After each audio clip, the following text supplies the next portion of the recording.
Well, hot damn. This is fun. So much fun that when Marcus entered the studio, I ran over and I grabbed him and I started making crazy hip moves. And then John Joe Curley suggested that we find a better way to celebrate. Oh, so come on, Curly. I had to back off. I had to back off from humping Marcus. Oh.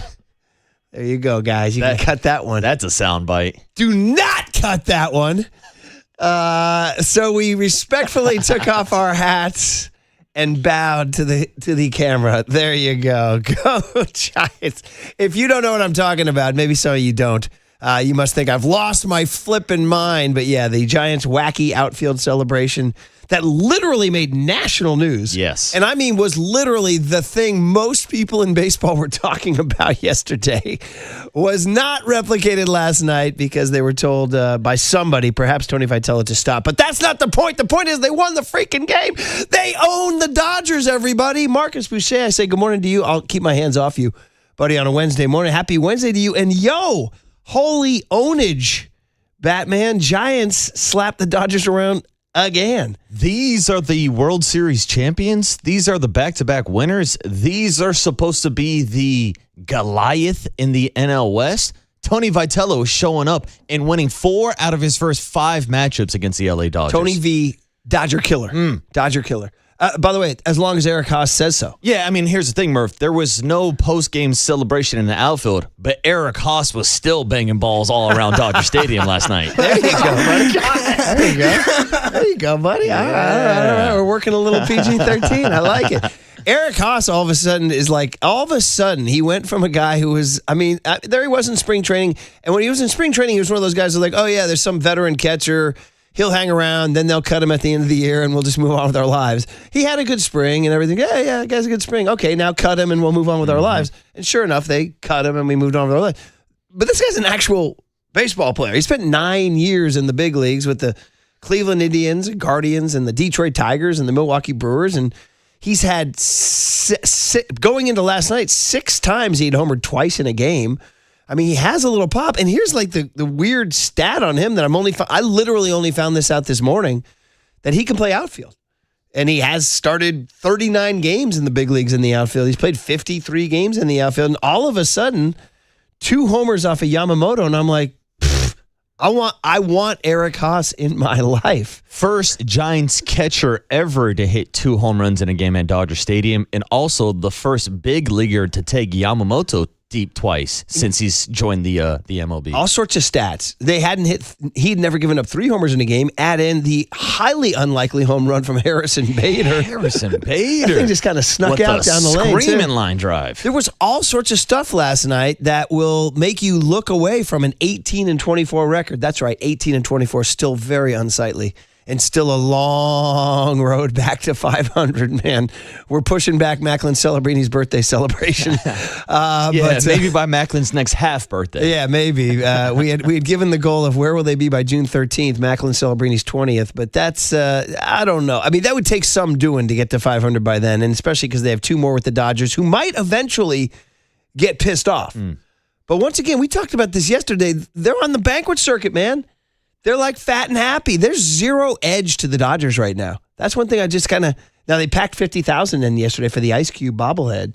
See Kipe's riff on Ice Cube? I did see that. It made ESPN Sports Center. Really? I did not know it went national. It made Sports Center. And I think, see if you guys can cut that. It's at the end. 2 hosts, I don't know who they are. They're young. They were riffing.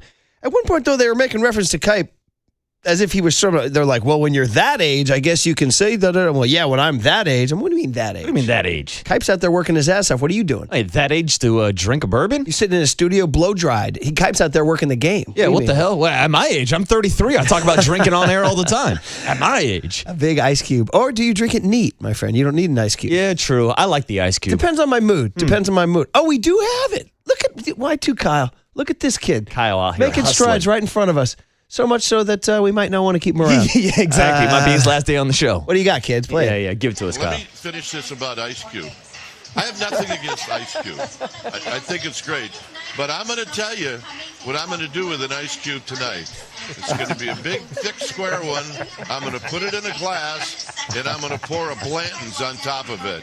That's my ice cube moment for tonight. Kipe. I hope it tasted good. Oh, I'm sure it did after the win last night. It tasted even better. Yeah, because Kipe, as the years have gone on, man, and you heard it yesterday, Kipe is getting saltier and saltier at the Dodgers and Dodger Stadium. Oh, he hates even mentioning the Dodgers these days. And Dodger Stadium's loudness, and by the way, I spent one inning in the car yesterday, and man, when DC's mics are too good, because the ambient noise at Dodger Stadium is relentless, dude. Sometimes you couldn't even hear John Miller. Wow. Like John Miller was trying to call a pitch, and it was like, it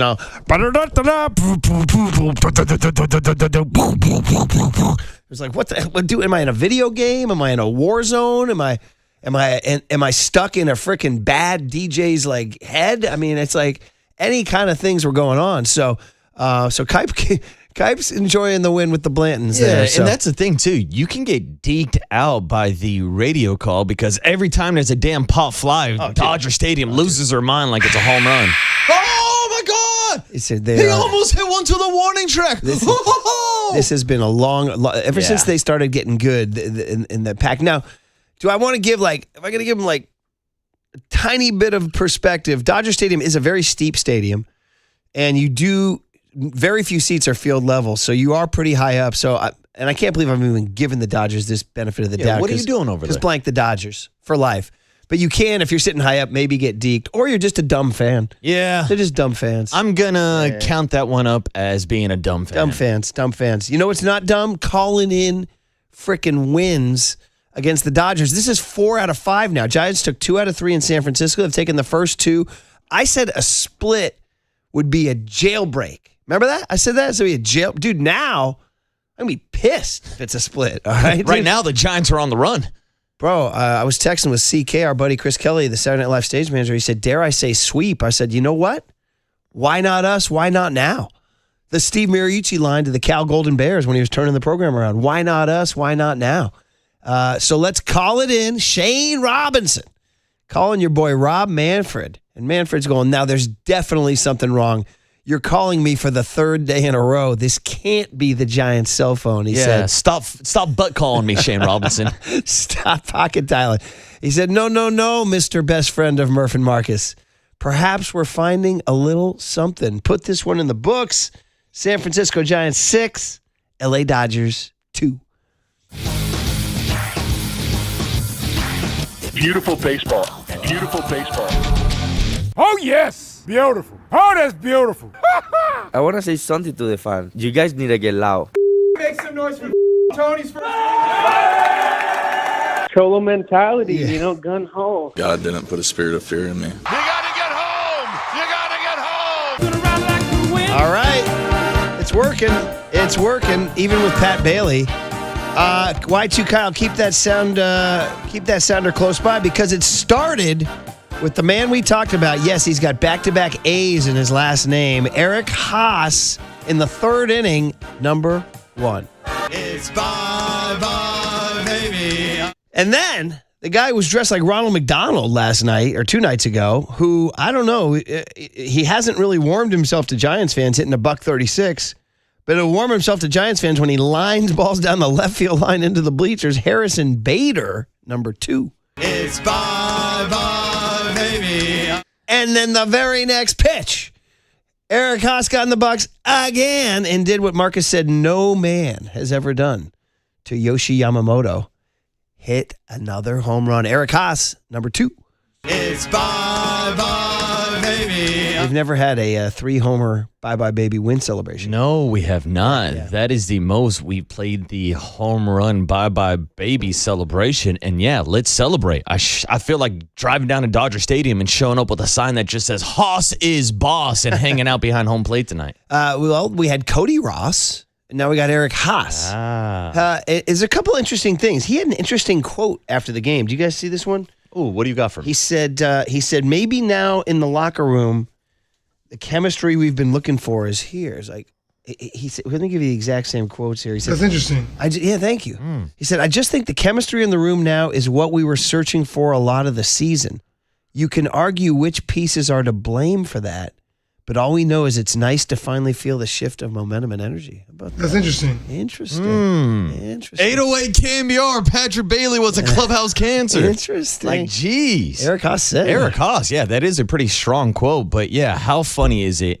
It just kind of perfectly lines up with the game that is baseball, any given guy at any given time. We were talking so much about Patrick Bailey, Daniel Susak, and Jesus Rodriguez, and it's Eric Haase, of all people, that's the hero last night in Dodger Stadium. And here's the catch. He may stick around. You had the Tony Vitello quote that he reminds him of the Tom Berenger character from Major League. He said, what is it? Tony V had a riff that it might have been Major League 4.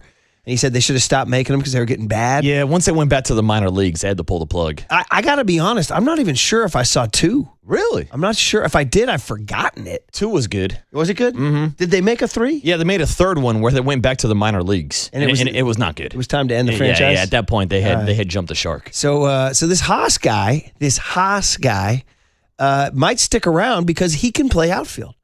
So he's got pop, and they said they love the guy. He's 33 years old. He's been around. He's the old salty vet. And you got Jesus Rodriguez and Dan Susak. They're in diapers. Yeah, and I thought there was a possibility pre-Patrick Bailey trade that they would move forward having 3 catchers on the roster because Jesus Rodriguez has that flexibility to play outfield, to play infield. As you just brought up, Eric Haase can also play a little outfield. And Tony Vitello, after the game yesterday, mentioned Daniel Susak taking ground balls in the infield. Something to maybe keep an eye on or take a note down for later on this season. Interesting. Wait, say that again? Tony Vitello yesterday said he enjoys watching Daniel Susak take ground balls in the infield. Interesting. And then he even said, but let's save that conversation for later on. Okay. Guys, yeah, right? This team's like kind of still finding itself a little bit.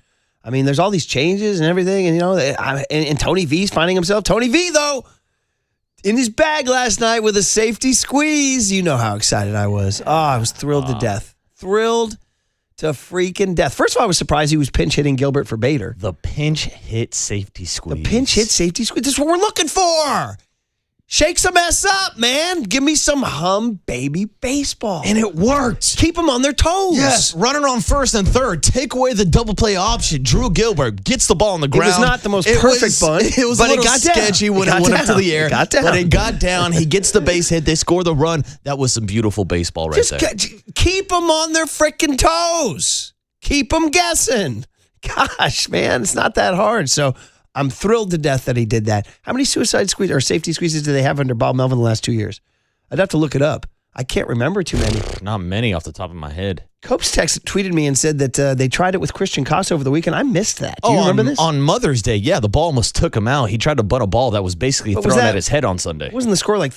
Wait, that was in extra innings as he came in as a pinch hitter. Yeah, I was shopping for Mother's Day stuff, and I was on my phone. Yeah. I was trying to look at my game day phone. I missed that. Credit to Cos. He got one high and inside and kind of fell down and still tried to bunt the ball over his head. But yes, obviously did not work out. All right, well, so listen, so much good stuff, man. Owning the Dodgers unexpectedly. I mean, listen, like we said, they're still 18-24. They got a long way to go. But man, oh man, going to Dodger Stadium for 4 could have gone the other way, and it's not. It's going the right way. Adrian Hauser, we haven't even mentioned him. In his last several starts, he's starting to put it together. Big Sam Hentges, a little sloppy. A jury's still out. Maybe he's still rusty coming off of surgery and all that stuff.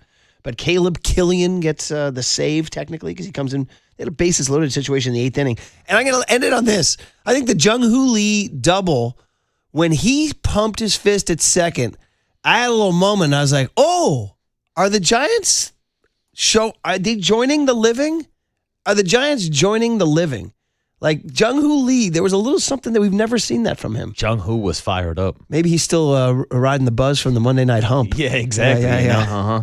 Maybe he's still... Adrenaline's running at an all-time high. Did he get to second and smoke a cigarette? Yeah. A lot of blood rush going on in that dugout. Oh, man. All right, guys. Here we go. Let's get going here on a Wednesday. We will have a good Wednesday, man. Let's do it. And get the guest list from Y2 Kyle on the other side. And yeah, no hands on each other. Hey, Curly, get your hands off of Y2 Kyle. I know he's a good-looking kid. But get your hands off him. Yeah, if we want to form a triangle and have some physical collusions, or should I say collisions, or whatever the hell the word is with Kyle Hart, let us do it, Curly. Okay, yeah. That's how Tony V described it yesterday. Well, if I'm going to gather anybody in the outfield, it's going to be Kyle Hart. You're damn right it is. On The Sports Leader. We won a game yesterday. And if we win one today, that's 2 in a row. We win one tomorrow. That's called a winning streak.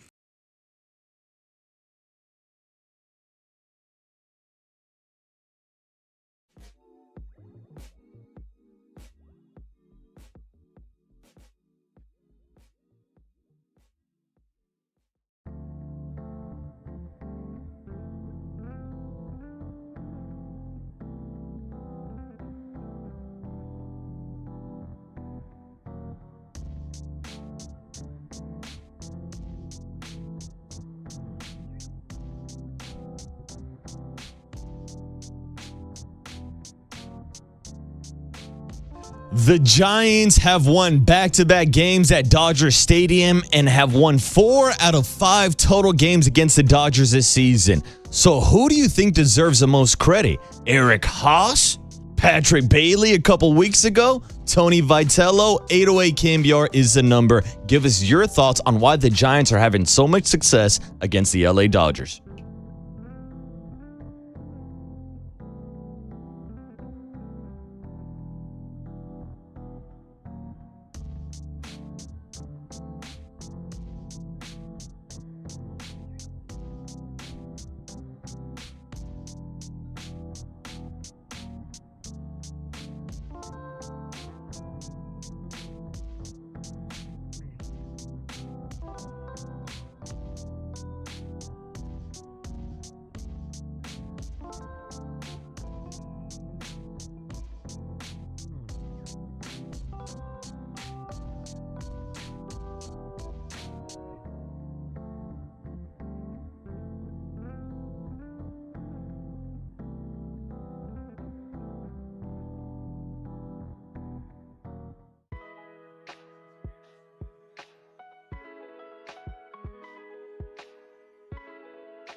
1-1 pitch.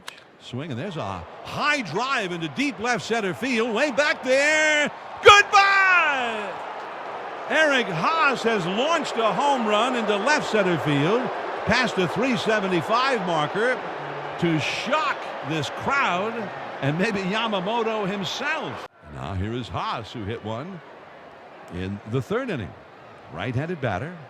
And he swings and he hammers one high and deep left center on its way. Adios, Pelota. 2 pitches in a row have been launched out of Dodger Stadium. Oh, how sweet it is. Eric Haase joining. You know what? I was jolted. I was like, wait a minute.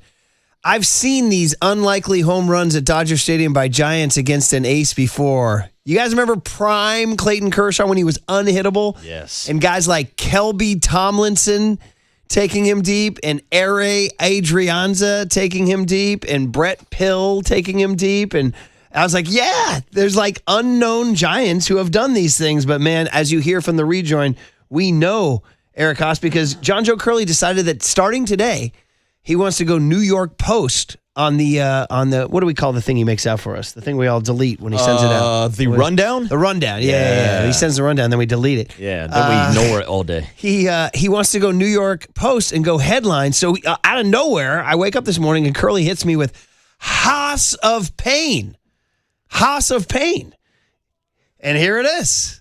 Haase of Pain. I like it, John Joe He's Curley. going. I said, okay, the challenge is you got to do it every day now. Yes. The New York Post, they don't do it once, but they do it every day. And it's not just a rundown. The title of the KMBR YouTube stream today is Haase of Pain. Is it? I don't see it on the. Oh, I'm talking about like when you actually go on YouTube all right. and search up KMBR. Okay, all right. Good man. Okay, challenge is here.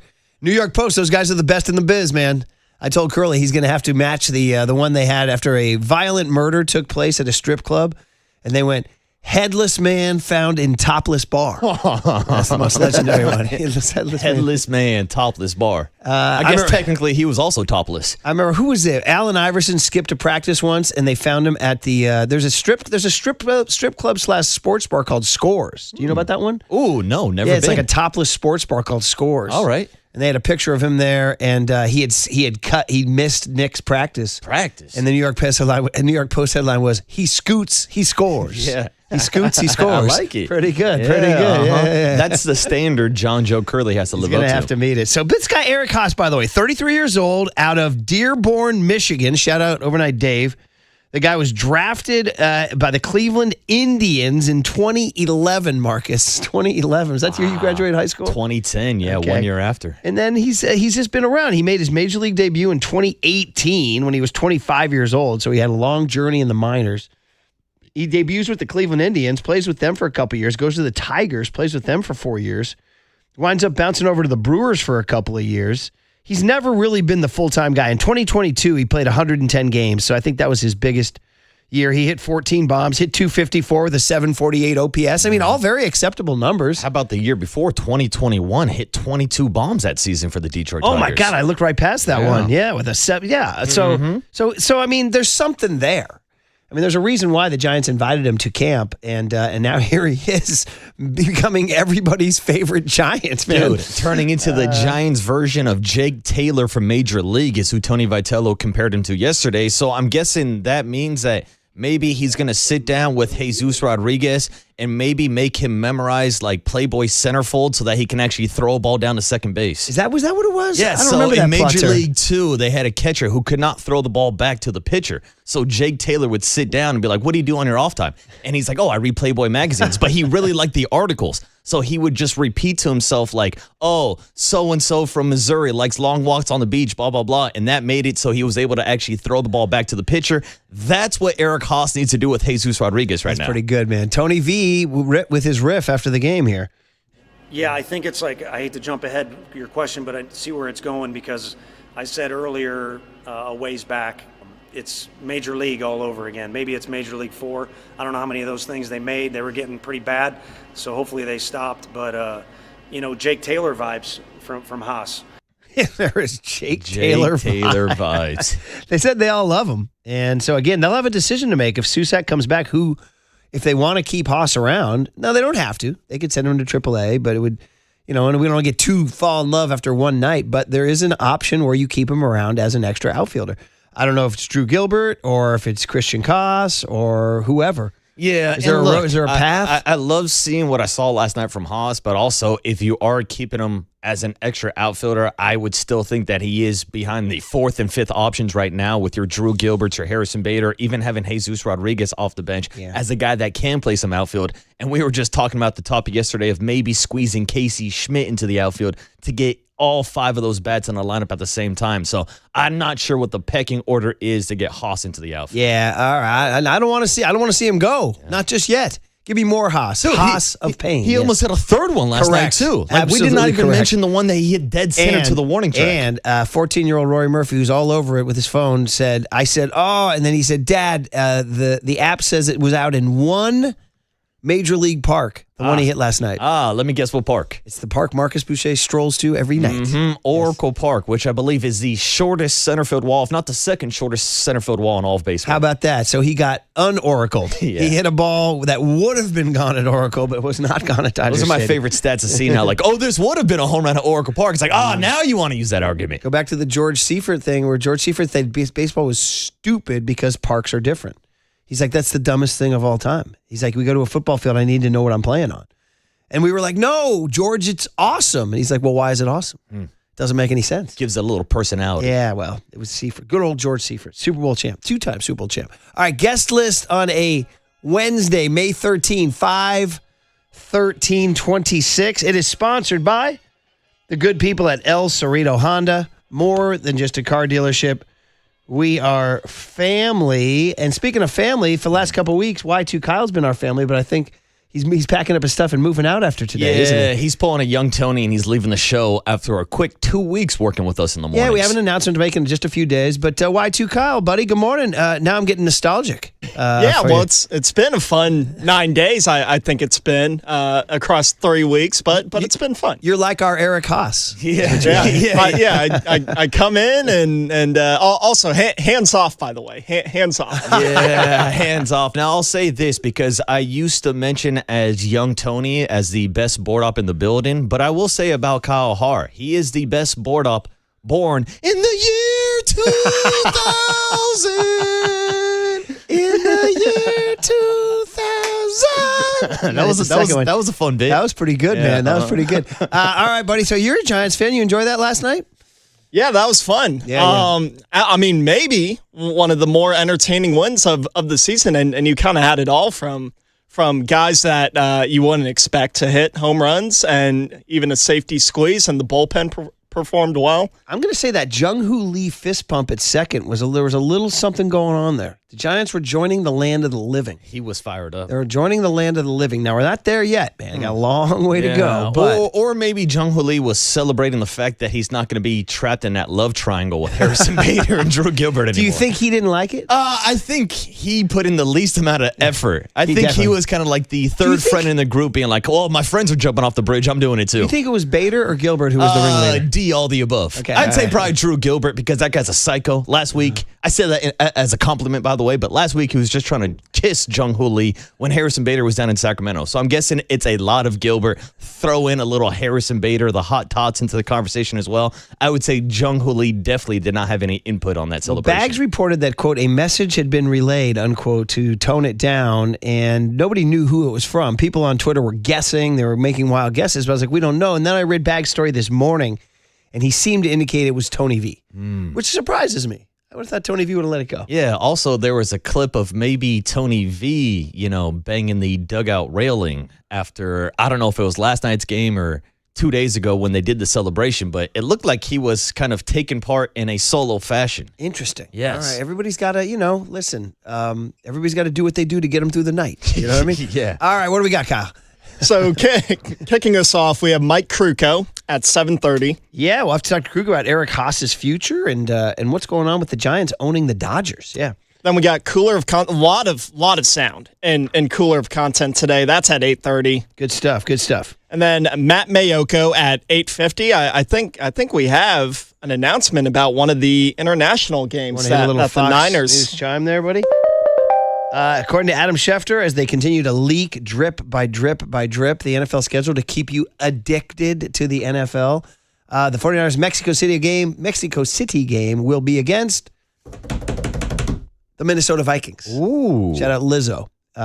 Old playoff foe, the Minnesota Vikings. Shout out Jawan Jennings' new team taking on the 49ers down in Mexico City. I'm just glad it wasn't Los Raiders. Yeah. We didn't need any part of that. Which means the Raiders are coming back to the Bay next year. So it's official. Yeah, because they're not going to Mexico, not going to Australia. That's a home game for the 49ers. How's the fan base for Los Vikings? Is there a fan base? I'm guessing they what's the Venn diagram on Mexico City and Minnesota Vikings? Well, I mean, they are Vikings, so they do have to invade and conquer, right? This is true. Yeah, by nature. Well, we'll see. Vikings, Niners, they have a sneaky little playoff history, actually. Skol! A sneaky little playoff history. I think, and no, they played the Packers and the Cowboys the most, but I think the Vikings might be next, actually, believe it or not.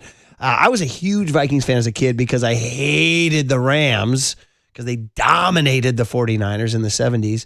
And my only hope every year was the Vikings. I hated the Cowboys, too.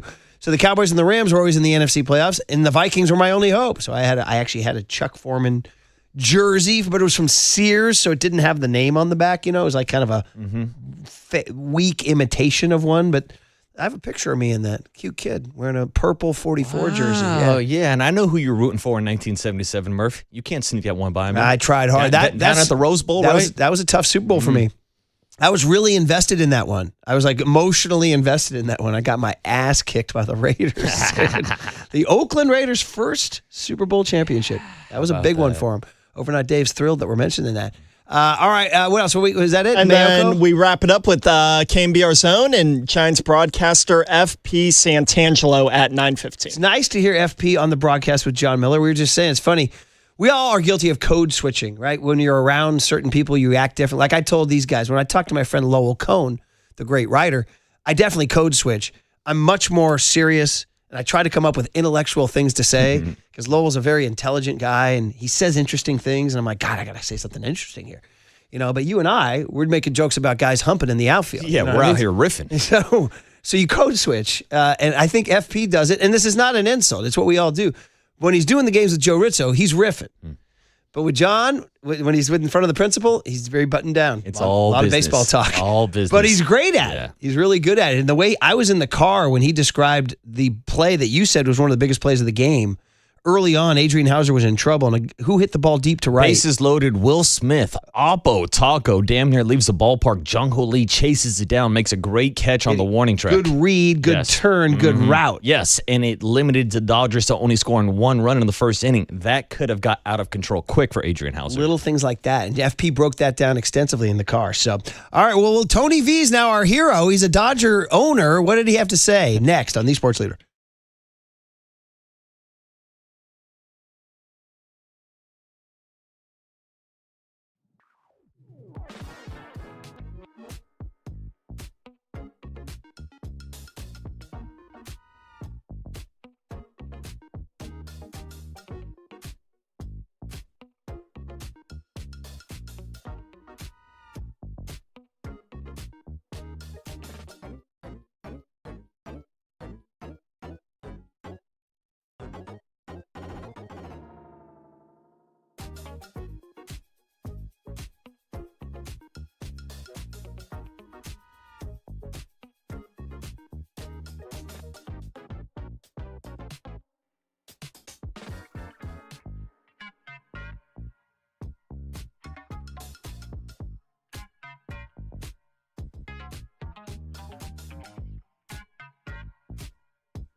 Well, I guess we'll know if he's in the lineup.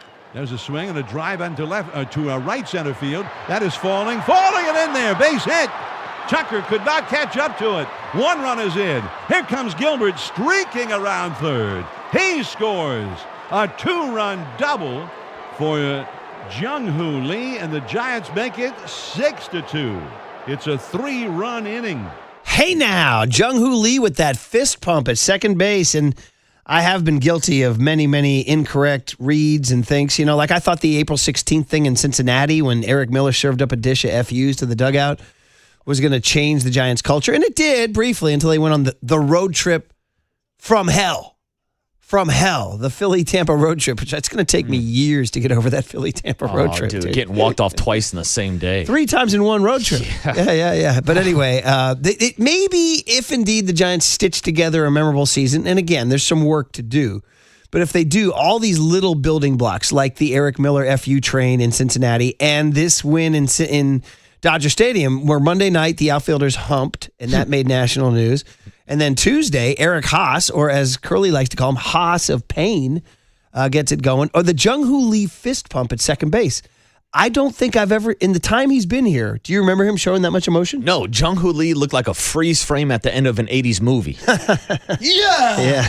I liked it, man. I mean, so it showed that there's a little something going on, with the emotion. And then there's that Haase quote where he talked about, hey, man, let me read it to you guys again for the 641 crowd, because some of you just got in your cars here. But Eric Haase was kind of entertaining the beat writers yesterday. And he said, quote, "I just think the chemistry in the room now is what we were searching for a lot of the season. You can argue which pieces are to blame for that, but we all know it's nice to finally feel that shift of momentum and energy." Yo. That's interesting. Yeah. And then he goes, and to do it in LA, that's obviously what we're going to try to keep building. And Tony Vitello had a quote saying, a lot of the winning teams, their personality comes out. These guys are all pulling it out of each other. Even though it seems that Tony V was the one who put the kibosh on the humping in the outfield, which disappoints me. Yes, it's juvenile, but it's baseball and it's fun. So I'm a little worried that there's a fun police out there. Yeah, I don't like them putting the kibosh on the celebration because this is a team that's looking for some type of spark. Yeah. And they got to win against the Dodgers. Let the boys celebrate. Let the boys be boys. Yeah. If we're going to allow Willie Adames to hug Mookie Betts during the game, then let my outfielders bang balls with each other in the outfield after the win. Yeah, all right, buddy. So you keep pushing it now. Who was that? Who sang that song? Slam. Oh, that's Onyx. Let the boys be boys. Yeah, we might need. Just give me a little taste of that there, buddy. Yeah. Look at Kyle Haar over there working his ass off. Just in time for us to tell him to get out of here. Here it is. Yeah. Do you know this one, Kyle? You know this one, buddy? Oh, this is a banger. Yeah, I do. You do? I do. Slam! Granted, I may only know the one lyric, but Let the boys be boys. There it is. That's all we needed. What years? That's the 90s. You know that one, huh? Oh, yeah. I used to listen to that track before football games. Ah, that was nice. on like my pregame hype list. Yeah, it's 408 text in. Let them hump it out. Let them hump it out. Yeah, if the boys want to do the Humpty dance, let them dance. Well, before the game, Tony Vitello was asked about it, and he kind of chuckled. So here it is pregame. They're like, what'd you think of that celebration here? They created a bit of a physical collage after the game. You can say that. I'll leave that up to no opinion on that or no comment on that. But I know what you're saying. They're a close-knit group. Let's put it that way. All right. a pretty good. physical collage. But according to the Baggerly story, here, let me get you guys the details here. These are the boots on the ground, that they had a pregame meeting, and he wanted to address the new roster about substitutions and matchups. He wanted to talk about role adjustments and the need for flexibility from rookies and veterans. And then he asked them to trust the overall process. He went Joel Embiid on you here. Trust the overall process. And then it says, also at some point before the meeting adjourned, he politely asked his outfielders to cool it with the pelvic thrusting. Oh, come on. See, we got to... This is like one of those guys showing up and complaining about Elvis dancing on stage. Well, you remember... Too much you're gyrating 100% in right. the outfield. You're 100% oh, right. those hips are the devil. Well, remember Let Timmy Smoke? Yeah. Well, let Drew hump. Yeah, right? exactly. Let the boys be boys. Right. Which, by the way, they're starting a movement. The New York Mets last night, as a celebration, one of the few wins the Mets have won this game, they had their outfielders form a love triangle last night in the outfield. That's incredible, dude. So, yeah, I don't know. I mean, John Boy Media has been all over it. They even did a poster because when the Baggerly reported that it was over, it said The Thrust. Yeah. May 11, 2026 to May 12, 2026. Rest in peace. You're telling me that John Boy has now moved on from lip reading to hip reading. Very good. Shakira, man. Yeah. So here's Cut P, Kyle, about this meeting. He does not mention the thrusting in the meeting. He talks about what they talked about with these meetings. Like, dude, Matt Chapman sat yesterday. Yes, then he came up, pinch hit, and popped out, making everybody mad again. So here it is about the meeting, about trusting the process here.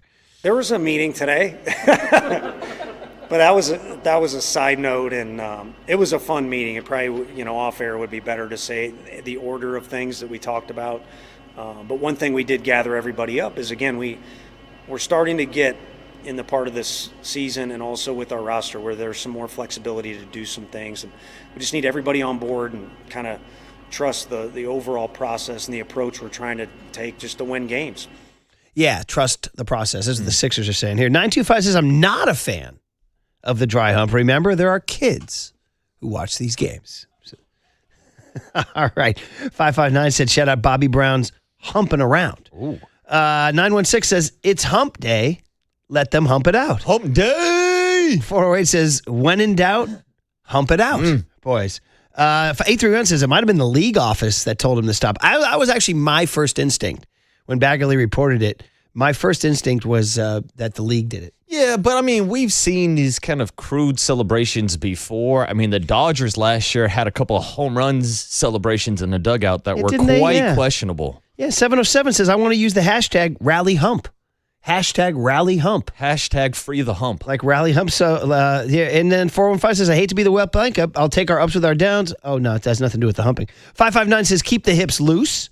All right. It's all in the hips. And 831 says, how is this humping thing a topic when the Dodgers celebrations was way more questionable? That's what you said. Yeah, dude. Go look up what they were doing in the dugout yesterday. I don't even know if I'm allowed to talk about it on FCC radio. Okay. All right, good. Hey, just a little bit on Haase. Eric Haase, the Haase of Pain, per Curly's headline, New York Post headline, pressure's on for tomorrow. what Curly's going to do. But the pressure's really going to be on day 3. As young Tony once said, a lot of pressure. Lot of pressure. Why don't we go with the cut G, Vitello on Haase defensively and offensively. Check it out. I thought what he did behind the plate was incredible. He did a lot of the things that, you're wanting to say or do from the dugout. It's so much easier from the dugout. We kind of had that conversation a little bit. Like, of course, as coaches work following along pitches, and it's so easy to say you would do this or you wouldn't do that or good job there because we're in the dugout. But on the field, he did a lot of the directional stuff and kind of the coaching up of the pitchers stuff that we want done from the dugout. And then what you're talking about is the highlights on the hitting. He was a little earlier in the day. If he hits that ball to center, it's a homer. So it was an incredible night offensively, and we needed something because we just didn't have anything cooking. And he did that for us a couple different times. Yeah, Alpha Yamamoto, as Marcus pointed out, the first time Yamamoto is ever going to bombs the same guy twice in one game, and he's never given up 3 in a game. So, I mean, I was watching when Bryce Eldridge's first at bat, he struck out, and I was like, man, he must be like, thanks a lot, Skip. Thanks for giving me Yamamoto. And FP said on the radio, Giants have their work cut out right now. Yamamoto is dialed, but as the game went on, they started to time him. They started to adjust, and you had the big swings from Bader and from Haase and from Jung-Hoo Lee. It's the bottom of the lineup, and Jung-Hoo Lee at the top giving you some production. Outside of Bader and outside of Haase, Yamamoto was really dealing through this game, at least until the 5th inning when Elliot Ramos got that double and kind of kicked things off a little bit. Ramos but had a nice swing leading there. up to that, outside of Bader and outside of Haase, the Giants were like 1 for 18 at that point in the game against Yamamoto. He was locked in, but the Giants found a way to win. You mentioned the bottom of the order. We had a listener said that they're in L.A., and Joe Davis, the broadcaster, Tony, inevitable. He said that, man, the Giants lineup is deep, is what he said. He said it was nice to hear Joe Davis kind of be surprised. Yeah, and that's the Giants lineup was with deep. 2 guys that most Giants fans would not expect to have production at the bottom of the lineup. When we were talking about Jesus Rodriguez getting the majority of that bats, and even Daniel Susac once he returns at catcher, and also Harrison Bader's spot that's kind of been in the conversation recently with Drew Gilbert and the conversation about maybe moving guys to the outfield. Harrison Bader is a guy that has not been performing, so I wouldn't even say this is the best Giants lineup that they could possibly put out there. Interesting. Okay, I'm looking at the clock. I see some calls are coming in at 8:08 KMBR. We got to get to you guys. There's more Vitello on Haase, and it's a fun Wednesday when the Giants are kind of owning the Dodgers. What are your guys thinking? Why are the Giants owning the Dodgers? 8:08 KMBR is the phone number on the Sports Leader.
One pitch.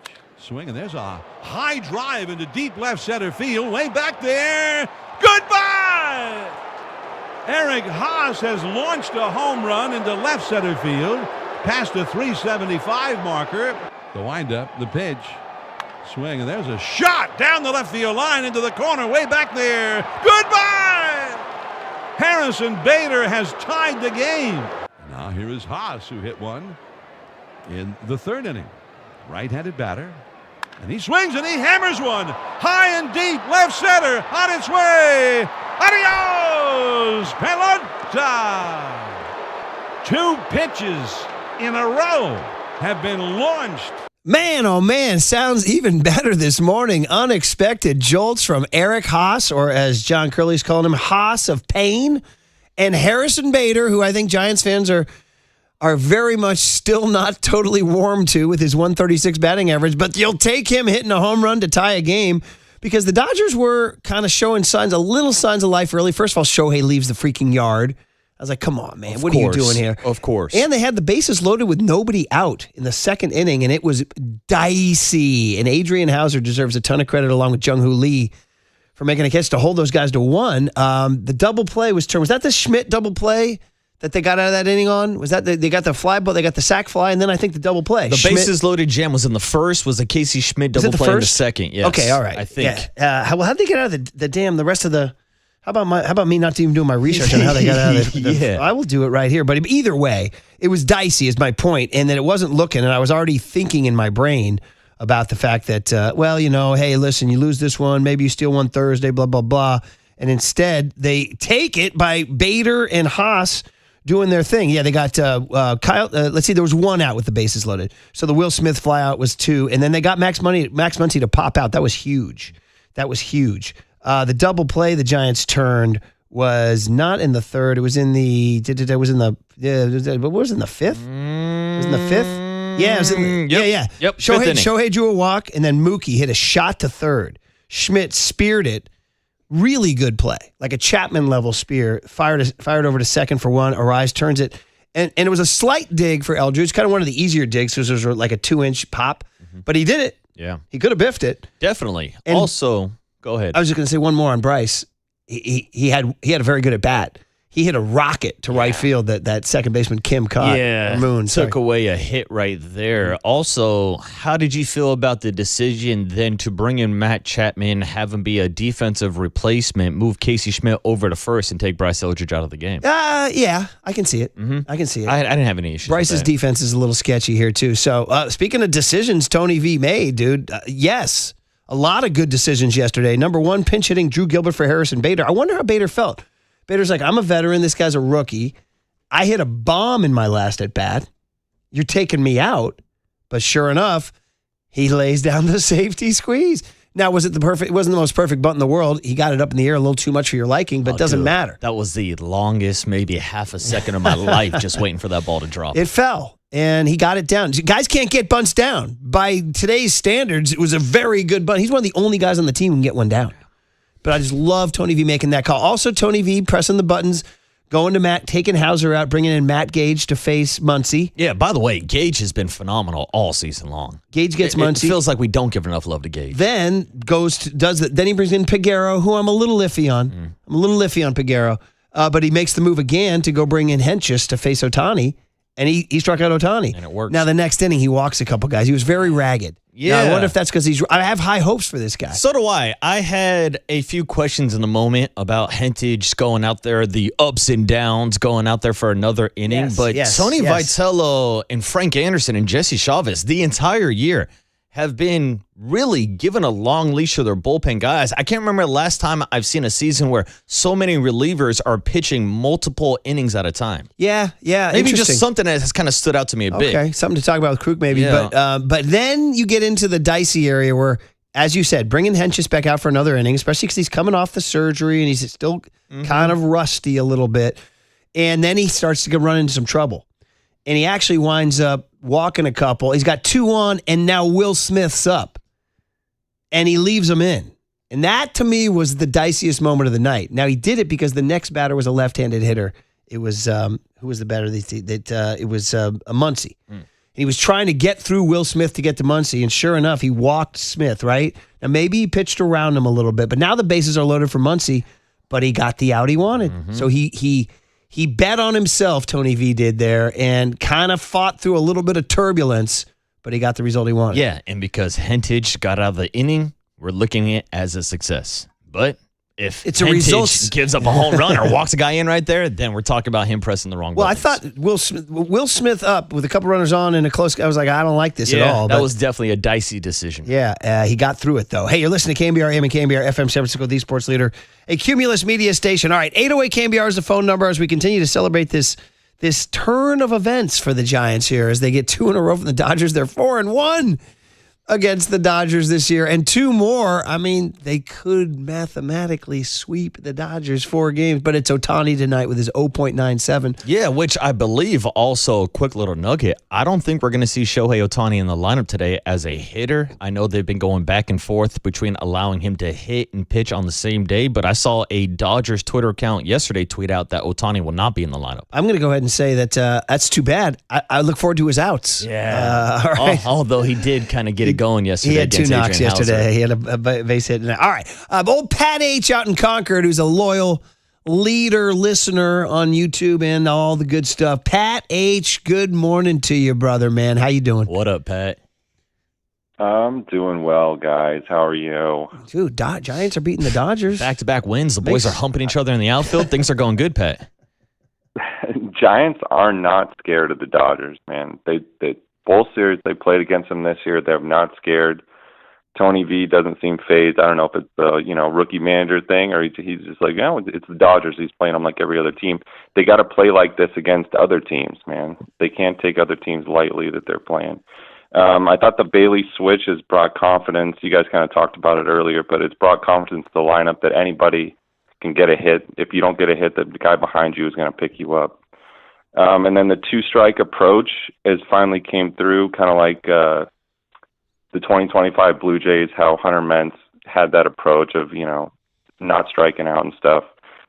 It was looking ugly early in the year, but now it's starting to turn around. They were showing some stats on the game last night. So, I like how they're playing right now.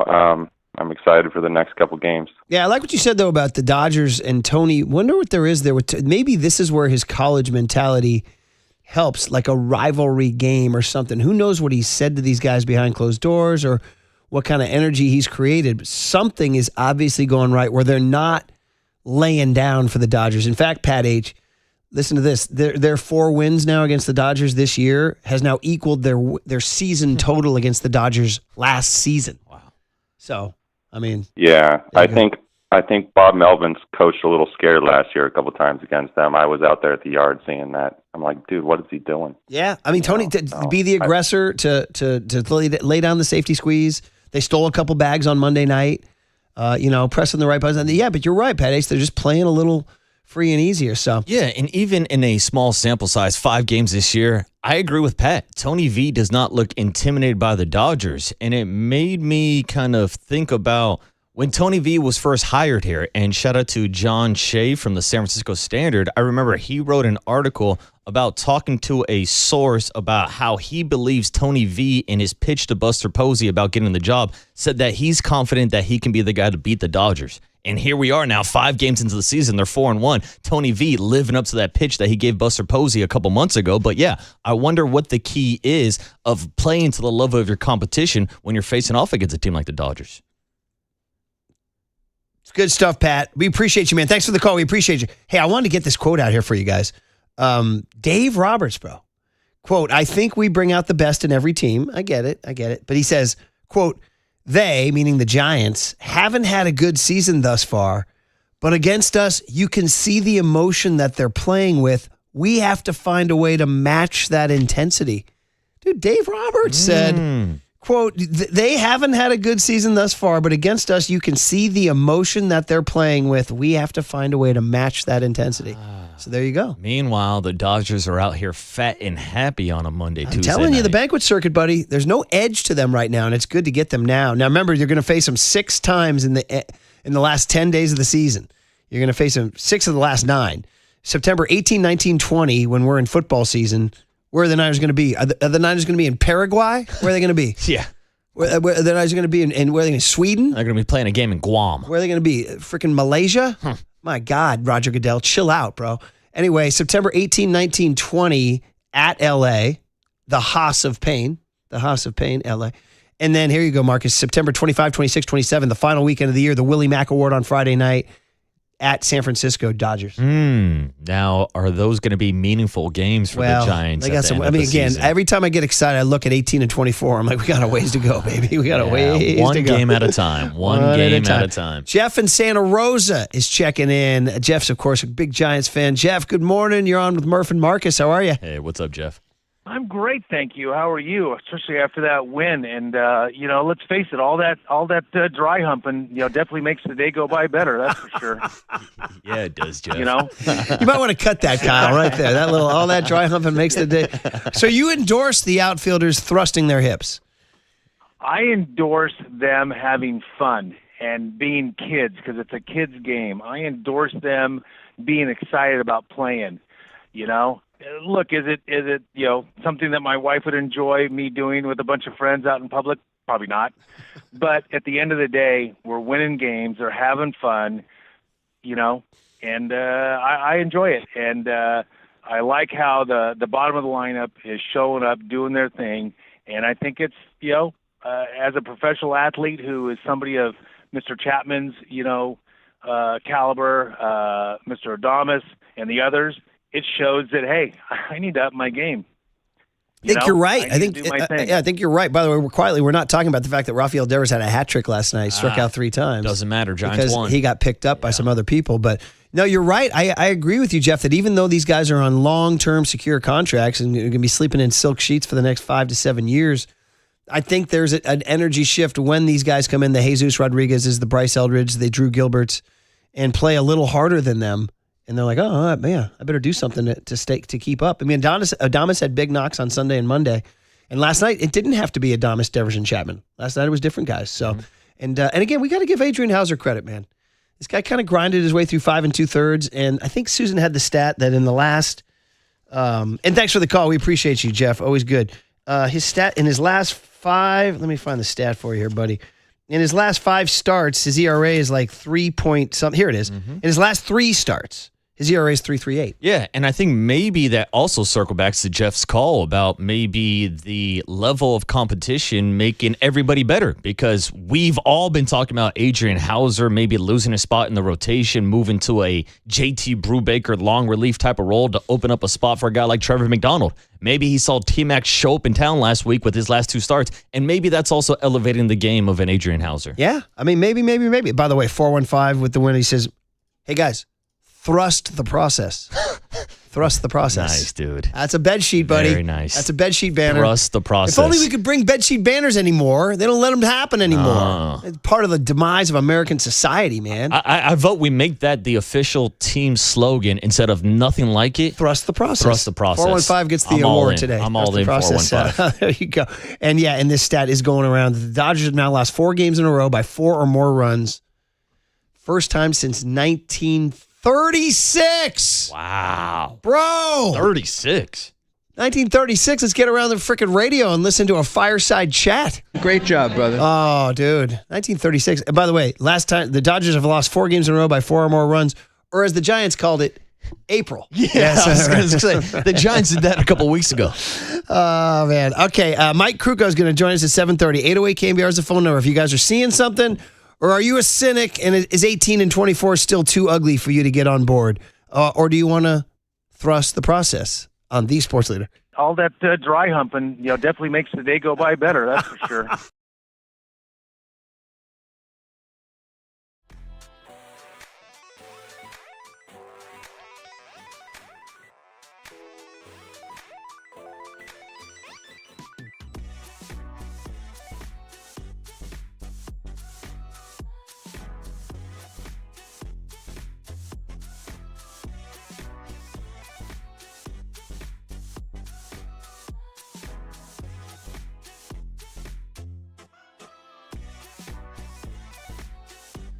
All right, we have our good friend Steve Moskowitz on the line. He's my tax attorney. He should be your tax attorney. And he wants to talk about something called the ERC. We've mentioned this before, Steve.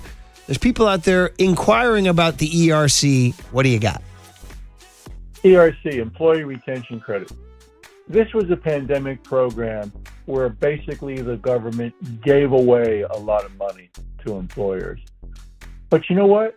You still have a bunch of listeners that are growing long white beards and saying, hey, they've literally been waiting years for their checks. Where's the money? The answer is it's stuck in a big glut sitting in the IRS office. There's multiple ways for us to hurry the government up, and that's what we want to do. We want you to get your money, and you're entitled to a big chunk of interest now because you've been waiting so long. If you haven't gotten your money yet, we want to go to the government and hurry them up and get it for you. Or if you got a nasty grab and said you don't qualify, no ERC for you. We want to appeal that because a lot of those letters are just wrong. You are entitled to the money. But if we don't appeal it, you're not going to get it. Or if you're being audited. That's the big 3 in the ERC. 1, you've just been waiting forever. We want to hurry them up, put that check in your hands. 2, you got a letter saying you don't qualify. We want to appeal that, because a lot of people do qualify that were turned away. Or 3, being audited. We have a free consultation. We explain everything, and then we do everything for you. The only thing you have to do is pick up your phone and say, hey, Steve, I want my ERC money now. There it is. That's tax attorney Steve Moskowitz. He's my tax attorney.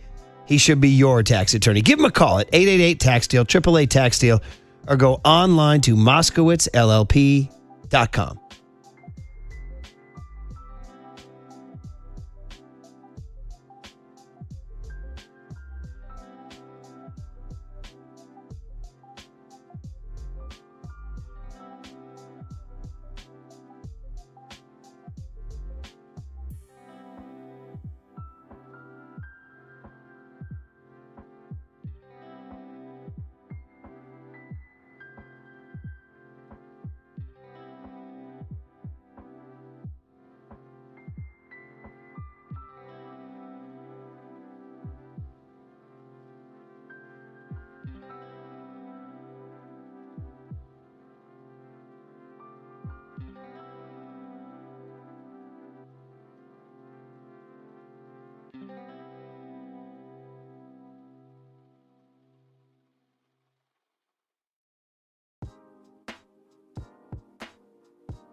Here's the set and the pitch. He squares the bunt and bunts it up the first base side, breaking for the plate, and the ball is bobbled by Freddie Freeman. The safety squeeze, indeed, is what it was. You had a feeling that's why Tony Vitello pinch hit Drew Gilbert, and he executed it perfectly. And the Giants have a 4-2 lead with Adames moving to second. Oh, we can bunt if we want to. We can score your runner from third. There you go, buddy. There's your Murph parody song of the day here. I'm surprised and happy to know that the young generation gets down with or F's with Men Without Hats. Oh, dude. This song. You can dance if you want to. Oh, it's all time. It came out. It was weird when it came out, but we embraced the weirdness and the oddness, and then we laughed with it, and then we then we got on the dance floor. Yeah. Everybody look at your hands, right? You know what I mean? Come on. But yeah, we can bunt if we want to. So I like the parody. I like the riffs. You can bunt if you want to. And if Bader can't bunt, then he is no friend of mine. Or actually, it's a little scary. If Ramos is on third, he's no friend of mine, because that was literally the wrong guy to have on third when you're safety squeezing, because he's like, wait, I have to read this play? I have to figure. Hopefully Borg just yelled at him, stop, go, stop, Yeah. He didn't slide, by the way, which annoyed me. And he was lucky that Freddie Freeman bobbled it. It was not an artistic bunt, but he got it down. Yeah. These days, guys can't even get him down. Well, thank God that ball did get down, because I don't know if Elliot Ramos knew if it was a safety squeeze or not. I'm guessing he was running on contact, but thank God that ball dropped. Listen, I'd love to see more of it. Keep them on their frickin' toes, and you got to get that run home. And yeah, I was surprised to see Drew Gilbert pinch hit for Bader, and you heard FP on the radio kind of call it out. He's like, when you take out a guy who just hit a home run, what's going on for a rookie who not necessarily is an accomplished hitter by any stretch of the imagination? What's going on here? And sure enough, he got it down. So somewhere Tim Flannery was excited because, he used to leave that baseball card. Y2 Kyle, you need to know this. Tim Flannery was a great bunter in his day. That's how he played all those years in the bigs. Good player, good baseball player, played the game. And there was his top baseball card one year was him squaring to bunt. So he had 100 of them made. And he would go in spring training early in the morning, 6 in the morning, get to the clubhouse and pick out a few guys that he targeted. And he would leave his baseball card on their chair at the clubhouse with a note that said, come see the doctor. Ooh. Come see the doctor. And he would be out there.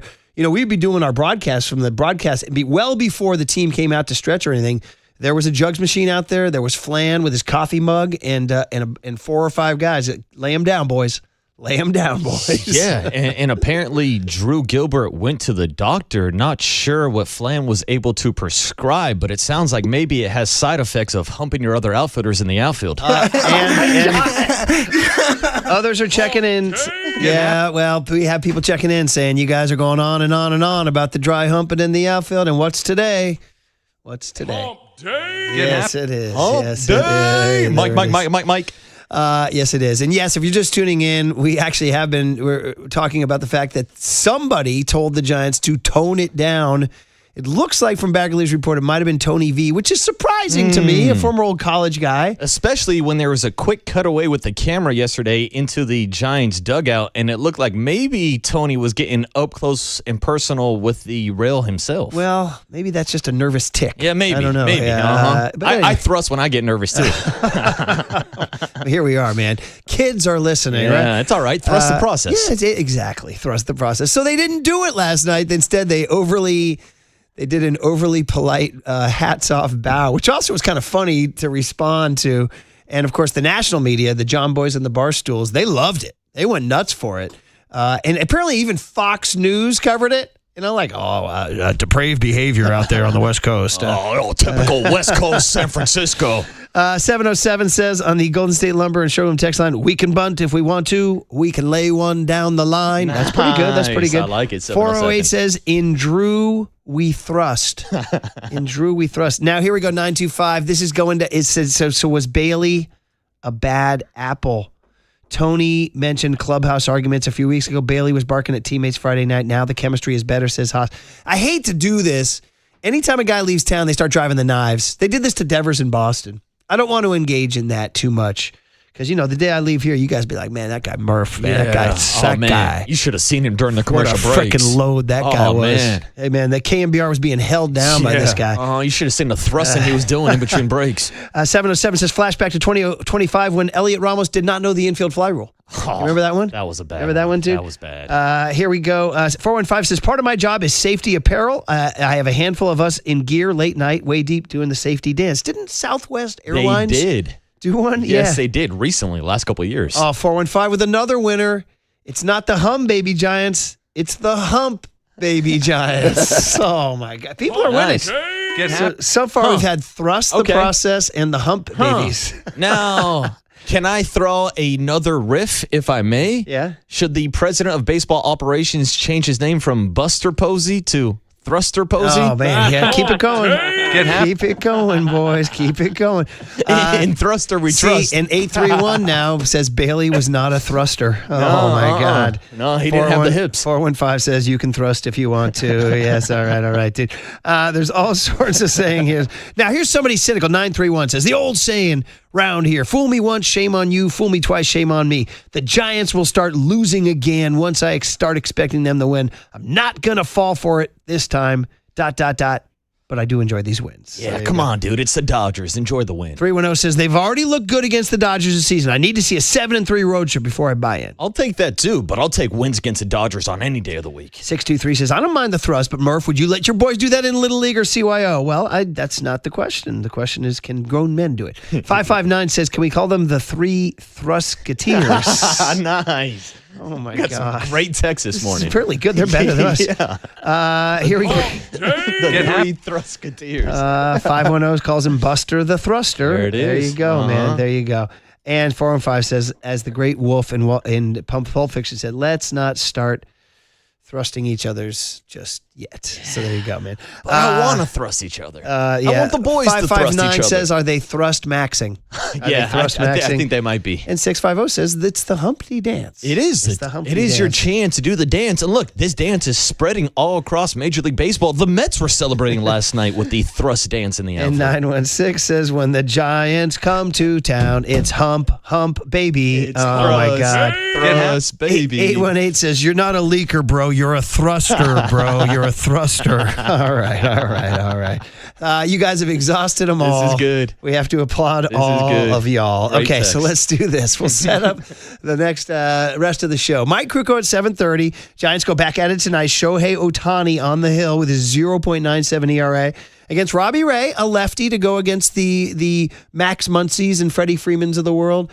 So we'll see that at 7:10 tonight, and we'll see what the Giants lineup is. We'll see if Chapman's back in there tonight. But also, we got to ask Krukow what's going to happen for with the Eric Haase situation. But you had something here. Yeah, I just looked up MLB Network. John Morosi is talking about Shohei Ohtani, confirms that he will not be hitting today, and it sounds like he will not be hitting on Thursday getaway game. That's interesting because he hit a bomb last night. Yeah, I can kind of understand him not hitting when he's pitching because he's struggling right now at the plate, but what does that mean for Thursday? Is Ohtani just getting a day off? Is Dave Roberts just skidding all over the road? I don't know. And that's great news for the Giants. I love you. And Dave Roberts with that quote after the game, he says they're playing with an intensity that they're playing with more emotion. We have to match their intensity. Sounds like Dave's a little jealous that his boys aren't thrusting each other.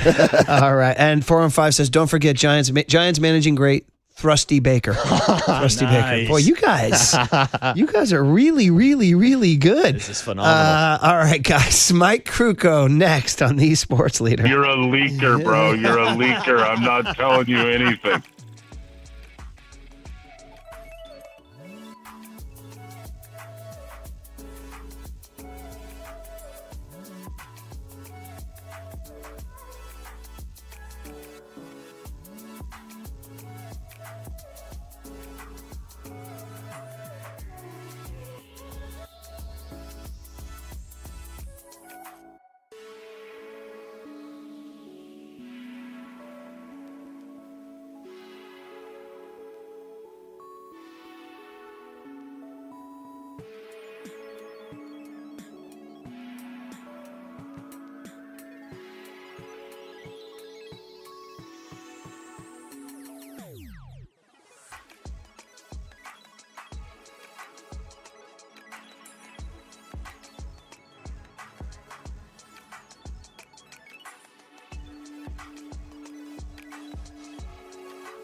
Oh, yeah. A lot of good moods around here. 2 straight in Dodger Stadium, 4 out of 5 against the Dodgers. Safety squeezes, multiple home runs, pitching escapes, and outfield celebrations all on the docket with Mike Krukow on the UMA guest line.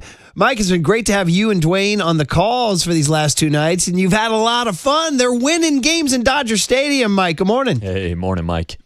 Oh, yeah. Seriously, what's better than that? And, it's just an example of how, magical that the rivalry can be. It can really elevate your game, and it can eliminate a lot of distraction. You grind so hard when you're not going good as an offense, and you internalize and you become a soloist, and then all of a sudden you get into the rivalry series, and that goes out the window. It's just all of a sudden now everybody is pulling for each other, and they're grinding each at bat. I mean, it's just different, and this is exactly what they needed, and they got to keep going. They got to keep pushing. Yeah, for sure. But it's really fun. Yeah. And I'll ask you a question because you guys watch these games. Mm-hmm. How many at bats were you looking forward to 10 days ago? Not many, to be honest. I'm serious. You go looking up and down the lineup, and it was just kind of painful. There were some dead spots. Yeah. Well, how about now? Oh, yeah. It's completely changed, and this is like 3 days ago. That's how quickly it can change, and they're feeling good about themselves. And nothing gets louder in a baseball clubhouse than when the offense starts to wake up and starts to fire on all pistons, and that's when it's really fun. And right now, it's really fun. 10 hits last night, 3 home runs, 6 runs, 9 runs on Monday night. My goodness. And handing the Dodgers multiple 4-run losses here in back-to-back nights. Mike, let's go right to the guy, the hero of the night, Eric Haase. I mean, listen, he was a story in spring training, and this is somebody probably near and dear to your heart, I imagine, because you like savvy catchers who've been around a while. And he's a 33-year-old guy who's played 9 years in the bigs in Cleveland, Detroit, and Milwaukee. He's had a 22-homer season. This guy was drafted in 2011. This guy came from a different era, the pre-StatCast era. And to have a night like he had last night, and he had some strong quotes after the game saying that the chemistry in the clubhouse is now what they've been searching for. And Mike, I'm just kind of asking you, A, what you thought of his night and his 2 homers off of Yamamoto of all people, and then B, kind of what goes forward, because they're saying, he's played 59 games in the outfield in the big leagues, so his future. So give me your whole download there. Well, he's definitely an option that they've considered, or they would have let him go in spring training. And I love the fact that he did get sent back, and he had the options to be a free agent, but he decided that he wanted to stick around. Well, I mean, look at the contribution that he's giving, and not just more so really behind the dish, being a good target, being a good catcher, being a good thrower. I mean, he's the whole package. And you look at his lifetime stats. He's got 50 lifetime home runs, so we really shouldn't be that surprised when he hits one. But for him to hit and Yamamoto, I didn't see it coming. I got to tell you, I did not see it coming. So where do you go forth? Well, I think the one thing, when you have 4 guys on your bench, the one thing you have to have is you have to have versatility. They have to be able to do more than one thing. And I think that Jesus Rodriguez gives you that option in that he can play all 3 positions. And I should say locations. He can play in the outfield, he can play in the infield, and he certainly can catch. Well, I mean, to a degree, Haase can do the same thing. He's versatile. The only guy that, I think would be an uncomfortable move would be putting Susak back up anywhere else but behind the plate. Having said that, he's athletic. Maybe that even becomes an option. So I just think that you are a little right-handed on it, and you would like to have another left-hander off the bench. Ideally, you do like symmetry in hitters on the bench. You don't like to be too one-sided, but look, it's an option, and it's something that the Giants have to consider based on what they've seen from Haase. Eric Haase becomes the first Giants catcher in franchise history to hit 2 home runs down in Dodger Stadium. And Mike, he almost hit his 3rd, actually flew out to the warning track, but it was Harrison Bader who had the 3rd home run of the night, which was great to see. But also, you don't see too often a guy get pinch hit for after hitting a home run in the previous at-bat. What were your thoughts on Tony V's decision to get Drew Gilbert in the game and then to put on the safety squeeze play to score Elliot Ramos? Well, I think that given where they were in the lineup, who they were facing, it was not an easy at bat for a right-hander. I think it was Trinan who was pitching at the time. Yeah. And he's got big-time sweep, and his breaking ball is really, really hard on right-handers. And he had it going pretty good. So, to bring a left-hander up there, to have that movement coming into you as opposed to going away from you, I think is what kind of pushed it over. But in the end, I mean, Drew Gilbert made some nice contribution to the win. I mean, he got that bunt down on the safety squeeze, which was a huge play.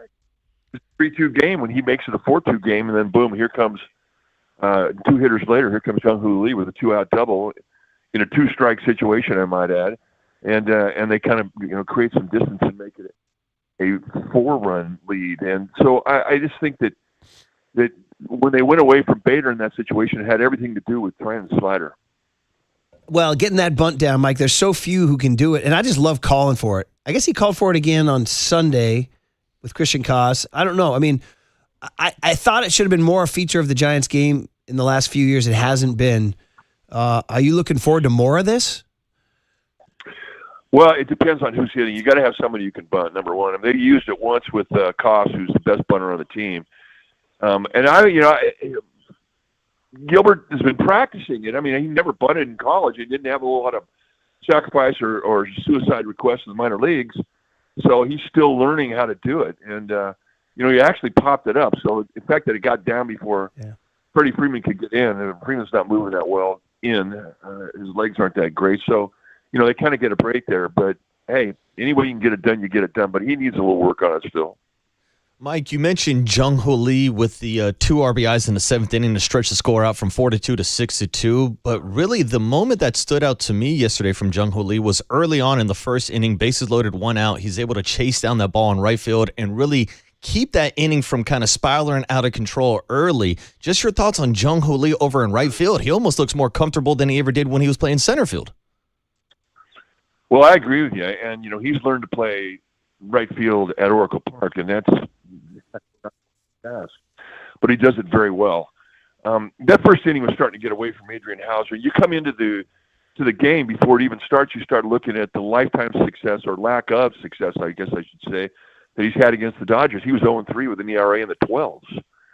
But we knew that he was throwing good, and with this team, and the Dodgers, they're kind of scuffling a little bit offensively. When you have a guy that can hit spots and you can move the ball around and mix speeds, and he has a base sinker, I mean, I think you're a threat with everybody. That 1st inning could have gotten away.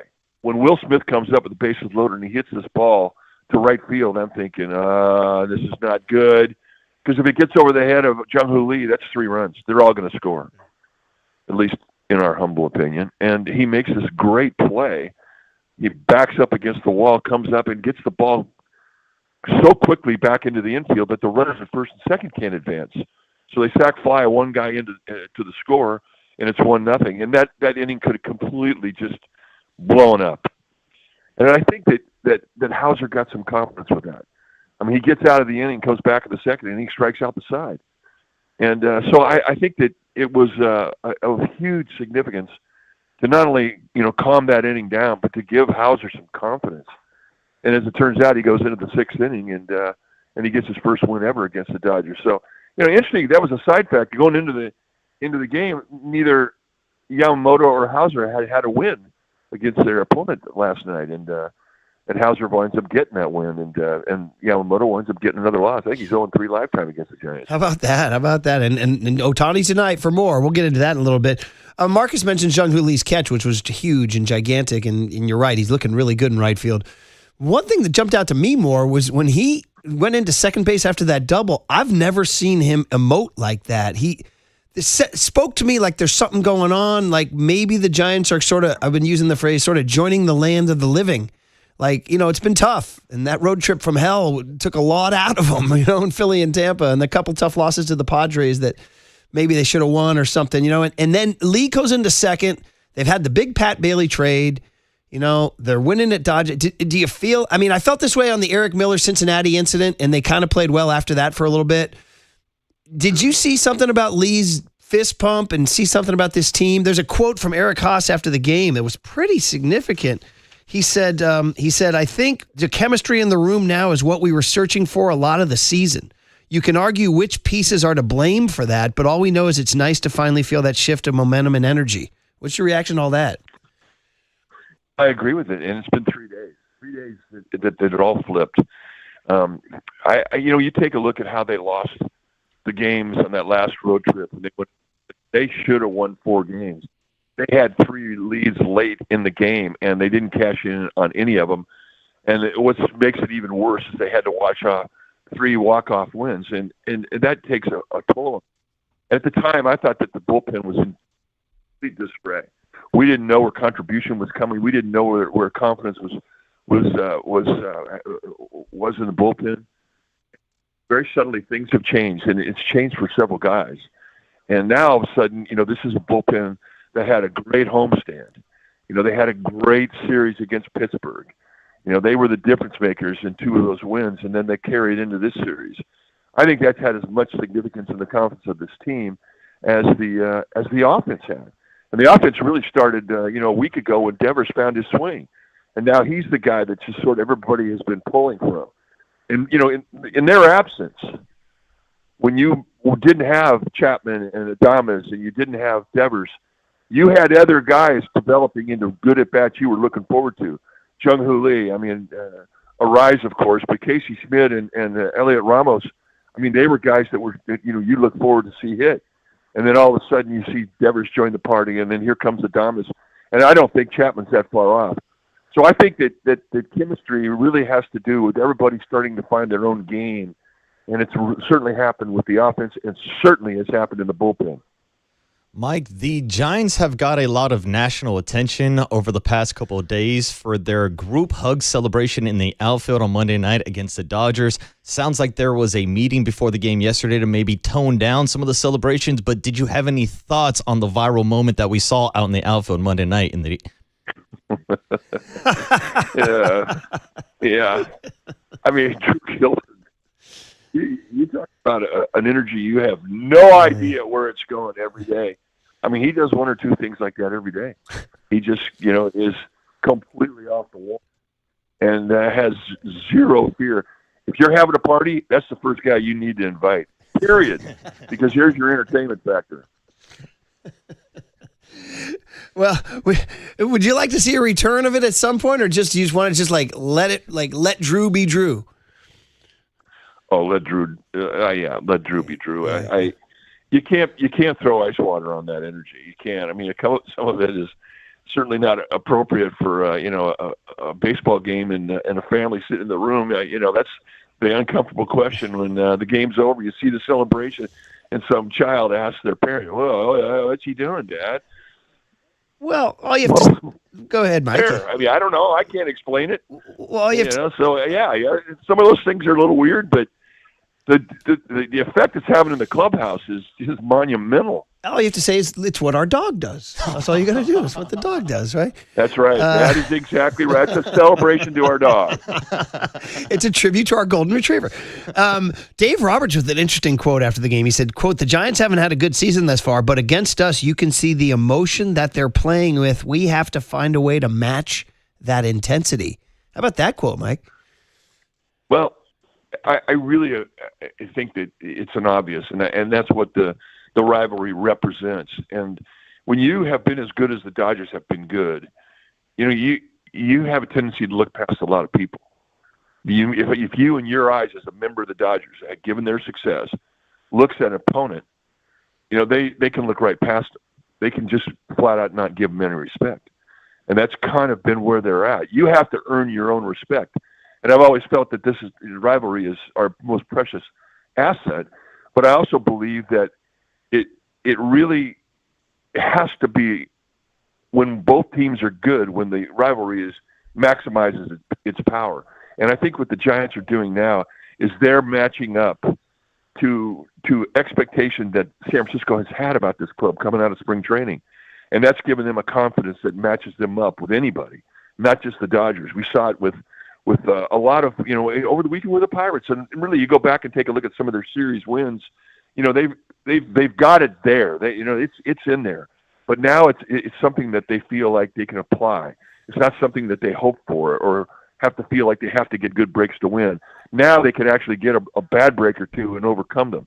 And that plays well. And I'm not surprised that it is finally discovered against the Dodgers in a rivalry game. And what Dave Roberts says is spot on. Really good stuff. And by the way, think about this journey. Saturday night was a bottoming out. I mean, they got booed at home. They looked so bad. We had the bullpen incident. Everything was bad. By the way, I saw Tony signal with his left hand last night for the lefty. And then since then, that Sunday win, that Mother's Day win, I think if the Giants do indeed stitch something together, coming back 4 different times in that game after the Saturday night massacre, I thought was really, really big, Mike. So we'll see going tonight. Ohtani, though, I mean, so you're facing Ohtani. Now, he's not going to hit tonight, and MLB Network is reporting he's not going to hit either of the next 2 nights. Now, he homered last night, Mike, but I don't know. Is it a break to have Ohtani out of the lineup for 2 nights, or are you looking forward to retiring him? And then how do you face him with a 0.97 ERA tonight? Well, first of all, you certainly have your hands full taking at bats against this guy, the way he's throwing. He's lights out. I mean, he's a different guy than we've ever seen. He never had the stuff early in his career that he has now, or the command of it. So you have your hands full.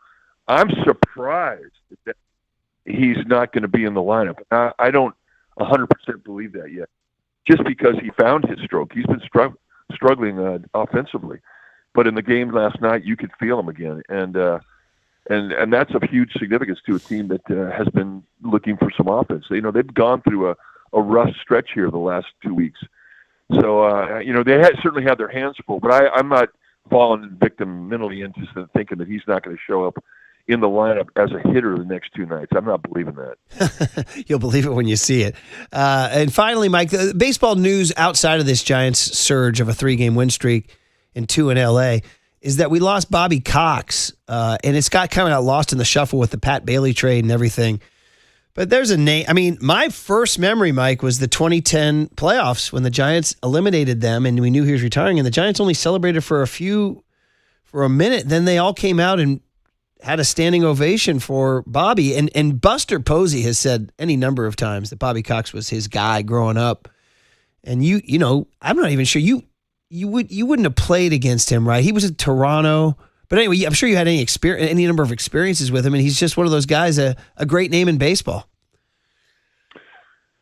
I think everybody who's been around the game at some point would have crossed paths with Bobby Cox. And the significance of that is that you get Bobby Cox the minute you cross paths with him. And I was fortunate enough to get to know the guy and have conversations and talk ball with him. And he was always positive, always had that little twinkle in his eye. He was a guy that had no problem telling a player things that he needed to hear and maybe didn't want to hear. And but he also had the ability to build everybody up around him. He made everybody better. He was a baseball player, and he understood the chemistry of a room. He understood how fragile it is to maintain a confidence, to be able to overcome failure in baseball, which is really what baseball is all about. But he would, he'd keep you in line. He had a way of doing things. And I think the best compliment you can give Bobby Cox was that he was a teacher. And he understood the gift of communication when you were bringing a person into an environment and getting him up to speed, reaching his pure abilities, and then making him. That's no other way you can compliment a guy better than that. He was that special. I felt like I knew the guy 5 minutes after the first time I talked to him. And he made me feel better. He would compliment me and everybody that he talked to. And it wasn't a blow and smoke compliment. It was something that he noticed about your game, about the way you carried yourself, that he would point out to you. And he did this with everybody. And everybody that talks about him, that played for him, talks with this reverence of gift and education that he represented. And, then that's how we feel about our teachers. They make you do things you don't want to do, but then they make you elevate to where you can be. And that's what he was, and we're going to miss him. He was something else. He was in our listener area. He grew up in Selma, right outside of Fresno, down on Highway 99. He was born in Oklahoma, but he grew up in the Central Valley. So he's a California guy. He's a Central California cowboy, or a farmer. So He'll always be the guy who managed the dastardly 93 Braves, Mike, the 104-win Braves that beat the Giants by 1 game. Oh, man. Well, you know what? When the Giants gave him that celebration at the end of the 2010, I thought the toughest series that whole postseason was that first one. And I think if the Giants never were a favorite in any series, but they were a favorite in that one. And I kind of like, I wouldn't take Bobby Cox lightly. And when it was all said and done, and it was played, and it was in such a beautiful way by both teams, before the Giants even celebrated, they looked across the field, and in unison, they all stopped and realized at the same time, this is this is this guy's last game. And they turned around, and it was just a respect that they sent across the field in such a cool way. And Bobby Cox acknowledged it. He realized how special that celebration that was interrupted to give him his due, to give him just that respect, and it was so cool. That's one of my favorite of all the championship years. That was one of my favorite moments. He is in the National Baseball Hall of Fame in Cooperstown, New York. That's what kind of life he led. So that's all you need to know. All right, great stuff, Mike. And man, oh man, more to come tonight. Ohtani, they got to solve that puzzle somehow, some way. They'll play 2, and we will talk to you Friday morning. In a bit. Mike Krukow every Monday, Wednesday, and Friday. And Marcus as the text line, which has been blowing up today. 925 says, stay thrusty, my friend. We'll be right back on the Sports Leader.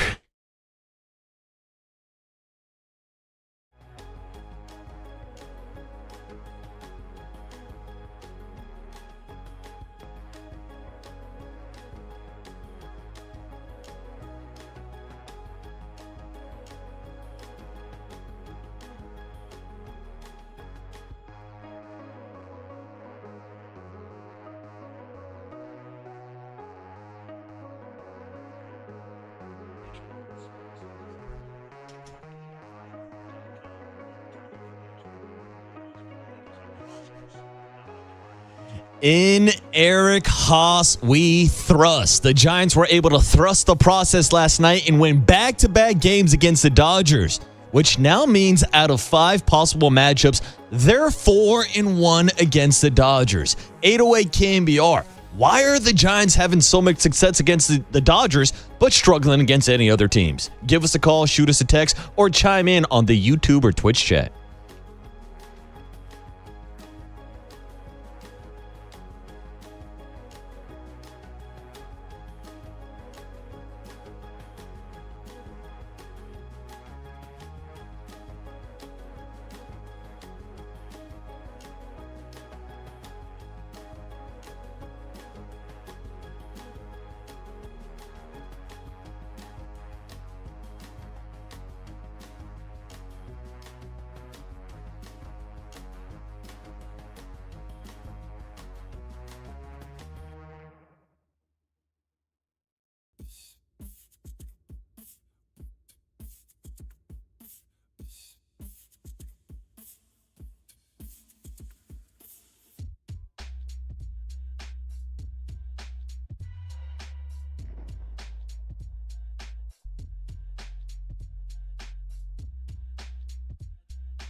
1-1 pitch.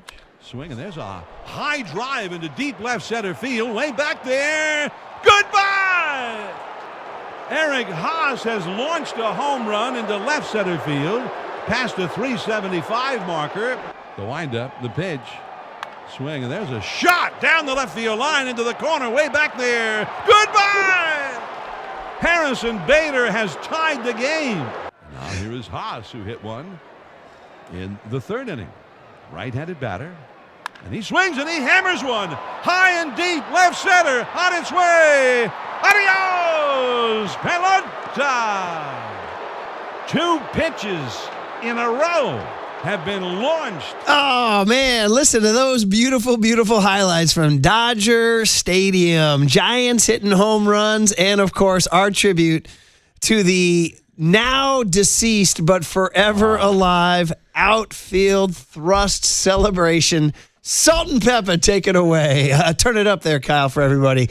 It only lasted for one night, unless they bring it back. Hey, for one night and one night only. But last night they did a respectful bow, but it's been a topic because we were told by Andy Baggerly's reporting in The Athletic that Tony Vitello might have told him to tone it down. We say bring it back. And the texters have been outrageously funny, whether it's Thrusty Baker or Stay Thrusty, my friends, or In God We Thrust. In God We Thrust, in Haase We Thrust. All the great texts have come in embracing the. So thank you, Salt and Pepper from 1986. Hey, good morning, everybody. You're listening to KMBR AM and KMBR FM San Francisco, the sports leader, a Cumulus media station. We are going to get off of the baseball for a little football at 8:50. Matt Mayoko and the overwrought release of the NFL schedule. Oh, my God. I told Marcus, and I want to stay on the Giants. We're on it because it's hot, and Eric Haase is Haase of pain, as Curly's calling it, down there in Dodger Stadium. But, even when I was covering the NFL as a beat writer, I'd be like, this schedule release, what's the deal? We know who they're playing. What's the deal? It's like you see a friend. So all we're finding out is the dates, really, because we know their schedule. We know the opponents. And so it's like when you see a friend, you're like, hey, man, let's get together. Can you play golf? Like my buddies and I are trying to play golf Friday, but somebody can't this Friday, so we're going to push it to next Friday. I'm like, it's kind of the same thing. Hey, we're going to play the Vikings week 11 or week 12. No, we'll do it week 11. Yeah. That's kind of what we're Let's doing. push it down the line. Let's announce release dates and then forget about it for the next 6 months. Anyway, but we'll do it because we love the NFL. And then FP Santangelo was having a great time with John Miller in the booth, while Dave Fleming, I believe, is at Amick for the PGA Championship. I think we'll check in with Marky Mark on that on Friday. I hate the PGA Championship in May, but again, I don't want to ruin the thrust buzz we have going here because the Giants, we called it in bright and early for the third straight day, have won a baseball game. Now, big picture, they're 18-24, right? No bueno. Small picture, they've won 3 in a row since the Saturday Night Massacre against Pittsburgh, where they got booed out of their own stadium and came back on Mother's Day with the comeback win, go down to Dodger Stadium and take advantage of this Dodger team that's a little lacking an edge right now. They're a little banquet circuit fat and happy.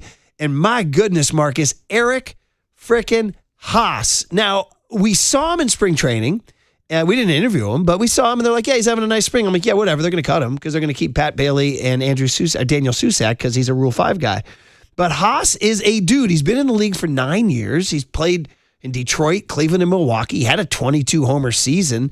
And man, oh man, Marcus, the jolt that he provided with the bomb off of Yamamoto and then doing it again last night changed everything. I mean, it really did. The bottom of the lineup giving you production against Yamamoto was quite the pleasant surprise. And I don't think anybody had Eric Haase as the hero down in Dodger Stadium. We've spent the last couple weeks talking Patrick Bailey, Daniel Susak, and Jesus Rodriguez and how to get those guys at bats post Patrick Bailey trade. Now we might start having a discussion about maybe getting Haase more at bats. We heard from Tony Vitello after the game yesterday about his flexibility playing in the outfield as well. I mean, if you show up to Dodger Stadium, you hit 2 bombs. Let's also shout him out for almost hitting a third one that was caught at the warning track also. Eric Haase. That would have been gone at Oracle? Yes, that would have been a home run at Oracle Park. What a moment, what a night it was. And I was happy regardless of what the post-game celebration was in center field. Yeah, they did not thrust and hump. By the way, we had people the text line was incredible in the 7 o'clock hour saying, hump, baby, right? Hump, baby. Oh, yeah. Get happy. Here's Vitello. Somebody real quick, if we're going to give some shout-outs to the text line. Someone says, damn, boys, after seeing 3 wins in a row, is it playoffs or thrust? Guys have been hot. You guys are hot. You guys are better runners than we are, man. I'm riding your wave. I'm riding the texters' waves. They've been funny. Stay thrusty, my friends, was a good one too. Thrust the process. Thrust the process. That's my favorite. Buster the thruster. Yeah. We got all these. Somebody dropped a thrusty baker earlier this morning. Incredible. So anyway, back to the business. Can Eric Haase be part of this dude? Because here's a quote from Eric Haase that was pretty interesting. He was talking about the chemistry of the Giants in the last few games. And again, I don't want to drive a knife into Pat Bailey. This is what happens when people get traded. All of a sudden, they start killing a guy. Like they did it to Rafael Devers in Boston. Yes, they did. Oh, he was a disaster. You're like, wait a minute. You loved him 2 days ago. Mm-hmm. He won your World Series ring, and you guys loved him then. But you tell me, I don't know if this is a slight on Bailey or not, but this is Eric Haase, quote, I just think the chemistry in the room now is what we were searching for a lot of the season. You can argue which pieces are to blame for that, but we all know it's nice to finally feel that shift of momentum and energy. Yo, that's what we say when you guys blow me out. It's nice to feel the energy and momentum at KMBR feel much better. We all know things have changed around here. No names being mentioned here. But anyway, so I don't know. Was Bailey low energy? Was he a buzzkill? Did he have a clash with Buster? I don't. Listen, they traded the guy, right? Yeah, and it's hard not to kind of follow the cookie crumbs and assume that Eric Haase is not talking about Patrick Bailey here. Right. Because you're literally talking about the chemistry in the clubhouse a couple days after he got traded. Ryan Walker? Yeah, maybe Walker. Maybe it's getting Harrison Bader back in the clubhouse, and he's bringing a spark. We talked about the spark that Drew Gilbert brought a couple weeks ago, and now they're having the group hugs in the outfield. So, yeah, we're all just assuming here and playing the guessing game, but those comments do not bode well, assumingly, for a guy like Patrick Bailey. So, anyway, here's Vitello. Do you keep an Eric Haase? The guy's played 59 games in the outfield, and he has played outfield in his career. And all of a sudden, do you keep a guy like this around with the pop and the chemistry and the way he can tutor Dan Susak and Jesus Rodriguez at catchers? We have a couple things here. Here's Vitello on what's next for your hero from last night, your boy Haase. Yeah, I think what's ahead of him now is something we talked about with the outfielders is now that we do kind of have a good assortment of guys that provides flexibility that are primary outfielders, but there does have that underlying theme of other guys that we can trust out there, and I think you can trust him in left field. I think he's a viable right-handed bat off the bench for us, but more than anything, the things that were talked about in spring training are just instant. Anytime someone's around him, Mess was around him prior to this with Brewer stuff and other guys that have come across him, you instantly enjoy being around him. And then he also knows the game. A lot of catchers got to see it from their position and they got to call pitches and things like that. But I think he really knows the game too. So he's a good one to be in the trenches with. Sure sounds like he ain't going anywhere. I mean, this is like they like his personality. He's 33 years old. In fact, Tony V went as far as to make the comp to the legendary Major League movie franchise. The Tom Berenger character, his catcher's name is Jake Taylor? Jake Taylor. Yeah. You guys remember that? Major League? Did Y2 Kyle see Major League? That's a question right there. I bet he did. I've not. There you go. Okay, well, there's what did we know today, right? That is shocking. So that means you have not seen Major League 2. And I'm guessing you also haven't seen Major League 3 return to the minors, which is not really worth watching. Well, we won a game yesterday. Yeah, well, you knew that. We win one today, that's 2 in a row. We win one tomorrow, that's called a winning streak. It has happened before. I'm due for another Major League hit, I think. I enjoyed that. I saw that in the theater back in the day. Cut M here. Vitello compares Eric Haase to Jake Taylor. Yeah, I think it's like, I hate to jump ahead your question, but I see where it's going because I said earlier a ways back, it's Major League all over again. Maybe it's Major League 4. I don't know how many of those things they made. They were getting pretty bad, so hopefully they stopped. But, Jake Taylor vibes from Haase. Okay, man, there you go, man. I like the Jake Taylor vibes. And if we're getting those Jake Taylor vibes from the veteran Eric Haase, that means in this scenario that Jesus Rodriguez has to be Rube Baker, which is the hot shot catcher in Major League 2, who's a great hitter, but Murph, he has problems throwing the ball back to the pitcher.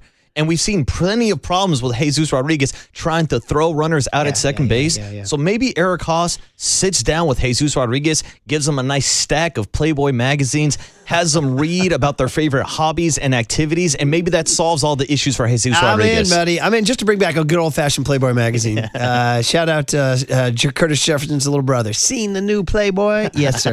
925 says they need to bring back, and this is one for you guys may not know, because this was the year, the park opened the year that Y2 Kyle was born. In the year 2000. You can break that out again, kid.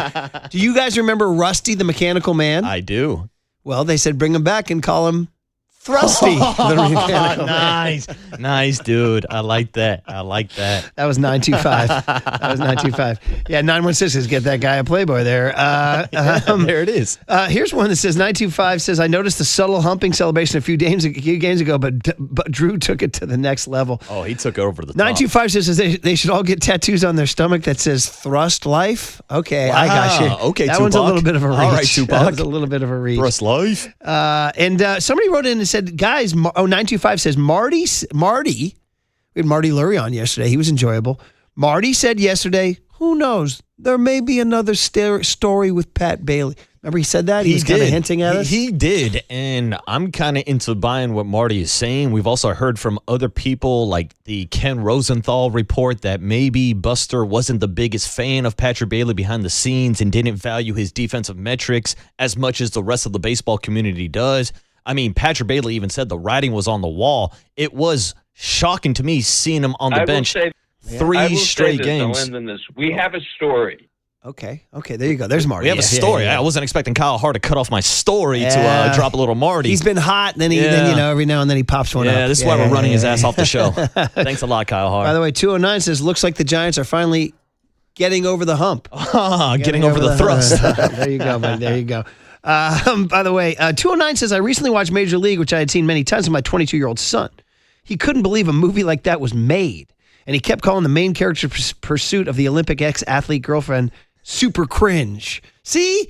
These kids don't laugh anymore. Well, that's because these kids don't have comedies to laugh at anymore. No, they don't. When's the last time there was an actual comedy in the movie theaters? Come on, man. I can't remember. Honest to goodness. Like really, like they stopped making comedies like a decade ago. Stop making fun of whatever happened to these kids don't know how to laugh. Yeah, This is why they're look maxing. Exactly. I just showed you the stupid story on the peptides here. Oh, jeez. Now, it's funny is it's 8:11 and we're getting texters from the 8 o'clock crowd and they're repeating some of the riffs from the 7 o'clock crowd. Like 707 says, stay thrusty, my friend. We got that from 925 earlier today. And then somebody else said, 831 said the three Thrusketeers. We got that one too. Nice. Here's a new one. Yeah. 415. This team is a thrust trap. Oh, man, dude. 408 says maybe their favorite character on The Simpsons was Thrusty the Clown. All right. You guys are very good. We are having too much juvenile fun today, too. It's funny. I know. And 707 says my favorite character on Vacation was Thrusty Griswold. All right. All right.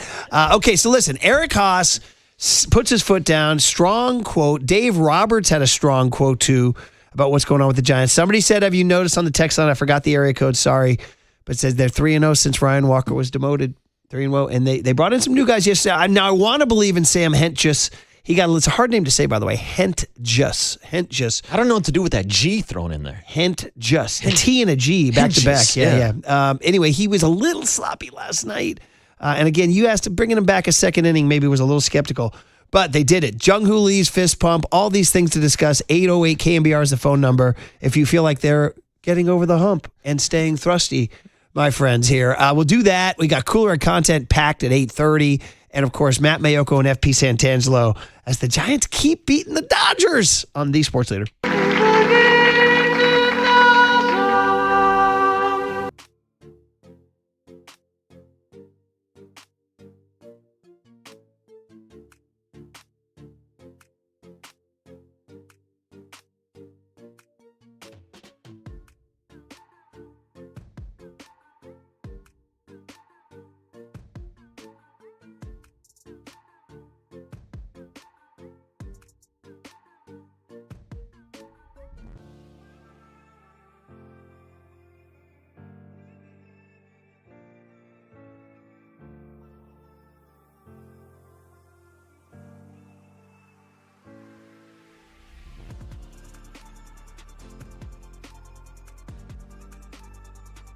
Shout out to the Golden State Lumber and Showroom text line, but also the YouTube chat killing it today with these thrust riffs, which begs the question, Should the Giants bring back the hump day celebration?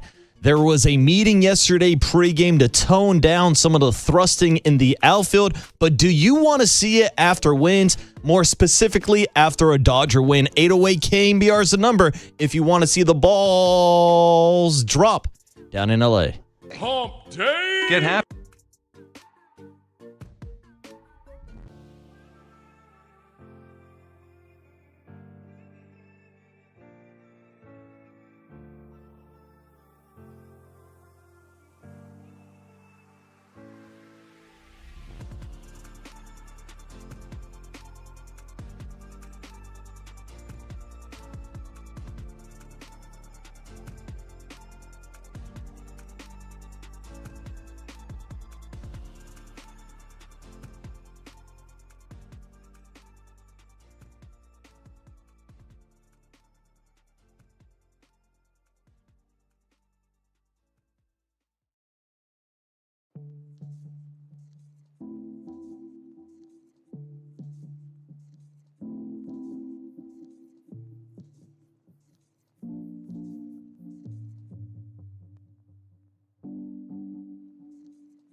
Now back to Murph and Marcus on The Sports Leader. Streaming live on thesportsleader.com and KNBR. The Sports Leader app. Murph and Marcus is sponsored by Bigelow Tea. Grab a mug and tea proudly. Well, I guess we'll know if he's in the lineup. There's a swing and a drive into right center field. That is falling and in there. Base hit. Tucker could not catch up to it. One run is in. Here comes Gilbert streaking around third. He scores a 2-run double for Jung-Hoo Lee, and the Giants make it 6-2. It's a 3-run inning. Oh, John Miller and FP Santangelo on the call. They'll do it again tonight. Jung-Hoo Lee with a fist pump as he got into second base. And we continue to, I don't know if this is a form of protest or what, but we're going to just kind of continue to pay tribute to the thrusting and the humping. That's right. I said that. Yeah, the thrusting and the humping until they bring it back, because the Giants made national news Monday night. Tuesday morning when we did the show, we were only starting to grasp the ripple effects of what they did with the outfielders. Drew Gilbert, Harrison Bader, and Jung-Hoo Lee gathered and then did a very strange golden retriever sort of dog hump celebration. And then as the day went on yesterday, it got bigger and bigger on social media. And then Tony Vitello had to address it before the game, and he said they're a close-knit group, ha-ha. But then Andy Baggerly reported that the message had been relayed to tone it down, and they kind of did this whole thing like, it's like when you're a kid and, your dad's like, don't talk about you or whatever, clean up your room or something, whatever, and they like overdo it. And then they overdid a very polite, non-thrusting celebration and did a bow, which I thought was kind of funny. But now the national media, the John Boys of the world, the Barstools are like, wait, bring back the thrust. So that was, of course, Black Eyed Peas. Marcus, your request. My humps. There you go. My lovely lady humps. Check it out. What you going to do with all that junk inside Murph's trunk? You're killing me because I still have the residue of my cold from last week, and every now and then it comes up when you make me laugh. So, yeah. Which is good because, Murph, we are a show that thrusts the process. We're talking about a team that has been struggling so bad offensively all year long. We were looking for a slump buster. Instead, we got a thrust buster. I mean, dude, we literally could be breaking down like Eric Haase's role on the 26-man roster, or what Adrian Hauser did to get the Giants through, or the safety squeeze bunt. But instead, it's all about bringing back the thrust and reading these texts from you guys who are electric on the text line. We've got them all from Thrusty Baker to Stay Thrusty, my friends. Thruster Posey, the president of Thrust Operations. 415 says thrust in the wind. All the Giants are is thrust in the wind. Drew Gilbert is a thrust trap. 925, the Giants are getting over the hump. 510, if you play Eric Haase in the outfield, is he thrustworthy? My God. 831, it doesn't matter how many stars you have on your team. You can't win if you don't thrust each other. 408 said, hey, Marcus, didn't you say to Kershaw, thrust the Dodgers? Hey, Kershaw, thrust the Dodgers! Hey, Kershaw! The Dodgers! Yes, and 650 said, like Bob Watson said in Bad News Bears 2, let the kids play. Even Mike Krukow said bring it back, too. I'm surprised that it was Vitello who put the kibosh on it. I wonder if he heard from anybody above him or if it was his call. Yeah, but, especially when there was a camera cutaway to Tony Vitello in the dugout yesterday, and it looked like he might have been thrust in the railing. I think that might have been a nervous tick Maybe for him it there. was. Or maybe he was feeling those vibes. 916 says MC Hammer showed up at the 2010 World Series, so you can't thrust this. Can't thrust this. Dun, 209 says the Giants' favorite midday snack are thrustables. Nice. Unthrustables. And a different thank you. Another 209 says can't wait for Monday when you guys do humps and bumps. All right. Nice. I like that. These kids, humps and bumps. You guys are freaking on fire. I can't even keep up with the amount of text there. Yeah, Maybe we should rename it to the Golden State Lumber and Showroom Thrust Line. 530 sounds like Tony V is a supporter of anti-thrust laws. Tony 707, Tony Viagra and his thump babies. Oh my God, dude! The boys are thrusting. I can't even. And then somebody says in the NFL that's 15 yards too many pumps. 209 said that. That's the Key and Peele skit, right? That's exactly the Key and Peele skit. 925 says the Dodgers are jealous of how zesty our outfielders are. 415 says don't doubt Thruster Posey. 925 says I'm going to get a burger at the Thrusty Crab later on. Nice. I mean, my God. 916, if you thrust it, they will come. Yeah, they will. My God. In more ways than one. He said winds will come. He said winds will come. Oh, my God. Yes, they will. My God. Yes, thrust they the will. process. A lot of people checking in that's on that my one, favorite. too. And 415 says, after all, today is, Kyle, Hump day. Hump day. All right. So listen, can we do an entire segment reading your guys' crazy text there? Murph. Yes. Hump day. There we go, man. Okay, so it's been the show all morning long in terms of the Giants taking care of business. If you missed it, they beat the Dodgers 6-2 last night. Now they're 18-24. I mean, we're like, hey, look at this, but they're 18-20. So it's a long, slow climb. I don't know what they can do tonight against Shohei Ohtani. He's got a 0.97 ERA. But, I mean, hey, the Dodgers lost his last start, I think, 2-1. Yeah, I mean, Yamamoto has established himself as one of the best pitchers in baseball, and the Giants have now beat him, I believe, in 3 straight games. Yeah. Now, Shohei Ohtani is also pitching as one of the best pitchers in baseball right now. He would be the leading vote getter in the Cy Young conversation 40 games into the season, which obviously they do not give out those awards. But hey, we saw last night production from the bottom of the lineup. Not sure if we're going to get that again, but we also saw a little small ball. The squeeze bunt play last night from Drew Gilbert put some pressure on Shohei Ohtani, put some pressure on that Dodgers infield, and maybe you can make something successful happen. He did pitch against the Giants on April 22nd, and he threw 6 innings of shutout ball, struck out 7, and walked none. And you know what? The Giants won the game. Ended up winning the game. On the Pat Bailey walk-off. Yeah. Oh, man, oh, man. Bye-bye, Bailey. Hello, Eric Haase. Yeah, we want to get these. And Eric Haase with that interesting quote, I just think the chemistry in the room now is what we were searching for a lot of the season. You can argue which pieces are to blame for that, but we all know it's nice to finally feel that shift of momentum and energy. Is he talking Ryan Walker? Is he talking Pat Bailey? Is he talking both of them? I don't know. You tell me. Very interesting. Yeah. Is it the injection of guys like Drew Gilbert, Bryce Eldridge, and Jesus Rodriguez to the roster? Is it Harrison Bader returning from injury? Or I think option C might be the most likely option. He's either talking about a guy like Patrick Baylor or even Ryan Walker. And the quote from Dave Roberts, Dodgers manager, the Giants haven't had a good season thus far, but against us, you can see the emotion that they're playing with. We have to find a way to match that intensity. So how about that? The Giants are out here running circles. Yeah, Dave Roberts is getting a little jealous watching the Giants outfield celebrate. Yeah, honestly, there's a little something there. So this is what we wanted with the Tony V Giants, although interesting that Tony V would be the guy to tell him to put the kibosh on. Maybe they'll bring it back, man. Maybe like New Coke and Classic Coke. When they went to New Coke, they brought back Classic Coke. Maybe we'll bring back the thrust. All right, guys. So listen, there you go. Some fun with that. Big hit 1, big hit 2 is all about the Giants and the Dodgers and the fallout from the banning of the thrust. It's like banning books. It's never good to ban things. Never good to ban. Don't ban. We're against the ban. Bring back, let's live in an anti-ban culture. Let the boys be boys. Let the boys be boys. We played Slam. Onyx. Slam. There you go. Jump on it. Cooler Hump content. on it. Had some Let good stuff. the boys be boys. Including a tribute to a great 49er. What else we got, Kyle, in there? What are we feeding into that cooler there, buddy, huh? Yeah, we got some Dante Whitner. Ooh. Did he cross the spicy. line? Did he cross the line? Yeah, him and Jair Brown. He might have crossed the line, yeah. And then Matt Mayoko at 8:50. FP Santangelo at 9:15 on The Sports Leader.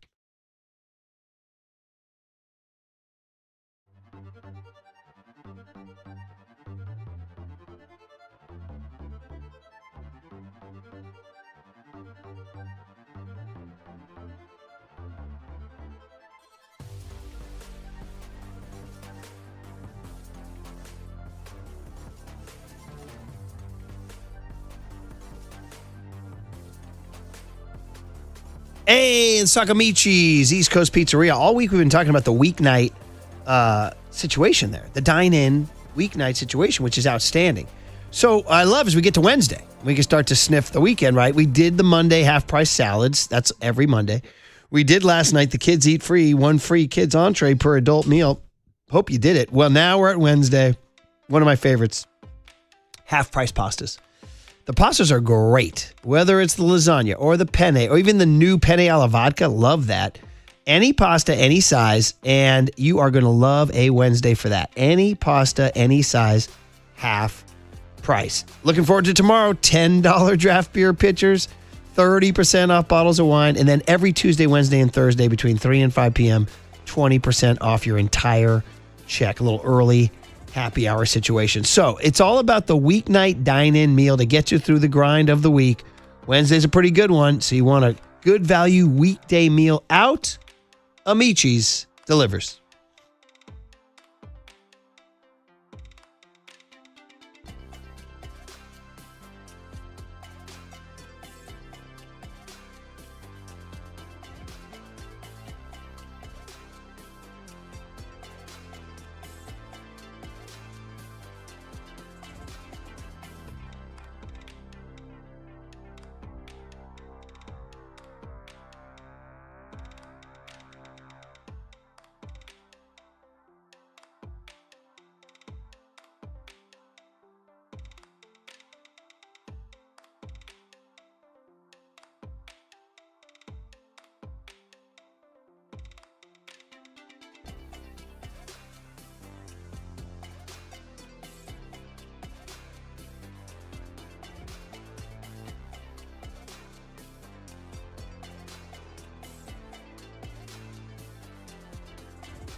All right, everyone, chill. This is the cooler He's bitten a cooler of content.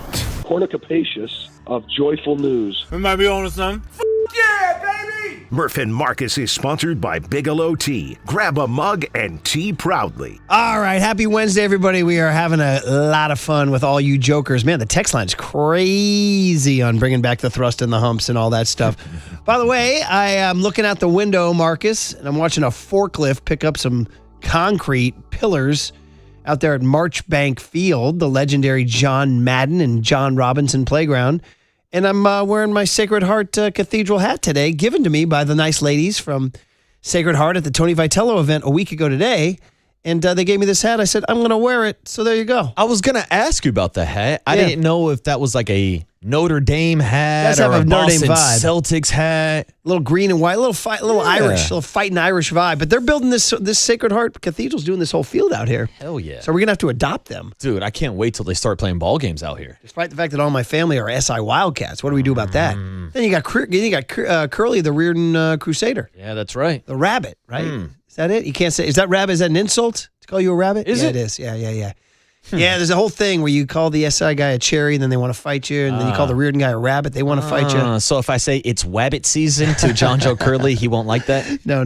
It's Wabbit season. Anyway, the Cooler of Content is sponsored by Marin Health with top physicians, surgeons, and clinicians right here in the North Bay. Marin Health puts you closer to your best health, world-class care, closer than you think. Our great friend Matt Mayoko at 8:15, FP at 9:15. He predicted the safety squeeze, which was pretty cool.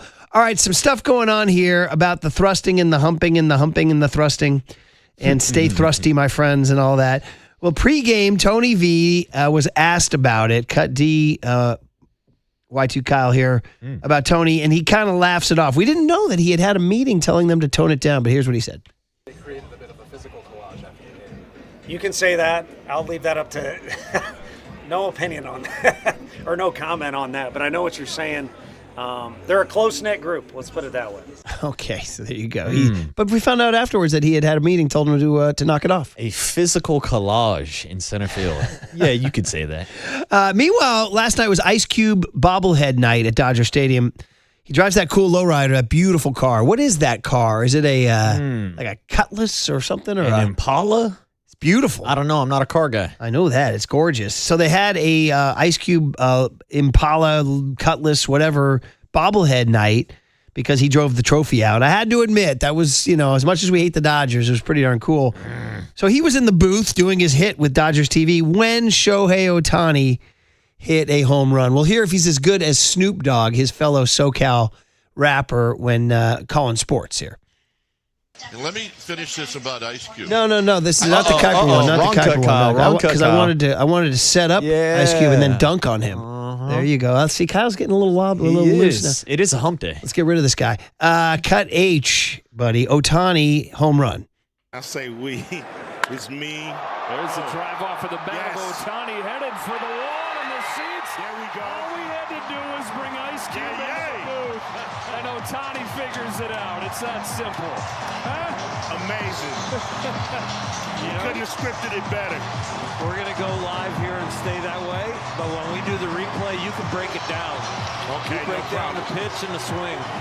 Okay, so yeah, not very good. No, quite frankly. Even when they had him break down the replay review of the home run, it was nothing in comparison to some of the calls we've gotten from Snoop Dogg. Is it possible then that Snoop is the better has the better bars? Oh, see, that is a question that will divide the SoCal rap industry. I mean, these are guys that obviously have ties going back to Dr. Dre and all of that. But yeah, I would say probably as far as wordplay goes, Snoop has better tutelage on the mic. Cube gets a lot of credit for his lyrics and also ghostwriting a little bit for Eazy-E and those type of guys. So Ice maybe has more overall street cred, but I would say that Snoop definitely has better tutelage on the mic. And spontaneity. Yes. Like in a freestyle rap, you want Snoop. Yeah, I'd go Snoop. Yeah. Anyway, so meanwhile...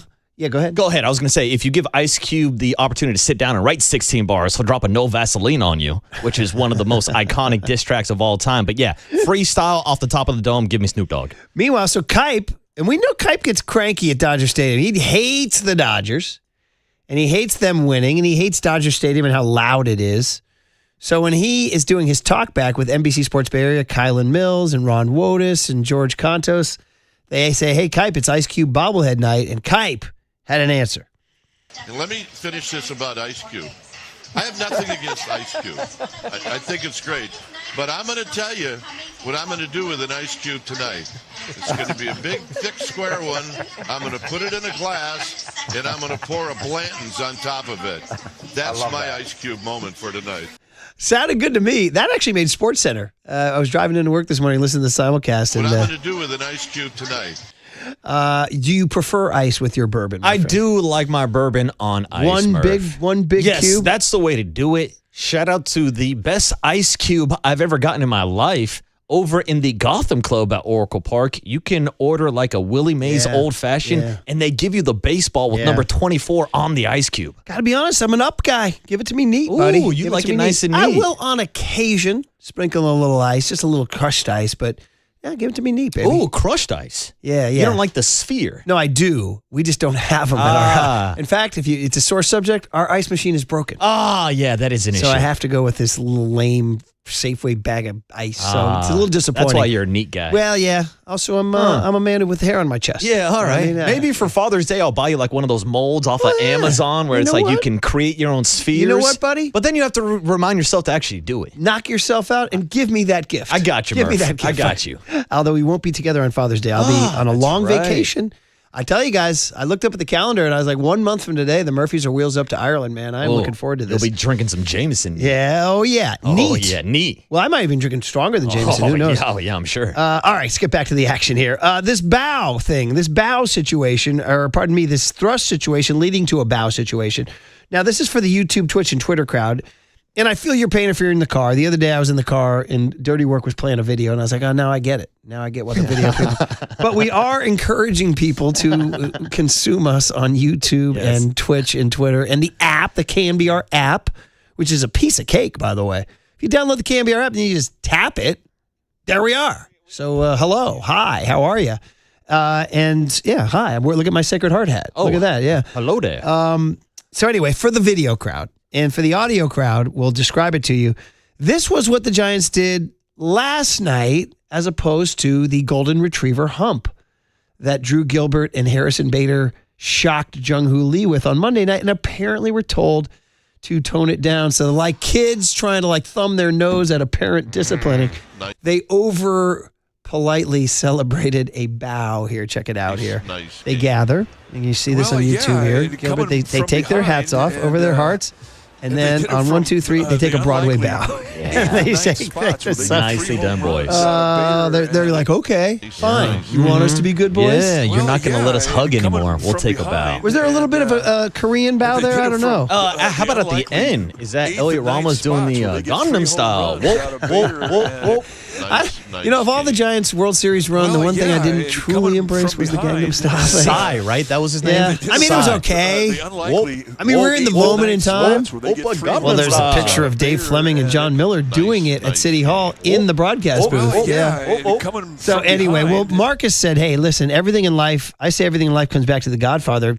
but also true, most things in life come back to Key and Peele, They definitely do. who are very, very funny. So, again, for the video crowd, I yes. believe we do not have this Oh, we don't? video. Okay, Kyle never mind. Hart chime in. No. Okay. We do not have the See video for this. Look what I'm holding right here. Yeah, I know.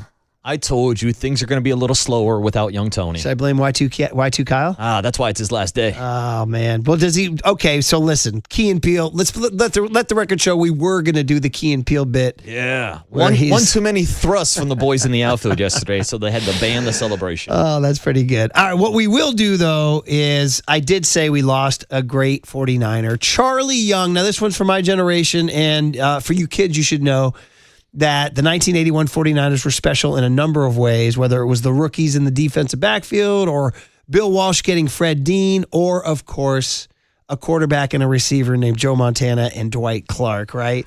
But one of the moves he made, now Bill Walsh, this is like, what Buster's trying to do and like find things along the way. A veteran tight end named Charlie Young, the only knock on him was that he was a USC Trojan. But Charlie Young had been a veteran tight end, and he was good. But the Rams, of all people, had no use for him. And they released him, and Bill Walsh went and got him. And people were like, is Charlie Young old and washed up? Well, no. Guy winds up winning the frickin' Len Eschmont Award and becoming he was a Pro Bowler. He started his career in 73 with the Eagles. Then he went to the Rams, and then the Rams got rid of him in 79, and Bill Walsh picked him up in 80. And by 81, 37 catches, 400 yards, 5 touchdowns, and became the spiritual leader. He was a very religious man. I believe he became a minister. Lowell Cohn wrote a beautiful, beautiful, beautiful tribute to him on Lowell's Substack, which I highly recommend. Everybody should read Lowell Cohn's Substack. He writes great stuff there. But anyway, he was 30, Marcus. He was considered washed up at age 30. But here is the first touchdown of the 81 playoff run against your New York Giants. The Niners win this game 38-24. I want you to just enjoy a young Pat Summerall, a young John Madden, and Candlestick Park. And Montana, by the way. You get a little Montana magic here, too. Check it out. 3rd and 7 from the 8. Montana has hit 4 in a row. Linville Elliott will now operate on the right-hand flank. Davis is the lone step back. Montana fires in the end zone. Touchdown. Charlie Young, the tight end.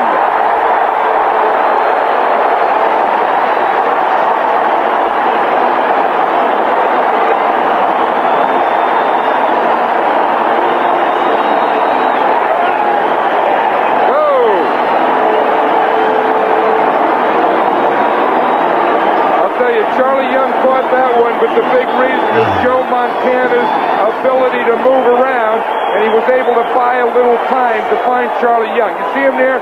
He steps to the left, steps right, and then he steps up as he throws that ball. And then he could find Charlie Young in the back. Font in the end zone, the fans in their rain ponchos and camo, holding beers. Nobody's wearing jerseys then. It was pre-jersey phenomenon. Nobody has a cell phone out recording the game.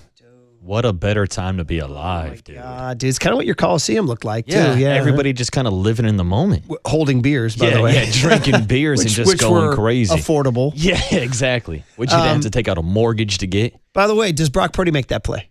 You know, Brock will move around in the pocket. Shout out to him last year against the Chicago Bears. Made some phenomenal plays. But, yeah, that guy Joe Montana really knew how to find guys in the back of the end zone, Murph. Oh, man. That got me all in my feels. Anyway, we lost Charlie Young at the age of 75, a beloved 49er. From Fresno, California. Oh, wow. Yeah. Good detail. So shout out to the Young family. Our condolences. Yeah, USC Trojan, Edison High School in Fresno. There it is. Yeah, drafted in the first round by the Eagles, 73. And then he was just one of those classic Bill Walsh is like, oh, really? The Rams don't want him? I'll take him.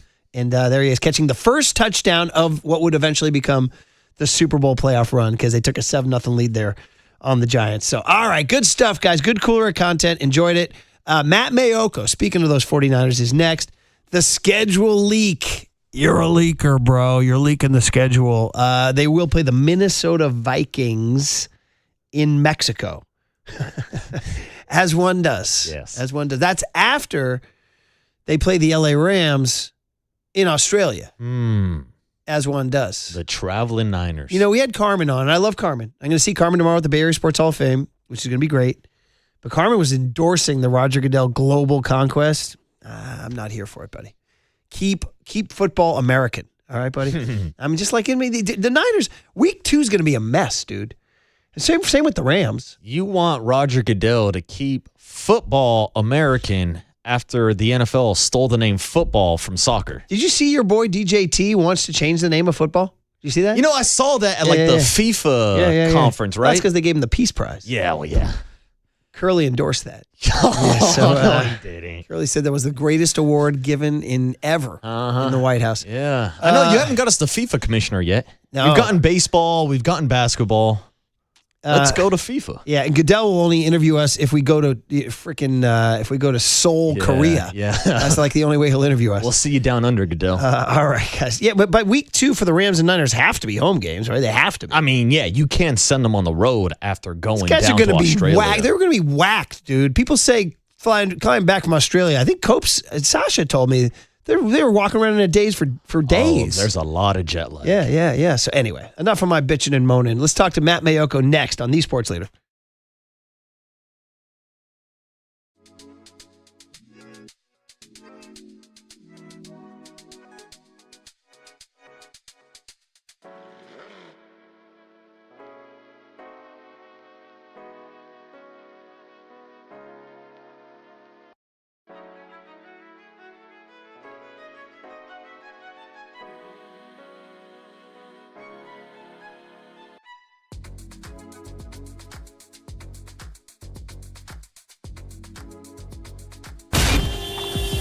Time for your Bay Area Chevy dealers traffic update.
Listen to the Sports Leader anytime, anywhere. Download KNBR, the Sports Leader app. Murph and Marcus continue live from the Casino Matrix Progressive Jackpot Studios. Casino Matrix. Progressive jackpots are here. Where are you? Just drop in. 1-800-GAMBLER. All right, the Giants may have beaten the Dodgers twice, and they may have caused a national stir with their outfield celebrations. But the NFL never sleeps. They say, give me the wheel. We want to leak schedule details to you every day of the week. Just drip, drip, drip, so that we can finally find out on Thursday what the NFL schedule is. A man who's covered about 30 years of these and gets excited every year for the schedule release is Matt Mayoko of NBC Sports Bay Area. Matty, happy schedule release week, buddy. How you doing? Happy hump day, man. Thank you. Yeah, it's so exciting whenever that schedule is just slowly come out. You know, in the old days, Murph, it was just like, oh, the schedule just got released. Here it is. Now it's there's going to be a special 1 hour show on the NFL Network to announce when the schedule is going to be released. They milk this for all it's worth. Now we know two. We know two of the game. We know all the opponents. We just don't know the dates and how it all lines up. But now we know the two international games. And it is the Minnesota Vikings in Mexico. I don't even know if there's a take or a reaction. I mean, it's not the Raiders. Yeah. It's not Los Raiders, right? Right. Yeah, the 49ers, they could block two teams from being their opponent. They didn't want the Raiders. They didn't want the Broncos. And so my take was, well, that's too bad. I would have liked to have seen Juwan Jennings come back to Levi Stadium, but he's on a 1-year contract with Minnesota. So it won't be this season unless the team's made in the postseason. Matt, with the 49ers starting the season down in Australia, is the assumption that they would get a home game in week 2 after they return? Here's what the 49ers want, and I don't know. We'll find out, I guess, tomorrow at 5 p.m., but the 49ers they asked for, coming off of the game in Australia, they asked for a home game week 2 and then a short road trip week 3. Oh, okay. They don't want to get back on a plane a week or so later and take a long trip. So I think ideally for the Niners, they don't want a Monday night game week 2 because they don't want to then have to turn around and play on a short week 3 when they'd be traveling. So ideally it would be, Melbourne week 1, week 2, a home game, and then week 3, a trip to LA to face the Chargers. That would be their perfect scenario. Now, what about the fact that they could have maybe week 3 at home also? They don't want that because then that would make it so that they have those 2 home games out of the first 3, and then the schedule would start to turn. And when the season goes on, there would be kind of a counteraction of more road games than home games. So they don't want a home game week 3. They'd much rather have a short road trip week 3. So Matt said the Chargers, because you're looking at, we know, as we mentioned before we had them on, we know who the opponents are. Obviously the division foes, you play them twice, so that's 6 games right there, leaving us with, wait, Marcus, 11 others? Because they play 17 now? I'm very confused. But of the away games, it's the Dallas Cowboys, the New York Giants from the NFC East, the Atlanta Falcons from the NFC based on the division. Their AFC West foes on the road are the Chiefs and the Chargers. So that's 2, 3, 5, 8 road games. 3 are division. I mean, you've already played the Rams, so that's out. It's probably not going to be Seattle week 3, right? That's probably not. Yeah. I mean, that's a possibility, I guess, but I don't think the 49ers, and the 49ers don't get to decide, but each team, I think, that has to give up something. And in the case of the 49ers, 2 international games in the same season. Teams are certainly within their rights to have requests. It doesn't mean that the NFL is going to comply and give a team what it wants. But it does, based on your logic, what you're saying there, the LA Chargers are a road game for them. That would make all the sense in the world. So we'll look for that. Perhaps Matt Mayoko's sniffing out the clues, Marcus. There you go. Matt, any idea or do we know how many primetime games that the 49ers will have this year, or is that part of the schedule release process? Yeah, that'll be part of the schedule release process. I would assume that they'll max it out like they always do. I mean, 49ers are they're a brand nationally. They get good ratings. So, those are the teams that generally the NFL tries to max that thing out. So, yeah, I would think that they would play the maximum amount. Yeah, and of course, I'm also looking at cold weather possibilities. And it looks like the only possible cold weathers are Kansas City, New York. You can throw them in there. And I mean, if you want to consider Seattle cold weather, if they play them in December in the rain or something, but it's not that bad. So really only in terms of like possible snow games are Kansas City and New York. Would you expect the Niners to get jammed with one of those in December? I don't know. Last year they played in New York, and that was a mid-season game. I think that was week 9. Boy, they've had bad luck in New York with all the injuries that they've had there. We're going to have to do some research and see if there's an electrical substation there in East Rutherford. Oh, yes. Yeah, too soon. So we'll see. I would think that the Kansas City game would be of a lot of national interest. So that might be, if I were to guess, maybe early November. And I'm just speculating. I mean, I was not certain, but I was reasonably confident the 49ers would be playing Miami in Mexico City because that's what the buzz was in during the NFL annual meeting. Even people in Miami acted like they thought that they would be the 49ers opponent in Mexico City. And I know there have been some other inaccurate reports about, hey, it looks like this team's going to be playing that team in, wherever, in London, and those haven't come to fruition. But it's tough to predict, what will happen with the schedule and how the NFL sees it. There's a lot of moving parts there.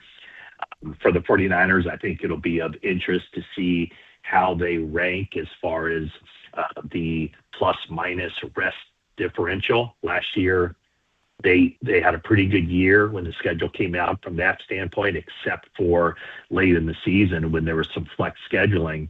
49ers ended up playing, and going into the playoffs too, 49ers ended up playing 3 short weeks in their final 4 games, including that game up in Seattle. So, no one really knows until the actual schedule lands in their laps. So you are listening to KNBR AM and KNBR FM San Francisco, the sports leader, a Cumulus media station. Matt Mayoko, NBC Sports Bay Area, our 49ers insider for the leader here, talking about this schedule release tomorrow. I'll be on again tomorrow on KNBR to talk about it. And by the way, if you're a Niner fan planning your road trips, you always know Arizona, LA, and Seattle are options, but your other options for roadies are Dallas, New York, Atlanta, Kansas City, and L.A. So there you go. Matt, moving on from the schedule release tomorrow to rewind a little bit to 49ers rookie minicamp last weekend. What were your big takeaways?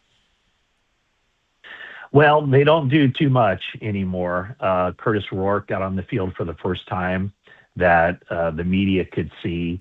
Remember, he was a 7th-round pick in 2025, and basically a redshirt year. They drafted him in the 7th round, even though they knew he wasn't going to be available year 1 because he was coming off the ACL injury and the surgery after playing well for Indiana in his final year in college. So, he's someone to keep an eye on because, the 49ers did not trade Mac Jones. They really didn't have any opportunity to trade him. I don't think they were all that interested in trading him. But as it lines up now, if you look ahead a year, you wouldn't think that Mac Jones would be back with the 49ers. He might be. He might be back with the 49ers in 2027. It might be that no team out there views him as a starting quarterback. But if, as the 49ers look ahead a year, Curtis Rourke would have a chance and he would get the first opportunity to be the backup to Brock Purdy starting not this season, but the next season after that. And then, the other takeaway that I've had after the draft where people seem to just, the knee-jerk reaction was, well, I didn't think, I hadn't heard of that guy being that good, meaning specifically DeJon Stribling and Kalon Black. In the last 2.5 weeks, there's become this kind of overwhelming groundswell of support for those guys being really good draft picks. I was talking to a scout, Dave Rosano, who has been a 34-year NFL scout, and now he works for the Senior Bowl. And he reached out to me out of the blue, and it was like, what are people in the Bay Area talking about? He goes, these guys that the 49ers selected are really good football players. And he had Stribling ranked ahead of Cornell Tate. He had Kalon Black as his second running back in this draft. And so that's just one example of someone with NFL ties who looked at that draft in a completely different manner as the knee-jerk fan reaction immediately after the draft of, the 49ers took these guys that nobody liked. Well, it was just the media people, who do the rankings who didn't have those guys ranked highly. It certainly sounded to me like there were a fair number of people, insiders, people within the NFL and who know the business, who thought those were really good players. So it just kind of seems like the public perception of the 49ers draft has changed a lot without really anything happening other than people going and watching highlights of these guys a little bit more. You got to love the media landscape. There's a backlash, then there's a backlash to the backlash. Exactly. That is exactly how it's happening. Oh, my gosh. And then eventually we'll play the game. You know what's next, Murph? Yeah. You know what's next? The backlash to the backlash to the backlash. Tripling down on the anti-stribling. Listen, I've told this story a million times on the air. They're sick of it. Is the 1996 training camp, rookie mini camp, when Terrell Owens just popped. I was like, yo, I remember seeing him and going, that guy's good.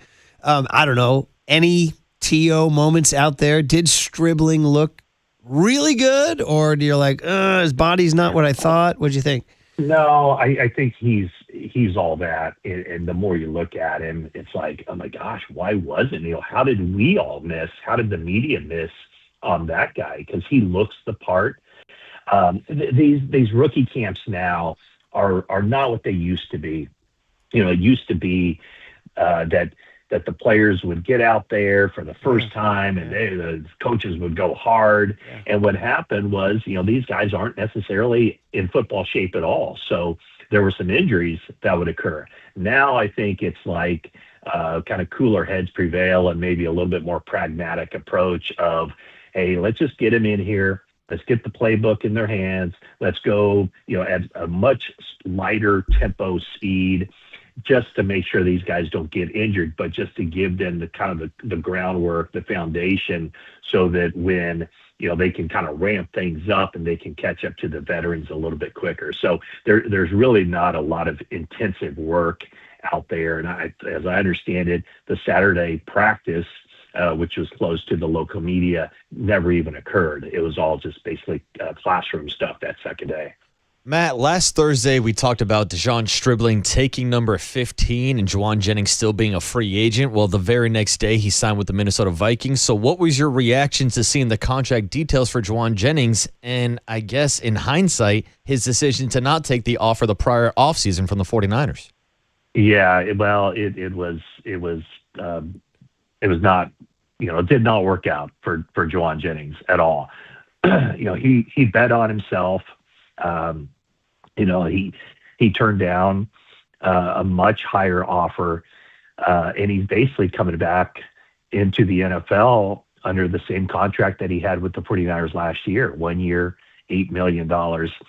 He has to hit incentives and max that thing out in order to get up to $13 million. So it's a 1 year, $8 million contract. And so it's basically, again, Jauan Jennings has to kind of bet on himself, but it certainly looks like he left a lot of money on the table by not reaching an agreement with the 49ers a year ago, heading into training camp, and then even toward the end of training camp. So, I'm surprised. I thought he would get closer to the number that he had put out there for himself. That didn't happen, and now he's going to a place where they don't have a steady, reliable quarterback situation Kyler Murray comes in there. J.J. McCarthy's already there. There's going to be some sort of quarterback competition or some decision that Kevin O'Connell has to make. They already have one of the top producing wide receivers in the NFL over the past 6 years, Justin Jefferson. Jordan Addison, their number 2 receiver. I think there's some questions about him due to some off-the-field issues.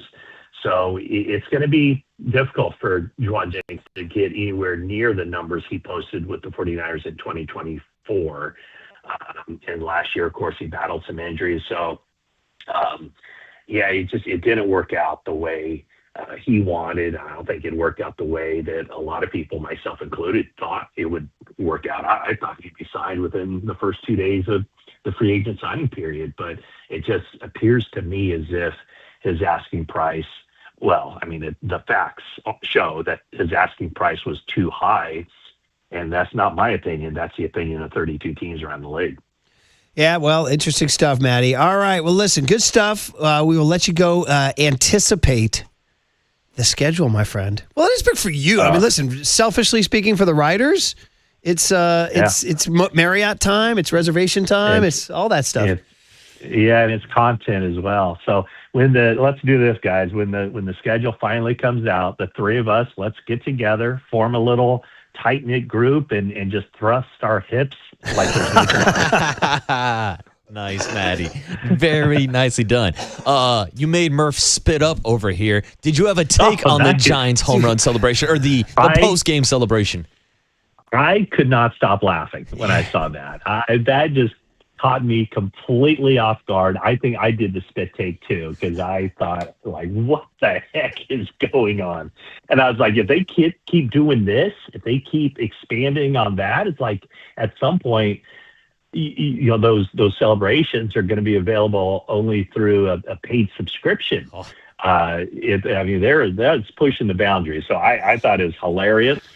I bet you, though, if it was the Dodgers doing that, I'd have a different opinion. But I thought it was hilarious. Yeah, it's good.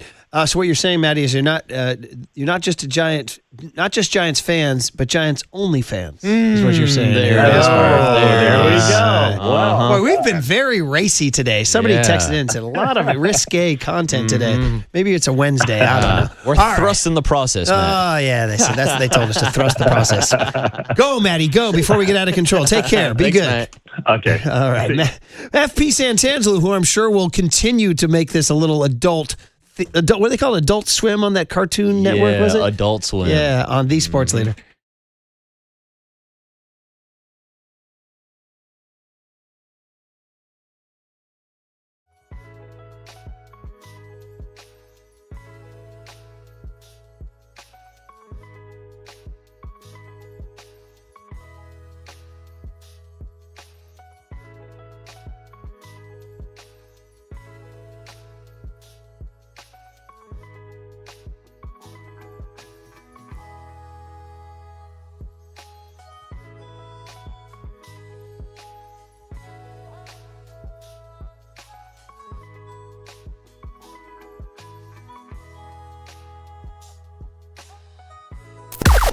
Now, from the O'Donnell Financial Group Sports Desk. Learn more at odfigroup.com. O'Donnell Financial Group, because planning is a process, not a product.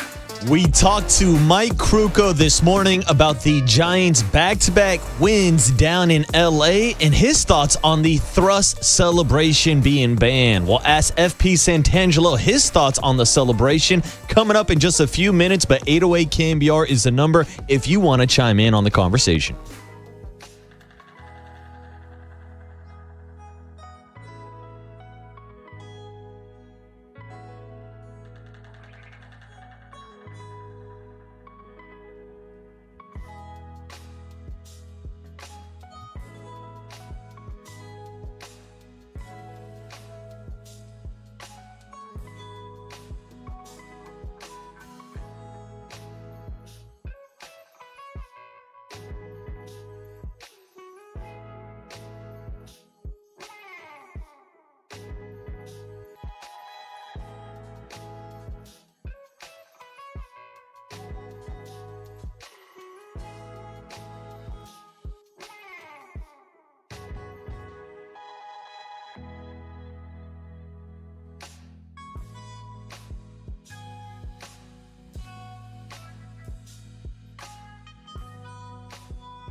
And now it's time for the Protect Your Assets Business and Technology Report with me, David Hollander.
Now back to Murph and Marcus on The Sports Leader. Streaming live on thesportsleader.com and KNBR. The Sports Leader app. Murph and Marcus is sponsored by Bigelow Tea. Grab a mug and tea proudly.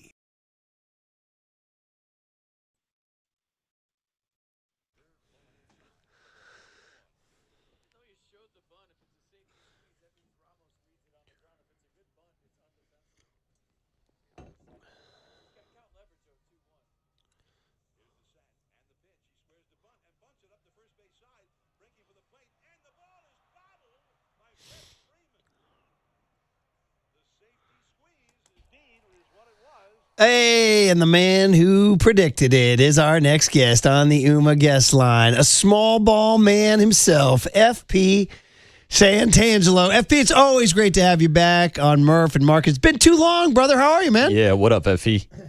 Yeah, what's up, guys? Thanks for having me on today. Appreciate it. Yeah, dude, tell us about being in the booth and sniffing out that safety squeeze. Was that a product of A, just you being an old hum baby, B, what you're hearing from what the Giants want to accomplish more, or C, what you think Tony V wants to do? I don't know. Hit me with it, FP. What's going on? I mean, well, Harrison Bader hit a home run, a low line drive to left field, and then Tony pinch hits the left-hander, Drew Gilbert, for Harrison Bader. And I don't know if it was to get a right-on-left matchup or not, but I thought, well, he's putting him up there to bunt, and Drew's a decent bunter. And I figured in a first and third situation, you talk about a college coach and trying to manufacture a run. Now he's a big league manager, obviously, but yeah, you just kind of saw it happening. I don't know. I guess it's just years of watching baseball, and I think sometimes as an analyst, you have to be okay with predicting what you think will happen and be okay with being wrong. And trust me, I got lucky there. I've been wrong way more times than I've been right, but anybody can sit back and tell you what just happened, but I always thought a good analyst gets out there in front of it and tries to predict or what they think might happen. I love it. And let's talk about the execution. I mean, so few guys get him down anymore. I think Christian Koss is good. It was not the perfect bunt. It was a little too much in the air, but he did place it geographically in the right spot where it did find grass. Tell us about what you thought of the execution of the bunt. And then Ramos, of all the guys, FP, let's be honest, of all the guys I want on third base in that situation, Ramos is literally the last guy I want there. But he didn't slide. I thought he should have slid, but he winds up scoring. Take us through the base running part and the bunting part for Drew Gilbert. Well, I mean, in a safety squeeze situation, I don't think direction is very important. You just have to, as the runner on the third, see the down angle off the bat. You can almost butt it back to the pitcher softly on a safety squeeze and be fine. Because as a third, if I'm the runner on third, I'm just reading that down angle. When it's popped in the air, that's a tough read. So that's a tough read for Elliot Ramos right there, because you have to see it drop first before you can break. So all the time the ball's in the air off the bat, as a runner on third base, you're wondering, do I go? Do I not go? Is Freddie Freeman going to run in and dive and make this play? I mean, you think of a guy like Anthony Rizzo. He was always in your face at first base, and he would make those plays. But, Freddie Freeman was a little bit back. Muncy was in at third. So as the runner at third, you want to see that ball ideally hit the dirt in front of home plate real quick.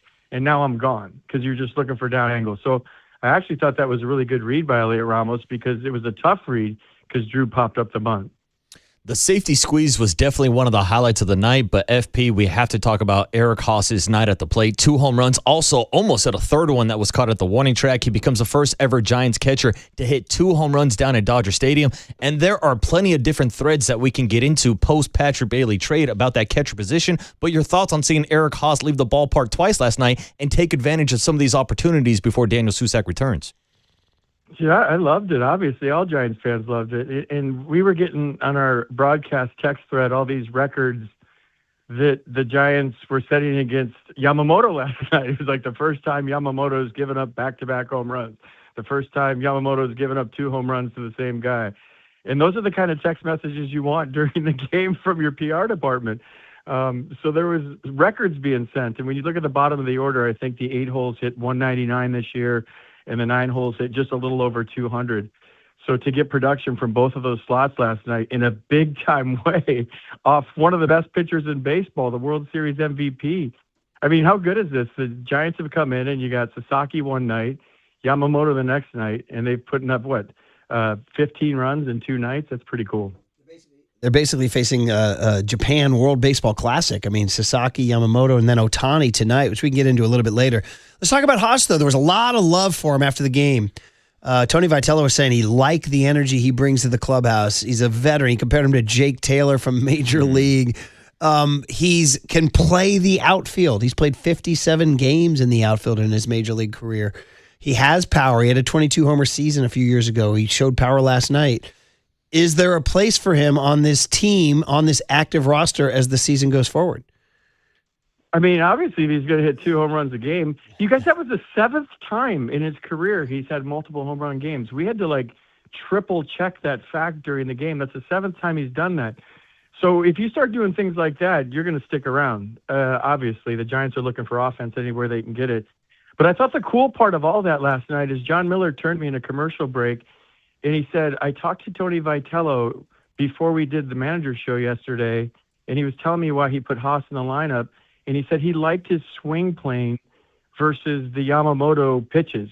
And he was hoping that he would run into one and pop one out of here was, I think, his exact words to John Miller. And John told me that during a break. I'm like, well, are we going to go with that on the broadcast? Because that's good stuff. So I think after his 2nd home run, John told the story on the air. So Tony Vitello is getting a lot of heat from a lot of different places. But I think the manager deserves credit for kind of an old school approach right there, knowing that he's a good low ball hitter and that Yamamoto threw a lot of low pitches, and that's why he put Haase in there. So a manager's hunch pays off with 2 home runs last night. Yeah, and we know that the Giants are looking for more offensive production behind home plate, which led to the Patrick Bailey trade last weekend. And FP, I kind of want to get your breakdown of how that process played out, because Patrick Bailey said after being traded that the writing was on the wall. To me, it even goes back to that doubleheader in Philadelphia where there was that weird pitch sequence where there was the same pitch called over and over again. Then we saw him get benched 3 games in a row, even before Jesus Rodriguez was called up. So just your thoughts on how this all played out and the timing of trading Patrick Bailey. Well, I mean, I don't know. I'm a big move forward guy. I don't like to live in the past, and you kind of like to talk about the guys that are here now. I think, as Giants fans, Patrick Bailey gave us a lot of memorable moments with clutch hits over the years, and you want to thank him for his defense and the snap throws to first and the pickoffs and throwing all the runners out. And a team that just needed a lot of offense from anywhere wasn't getting it from the catcher position. So Buster Posey, Zach Manassian made a move, and I think the biggest move in that whole thing was getting the draft pick. I think you got the 4th pick in the draft and the 40-something 29th pick in the draft. And but now you have a 29th. Oh, okay. I'm sorry. So now you have 3 picks. Yeah. So instead of just waiting all the way to the 40 whatever round after you make the 4th pick, now you got a 29th pick in there. So you're going to have 3 picks. I mean, that's a draft that can turn everything around. So I like it in a lot of different ways. It's easy to bash a guy hitting 140, but there's a lot of good memories from Patrick Bailey, and obviously I like the move. And I want to see tugboats in the Cove. When tugboat you might get it. Cool.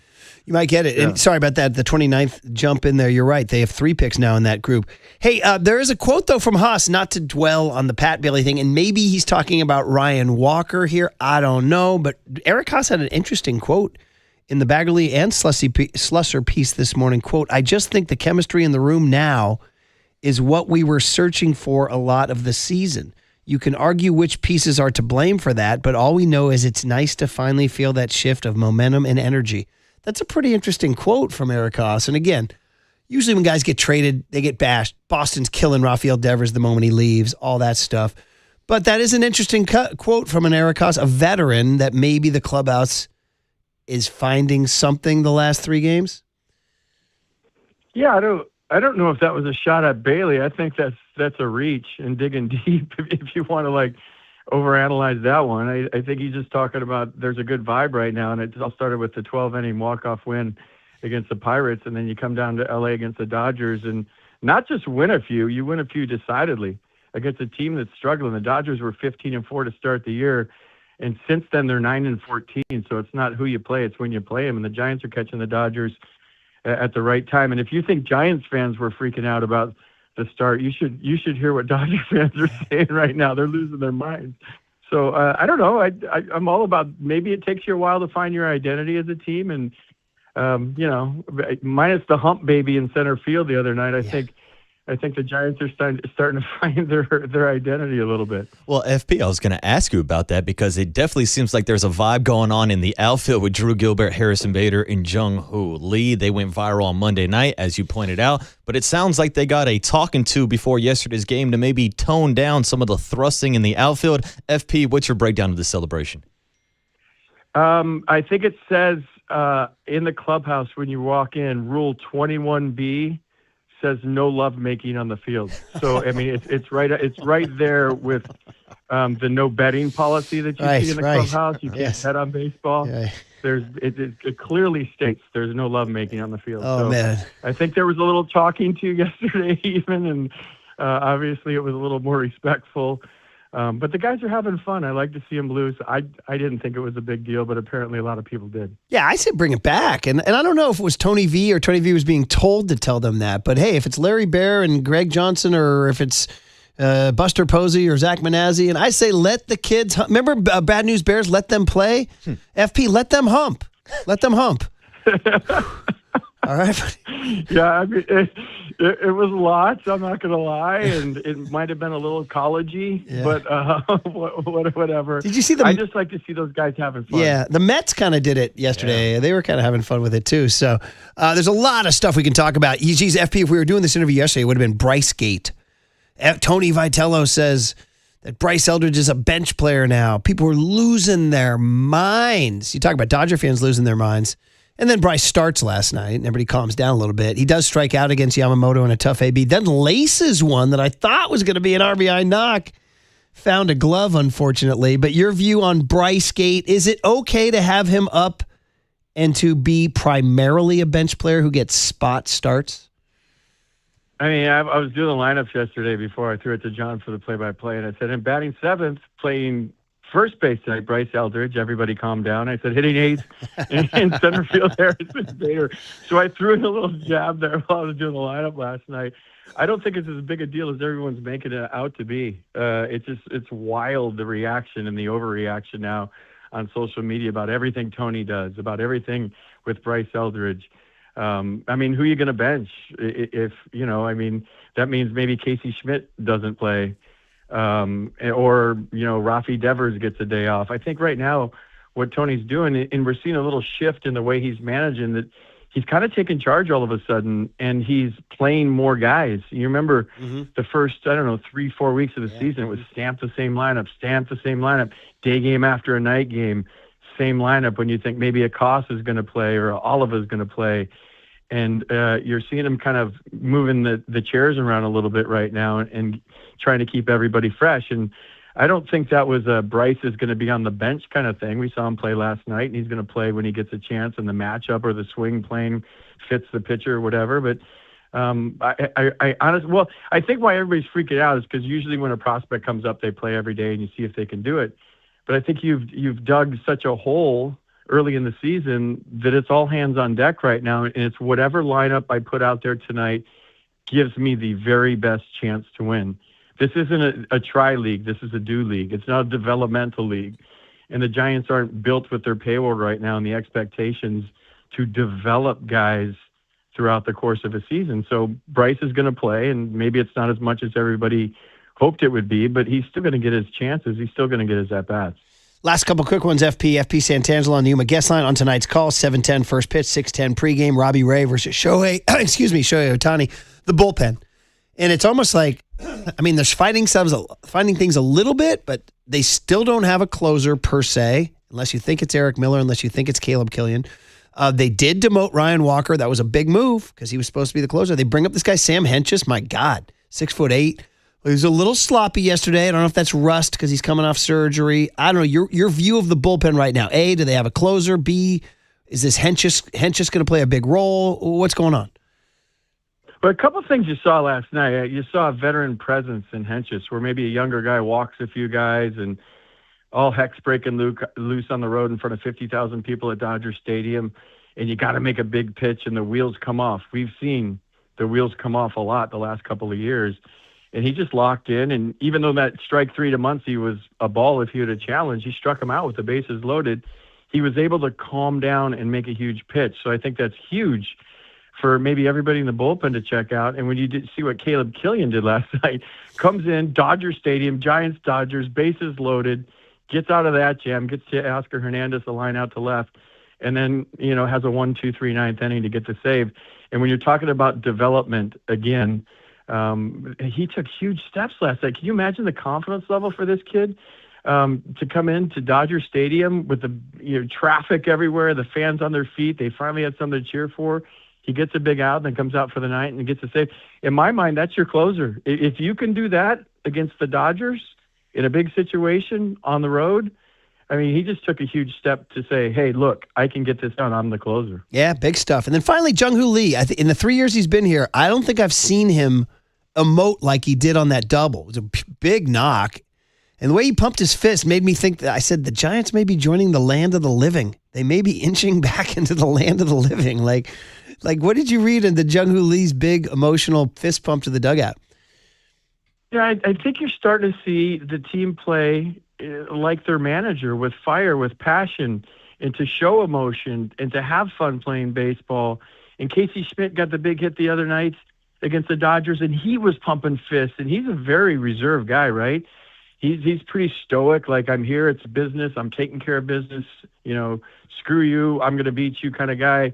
And he was pumping fists at first base. And Jung-Hoo last night, we've seen Elliott do the high step around second when he hits his home runs. We've never seen that in the past from him. I mean, so you're starting to see guys show a lot of emotion, and maybe that's a reflection of the manager, who's a fiery guy. He's Italian. We all saw what he did at Tennessee and the emotion he had.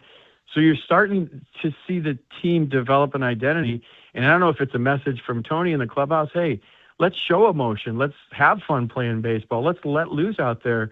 But to see Jung-Hoo do that when he got to second base last night, oh, man, that play he made in right field on the Will Smith sac fly is as good as it. That's gold glove stuff, man. That saved the game right there. Yeah, I was in the car when you guys called that. You described that very, very well, and thanks for that. And to leave it on this, Dave Roberts last night, quote, the Giants haven't had a good season thus far, but against us, you can see the emotion that they're playing with. We have to find a way to match that intensity. That's Dave Roberts talking about the Giants and the Dodgers. So pretty good quote, man. All right, you guys doing great, man. You and John sound great.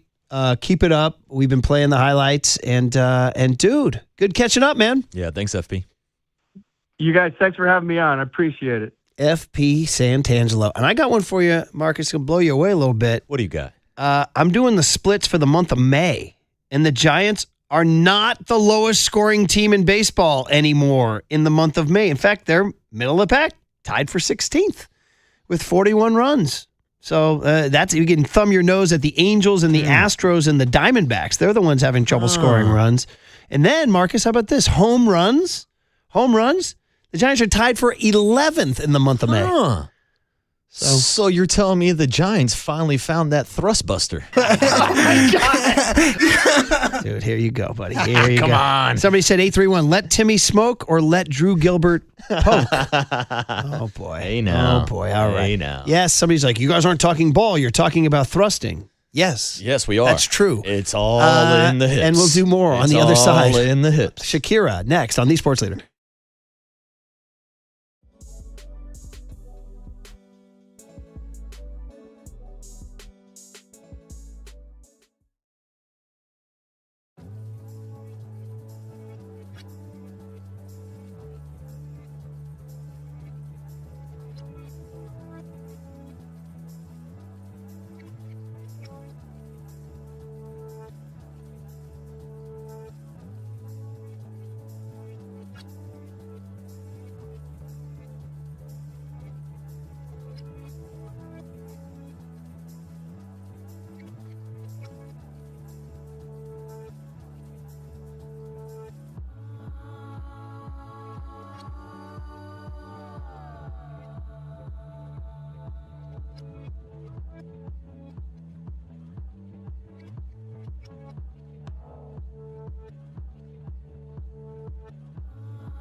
Now back to Murph and Marcus on The Sports Leader. Streaming live on thesportsleader.com and KNBR. The Sports Leader app. Murph and Marcus is sponsored by Bigelow Tea. Grab a mug and tea proudly. All right, whoever wins these Journey tickets will truly earn them, because everybody's like, oh yeah, I know Journey, I know Don't Stop Believin', but do you go next level to the Drew Gilbert anthem? Lovin', touchin', squeezing. There it is, baby. Turn it up, man. That's the cue to call, everybody. A lot of loving, a lot of touching, a lot of squeezing. We did get a safety squeeze last night. Yes. Yes, we did. Loving, touching, squeezing. Yeah, there it is. Very good. Just touch the baseball. I was thinking about the outfield, but you're right. Don't touch anything else, Drew. Loving, bunting, squeezing. Make sure you get consent from Jung Hoo Lee. This is awesome to hear. Some old school Journey here. How about this? It's kind of national news or big news in the... turn it up, man. It sounds great, by the way. I hope they play this on November 28, 2026. 2 tickets to see Journey at Chase Center in San Francisco. These tickets don't go on sale until Friday at 10 a.m. through AXS.com, access.com, AXS.com. Find official rules at thesportsleader.com. You win 2 freebies right now if you call Curly. Man, they sound great. Caller number 10, 415-896-KNBR. 2 tickets to see Journey, but it's Steve Perry. I mean, what are you going to do? They don't have, anyway, don't get me started. Yeah. Our buddy Steve Perry, friend of the program, has been on multiple times and donated his car to the Giants Community Fund from the Faithfully album. God, my brain's not working right now. My brain just doesn't work right now. That was the car that Patty from Napa bought. Patty from Napa got. Patty from bought it. And I was talking to Patty yesterday, did a little thing with her. Hey, guys, these tickets are furnished by AEG/Golden Voice.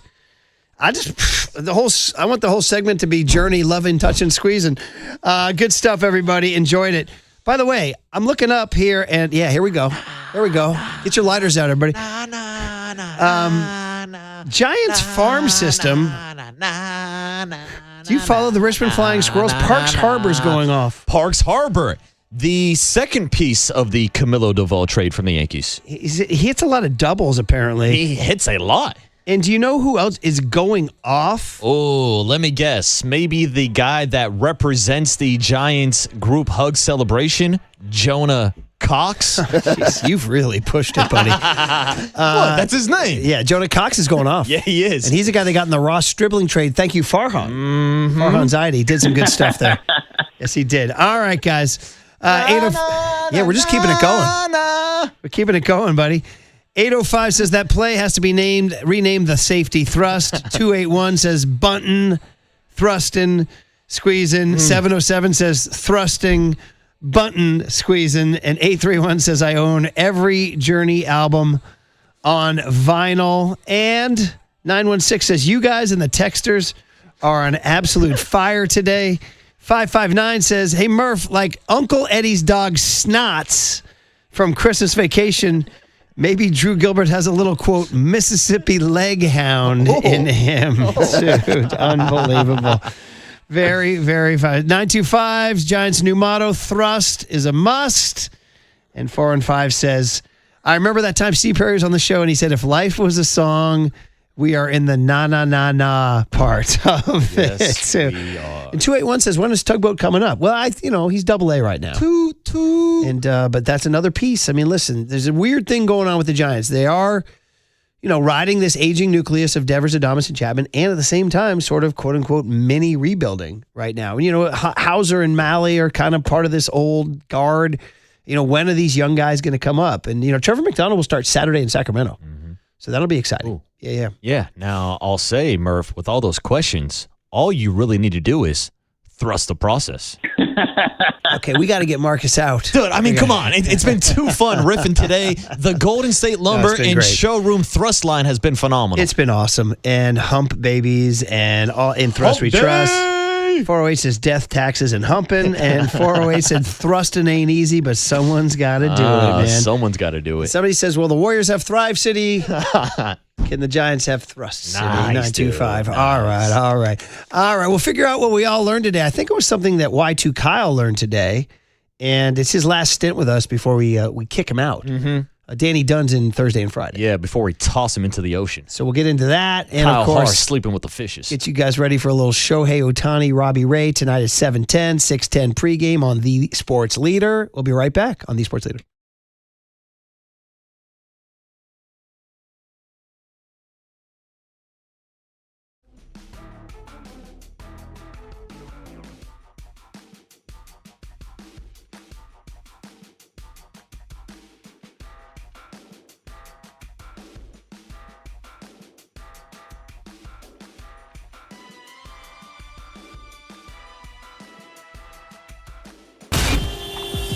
Time for your Bay Area Chevy dealers traffic update.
Listen to the sports leader anytime, anywhere. Download KNBR, the sports leader app. Murph and Marcus continue live from the Casino Matrix Progressive Jackpot Studios. Casino Matrix. Progressive jackpots are here. Where are you? Just drop in. 1-800-GAMBLER.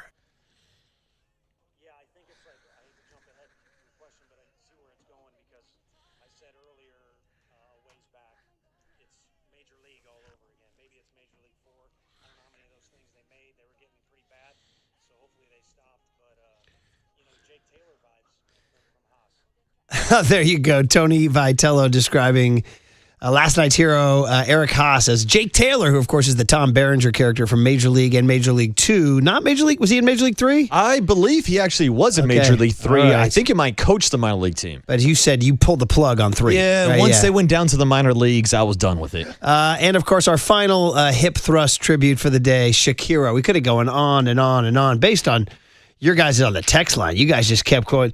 281, shout out Queens cover. Another coach bans the thrust as opposed to another one bites the dust. Nice. Got it, dude? Another one hits the thrust. 916 says the thrusting is cool and all, but it'd be way cooler if we weren't hanging down with the Rockies in the standings. Hey, don't worry. The Giants are thrusting themselves up the standings right now. Yeah, 707. Another one bites the thrust. And 408's going heavy-duty World War II trivia. The Dodgers have awakened a sleeping giant and filled them with a terrible resolve. That's what Admiral Yamamoto said back in World War II. We said that back when they were recruiting Yamamoto, except for his terrible resolve was to blow off the Giants and sign with the Dodgers, although he's 0-3 against the Giants, Yamamoto? 0-3. Meanwhile, Tony V is 4-1 against the Dodgers. I thought this was supposed to be the defending World Series champions the Giants were playing against. Dodger killer, Tony V. Hey, before we get to the what we learned today, just a little stuff on my margins I didn't get to. Wemby, Spurs, you care? Wemby! Up 3-2? I mean, it was interesting seeing him not get suspended. I like seeing him on the court, and I like Wemby, so I support him. Yeah, 27-17, 5 blocks or something. It was like there's always these stats. No player has ever had at least 27 points, 17 rebounds, and 5 blocks. I'm like, okay. Yeah, no player has ever been 7'5" and runs the floor like a point guard. So the Thunder and the Knicks are cooling out, waiting for their opponent. The Pistons and Cavs are still going. You're a Knicks guy. Oh, yeah, I'm all in on the Knicks. Yeah, it would be the best. I got Knicks fever! Obviously, best for the league if the Knicks make the NBA Finals because New York will go crazy. They're already going crazy. They will. And listen, Mike Brown, that's our guy. Yes, right? it is. So, I mean, Knicks Thunder or Knicks Spurs, either one, because it would be Wemby. Yeah, I think the Knicks are the high ticket right now. What's better for the league, Knicks Thunder or Knicks Spurs? I'd say probably Knicks Spurs, just to have Wemby as the future face of the NBA. Yeah, I mean, Spurs are Knicks Thunder are defending champs, SGA, no doubt. but People they don't just get really... so frustrated watching OKC. Yeah. Like, it's a dynasty blossoming in front of us that nobody really cares about. That if the NBA is thinking for the most headlines, Knicks versus Wemby would be the most. I think that gets the most headlines. I don't know if it's going to happen because I think the OKC Thunder are that deep and that good. All right. So today was a day where it wasn't necessarily something OG Murph learned or ladies learned what Marcus learned. It was what we learned about somebody else. So play him, kid. Inquiring minds want to know, what did OG Murph learn today? Okay, we got to change that. And then, Marcus, you learned this too, right?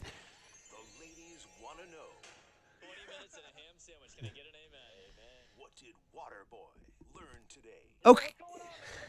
That's one of my favorites. Okay, so what we learned is that this kid, Y2 Kyle, and you can give me the petty, buddy. I need to know. Oh.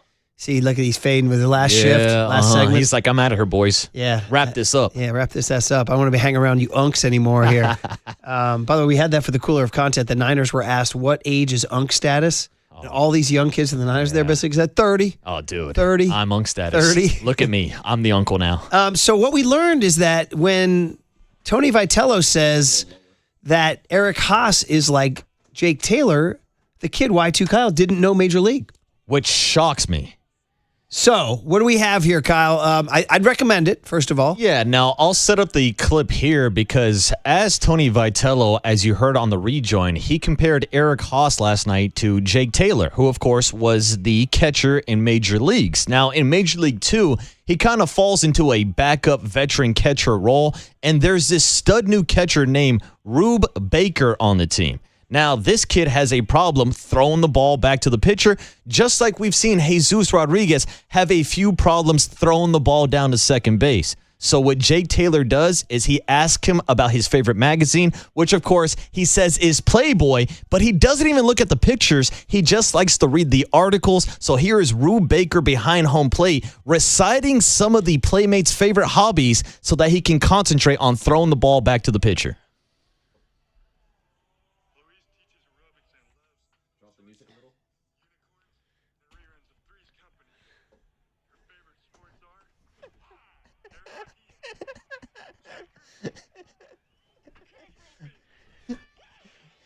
All right. That's very it. good, I sir. need Eric Haase stopping by Jesus Rodriguez's locker today with a stack of Playboy magazines. Man, got to miss those questionnaires, man. What was it, air hockey? Do you guys even know what air hockey is? Do you guys even know that? Oh, yeah. You can still get a game We had of an air hockey table in our downstairs when I was growing up. Nice. There. Look at you Oh, yeah. guys. It was like, I'll never forget that hovering puck over the. I bet you had some battles The on that. magic of that thing just hovering over the ice as you slapped it around. Fascinating technology. Yeah, very, very good. All right. Well, Behringer and Major League. There you go, kid. Go watch it. And that's it for you, buddy. We won't see you Thursday and Friday. So we'll see you down the road a piece, Y2 Kyle. Hell of a job, Kyle Hard. Not bad for a board up that was born in the year 2000.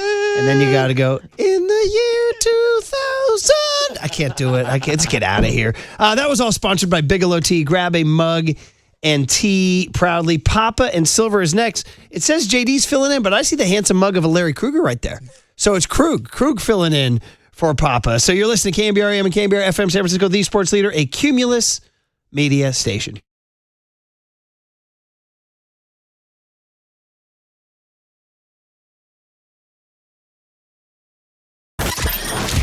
Four hours, three faces, two Gregs, and one place to be. Excellent. Greg Papa San Francisco. and Greg Silver. Let me tell you something. There is no such thing as being calm. I am fired up to be here. This is Papa and Silver.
Dude, just keep it going. We got a little streak on our hands, and we've got some early season ownage of the LA Dodgers. All right. You know what? I get it. They're 6 under. All right. Maybe I'm getting ahead of myself, but man, can I just enjoy a couple of wins? Can we all do that together at 808 KNBR? Because that's what it's about here on this Wednesday.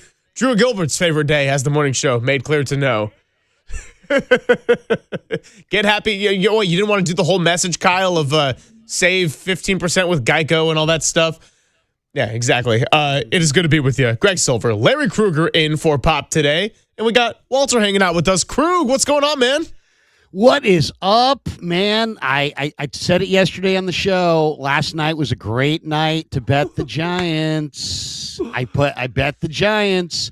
I got plus 275 on Hauser against Yamamoto and cashed. I mean, Krug was a Hauser believer from day one. We all knew this. I kind of am. But you know what? I looked at Hauser's numbers, and I'm like, what? This guy's due. He pitched well last time against the Padres. He was 2-0, or he had 2 really good games against LA in his 2 previous starts with a 1.59 ERA. LA's in a bad way. It's a 4-game series. Giants have everything. Giants are kind of everything to prove. Dodgers have nothing to prove. It was a great night to bet LA. I'm glad I did. I mean, 408 immediately chimes in on the Golden State Lumber and Showroom text line. 415-808-5627 is your number to join us all 4 hours long and says, go Krug's crap pick. Made some burrito money last night betting on the Giants. So, yeah, there man. And dude, that one looked like it was going to get out of hand real early. Like, you talk about Hauser being due. Well, he finally put together a pretty good start at the end of the Padres series last week for that day game. But the problem is, well, the Giants got 3 total hits in that one, and 2 of them were from Jesus Rodriguez, who was stuck in right field and then couldn't make that play. So it was just a pick your poison for how bad the Giants' offense has been. Now we're actually seeing the Giants muster up some offense. It's great. And how often do the Dodgers win those type of games that are close and they break it open in the later innings? And how often do we see with this particular bullpen, the Giants disappoint in those kind of scenarios? It's been the complete opposite these first couple of nights. And so, yeah, hey, you're still 6 under 500. You're kind of as close to the middle of the pack as you are to the dead bottom, but this is just about playing better baseball right now. Like, too often we hear it's early, and I'm not going to evaluate anything until 40 games, and I'm thinking, all right, well, then why do we talk about it on the radio for the first couple of months of the season? Well, guess what? You can say it's early in the sense of it is too early to be worrying about anything related to standings. We got to see better baseball. Because for as bad as it was in terms of the record, we said it last week, Krug, you are what your record says you are, and that's because the Giants were playing a horrific brand of baseball. Now they're getting guys waking up a little bit, and it's not just unlikely heroes like Eric Haase. It's the guys who are supposed to be leading the way. Adames has woken up, Devers has woken up, and Jung-Hoo Lee, last night the hero. Look, when the guys who are making a lot of money contribute, then you can put more stock into the unlikely heroes having a night like last night. Yeah, Jung-Hoo's catch in the first was the biggest play of the game, by far, because that ball was bags loaded. That ball gets over his head. It's a 3-run double. It's a 3-run triple, and the wheels are coming off, and who knows of Hauser, how long he goes in that game. It may become a bullpen game, and it may just get away from the Giants. It may just be one of those one-sided games that gets away from them. Instead, Jung-Hoo Lee made an incredible play on the dead run, line drive over his left shoulder, dead run, and makes the play on the track. And all the guys in the pen, you could see, Giants bullpen were clapping him up down there. That was an incredible play, man. That changed because then, here comes, basically a couple pitches later, Hauser's walking off the mound. He only gave up 1 run despite the fact he had bags loaded and a run in. And, it's like it could have gone south. And instead, Jung-Hoo makes a huge play. And then what can you say about Haase? I mean, that Haase, is it Haase? I think it's Haase. Haase is boss, the Haase sauce, all that stuff. Unbelievable. The guy's got power. Guy's got serious power. And that second one he knew was gone. It's so satisfying to see the Giants beat the Dodgers. And then it sounds like Bader's got some ownage on Yamamoto. He looked really comfortable. That ball that he hit out down the left field line got out in just a blink of an eye. So good win for the Giants and good, good couple days for the Giants. And we're going to talk to Ned Colletti later today. And can they make it 3 straight against LA tonight? We'll find out. I mean, something that JD and I talked about on the show yesterday, he was the one to bring it up, which was you look at as nice as Monday was and as good as it felt to just win 9-3. We haven't seen a lot of Giants games like that at all this season in any of their 18 wins. Well, that was probably the most favorable pitching matchup they had going into the series. Even with McDonald only getting his second start, he's been throwing the ball really well, and Sasaki is someone that the Dodgers are trying to take a more patient approach on, where he's going through the short-term struggles in the hopes of him being a guy they can rely on in the long term. But last night, what I would say was the least favorable pitching matchup, because they weren't winning on Adrian Hauser days. It happened once, and then he hadn't gotten a win to his name until last night.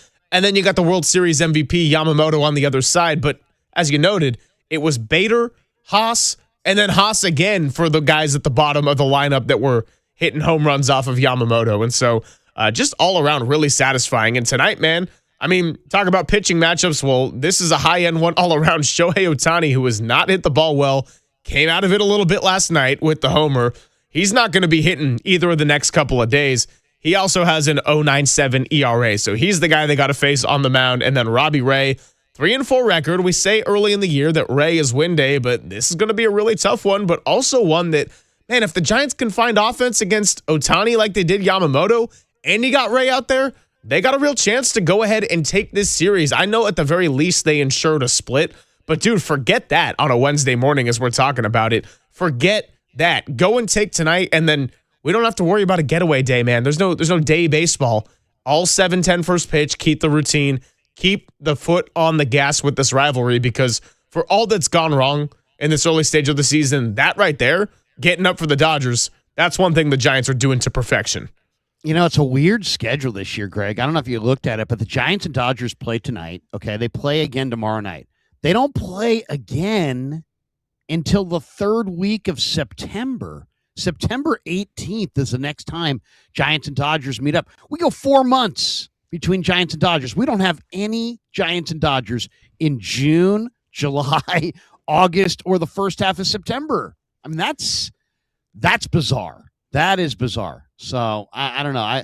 That to me is not my favorite, but it's almost kind of like the Giants have a chance to win the season series, because if the Giants could somehow win tonight and tomorrow and have this unbelievable run against LA to start, they're 4-1 against them now. If they could go into September, mid to late September with a 6-1 mark against LA, they'll probably have the best record against the Dodgers of any team in either league all year. Well, as Walter just told me in my ear, he said, yeah, unfortunately, it's going to be that long until they play the Dodgers again. Who would have thought we'd be saying that with the way that the season would go? But it does go back to, it's not always who you play, it's when you play them. And the Giants are getting the Dodgers at a time when they are not playing great baseball. Here's the other thing, though, Krug. When you play a team, even if they're a reeling opponent, that hasn't mattered in other cases, right? The Phillies had just fired their manager, and then they've been on a tear. They swept the Giants, and we don't need to revisit how ugly that series was, particularly with the blown saves. So the Giants have been that get-right team for everybody else. So I'm glad that they can finally inflict the pain onto somebody else. And if I had to pick a somebody else, I think we all know who the choice is. It's the team they just beat the last 2 nights and have a chance to go and take a series against tonight. You know, it's funny that I think when you get to October, the Dodgers' big-time arms, Ohtani, Yamamoto, who's the World Series MVP, Glasnow, Snell, their unbelievable cachet of number one starters has a tendency, I think, to help them in October. But I think that really, for the most part, the Dodgers are fueled a lot in the regular season just from the fact that they just blow teams away. They bludgeon you. They hit and they hit and they hit. I mean, they got Teoscar Hernandez in the 8-hole. That kid Kim in the 9-hole is a pretty good offensive player. I mean, they've got offense, and the Giants have absolutely snuffed their offense out like a candle. I mean, how have the Giants gotten off to this great start against LA? Their pitching is limiting LA. Dodgers have scored, Greg, 9 runs in the 5 games. So that's that. You want to keep LA down? Don't let them score 6, 7, 8 runs. Make it a low-scoring game. Make it a referendum on small ball and all the little things, and you might be able to steal some wins. They bludgeon teams in the regular season. Well, we welcome in everybody today at 808 KNBR. That's 415-808-5627. We've also got the YouTube chat. You can catch us on Twitch, the app. So many ways to consume us. And these are the kind of days when the sports leader is popping when you beat the Dodgers. So let's all have a great time from 10 to 2. And here's my question out there in terms of what we're feeling. In addition to loving last night, loving Monday night, is this for real? Are we starting to see a Giants team that you believe can sustain a level of success into a more consistently competitive product? Because we overreact on the radio when we have as much airtime as we do. But what's an appropriate reaction? And is it fair to say this thing is legitimately turning a corner to where you're starting to feel hope and true hope for the first time this season? 415-808-5627. And got a shout out to Pine Needle in the YouTube chat for the early comment of the day. They humped their way out of the slump. They humped out of the slump. Well, hey, you may have had to shelve that celebration, Krug, but hey, doesn't mean you can erase the past. And Drew Gilbert, Harrison Bader, Jung-Hoo Lee, little Monday Night Magic. I mean, I think they said it on the morning show, let Timmy smoke, let Drew Gilbert poke. And I would also add, let Gilbert choke in there too. Gilbert is like, their new City Connect uniform should just be like, Drew Gilbert-esque. I mean, they should have like a Drew Gilbert uniform because he's almost like the mascot at this point. He's awesome. Did you see what Slusser's tweet was? She said, I asked Vitello if there has been a request for a different outfielder celebration, and he laughed and said there was a meeting, but he quickly followed up that was one of the last items on the agenda. He hadn't seen tonight's, but told they bowed. He seemed in favor of it. There was a meeting. Hey, guys, could you come in here for a minute? Yeah. Hey, so about that. What was that? About that, it went viral, and then the Mets tried to copy you, and they stink too. And we need to have a meeting about this. So let's all be as classy as possible. I want you to all take a bow. Hey, Walt, by the way, next rejoin song in the next segment, we're going to Take a Bow, Rihanna, to honor the new celebration. Look, I thought it was the most graphic, by the way. Greg, I thought it was the most graphic I'd ever seen until they showed. Did you see the dugout Mookie Betts celebration? No, I didn't see that one, actually. Okay, I don't know. I won't describe it, but just go on Twitter and look at the Mookie Betts celebration in the dugout. For any Dodger fans who are crying, moral outrage today or yesterday about the Giants center field post-game celebration, just check that out before you take that line of reasoning. I wish I came up with this. I got to credit Copes with the line of the night about that when he said, there was a meeting and they had to reprimand the celebration. The Johnsons have spoken, Krug. The Johnsons have spoken. That is good. All right, we got a contest giveaway for you as well. I'll tell you all about that when we come on back. We'll take your calls. Do you believe in the momentum, or are we just all riding the high of beating the Dodgers, which, hey, that's okay too. 7:10 first pitch once again. It's Papa and Silver with Larry Krueger on the Sports Leader.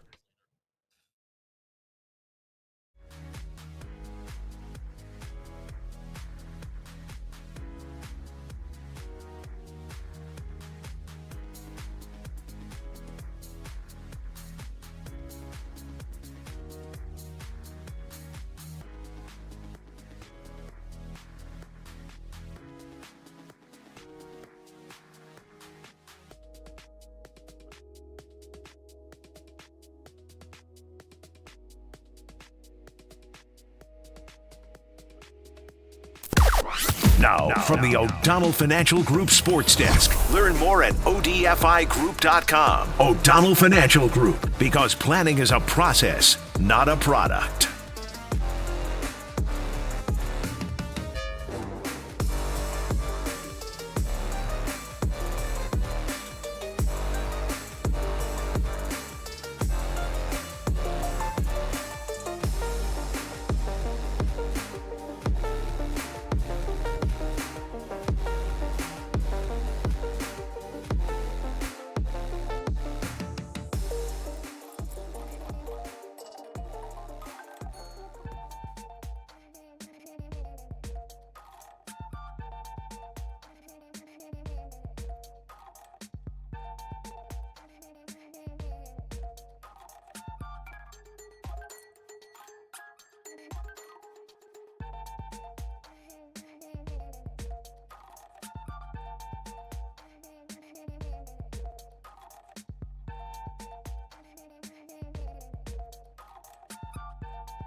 Papa and Silver now continues live from the KNBR Casino Matrix Progressive Jackpot Studios. Casino Matrix. Progressive jackpots are here. Where are you? Just drop in. Please play responsibly. 1-800-GAMBLER.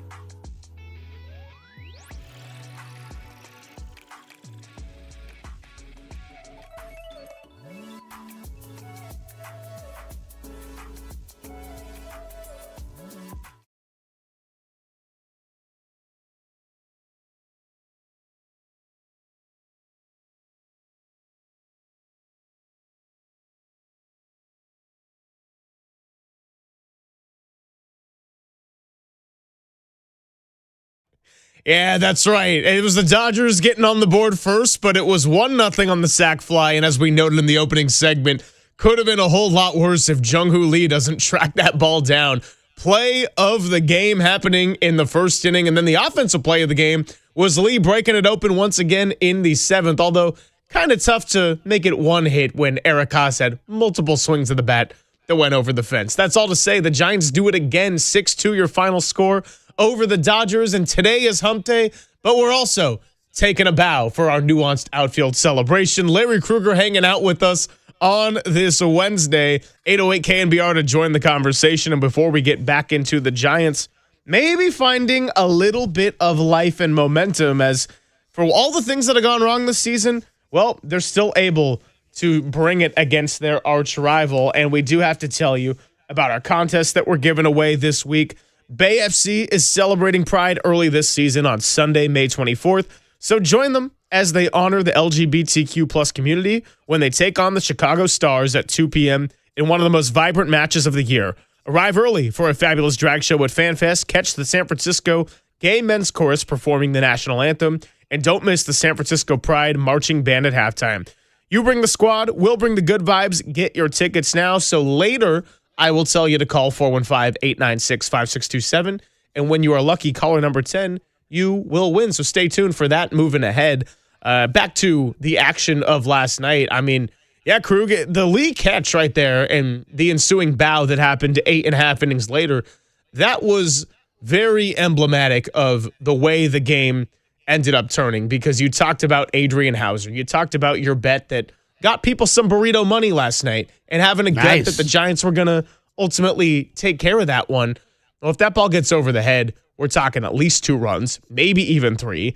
And then Adrian Hauser, it's like, oh, is he going to get out of the first inning? And then everyone's going to continue the narrative. And then it's like, well, Webb better get off the IL because McDonald's earned a spot in the rotation. And what are we going to do now that we got Hauser on a 2-year contract? Not saying all those issues, completely go by the wayside, but hey, one big track down by Jung-Hoo Lee completely saved the game. And it's the old cliche. You can't win the division early in the season. You can't win the game in the first inning, but you certainly can dig yourself a little bit too big of a hole where you're not going to come back, and the Giants avoided that disaster. And then, to your question, Greg, as far as like, is this just a couple of nice nights in a random nights in a long season, and means very little, because sometimes games, they're wins, but they don't mean anything, or they're losses, it doesn't mean anything. Not every game has meaning. Or is this like the beginning of something new? I actually think that, when I'm looking at that team last night, now granted, I don't want to put this on Chapman, like, if they could just get rid of Chapman. But I mean, that I think is probably their best lineup. I like Lee at the top and Arise 1-2. And we're getting that now. I think you always got to put your best hitter in the 3-hole who has power. And that makes sense that it's Casey Schmidt, even though he went 0 for last night. And then the lineup behind that makes sense. Devers, Ramos, Adames. I liked seeing Eldridge in there, despite the fact he didn't get a hit. And then Bader. I mean, we should talk about Bader for a second. Bader, at the beginning of the year, looked terrible because his hammy was bad. He wasn't healthy. He didn't have his legs under him. Kruk made the comment in the broadcast last night that, the rehab and the DL or the IL stint did him right. And he looks so much better. At the plate, he looks more rooted in the box. In the outfield, he's moving. So, I mean, getting Bader and getting some outfield offense. I mean, Greg, the outfield offense in April was freaking pitiful. Between Ramos and Lee and Bader, they just had absolutely zero from their outfield. You can't win games when you get zero from your outfield, and then mix in Devers was giving you nothing. Adames was off to a slow start. And it became like the Giants lineup is like the Arise and the Arisettes, and it's like now you've got more guys pulling on the rope. It looks like a much better lineup top to bottom. The pitching depth is still an issue, but especially now that they're getting good offensive numbers from the catcher spot. They've got Gilbert up. The whole outfit 1 through 9 lineup wise to me looks a lot more promising, with guys heating up and definitely Bader getting those hammies healthy. It's exactly that, Krug, because if we were just talking about Eric Haase or Casey Schmidt or insert any other name where they have performed above your expectations, but the obvious remained, which was that you were still getting nothing from Ramos or Lee or Bader. I mean, not that Bader needs to carry your lineup, but 6 for 52 before the IL. Like, it's got to be something right there. Obviously. Right. Devers, Adames. If it was just the guys at the bottom of the lineup, I'd say, okay, then what are we doing? Then it would have been a nice night, but I wouldn't have confidence that they could keep it going. 707 has a good text when we ask about what's your reaction level, and do you believe, or are you starting to believe that there's a corner to be turned? And 707 says, I would wait another week before saying they've turned a corner. Too many times they win a few games and then tank once again. And I think that's completely fair. We saw them right their first wrong when they were 3-8 and then 6-12, won 7 of their next 10, and then they had this bad slide that got them back into another. Oh, geez, this is even worse than we thought. So I get that. I will say this, though. We don't have to overreact when there's still 6 games under 500, but we can and we will react to the fact that this team does rise up to face their rival, and they're finding some offense, and they're also winning the type of games that the Dodgers typically break open in the later innings. And the Giants with this bullpen typically let you down in and leave you disappointed after the fact.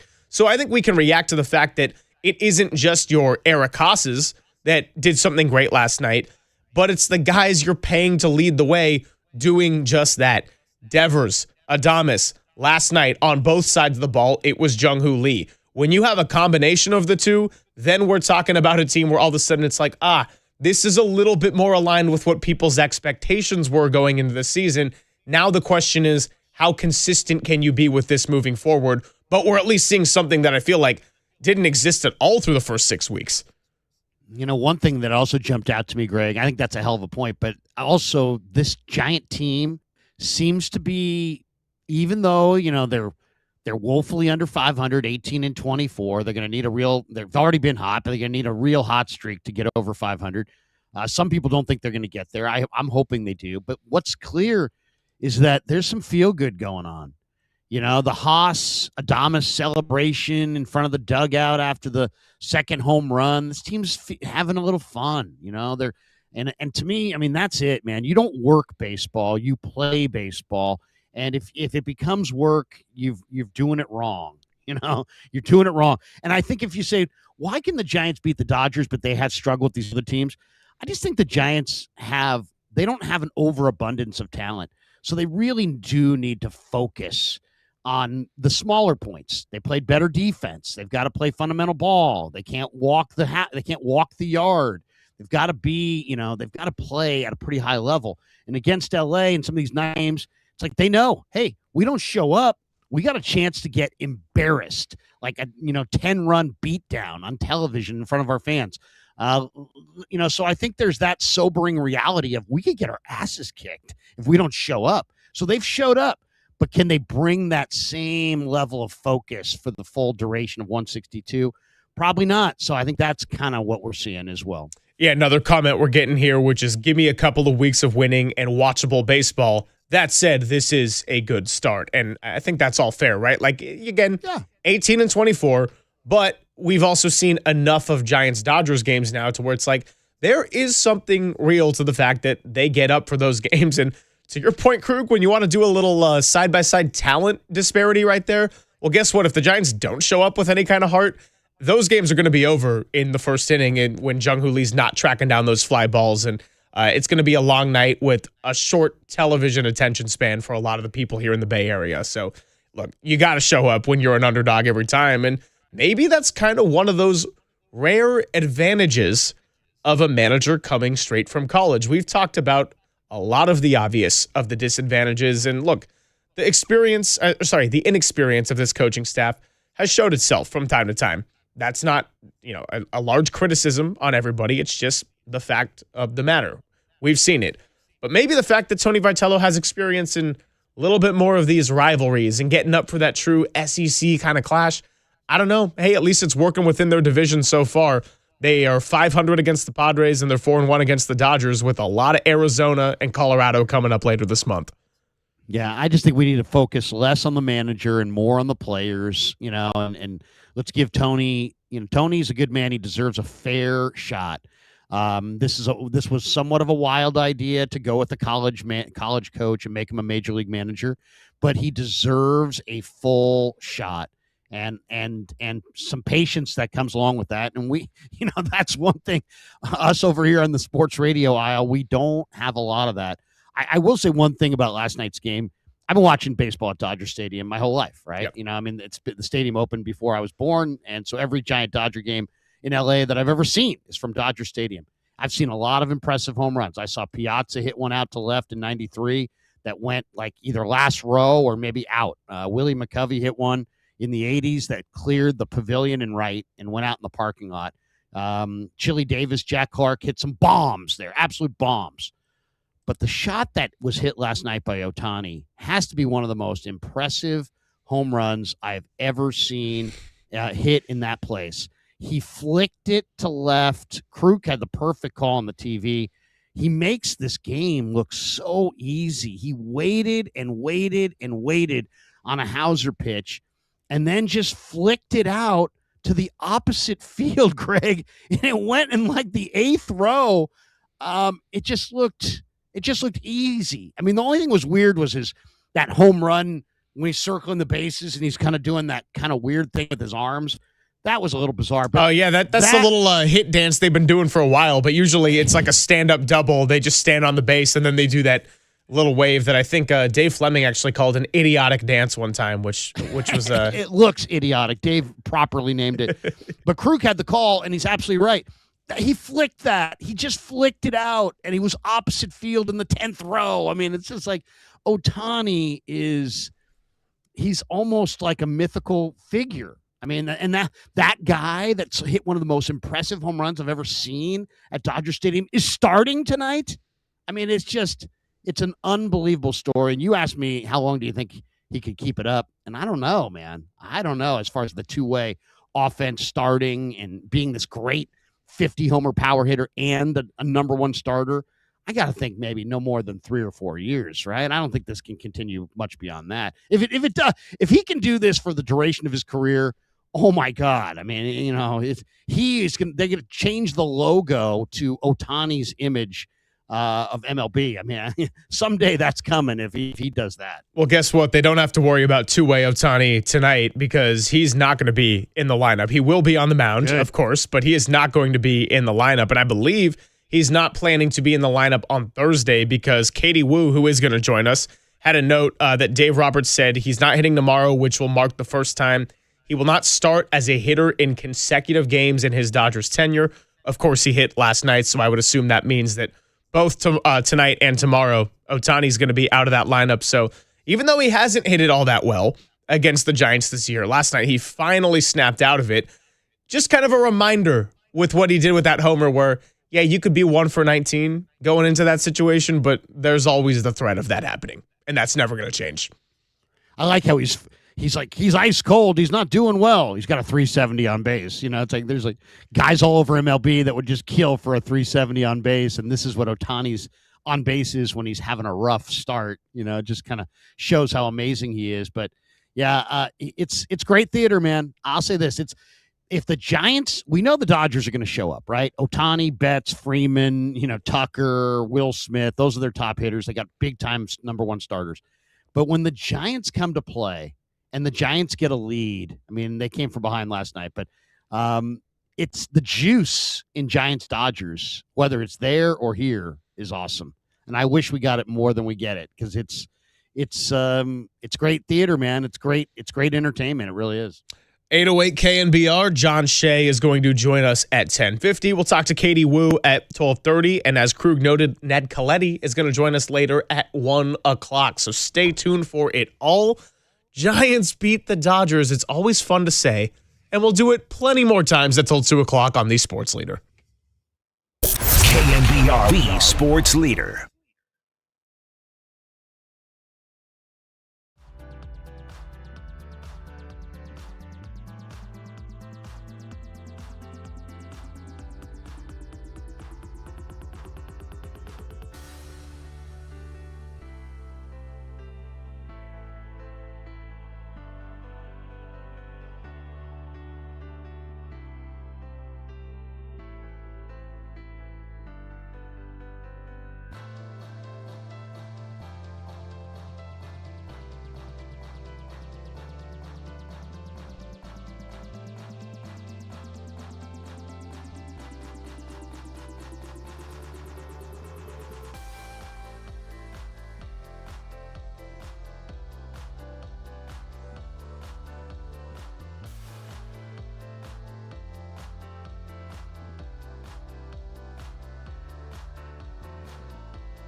Papa and Silver now continues live from the KNBR Casino Matrix Progressive Jackpot Studios.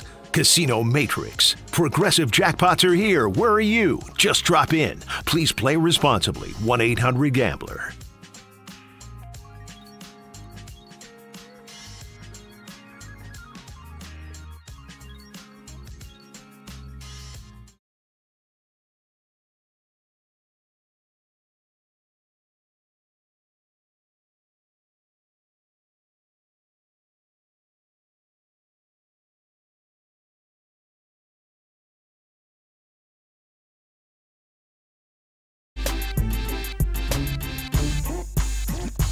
I was trying to listen to what Eric Haase was saying about the backup catcher role, but when Walter comes in with this instrumental, I'm just thinking, I hope Drew Gilbert doesn't bump this in the clubhouse and come up with new celebrations. I mean, hey, it's a hump day. It's a Wednesday. Last night, it was all about taking the bow. And if the Giants keep rolling like this, they might have a whole bunch of celebrations that they can go to. Krug, you're a father of 4. Your kids play sports. Do they ever, their teams ever do anything a little crazy on the celebration front? Any team rituals? You know, it's funny you should say that because I had 2 boys who played varsity baseball at Northgate, and my oldest boy, or I think it was my oldest boy. They, the guy on their team struck out the side, right? And he was walking back to the dugout, and he pulled the Trevor Bauer sword thing. Remember that sword, like taking your sword and jamming it into the sheath on your hip or whatever, right? Isn't that the motion that Bauer made famous? Yep. And the coach for Northgate just unleashed on this kid. Like, you will not be doing that. That is not, it's like, what? So there is a culture in youth baseball that shouts down individuality. There's a culture in baseball that shouts down any kind of showmanship. You can argue it's good if you believe in it. You can argue it's tired if you don't.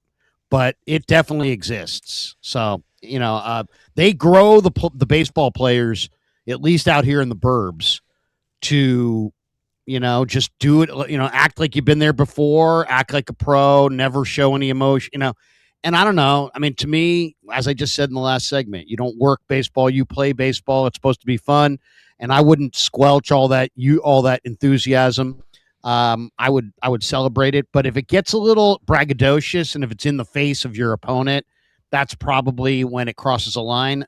But then you got to interpret or gauge, what celebration and what's, in poor taste and trying to show up your opponent. So it's all very debatable stuff. I mean, you talk about the showmanship, but also the sportsmanship. Well, let's look at the first Giants-Dodgers series. We had a little bit of chippiness there with Dalton rushing and starting that with the F him on Jung-Hoo Lee. Webb's old school, he plunks him, then rushing, also slides into Adames right after that. Like, gee, what'd you think was going to happen? So, look, that kind of stuff I'm always a little bit more wary of because I'm like, well, I don't want guys getting injured, and when someone appears injured like Jung-Hoo Lee does, you certainly don't get up, walk away, and say F him as a rookie. And we'll talk to Katie Wu about Dalton rushing and how he's perceived in his clubhouse, if it's even too much for some of the guys that, yes, we hate them because they wear Dodger jerseys, but you think about their best players, and by and large, they're like pretty classy guys that you would root for if they were wearing a lot of other jerseys, which they did before they were bought. Anyway, I digress on that front as I tell you that we are sponsored by Redwood Credit Union. For you, for community, for 75 years, join RCU today at redwoodcu.org. John Shea is going to join us coming up in a bit, and it's interesting thinking about Eric Haase and what he just did last night with the 2 home runs, because let's say that this is yesterday's show, and Daniel Susac, who's going to be coming back up from rehab any day now, if he was ready to go, we'd say, yeah, that's a no-brainer move. Eric Haase is going to get sent down. But if Susac's ready to go today, it feels like that's not really the best timing. So then what do you do there between carrying 3 catchers again, Rodriguez, Haase, Susac? Who's the next logical piece to be sent down? I mean, you have to wonder, too. Like, I don't know if Susac is nearing it to where it could be today or this series, and we'll talk to Shea about all that. But the Haase and the backup catcher thing, like, if we're talking about what's gone right for the Giants this season, that's 3 times now, Krug. 3 different times when a backup catcher has come in and impressed offensively. Yeah, I mean, God, you'd hate. First of all, I don't know that much about Haase. I probably should have done some homework on Haase. Is he a power threat? I mean, does this guy have big-time homer numbers? No, right? I that would be my guess. Yeah. That he doesn't have big-time homer numbers, that it was an awesome night, that he's got power, but, so you could send him out. I mean, obviously, it would be a tough one today. But then, they're very short on the bench. They're going to figure out, maybe go with one less arm for a while. I don't know what the solution is. If Bader's back and he's going to play every day, and you've got Jung-Hoo and Ramos, do you really need Gilbert, or should he be farmed out? So, you got to really look at who's the absolutely essential guys.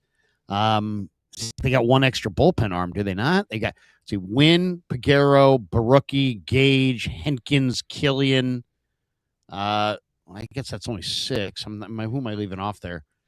But yeah, Susak's Rule 5. You're not gonna hand him over. Right. You're not gonna lose him. Right. I think he's proven that he's got a nice little future in the big leagues. And yeah, it took him a while as a first round pick. Some people had given up on him, but you know what? They gave up on him prematurely because he's got a lot of talent. You can see it. So he stays. And Rodriguez, they targeted him in a trade, and he can hit and he can play a lot of spots, so he's going to stay.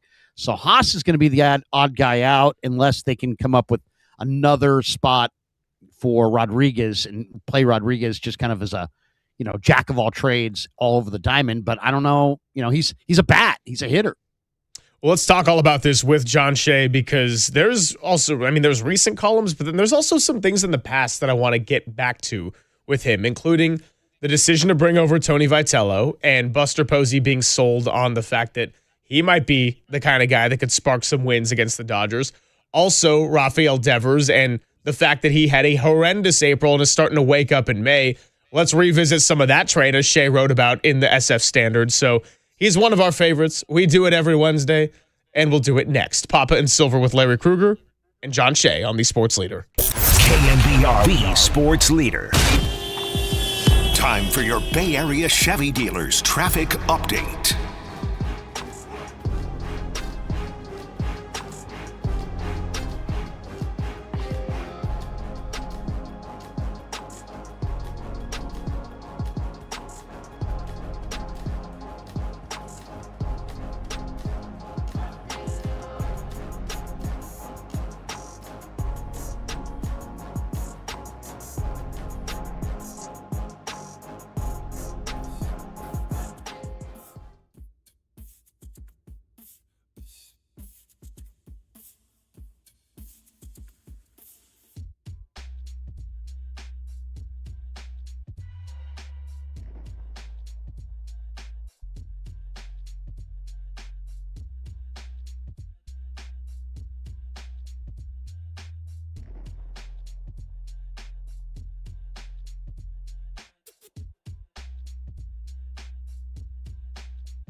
Papa and Silver now continues live from the KNBR Casino Matrix Progressive Jackpot Studios. Casino Matrix. Progressive jackpots are here. Where are you? Just drop in. Please play responsibly. 1-800-GAMBLER. Papa and Silver with Larry Kruger on your Wednesday. Giants with a couple of wins over the Dodgers. They take the first two in a 4-game series, and they go ahead again tonight with Robbie Ray and Shohei Ohtani on the mound. 7:10 first pitch. Dirty Work will take you to pregame at 6:10. It is time to welcome in our good friend John Shea of the SF Standard, who is sponsored by Surfside. It's not a seltzer, it's Surfside, a proud partner of the Giants. And he is also sponsored by Freedman's Appliance, proudly serving all of Northern California with a wide selection of luxury appliances. Visit them in Pleasant Hill to see the Freedman's difference. And we are seeing the difference in the Giants offense as we say what's up to John Shea on the UMA guest line. Shea, good to talk to you. You got Silver, you got Krug. And the question we're throwing out there is, are the Giants starting to turn a corner? Because we understand, yes, they're still 6 games below 500. It's a few nice games. Winning 3 in a row is great. But the reason we're taking it more seriously than we might have other points in the year is that we're finally seeing what the offense looks like when the guys being paid to carry the lineup are providing that lead with the bats. No, you're exactly right. Said kind of all along, this team is going nowhere if Devers and Adames don't hit as if last year, year before, whatever, throughout their whole career. In the high 7s or the 800s or even the 900s OPS. Flirting down as a 500 OPS guy doesn't cut it in what's been the worst offense in baseball and not a very dynamic lineup if those two guys are just swinging and missing throughout 9 innings. So they've kind of turned the corner themselves, and therefore the team has kind of turned the corner. And suddenly you're seeing the little things that are complementary additions or pieces to what those guys are doing. The big boppers. Chapman is still scuffling. He was on the bench last night. But when those guys hit, the other guys could chime in and have a lot more fun. You know, John, the writers tend to back up one another, so we'll put that to the test. Ken Rosenthal went at Tony Vitello the other day in some podcast and basically said that Tony doesn't have the clout to challenge the veterans that exist right now in his clubhouse. Fair comment? Foul comment? What's your thought? Yeah, probably a little unfair. I mean, we saw Gabe Kapler come in, and what's the first thing he did? He gained the trust of Crawford and Belt and Longoria and even Buster Posey. And when the young guys saw that, they said, okay, this guy's different. He's no Bochy. He's 180 degrees different. It's all analytics all the time. And they kind of bought in. Thus, the 2021 season, maybe an aberration, whatever it was, but everyone had a combined career year. And it played out to 107 wins. And then a couple of rough seasons. Now a new manager beyond Bob Melvin, who was more in the old school Bruce Bochy mode. And now the Giants keep hiring extremes. You know, they go from old school to new school to old school to new school. Now they're on the new school phase. So it's up to Adames and Devers and Chapman to buy in. And so far, they haven't said anything or done anything to suggest they're not buying in. And when they're not hitting well, you can't not buy it. I mean, it's on you. And those 4 guys I mentioned were coming off kind of so-so years before Gabe Kapler came in. And once Gabe Kapler came in with kind of new funky ways of coaching and managing, those guys did turn the corner. So it didn't happen overnight, and it's not happening overnight here. But I think we're seeing, 3 straight wins, 4 out of 5, and a 4-1 record against the Dodger team that just killed the Giants last year and the year before.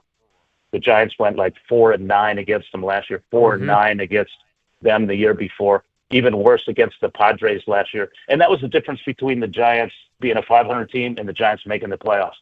If they were even a 500 team against the Dodgers and Padres last year, they're in the playoffs, with 87 some wins. But that didn't happen. And now we're seeing a little different vibe. And I asked Vitello before the game. I said, was there a lot said about, hey, we got to turn it up against the Dodgers and Padres because they've split 6 games against the Padres, but pretty much dominating the Dodgers so far. I think they're 7-4 overall against those teams. He said it was mostly the NL West. The dialogue was, you got to do well inside your division. And that's what they're doing so far. And I don't think you can fault, going back to your question, the manager this early in the game. I mean, he's not totally lost. He is a clever dude. He's funny. He's original. He's creative. And I think what you're seeing is the whole let the kids play vibe, which Ken Griffey Jr. introduced us to, which the Caribbean players have done for decades. Hey, show your personality. It's okay, to be you. You don't have to be Matt Williams and put your head down and run around the bases after hitting a home run. You can kind of showboat. And that's what like Willie Mays and Barry Bonds didn't necessarily do, but they did in their own way. And now we're seeing young guys just absolutely going crazy, as we've seen the last 2 nights after the final pitch with the 3 center fielders and their antics. We've got the whole spectrum, Shea, of thrusting to bowing, if I should. Anyway, we're talking to John Shea of the SF Standard, as we do every Wednesday. While we're on the topic of the manager and Vitello, would you say that we're watching maybe one of the advantages of having a manager come from college, seeing the way the Giants get up for a rival like they have against the Dodgers? I don't know if I'm just reading a little bit too much into that, because ultimately it's the players that have to go and execute, but we talk so much about the disadvantages of going outside the box with a hire like this. Is this one of the advantages, the way that they approach rivalry games and winning 4 out of 5 against LA? It's a big question. All we've heard is, it's a detriment, it's a disadvantage. And now we're saying, hey, this could be an advantage, it could be a benefit. I mean, I guess any manager is as good as his players, is as good as, in Posey's word, his pitching and defense. And lately, that's been pretty decent. I mean, I love to watch Luis Ariz, and I was thrilled when they got him. Selfishly speaking, you don't root for the team, right? But you can root for angles, and I just love the way this guy approached an at bat, and what Ron Washington has done to this dude at second base. And suddenly he's the best defender. He's a platinum, glove fielder, and the Padres wanted him nowhere near second base last year. But my point is, now you're seeing him express himself. I mean, after the last out, he made an amazing play on Ohtani. And throughout this series, he's been very demonstrative and kind of showing his personality on routine defensive plays or tough defensive plays.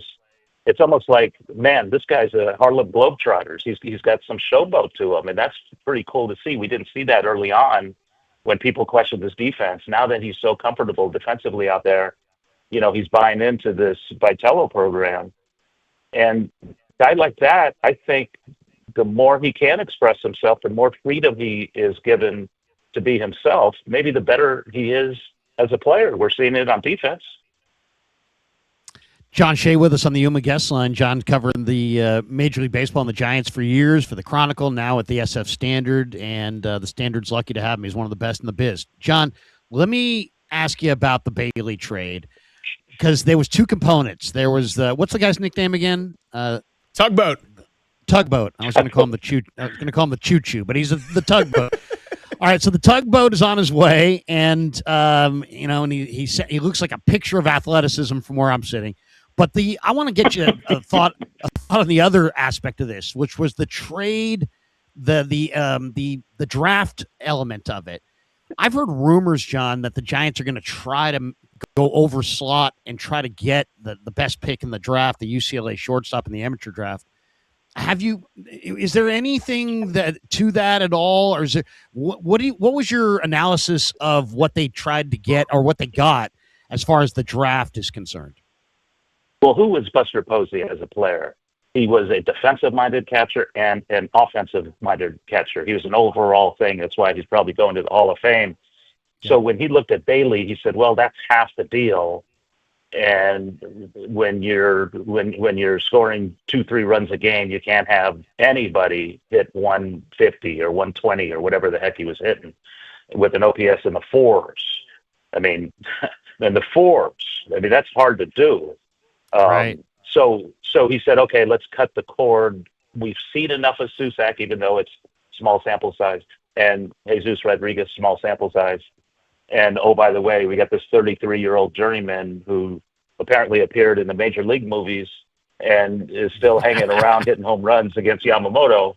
So suddenly we got a 3-catcher alignment coming up because 2 of those dudes could play the outfield and an infield position. And Vitello was bragging about how cool it was to watch Susac take ground balls recently. And I said, oh, geez, everybody plays everywhere. But I just think that trade came down to 2 things. A, the guy's not hitting, and B, Buster knows how important it is to build from within. He saw it in 10, 12, and 14. The foundation of those clubs were homegrown dudes. And he kind of inherited a minor league program that wasn't all that. So through trades and at the deadline last year and luck of the draw with the 4th overall pick, I think he's in position to make some noise. And he traded for a supplementary round pick at the end of the first round. So it's kind of a cool thing to see him try to emulate what Sabian and Bochy and all those guys did back in the day, and your friend Ned Coletti as well. But I just see it like, yeah, he wants to win now, and we've always heard from McGowan and Bear, we're never going to reload. It's always about winning now because we got to draw, we got to market and do all those things. But Buster's in charge. So whatever he says kind of goes, and obviously the owners are going to set a payroll. But he's looking to the future, man. I mean, he's not about to give it up, and he doesn't need this. He doesn't need his name out there. He's not looking for another job after this. He could just go away peacefully, and the legacy would be secure. He doesn't need his name on billboards or buses. And look at me. He's not that. So, Farhan was trying to get places. This guy has already arrived. And so whatever he does, his name is going to be attached. His legacy is all about what he's done, but also he wants to enhance that on, what he's going to do next. And his goal all along was to win the division, get to the playoffs, win a World Series. Certainly they're not there, but they, last few days, say maybe it's a start. John, we were talking about this before you came on. What do you do with Eric Haase? Because Daniel Susac is nearing his return from rehab. And if you were having this conversation yesterday, he would be the obvious candidate to be sent down. But we keep seeing backup catchers come in, and Haase actually historically has more power than I remembered. I looked it up during the break, but he had 36 homers over 2 different seasons with Detroit in 21 and 22. So it wasn't just like some aberration, even though I didn't really remember him as much of a power guy. So who's going to get sent down when Daniel Susac does come up, especially if the name of the game right now is rewarding the guys who are performing?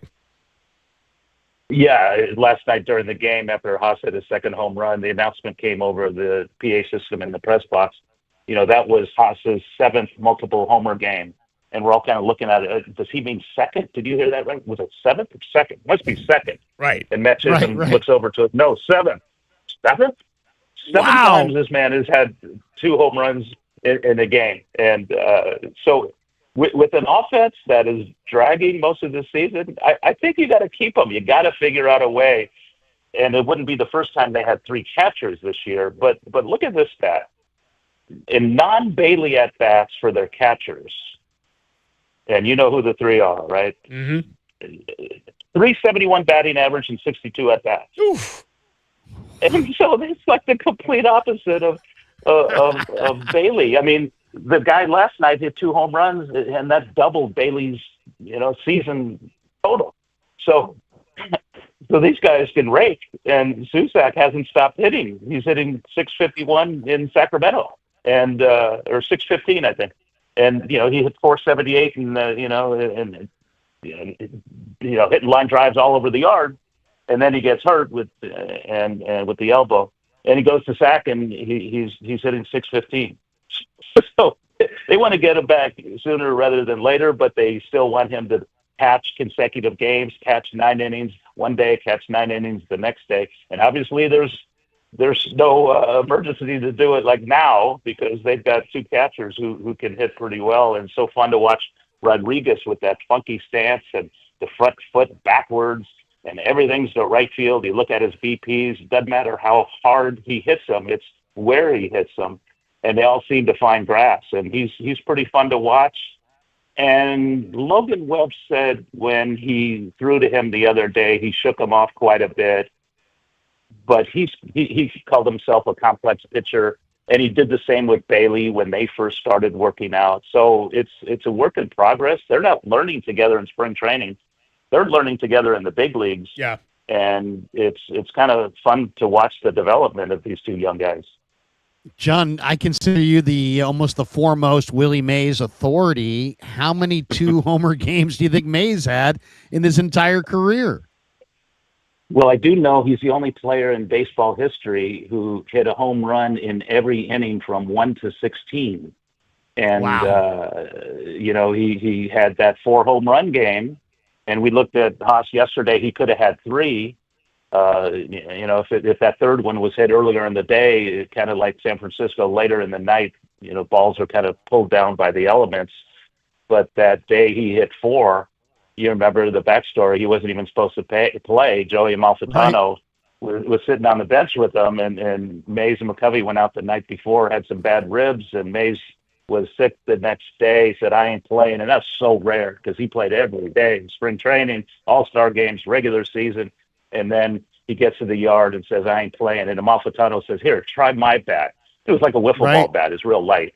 And Willie goes up to BP and whack, whack, whack, whack, whack.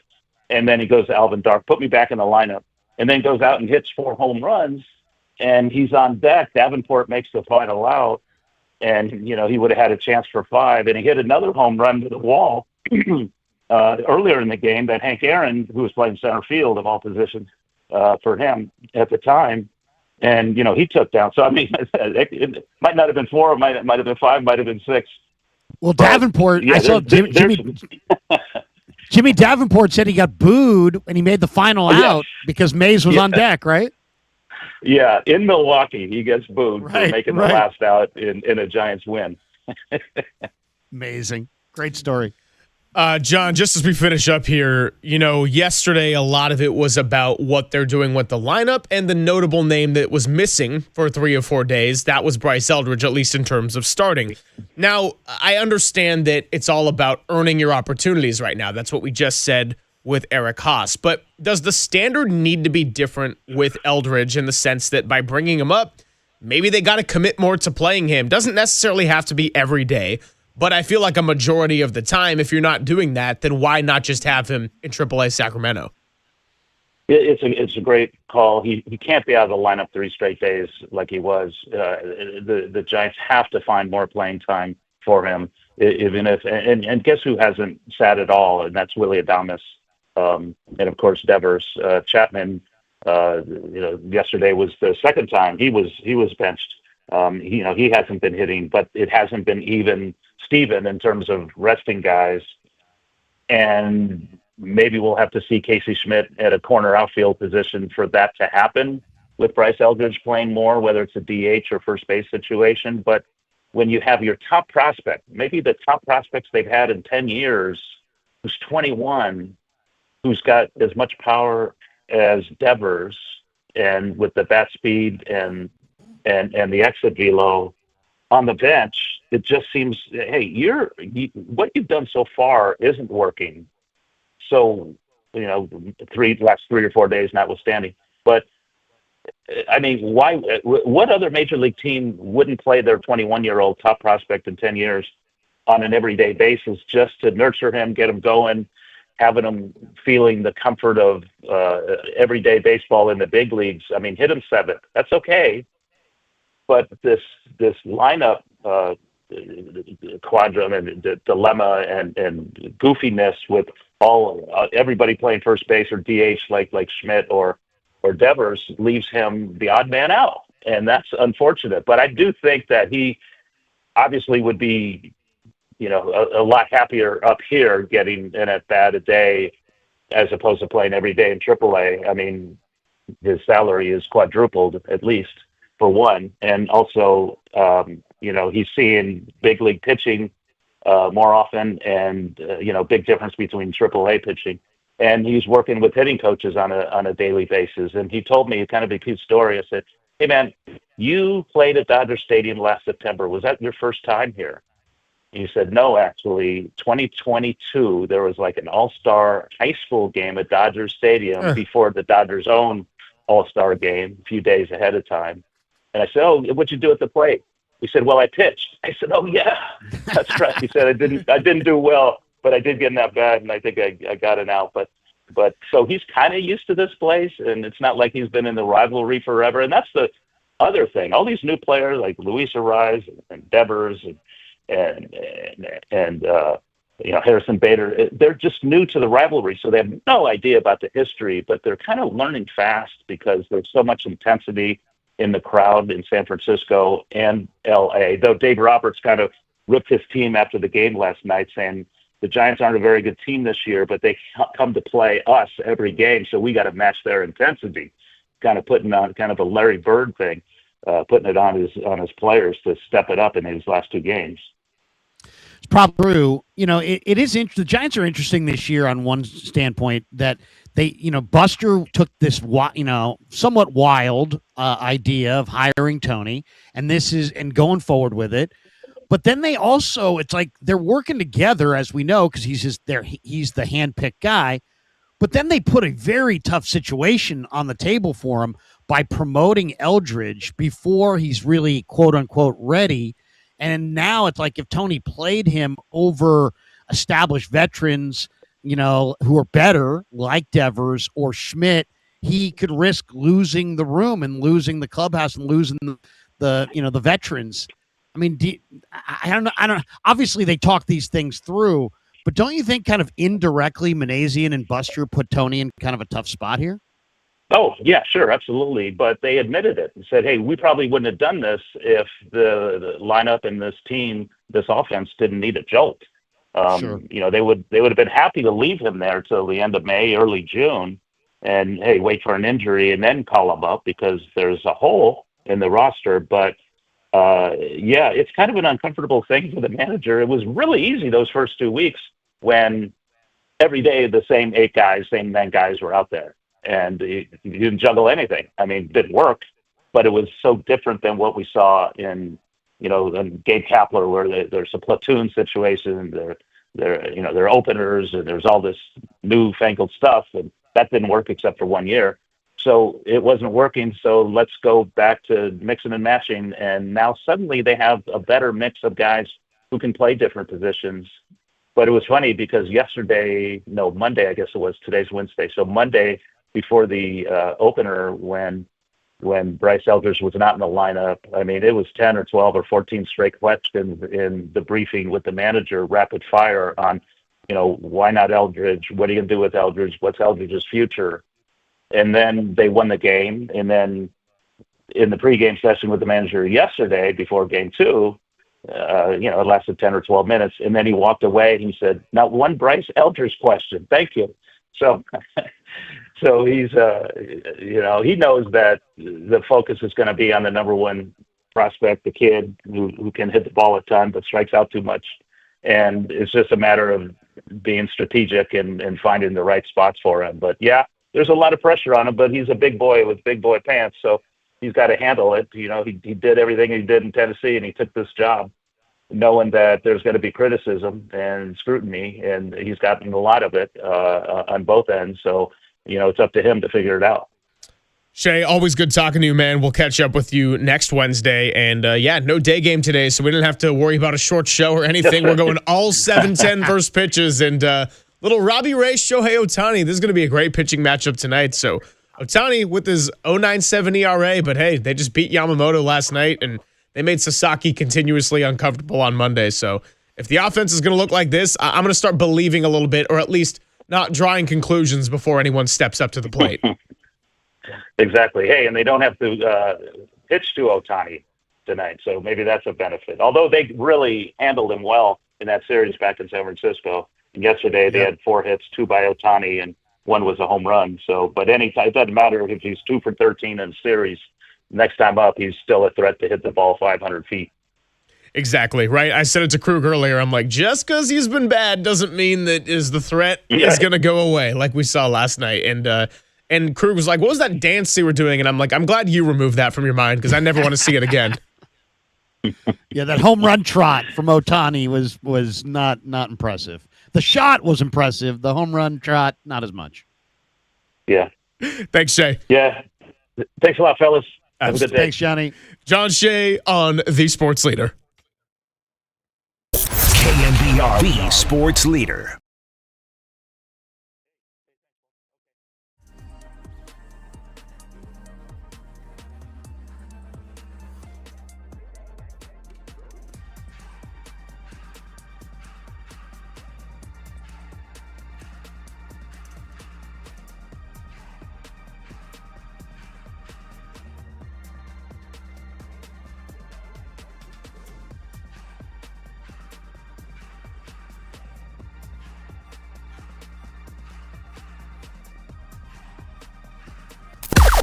Now, from the O'Donnell Financial Group Sports Desk. Learn more at odfigroup.com. O'Donnell Financial Group, because planning is a process, not a product.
Back to Greg Papa and Greg Silver on KNBR, the sports leader.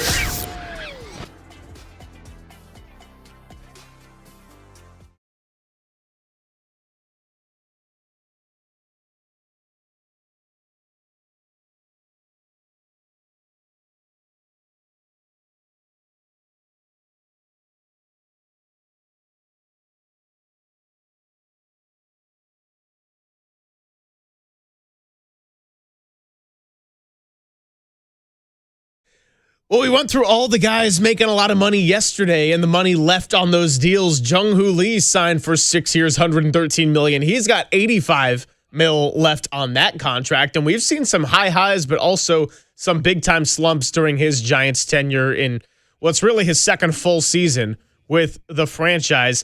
You know, it's funny, Krug, last night when I was talking about how those are the type of games where they're close and then the talent of the Dodgers takes over in the later innings. Well, it's been the opposite the last couple of nights where it's seventh inning, 2 strikes, 2 outs, 2 runs, first from Willy Adames on Monday, and then what you heard right there, Jung-Hoo Lee and the double knocking in 2 more last night. It makes you start asking the question, and I want to get your thoughts on this as well as we kind of hash through the roster, the guys getting money, the guys who are now contributing a little bit more.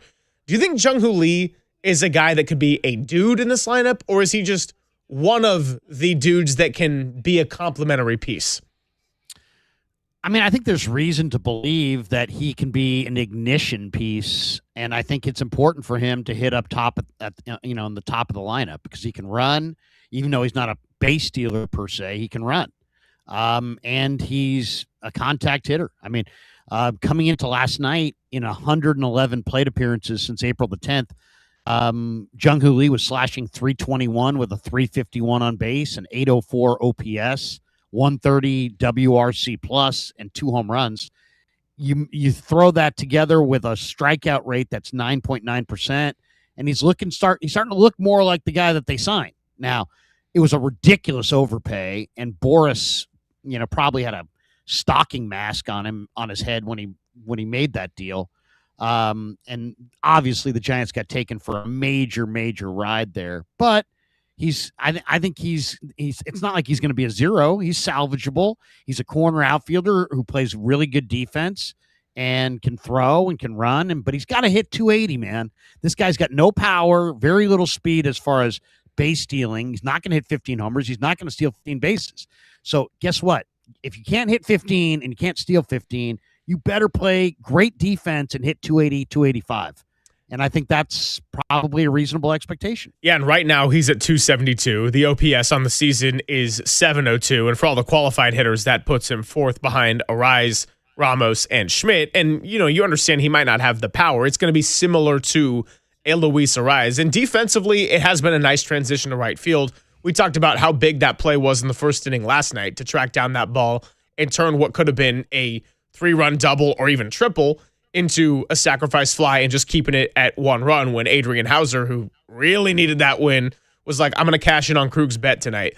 But for Lee, it's one where, I think when we're talking about guys who were starting to take in information and where it's fair to react but not trying to overreact, I'm not overreacting to the month that Jung-Hoo Lee has put together, in which I think his last 30 games he's hitting 308.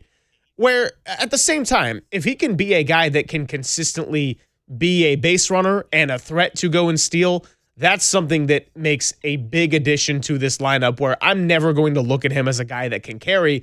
But last night, another reminder of, hey, put the ball in play when you got 2 strikes and 2 outs and you just see what can happen, where would have been an entirely different game if they had the 4-3 lead rather than the 6-3 that was the score on Monday. But the point is, it broke open the game, and the Giants bullpen, for all we can talk about with some of these younger guys coming in and maybe overperforming expectations, the one thing that I still stand true about this group, I do not trust them whatsoever when it comes to a 1-run lead in the 8th or 9th inning. No. Yeah, I mean, the bullpen is, patchwork, makeshift, whatever you want to describe it. They don't have a closer. They got a bunch of guys that are interesting. With live arms, but no, the roles are undefined. It's a work in progress. You're crossing your fingers every night. as far as the bullpen. And maybe they can invent some guys. I mean, we've seen other teams do it. Other teams figure out a way to invent relievers on the fly, and the Giants can do the same. But back to Jung-Hoo for a second. I think ultimately when you're trying to evaluate Jung-Hoo, it's the extra base hits. That's what you should look at, not home runs, because he's not going to hit home runs for the most part. But it's doubles, triples, homers combined. Last year he had 31 doubles, he had 12 triples, and he had 8 home runs. So he had only 8 home runs, but he had 50 plus extra base hits. And to me, if he can get that number this year closer to 65, then, he's probably doing enough offensively for you at that point. So it's really about doubles and triples, especially at home.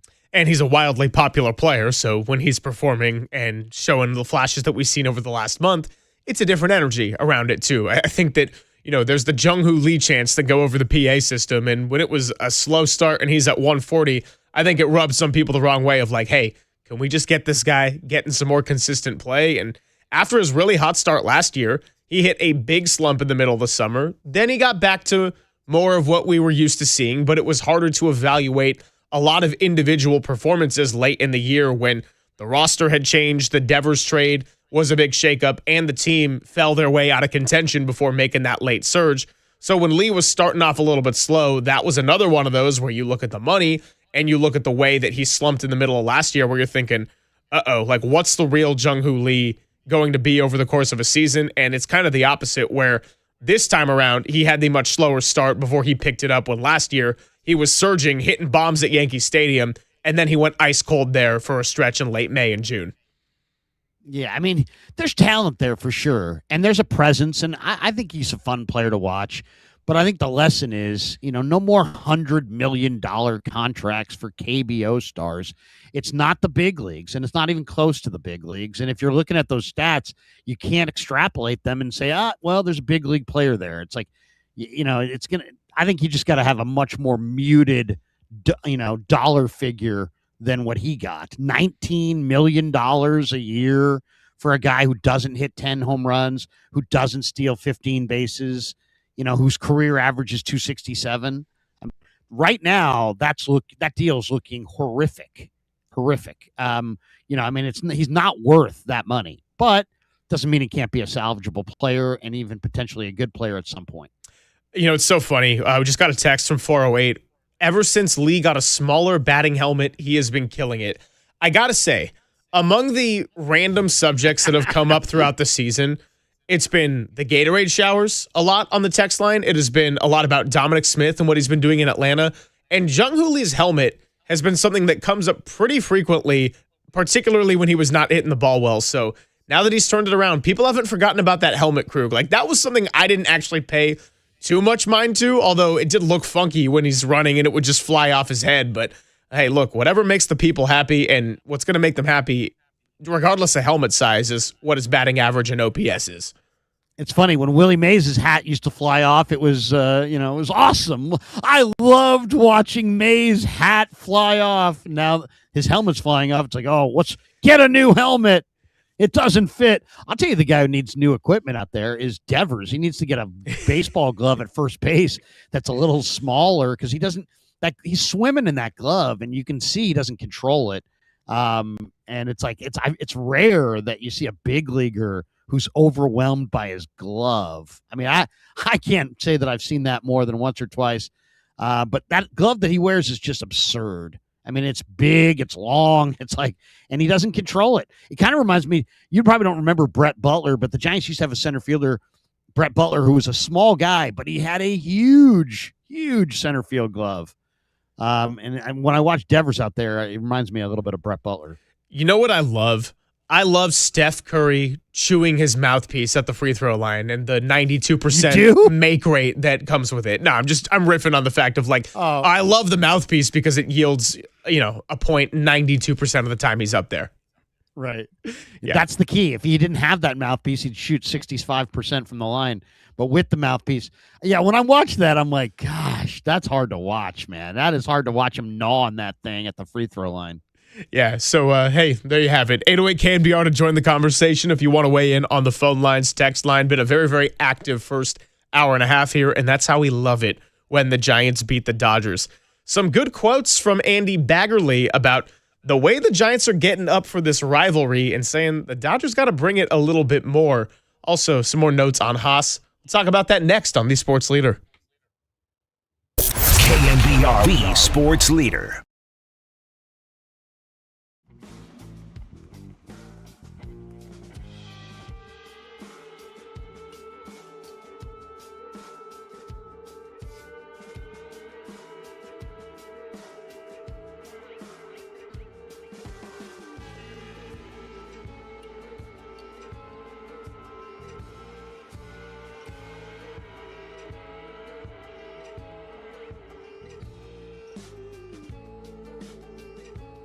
And let's talk about the Dolan Law Firm. Hey, it's Greg Silver. And did you know that many of the attorney ads that you see or hear out there aren't based locally, sometimes not even in California?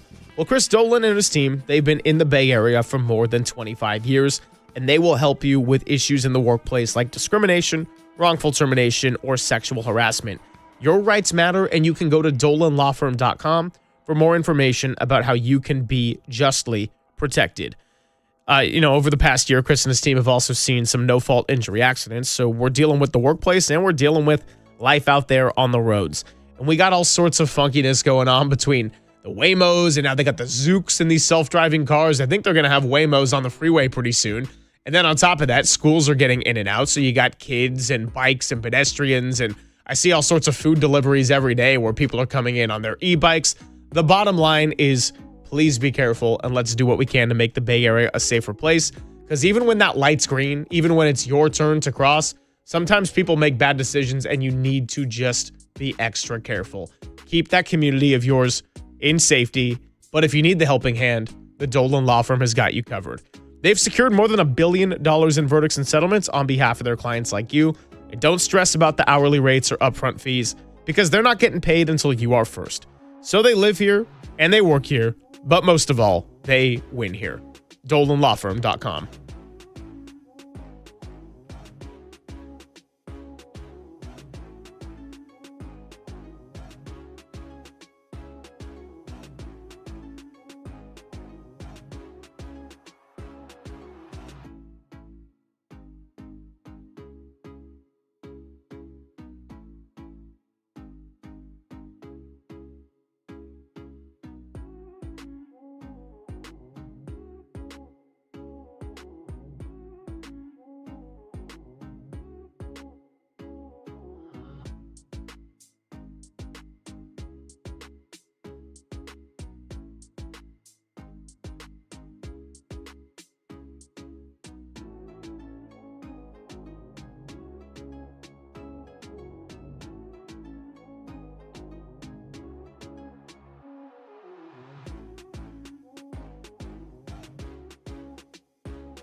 Papa and Silver now continues live from the KNBR Casino Matrix Progressive Jackpot Studios.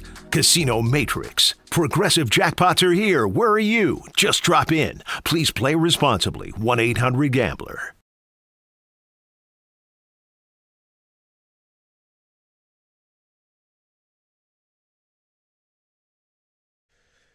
Greg Silver, Larry Kruger, Walter Icabal with you on your Wednesday. We've had John Shea on. We're going to talk to Katie Wu in the 12 o'clock hour, and we will also have Ned Coletti join the show at 1 o'clock. So we are pushing full steam ahead on the Giants beating the Dodgers. They did it last night, 6-2. They did it Monday night, 9-3. And in light of what we were getting into with John Shea about the manager, you brought up Ken Rosenthal, and JD and I hashed through some of that sound yesterday. And it wasn't so much a discussion of, is Tony Vitello doing his job poorly versus well? It was the notion of, do people see him around the league as a guy that has credibility within the clubhouse, and particularly one now that's undergoing a lot of roster changes, bringing up some young guys, a lot of underperforming veterans leading up to very recently. And I kind of was thinking about it this way, and I want to get your thoughts on this. Is Tony Vitello in some ways baseball's Ted Lasso? And I want you to all hear me out, but what I mean by that, where, yes, that was a fictional TV show and ownership was trying to tank the operation. But Tony Vitello walked into a difficult situation where you can say there's a lot of things that would have been challenging for any manager regardless. It also was a hire that was wildly experimental, and so people are going to look at it under a lens of further analysis. I think when you're losing early on, like we saw on the TV show, there's a bit of a skepticism where people are just sitting back and they're thinking, are we just waiting for this to fail? And perhaps, like with Ted Lasso, as fun-loving, as great of a personality as he could be, and as much as people don't want to see him fail, the only way out of this may be eventually continuing to win games, and we're starting to see a much better product and a winning product as the Giants are, yes, still 18-24, but we're seeing a brand of baseball that it was absent for the first quarter of the season. Tony's an easy target. People know that he doesn't have experience at the major league level. So, the bullies out there are going to come for him.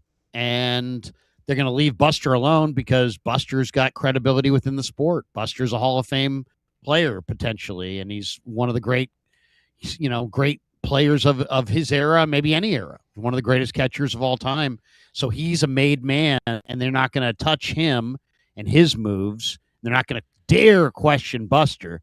But if the Giants don't play well, it's going to arrive on the corner of Tony the corner of Tony and ain't good enough. You know what I mean? And they're going to park their criticism there because it's easy. And you know what it kind of reminds me of? Reminds me of all those idiots that back in the early days of Brock Purdy's, ascension that were like still fighting the Trey Lance fight because it was like, hey, Trey Lance was drafted in the top of the first round. Brock Purdy is just a Mr. Irrelevant, and ignoring what you were seeing and just sitting there going, eventually that died out. Eventually, it was like, well, yeah, I guess Brock Purdy is way better than Trey Lance despite the draft position.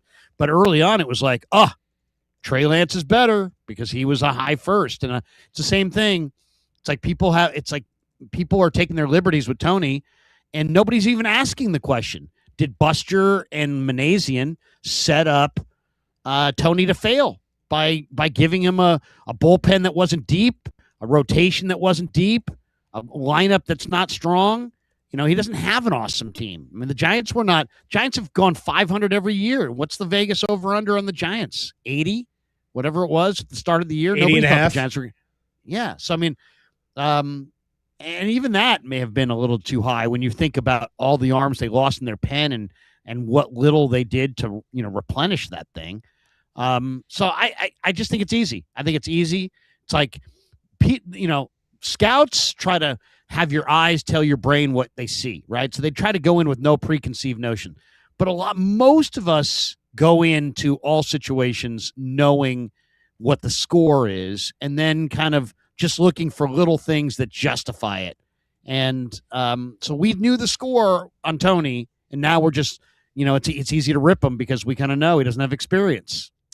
Narratives, fair or unfair, regardless of your opinion, narratives are shot down by results, and that's really the only way to do it. So you bring up the Brock Purdy example, right? I mean, how many times did we hear over and over and over, well, Brock Purdy had an all-star cast. Brock Purdy had the Avengers. He had the Avengers. Right. He's a system quarterback. I would do well in Kyle Shanahan's offense with that. Okay, well, it still means he's executing his job at the level he should be doing it. You hear any talk about the Avengers this last year, Krug? Yes, he had Christian McCaffrey. That is the ultimate security blanket and engine in an offense. But what are we talking about with the receivers, huh? No Deebo Samuel, no Brandon Ayuk. His best guy at the receiver was Jawan Jennings. Pearsall was banged up. Kittle missed a stretch of the season before he went down again. He was doing this with like Jake Tonjes as his hero in week 1. You hear much about the Avengers after that? Nah, you didn't. What about the way we talk about Steph Curry? He won 3 championships. He already had a Hall of Fame career. He was a first ballot Hall of Famer in, say, the year 2021. Oh, he needed KD. Oh, he got carried by Andre Iguodala in the finals. Oh, he shrinks below his standards in the big moments. Oh, he can't do it with a team that isn't without a bunch of other all-stars in the backcourt. Yeah, well, look at the 2022 playoff run when his second best player, start to finish in that run, was Andrew Wiggins. Look at where a lot of those guys' careers are now. And Steph Curry goes and wins finals MVP. He comes back from 2-1. Do we hear any arguments about questioning where Steph is anymore in terms of greatness and being a guy that can rise, being a guy who can be clutch? Oh, he finally got that finals MVP. Like, all that stuff is out the window because it happened. And so that's the point I'm making on Tony Vitello. Not that he has done a poor job through the first quarter of a season, but when it starts the way it does, people are going to give you benefit of the doubt less. The skepticism is going to grow.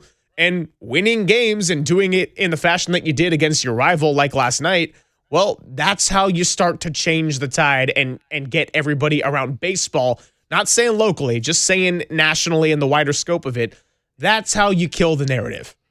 Yeah, the baseball media is nauseating because, I mean, all we heard about in the offseason was how great this hire was and how creative and special it was. And they burned up their podcasts and their MLB network time just praising this to the high heavens.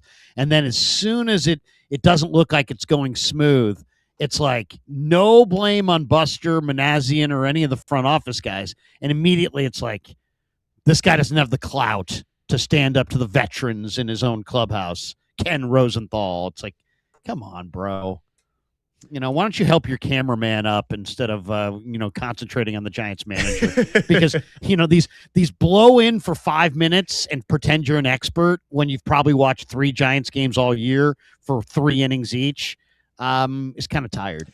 We know you're not watching. If Kruk wants to tell me something, I'm listening. If Kipe wants to tell me something, I'm listening. If I've run into Flem at the final and he starts telling me things, I'm listening. But sorry, Nightingale. Sorry, Rosenthal. Sorry. I know more about my team than you do. I watch them every day. I went to spring training. I've gone in the clubhouse. I talk to the players. I talk to the manager. You're not doing any of it. So take your opinion and shove it. You know what's funny, though, is I didn't even take Rosenthal's comments as worrying about what Ken Rosenthal's opinion was. I kind of looked at it as he is a long-tenured reporter who's very much in the know in the national landscape. So with Rosenthal saying it, I thought of it more as like, okay, he's plugged in enough and has probably had enough conversations where maybe people are telling him things that paints a larger picture of how the Giants and their hire of Tony Vitello or anything that they've done this season might be perceived league-wide is more how I kind of viewed that. Yeah, I mean, and the anecdotes that they get about the Giants aren't coming usually from the Giants. They're coming from other teams. They're coming from other, I'm sure Nightingale's report that the Giants are shopping all of their big contracts. Well, I mean, he could have just guessed that. My guess is that he's just looking at the tea leaves and probably just guessed that. But most likely he had some contact in some other front office that said, hey, by the way, the Giants would love to part ways with all their big money guys if they could. And then he's just going with it, no, like, hey, let's confirm that or anything. Let's just put that out there. And I bet you the Giants are listening to offers for Matt Chapman, but I that's just what I suspect. And I don't have any sources on that, but that would be my guess as well. But I wouldn't go with it on a national platform that they're shopping guys unless I really knew. All right, I want to get into that a little bit more when we come on back because Bob Nightingale wrote about the Giants, where they were at in that slide. They had the low point of 9 games below 500, and then they've since won 4 out of 5, including a couple against the Dodgers. So the tides have changed a little bit, but he said they would love to offload some of their expensive contracts. I'm not so sure they would necessarily love to do it, but let's also talk about, can they even do it? Katie Wu going to join us at 12:30. And we'll keep this going, 808 KNBR. Question of the day, are you buying the momentum the Giants have shown? Do you think they're starting to turn a corner in a way that you haven't felt at this point in the season? Papa and Silver with Krug on the Sports Leader. KNBR, the Sports Leader. Time for your Bay Area Chevy dealers traffic update.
Papa and Silver now continues live from the KNBR Casino Matrix Progressive Jackpot Studios. Casino Matrix. Progressive jackpots are here. Where are you? Just drop in. Please play responsibly. 1-800-GAMBLER. Papa and Silver with Larry Kruger as we move into the noon hour. Coming up in a few minutes. Almost the midpoint on a Wednesday that is just flying by. We'll get into some of the 49er news, the cap space, George Kittle killing spiders. Jawan Jennings will join them in Mexico City. That'll all be coming your way on the back end of the show. And as we like to say on this one, it's never not football season, but you know what it is right now? It's the Giants whipping the Dodgers. You said 9 runs for the Dodgers in the 5 games so far. 4-1 are the Giants, and they got a great pitching matchup tonight with 2 more to go. So we're kind of asking, like, hey, the offense has started to come alive. It's not just guys like Casey Schmidt or Eric Haase. We're looking at Devers, Adames, Lee, your big money guys finally waking up a little bit, and you see just how well the offense can function when you have those contributions. That said, you're still 18-24. You still got a lot of games within your division in the month of May. Are we buying this? And 831 on the Golden State Lumber and Showroom text line says, I'm not buying it. We haven't even been 1 lap around the rotation since that horrendous stretch of all those losses. So that's fair. Here's the counterpoint to that, though. You know what, Krug? We might be 1 lap around the rotation by the time you get through Robbie Ray tonight and Landon Roop coming up tomorrow. Those are the 2 guys, based on everything you've seen this season, who you would want to be closing this series. I mean, my thoughts on I bet the Giants over the Vegas total because I really felt good about them this year. Now, obviously, their rotation's a little thin, and they don't have a closer. And so they've already blown a couple of those games, in late innings, and they just can't do that. So they got to figure that part out. But now, I thought the trade that they just made for trading for Matt Tugboat Williamson. I don't know if you saw what he did in his first start in Richmond. Pretty good. But 5 shutout, 2 hits, no earned runs, no walks, struck out 6. You're talking about a lefty with really live arm that has multiple pitches. So he may be in this rotation before the end of the year. And the rotation depth to me is a big part of it because that's the part that it's like, man, it's hard to find starting pitching. And, look at last year, they started going like a lot of bullpen games at the end because they just ran out of starting pitching. So I just personally think that that's the big issue. You can probably find 1 bat on the trade market. You can probably find 1 reliever on the trade market, and it's not going to cost you an arm and a leg. So I just think the Giants have to battle and fight like crazy and squeeze out every possible win and see where they're at in July in relation to the rest of the wild card race and make the appropriate moves. I mean, the one beautiful thing about the Giants situation is the Giants are rich. The Giants have tons of cash. The Giants own their ballpark. Well, they spend the cash. They spend the cash, but I mean, I think they'll spend it when they're in it. They're just kind of waiting to be in it. And now the question is, can they stay in it till July? And I think they probably can. I mean, it's just they're going to have to fight and claw. The lack of offense initially was crushing them. I mean, absolutely crushing them. Now that you've got some, they're scoring some requisite amounts of runs. They're playing some cleaner ball games. Now it's just really about, is the rotation deep enough? Can you find 1 or 2 relievers to round out your pen? And I mean, I got confidence they can do that. So I feel much better about them right now with the bats heating up. I also just think about the places they have to go and the opponents they got coming up. This is when you would want the offense to wake up and hopefully can sustain through this month. Because after this, you're going to play in that small ballpark in Sacramento to face the A's, who, by the way, they got a bunch of young hitters. So I'm not looking at those games as bets where I'm going to be cashing the under, right? I'm going to need Krug's take on that because he's our betting king after last night's gut on the Giants. But those are going to be the ones where you're going to require some runs. Then you're going to Arizona, where we know the ball flies a little bit differently. Then you play the White Sox at home. Then you play Arizona at home. And then you go to the good old Coors Field to close it out at the end of the month, where there's always something funky between long flying balls and also games that you probably should lose that you end up winning, and usually one form of a heartbreak, but we'll see if they can avoid that. Well, I mean, don't look now, but if the season ended today, I believe the White Sox are in the playoffs.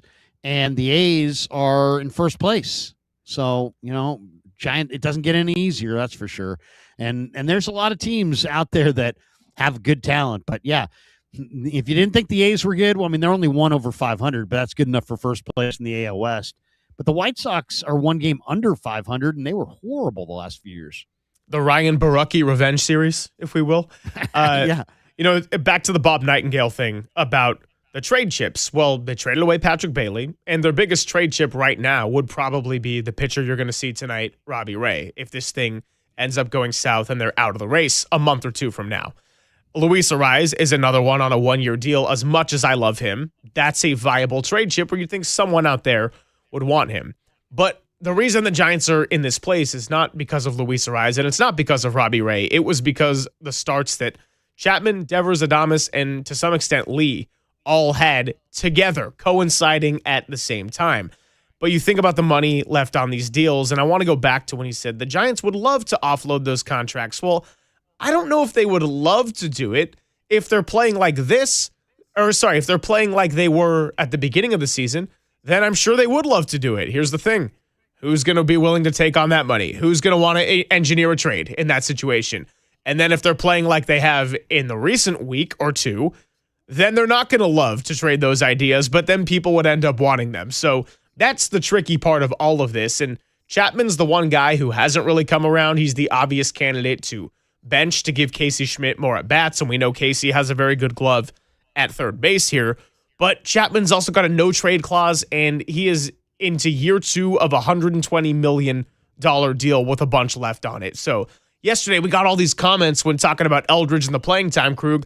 People were saying trade Chapman. There's your easy solution. Well, that doesn't feel like an easy solution at all when I'm sure they would love to go and trade Chapman. But in order to do that, somebody has to want him. He also has to want to go there. And then you're starting to deal with the semantics of, all right, well, how much money are you taking on and what do the Giants maybe have to swallow here? Yeah, I mean, it's just, you might be able to trade him, but it doesn't mean you're going to get out from underneath the money. You may have to pay the money if you want to get anybody to take that. And then you're going to have to, convince Matt and his agent to go wherever you want to send him. And he's not going to go anywhere. He's only going to go somewhere where he wants to go. I mean, it's a long shot. But of the, Adames, not tradable. Lee, nobody's taking that. Devers, no.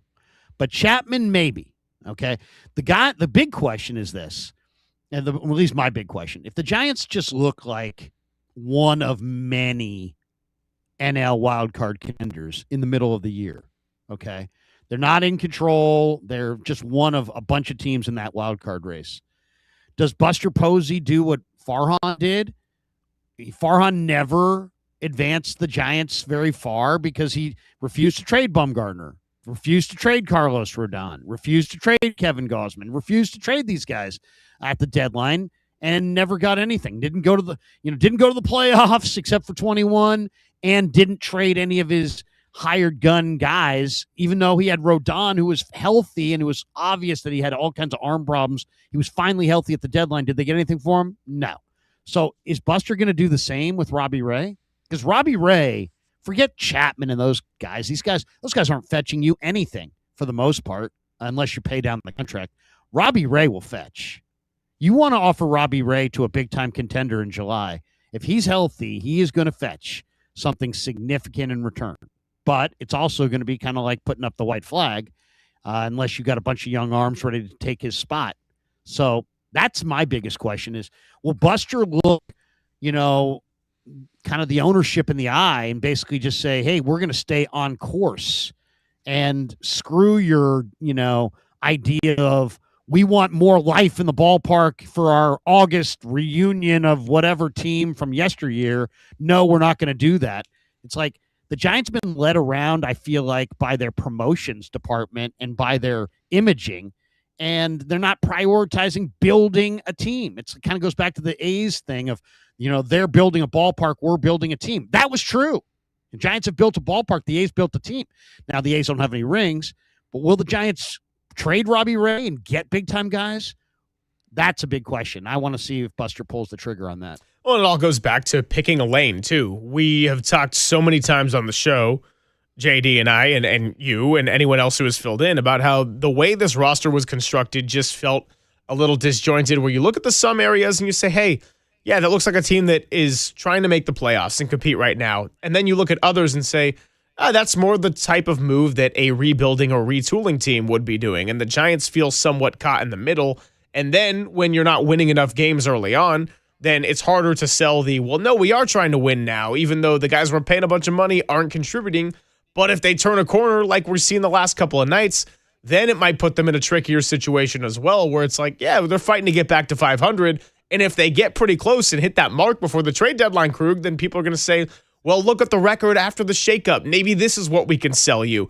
And then it just becomes a bit of all right, we don't know what to necessarily do. Do we take advantage of some of these expiring deals? And they got to get there first before that's an issue. I understand there's 6 under 500 still, but I'm thinking about our question of do you buy into this? Do you believe that this is legitimate momentum we haven't seen before? 707 says, this is the offense that we were advertised in March. And for that reason, if the pitching holds up, I am buying in. Buying in that they have legitimate momentum, or buying in that they're going to be a 2026 playoff team? Well, that's for the texter to answer on that specific, but I think buying into the momentum is the way I read it. Yeah. I mean, I'll say this. I'm enjoying the momentum. It's funny. It's like John Shea was on with us, and he's like, I'm not a fan. And I get it. People, writers especially, are like, hey, we're journalists. We don't root.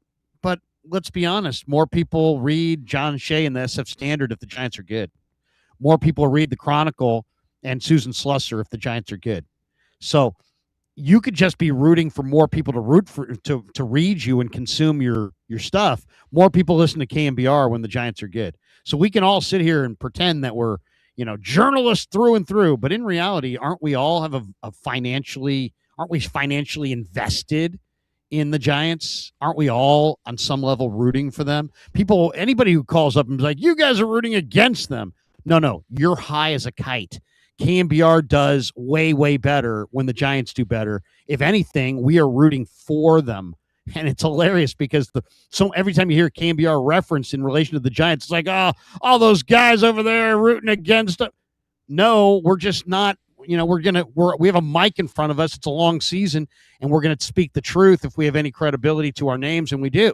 So we're going to speak the truth, and that sometimes is negative when the story's negative. But really, we're all really rooting for the Giants to win because it's good for all of us financially.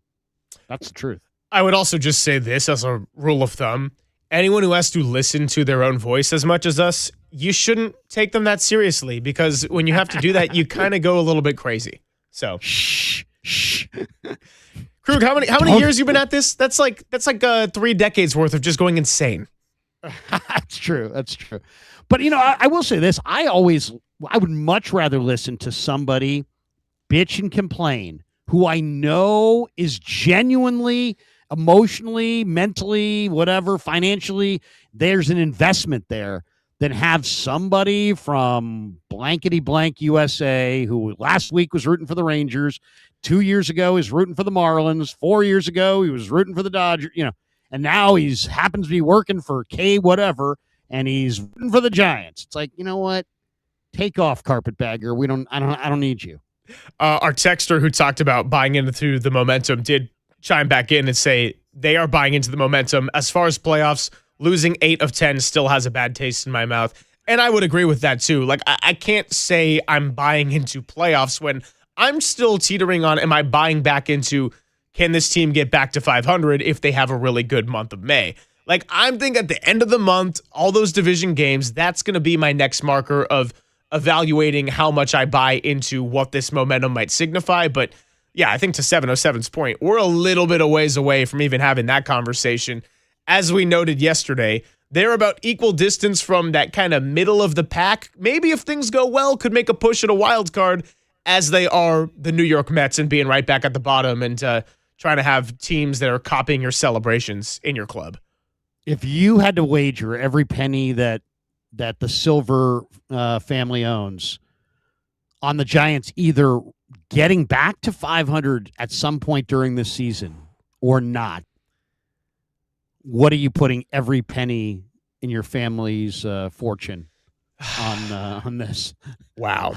Do they get back to 500 or do they not? Because, man, you could make a very, very compelling argument in either direction. I mean, just a couple of days ago, I think I would have said no when things were not looking bright at all. And when one thing went right, something else went wrong and they weren't able to close games.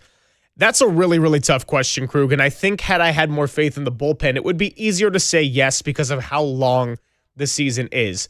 That said, there's still enough time where if you're making me select one or the other, I think they would hit 500 at some point. There was a lot of time left, and all it takes is a couple of weeks of really hot baseball or just consistently stringing series together, which, to be fair, we haven't seen either of those to this point in the year, but they're not unfathomable. And when I'm starting to see Devers come around the way he is, Adames, Lee, and getting a little bit more out of the outfield, now also seeing that Trevor McDonald could be an option pitching. I would like to think Logan Webb is going to get out of his own struggles when he gets healthier.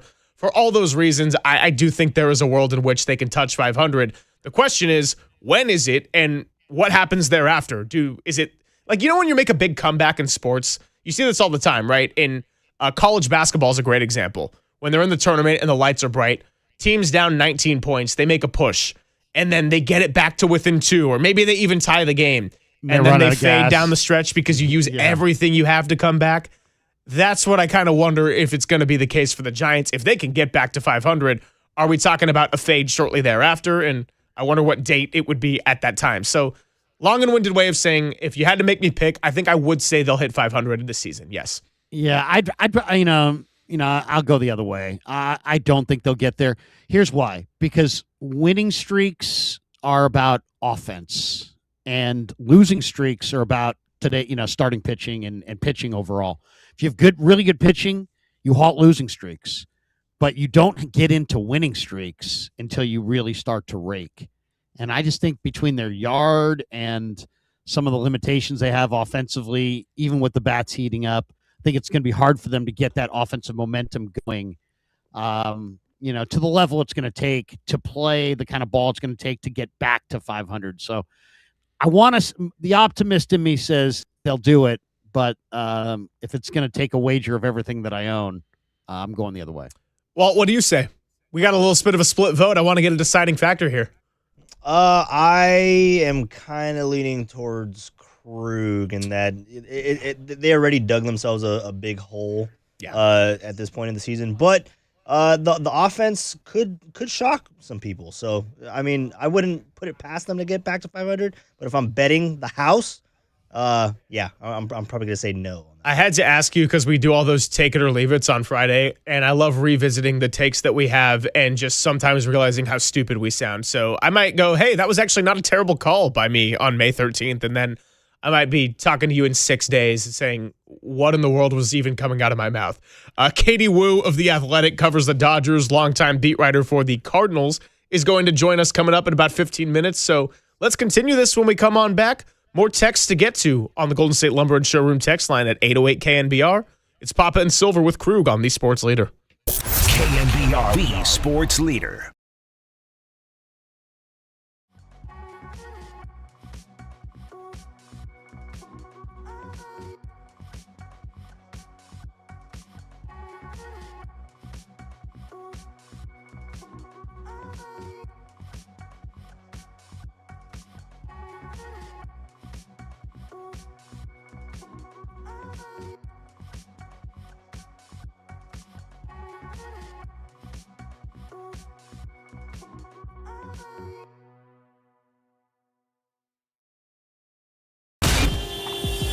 Time for your Bay Area Chevy dealers traffic update.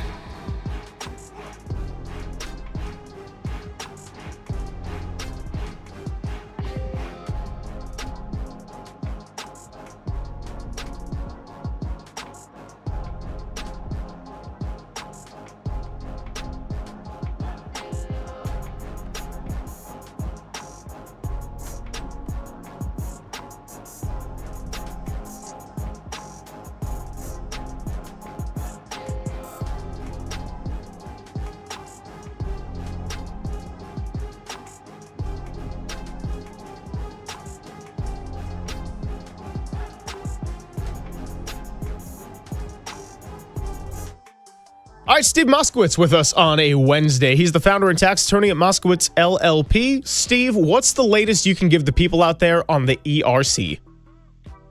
We want to get you your money.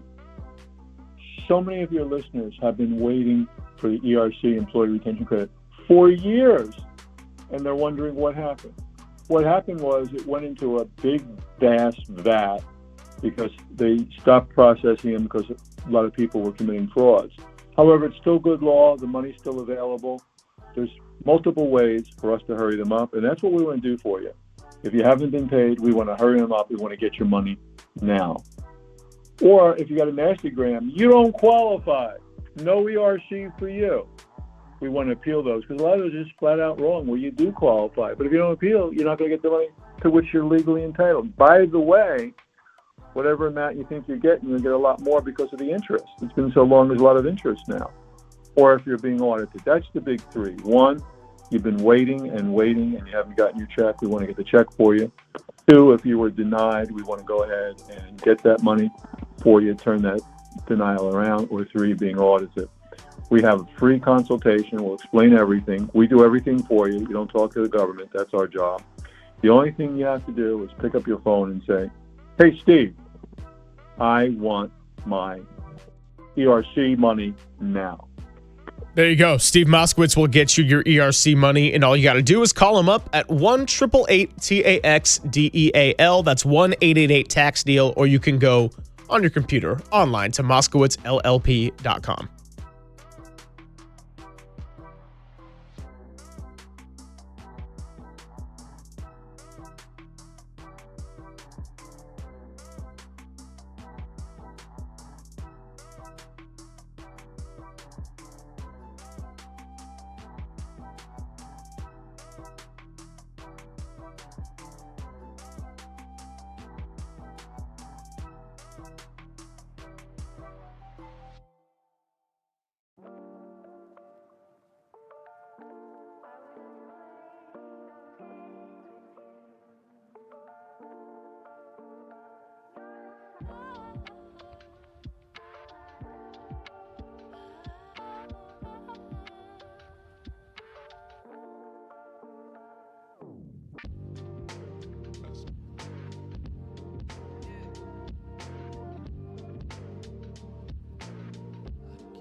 And now it's time for the Protect Your Assets Business and Technology Report with me, David Hollander.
Papa and Silver now continues live from the KNBR Casino Matrix Progressive Jackpot Studios. Casino Matrix. Progressive jackpots are here. Where are you? Just drop in. Please play responsibly. 1-800-GAMBLER.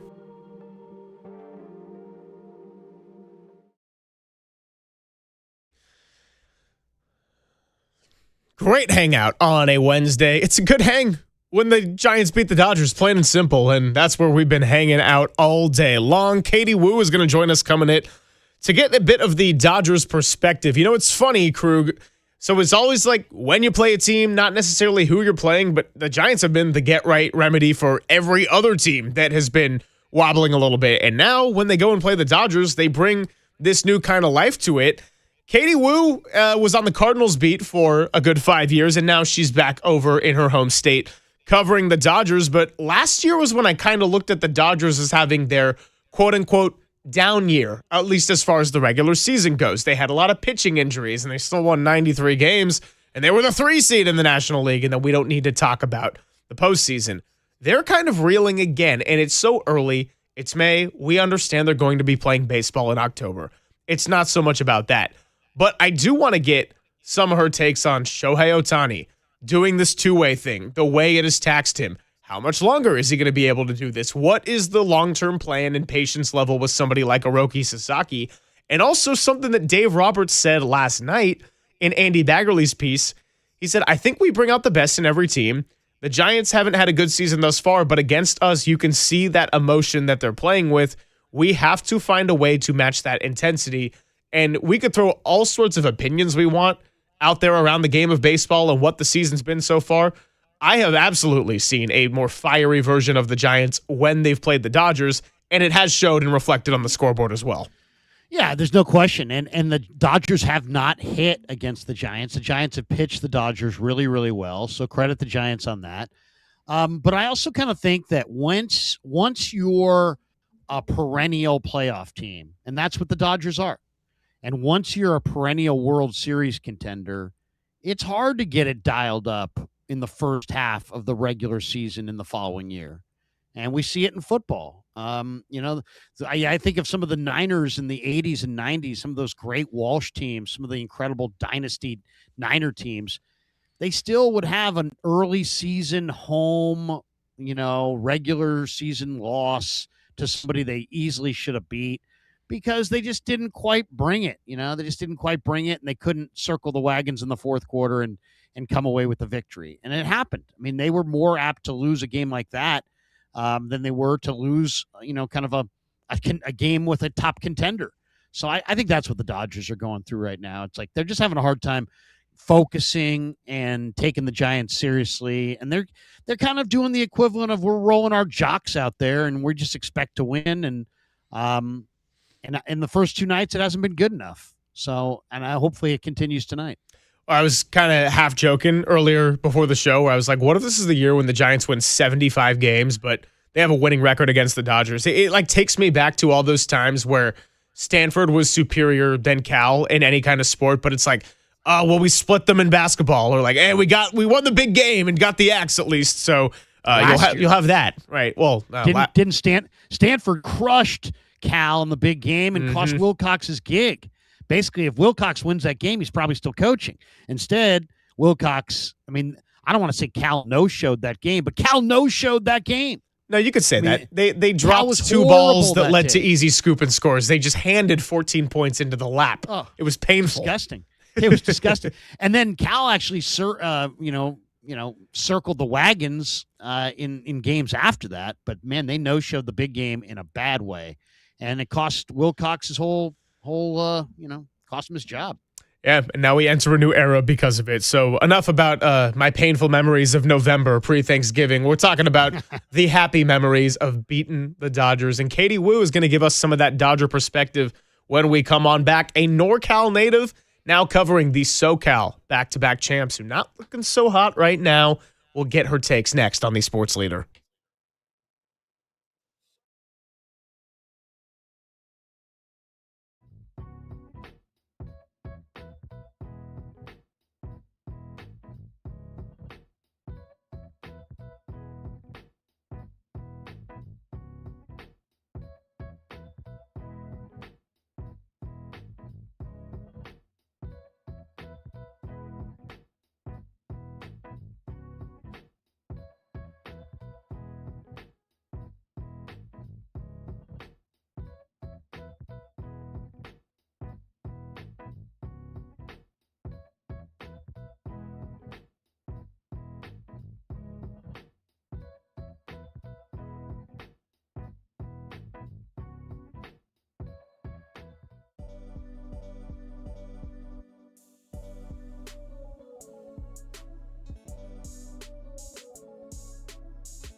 Papa and Silver now continues live from the KNBR Casino Matrix Progressive Jackpot Studios. Casino Matrix. Progressive jackpots are here. Where are you? Just drop in. Please play responsibly. 1-800-GAMBLER. Papa and Silver with Krug continues on your Wednesday. Giants-Dodgers game number 3 in the 4-game series tonight at 7:10. Robbie Ray, Shohei Ohtani on the mound. Shohei Ohtani, however, not in the lineup as the leadoff hitter or any slot for that matter for today and tomorrow. And let's talk all about it with a Dodgers beat writer for The Athletic and the co-host of Dodgers Territory, NorCal native herself, Katie Woo, joins us on the UMA guest line, formerly covered the St. Louis Cardinals, and now right back here on a familiar radio station. Katie, great to have you. What's going on? Gentlemen, thanks for having me. I've always have time to come on The Sports Leader, so excited to talk a little Giants-Dodgers, and I think Giants fans will probably like this conversation a lot more than Dodgers fans, so let's get to it. I mean, yeah, who would have thought that we'd be talking about how badly the Dodgers offense is struggling when I don't know how closely you followed the Giants' entirety of the season, but really up until about 6 days ago, everything related to offense was a complete disaster. And if you still look at the larger scope of the season, we don't need to check team OPS or the walk total or anything like that. But let's focus on the ailing team that wears Dodger blue. And I just got to start with Shohei Ohtani. It's the first time, and you had to note that in his Dodgers tenure, he is not going to be hitting on back-to-back days. So he has struggled against the Giants this year. Did break through with the home run swing last night, but by and large has not looked like himself as great as he's been pitching. I mean, how much of this do you think is fatigue and related to what he's able to do on the mound? And is some of this just the general streakiness that any hitter, even the best, have to go through over the course of a baseball season? Yeah, there's definitely some play into just offense being difficult, hitting being hard, but I really think you're spot on when I think the genesis of this comes down to Shohei Ohtani adjusting to a full season of two-way duties for the first time since 2023, the first time since signing the mega contract that he did with the Dodgers, and it's been taxing. Dave Roberts said it to the media yesterday where it just looks like guys go through these slumps and they go through these periods of fatigue, but you usually see that in the middle of the season. We're seeing that now with Shohei, and we're 6 weeks in. It's mid-May. And it makes sense, right? There's only one player in baseball doing two-way things the way that Ohtani can. But I think both the Dodgers and Ohtani had to come into this season with a bit of trial and error, with a bit of flexibility, because no one just really knew how much this was going to impact him when it comes to his overall energy, his plate approach. He's been dazzling on the mound, but certainly when you look at the offensive numbers, has not been close to Ohtani production at all. I mean, since the last month, since April 13th, he has a 621 OPS. His homer against Adrian Hauser yesterday was just his second in the entire month. So certainly not the numbers that we're used to seeing with Shohei. There's been virtually no slug. He's been chasing, expanding out of the zone. Dave Roberts said it's just time to give him a blow, reset, as the Dodgers continue to figure out how best to load manage the two-way duties of Shohei Ohtani. Yeah, he's lousy. I mean, he's just, the guy's no good. No, it's funny, Katie, because that home run that he hit last night, I mean, I've been watching Giants-Dodger games there, Dodger Stadium my whole life. That's got to be, I would say, one of the 4 or 5 most impressive home runs that I've seen hit in that yard. I mean, he waited, flicked it to the opposite field, and it went out in like the 10th row. I mean, the guy's talent is just, it's really spectacular. And I realize he's struggling at the plate, but I think we all expect that's going to turn around. What do you make of just him as the two-way player? And I guess the big question is, how long in his career do you think he can be a starting pitcher and a leadoff hitter on a contending team? Yeah, that's a great question. And he's 31 years old, but he's certainly playing like something we will never see again. And that's something the Dodgers are going to have to weigh going forward. And it's something that they're going to have to decide. I wouldn't say right now. I don't think anyone is really concerned over the long-term production of Shohei Ohtani, both offensively and on the mound. But the Dodgers will need to decide what's more valuable for them going forward. And I don't think that this 6-week sample size of Shohei Ohtani is, indicative of what we're going to see for the rest of the season. But the Dodgers do have this unique position, and Giants fans certainly not going to feel sorry for them in any way, where they have to balance where is the best production for Ohtani overall to the team? Right now, he looks like an early National League Cy Young contender. He has an ERA under 1. He's just flat out dominated opponents. But how much of that is bleeding into his offensive production? Because while it's not Shohei's responsibility to fuel the entire Dodgers lineup, he's their leadoff catalyst for a reason. And when you look at the Dodgers offense overall, it's really scuffling, as we've seen as of late. When you don't have Ohtani setting the tone at the top of the lineup, it creates this trickle-down effect where, yes, you do have a star-studded lineup to hopefully make up for that lack of production, but that really just hasn't been there. So when Dave Roberts said yesterday that the Dodgers had to come into this being flexible with how they operate, they've been very good at utilizing the off-day schedule, working in rest days, deciding when they're going to sit Ohtani, if he's going to pitch and hit on the same days. It's been about a 50% rate in that regard. That all makes sense. But the Dodgers also, with Ohtani, have to communicate what's best for the team long-term and what's going to lead to the best production on both sides of the ball, because there's no use having baseball's best two-way player if half of his game is not close to what they expected it to be. Katie Wu of The Athletic joining us on the UMA guest line. So we talked so much about the recent offensive struggles of Shohei Ohtani. Here's the other side of it. On the mound, he has 6 starts, a 0.97 ERA in 37 innings, a 10.2 strikeout per 9 innings rate, and he is a National League Cy Young contender. So we're going to see that Shohei Ohtani tonight at 7:10. I know this is a decision that's ultimately up to Dave Roberts and, of course, Shohei himself, but this is really the first time since he joined the Dodgers where he's getting a full season of the two-way duties, and we can see a little bit of exhaustion even in early May. What's the best long-term solution for Ohtani as a pitcher? Could it be maybe being a bullpen guy? I know my full-time co-host Greg Papa has even brought up thinking that he could use that arm in the outfield at some point. Like, when is it worth sacrificing his offense to have him throw gas every 5th or 6th day?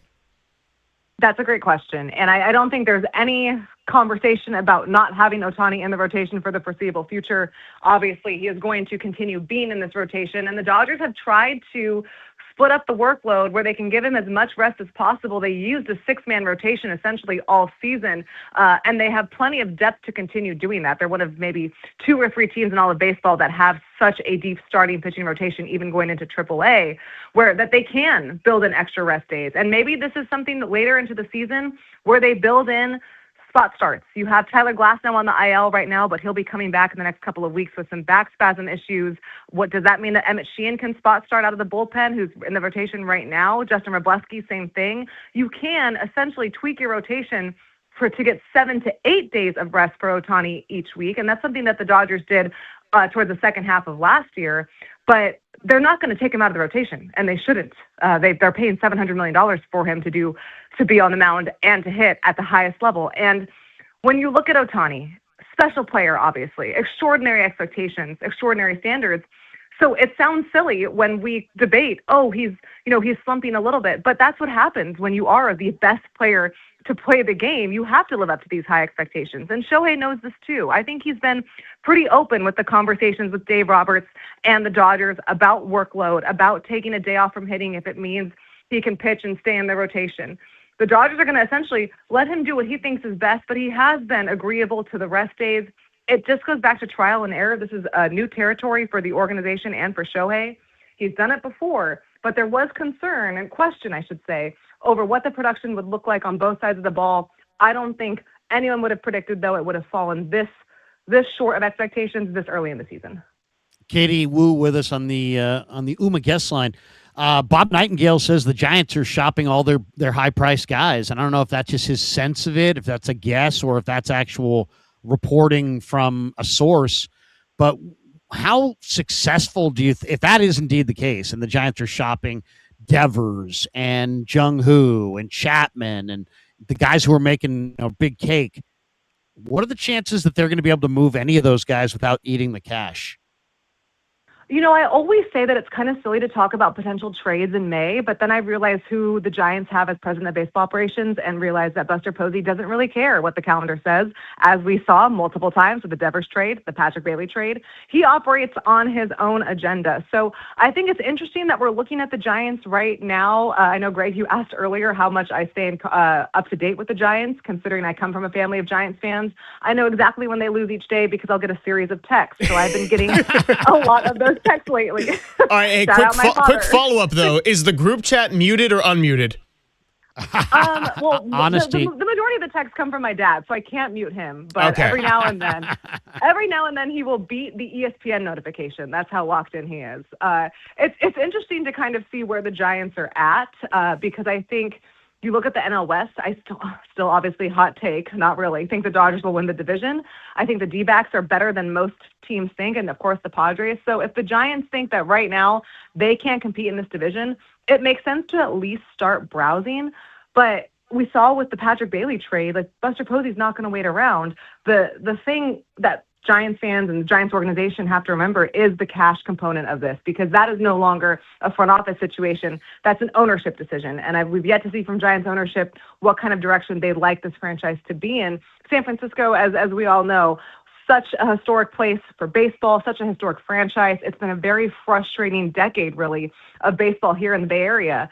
And this, I appreciate the bravery, I will say, of going out and doing something unprecedented in hiring Tony Vitello and incorporating that new era of Giants baseball.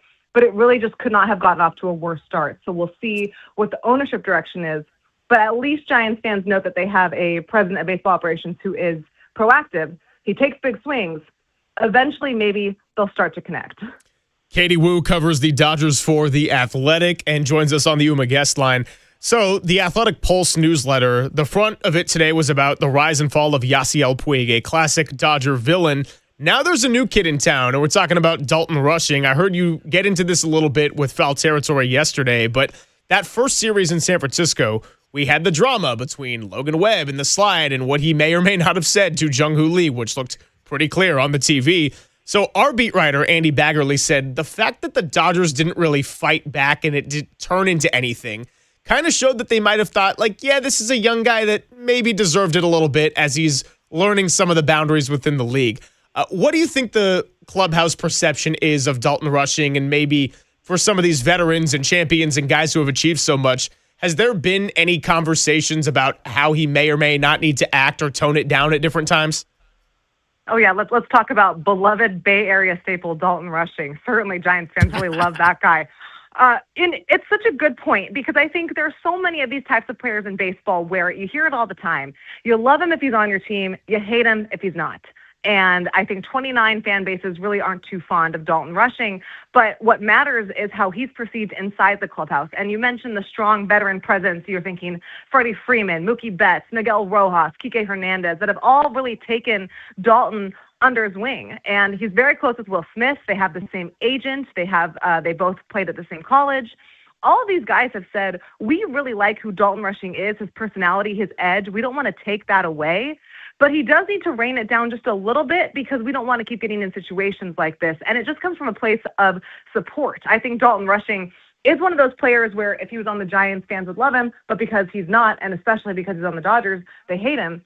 But internally in the Dodgers clubhouse, they're all on board with him. And I think the way that the situation was handled last month in San Francisco, I mean, just listen to what Dave Roberts said, where he said it was just, old-fashioned baseball. And that there was not that big of a retaliation, and everyone seemed to kind of move on. I have no issue with what Logan Webb did. He's a stud. He's the ace of the staff, and he loves that old school baseball. Dave Roberts is the same way, and I think Dalton essentially knew it was coming.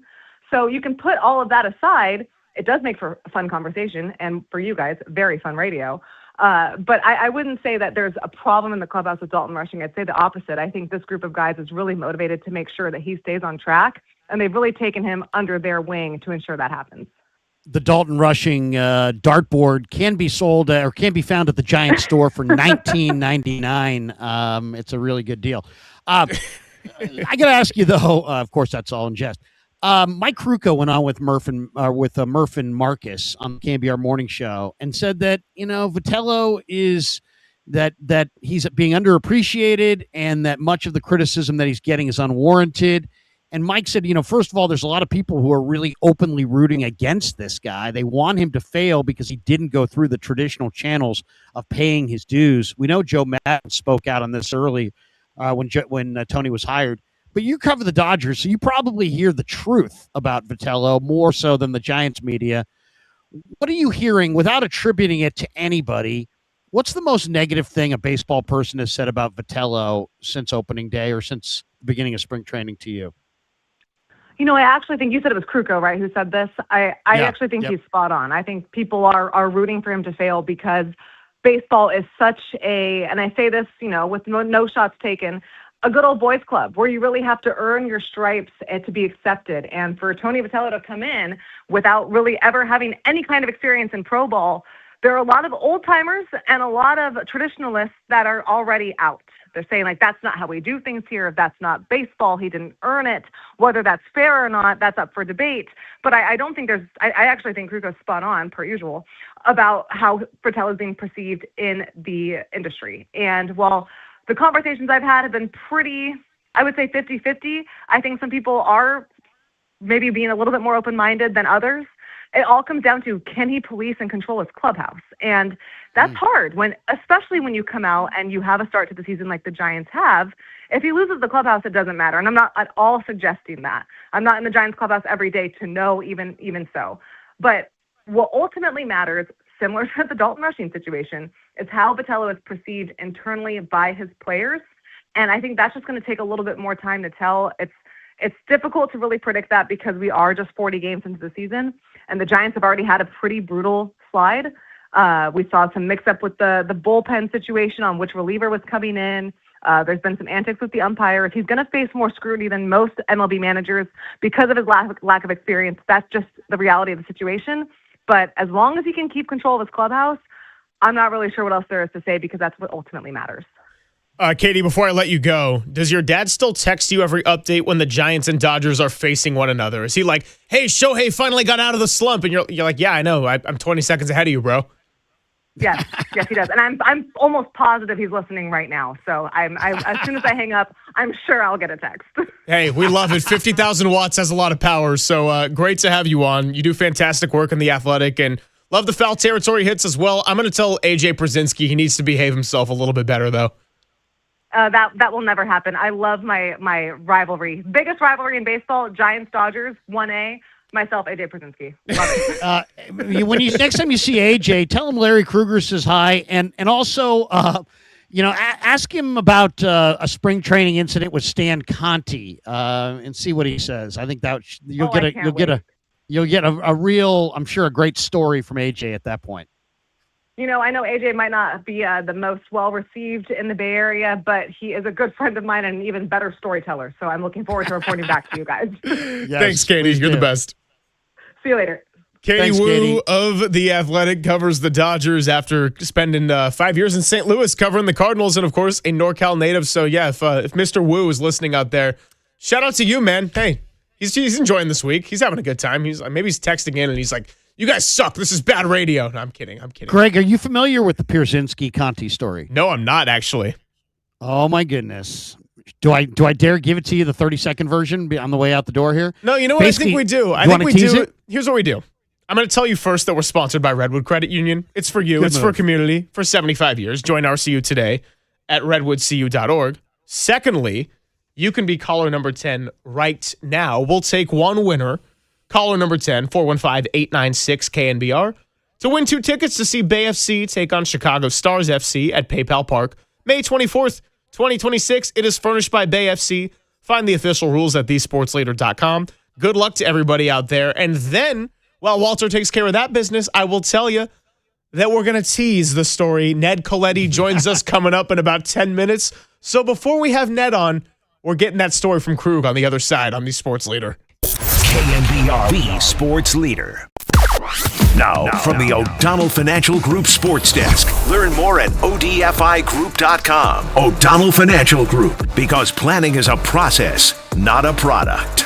Shohei Ohtani is expected to be out of the lineup for the final 2 games of this series, but they will see him on the mound tonight as he's going to go up against Robbie Ray. Ohtani comes in tonight with an 0.97 ERA, but the Giants are finally starting to find some offense, and they got past Yamamoto last night. 7:10 is your first pitch once again, and Dirty Work will take you to the start of pregame at 6:10.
Check the mic and make sure it sound right, boys.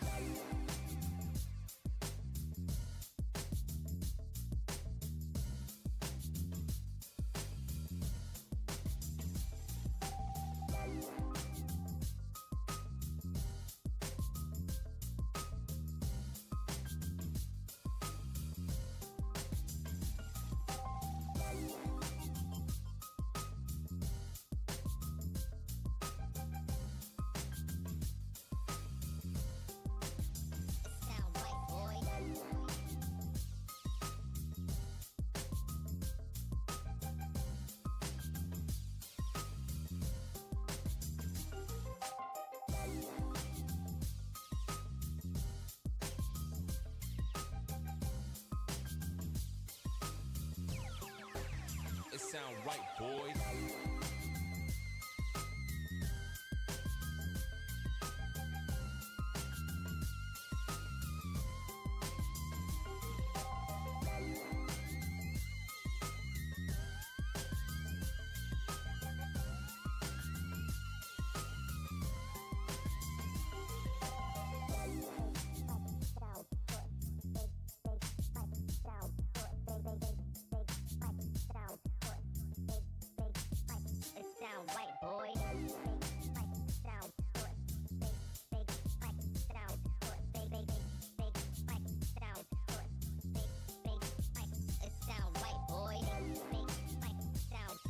Papa and Silver now continues live from the KNBR Casino Matrix Progressive Jackpot Studios. Casino Matrix. Progressive jackpots are here. Where are you? Just drop in. Please play responsibly. 1-800-GAMBLER.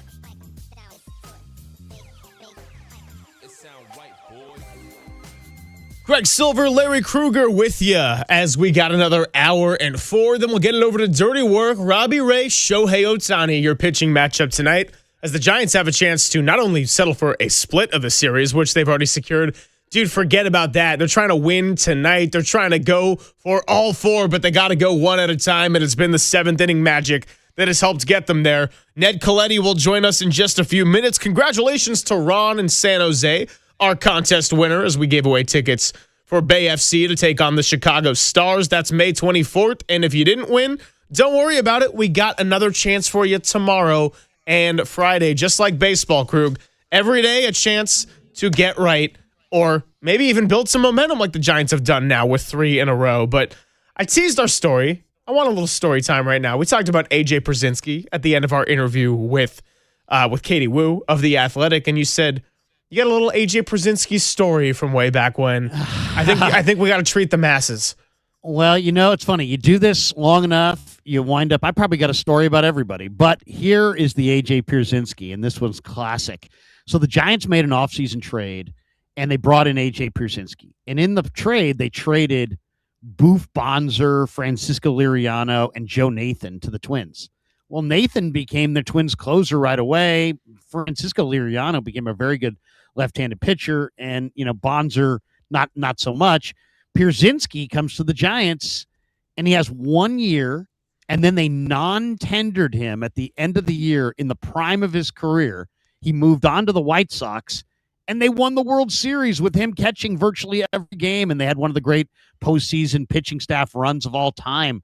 The 2005 White Sox took down the Astros, and Pierzynski was right in the middle of it.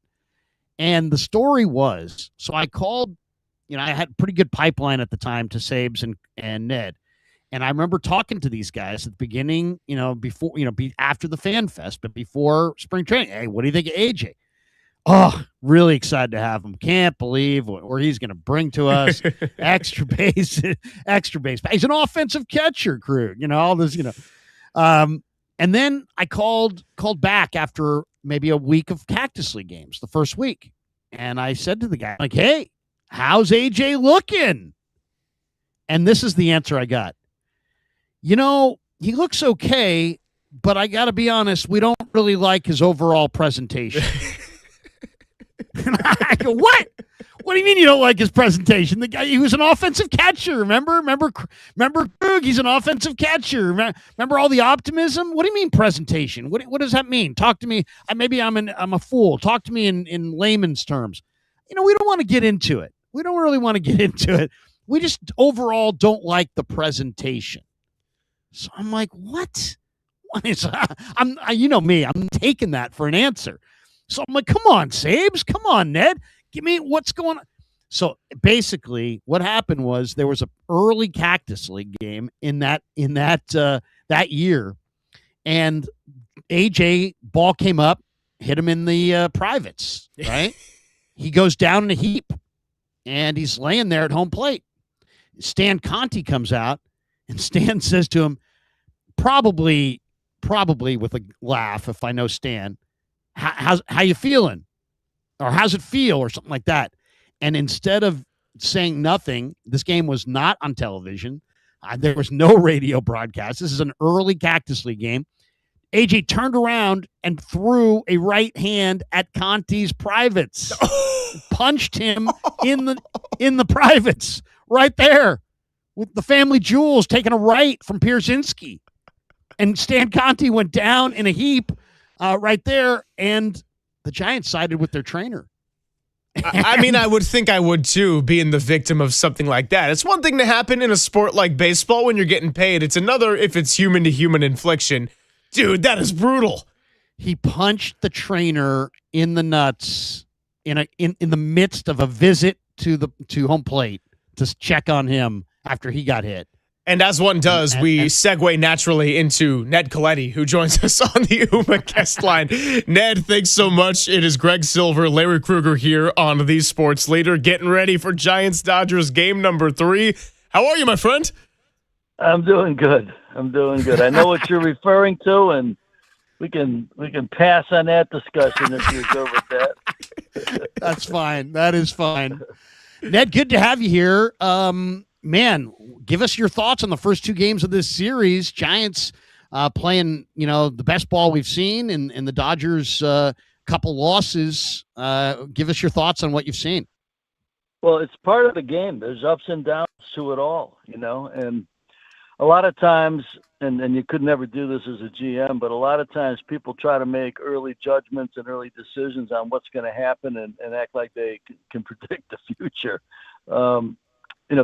Giants, as of 5 days ago, everybody was singing the blues and thinking that they had no chance. And, how long is this season going to be? But, they've turned it around a bit. And I think at the bottom line is, and you've got a young manager, so that's going to have to play itself out. But, guy, great talent. Your best players have got to be your best players. And if you look at the batting averages and the slugging and the production of some of the infielders that are making $25-30 million a year, you got to get that right. I don't care if you're Dusty or you're Boch or you're Joe Torre or Tony La Russa or anybody. When your best players are not your best players, it's not going to look good. Ned, what's a bigger shock to you as we talk about best players not playing like their best players? Is it the fact that the Giants offense, when it was looking bad, looked as poor as it did with Devers and Adames being the headliners of their slumps? Or is it the Dodgers having their own share of slumps right now between Shohei Ohtani, who did go deep last night to snap a really bad dry spell, and a lot of their top of the order also not producing lately? Well, that's the same point. They've struggled of late. And their best players, and they've got more than anybody, their best players have got to be their best players. Shohei's off to, the slowest start of his Dodger run. Mookie just came back. He's a huge part of their lineup. So it's going to take him a little while to really get back to, get his swing in order and get everything going. Maybe came back as they saw the offense. He may have asked to come back a day or two early. Who knows? He's that kind of player who wants to participate.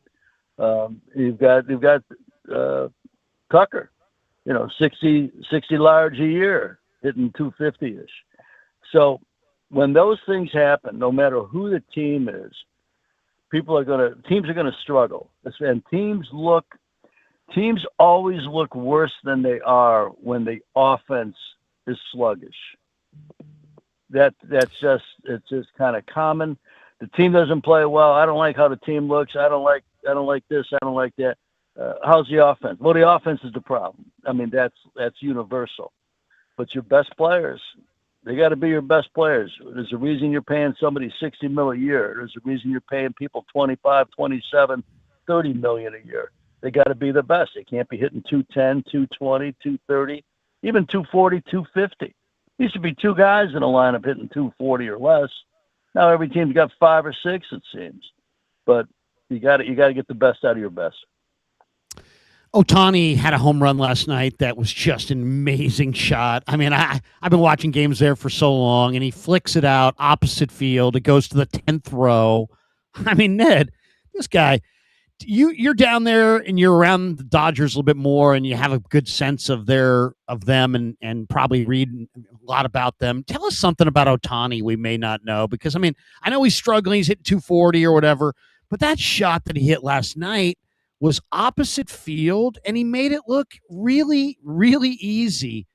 Do you have an anecdote or a story or anything that you can share with us about Ohtani that would grow the Ohtani legend? Because he's special, man. He is so special.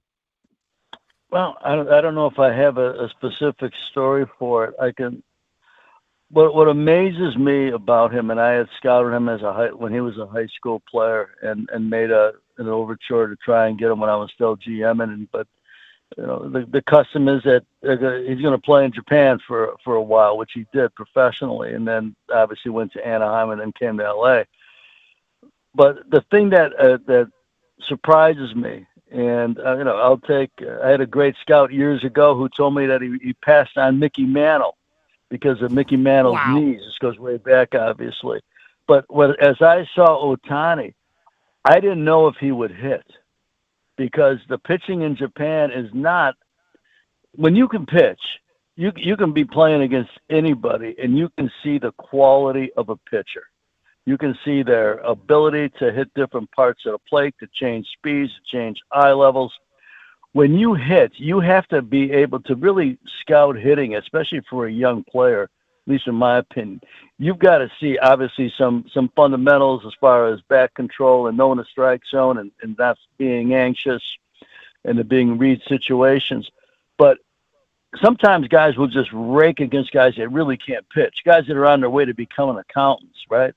So, it's a tougher judgment for me until you see really good pitching to see how a hitter is going to develop when you're talking about somebody 16, 17, 18 years old.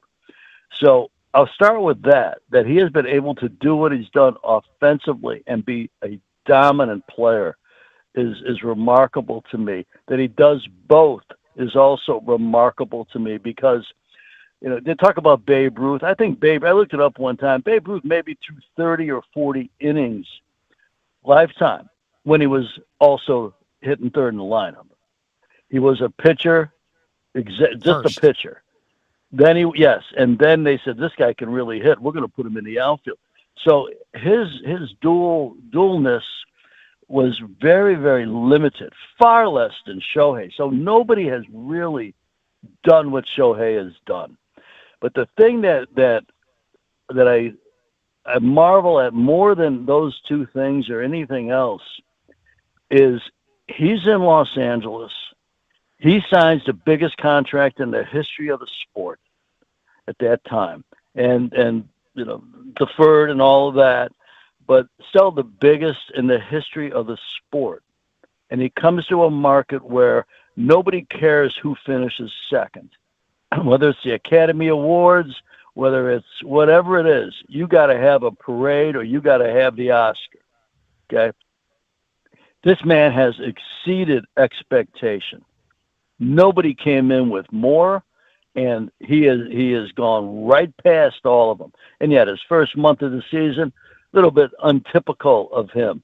But as we say, it's not a baseball month; it's a baseball season. What he's done in the first 2+ years, he has exceeded every expectation. If people would have wrote down 2 years ago, all right, do you think he'll be a 50-50 player? People go, no way. I mean, nobody's ever done that. How's he going to do it? Right. And look. And then look at how he's pitched. He's going to win the Cy Young. How many guys have won back-to-back MVPs or 3 unanimous MVPs, whatever he's got, and be like the leading candidate for the Cy Young Award? I know the guy in Pittsburgh is going to get a lot of votes too, but this guy sets goals that other people think about, and he sets them, and then he gets them. And that's kind of remarkable to me when you're playing against the best in the world. Talking to Ned Colletti here on the UMA guest line, kind enough to join us. As a former general manager, when you had off seasons with a managerial change, what was important for you to nail down with a new face in the organization to try to get on the same page before opening day came around and the games counted for real? Oh, that is a great question. It really comes down to, I think, your conversations before the season starts. I hired Joe Torre, who was obviously very, very accomplished. I hired him. He got hired on a Monday. On Friday, I flew to New York, and I spent Friday, Saturday, Sunday with him. Not 72 hours straight, but meals, walks, conversations, to really get to know how somebody thinks. And not just where it's always a Q&A and, you're looking for a reaction, just to spend time with people, because it's a season is so tough and it's got so much going on. Yeah, you talk to the manager. I'm sure Buster talks to his manager all the time, but in the season, it's tough to adapt. It's tough to really adapt your thought process. It's almost whatever you go in with, that's what you're going to have as far as your own individual thought process. So I think that it's imperative that you before you get started, and spring training is spring training. That's not the regular season. Before you get to the regular season, your conversations should cover just about everything you're going to need to know and discuss. And it's not just one-sided. It's not just about the general manager learning about the manager. It's about the manager learning about the general manager, and also learning about the staffs and the people involved. I think it's very, very important. Analytics, big part of the game. All those things are big parts of the game. But to me, and maybe it's too old school for some people, to me it's always about the people. How do you think? How do you prepare? How do you sacrifice? How do you deal with adversity? How do you deal with success? How do you deal with different cultures, different personalities with the people you're going to lead? And to know all that and to talk all that through and to really have a good sense as to where people come from. I think it's what makes any organization, not just baseball, not just sport, successful. I think a lot of our success in San Francisco with Sabes and I was really based on that.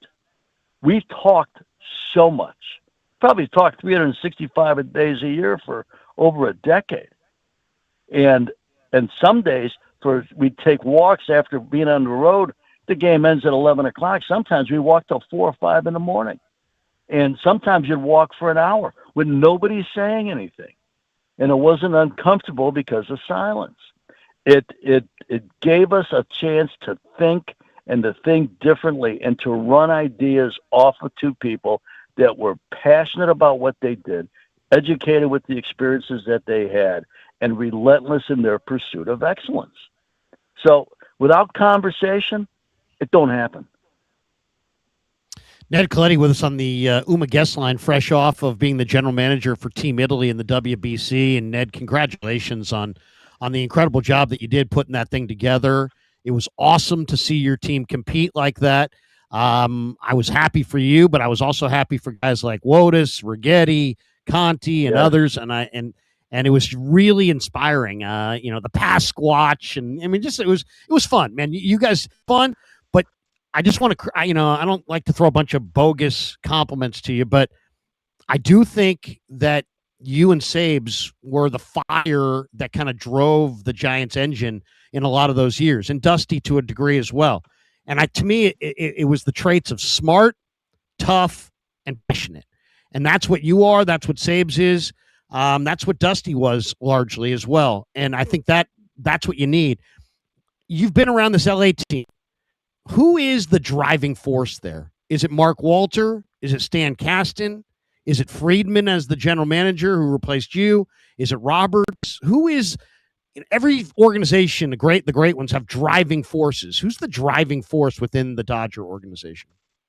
Well, if you're going to limit me to just naming one, I'd have to name Mark Walter. Okay.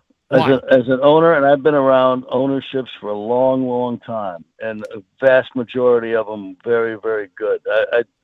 I still have a huge piece of my heart wrapped up in the Giants and their ownership because of how they treated me and the respect that I had for them and the kindness and the respect that they had for me as well.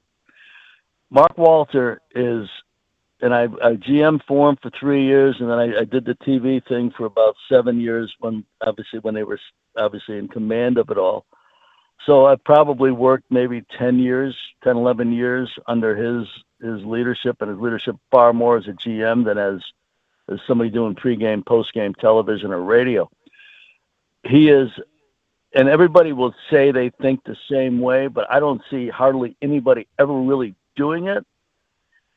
The more he wins, the hungrier he gets. And a lot of times, probably more times than not, a team wins and there's a meeting that takes place and they decide, you know what, we can scale it back a little bit. We're going to sell out all our tickets. We got sponsors banging on the door. We're going to make more revenue than ever. Our payroll is really healthy and really strong. But why do we need to spend another 50 or 75 or 100 million? We've got people where we want them, and we've still got a good team. You see it all the time, guys. I've never seen that with him. He is so relentless. He goes and he helps Andrew, obviously, and Stan. You got two really, really brilliant executives there and others in the organization. But, from a little bit of a distance, I see it, but I know the people involved. I see him that he goes at his business like they've lost 100 games every year. And we got to get this better. And we got to turn it up. And we got to look under every rock for everybody we can find to make us as good as we can be. That's the mindset of somebody trying to be great that hasn't.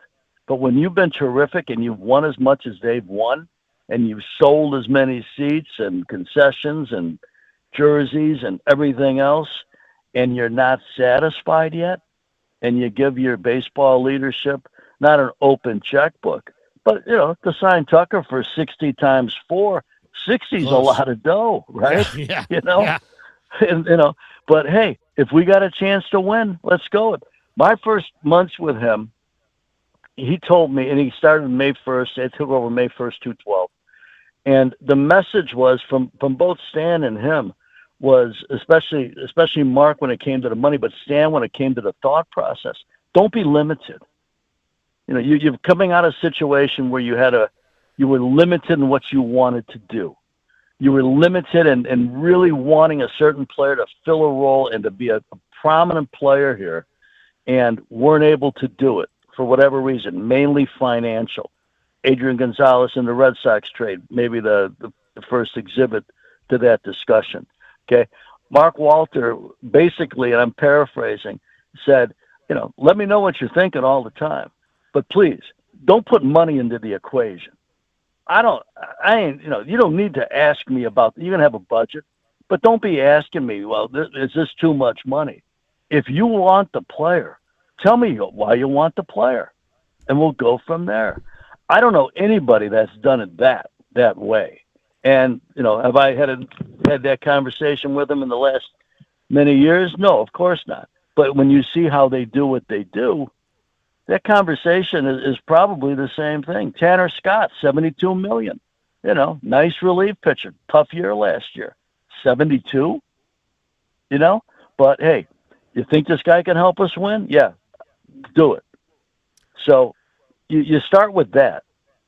And the players, I don't think they ever worry about being paid fairly, or, you know, guys are always talking about being underpaid, or, you know, they're ripping me off, or I signed too early, or I got too little. I don't think that conversation has taken place in that organization in the 12, 13 years they've owned it. Wow. So that you eliminate that immediately. And the team holds itself accountable. Mookie Betts holds everybody accountable, and he holds himself mostly accountable.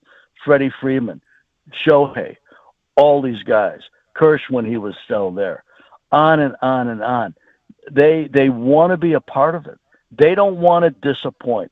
Max Muncy, think about the Max Muncy story. I know I'm going on and on in here. You know, you got, you know, Oakland lets him go. Oakland lets him go. He's sitting on the couch in Texas, gets a call, goes to the minor leagues for the Dodgers. What's he hit, 150 home runs there? One of the clutch hitters they've got. You know, I think 100 of them would come against the Giants.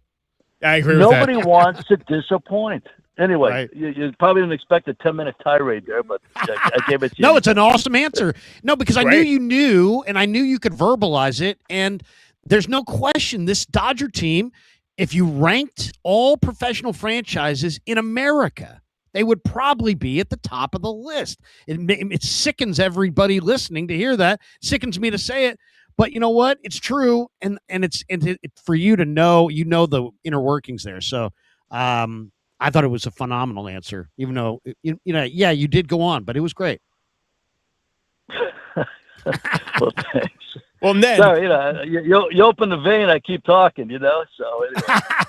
Dude, that's why we have you on. Nobody wants to hear more of us. We got us for like 20 hours a week, man. This is great. And I do want to ask you another question, because before we let you go, man, you also were involved with the San Jose Sharks, and that was a team that had to swallow their medicine, go through the full-blown rebuild, and now they didn't make the playoffs this year, but for not being in the postseason, it was about as an exciting season as you could have, with a generational talent leading the way and a bunch of other young stars.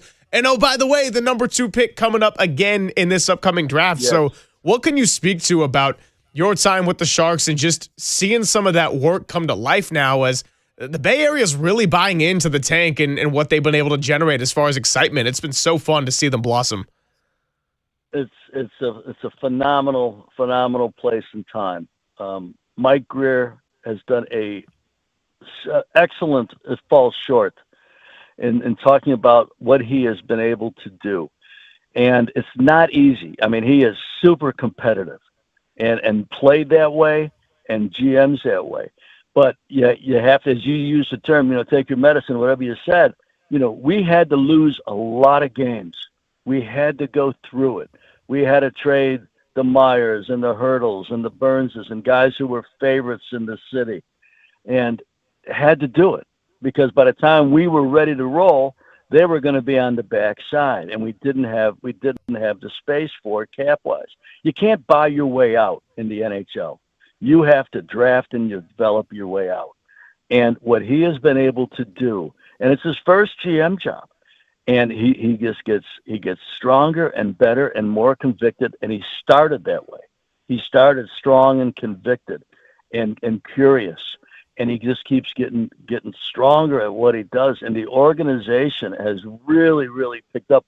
I've been there 8 years now, I think, and we just had a scouts call the other day. So without giving you any information, I can tell you that we went from a few years ago talking about a bunch of players to now we have it very limited as whether it's free agent or trade acquisition, guys that can help us take the next step. Because that's what happens with teams. You just can't have a wide net. You got specific character traits you look for, specific talent traits, specific role traits, so many different things. It gets fine-tuned. And it was a long call, but it was an outstanding call. And it's exciting to see it. See, I mean, I lived there for a long time in the Bay Area. Big, went down to the tank all the time when Dean was a GM, and then my buddy Doug Wilson. And, you couldn't get a seat. It was sold out every day. And then the pandemic hit, and the team started to go in the other direction. And you'd have 4,000 people there, 5,000 people there. And now when I go in there, because I go in there probably every 3 weeks to talk to our minor league staff and our NHL staff about different things they got going on, and the place is full, and it's vibrant, and it's loud. So you know what? It's just going to get better. And the kid, Macklin, I've known his dad a little while now. Talking about tremendous family, tremendous DNA, and a genius at what he does. I've been around a ton of players in my career. And he's young. He's obviously, he's got many, many more years to roll.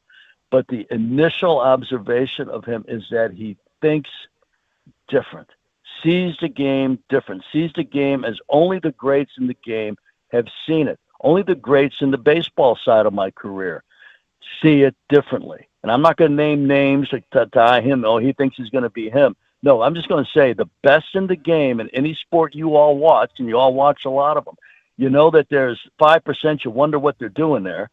80%, okay, they're going to be in a range of 80% high, low, but supporting cast. Yeah. And then there's a small percentage that are just way beyond everybody's physical ability to execute, but how they see the game, think the game, and can speed it up or slow it down.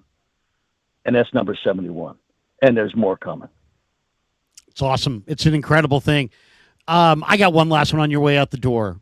You're great at having perspective and advice, and you probably have more today than you had in 1997 when Sabes and you got together and built that team that kind of turned the Giants around a little bit. If Buster Posey calls you this afternoon and says, Ned, I'm in my first go around here as a general manager.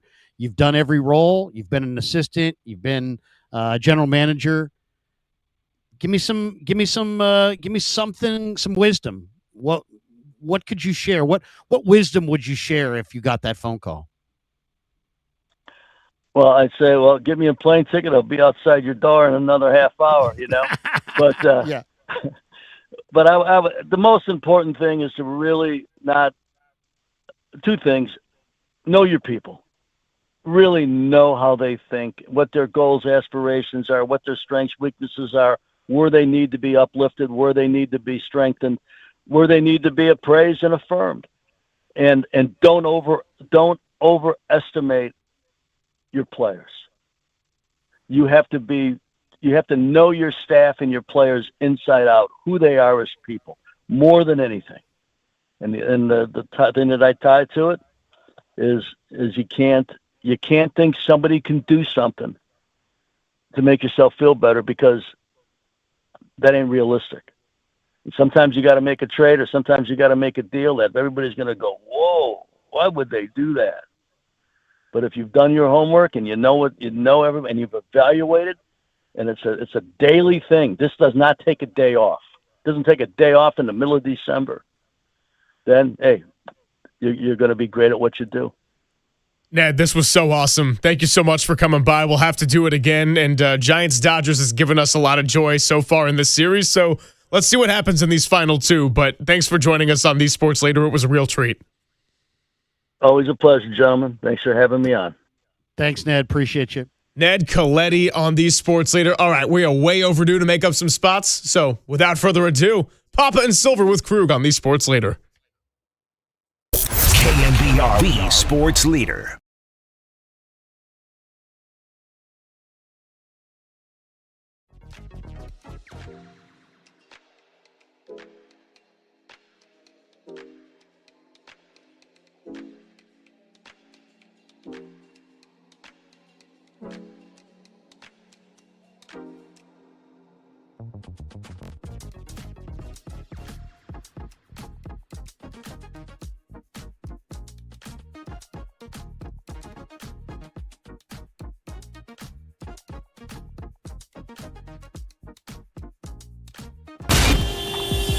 Time for your Bay Area Chevy dealers traffic update.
And now it's time for the Protect Your Assets Business and Technology Report with me, David Hollander.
Papa and Silver now continues live from the KNBR Casino Matrix Progressive Jackpot Studios. Casino Matrix. Progressive jackpots are here. Where are you? Just drop in. Please play responsibly. 1-800-GAMBLER.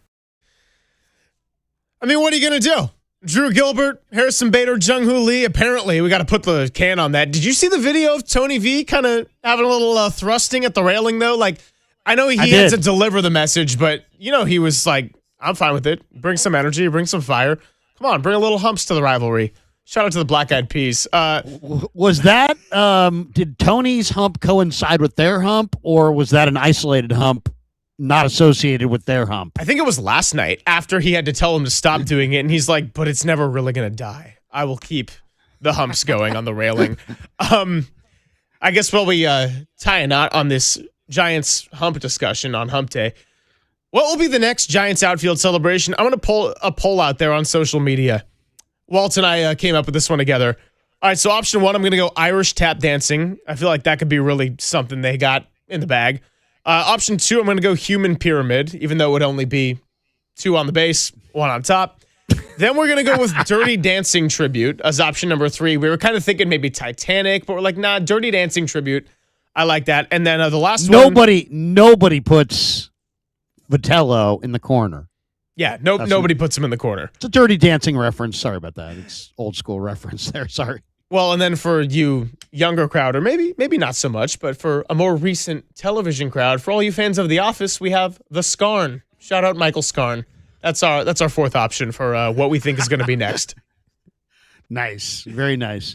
By the way, I once had a reliever complain to me about a Giants manager. And he said to me, Krug, do you know how many times he's dry humped me this month? And I said, excuse me? Excuse me? And I didn't understand the term. And then he's like, yeah, he got me up in the pen and didn't go to me. I was like, oh, okay. There you go. Didn't realize that's the term you're using these days. But if you warm up in the pen, you don't come in. I guess that's what they call it. I would hate it. That's one of those things I totally understand. In terms of, yes, sometimes plans change, sports are fluid, you can't script the unscripted. But if I were a reliever, that's one of those things where it's not just the physical task of having to go in and having somewhat of a funky pitching schedule.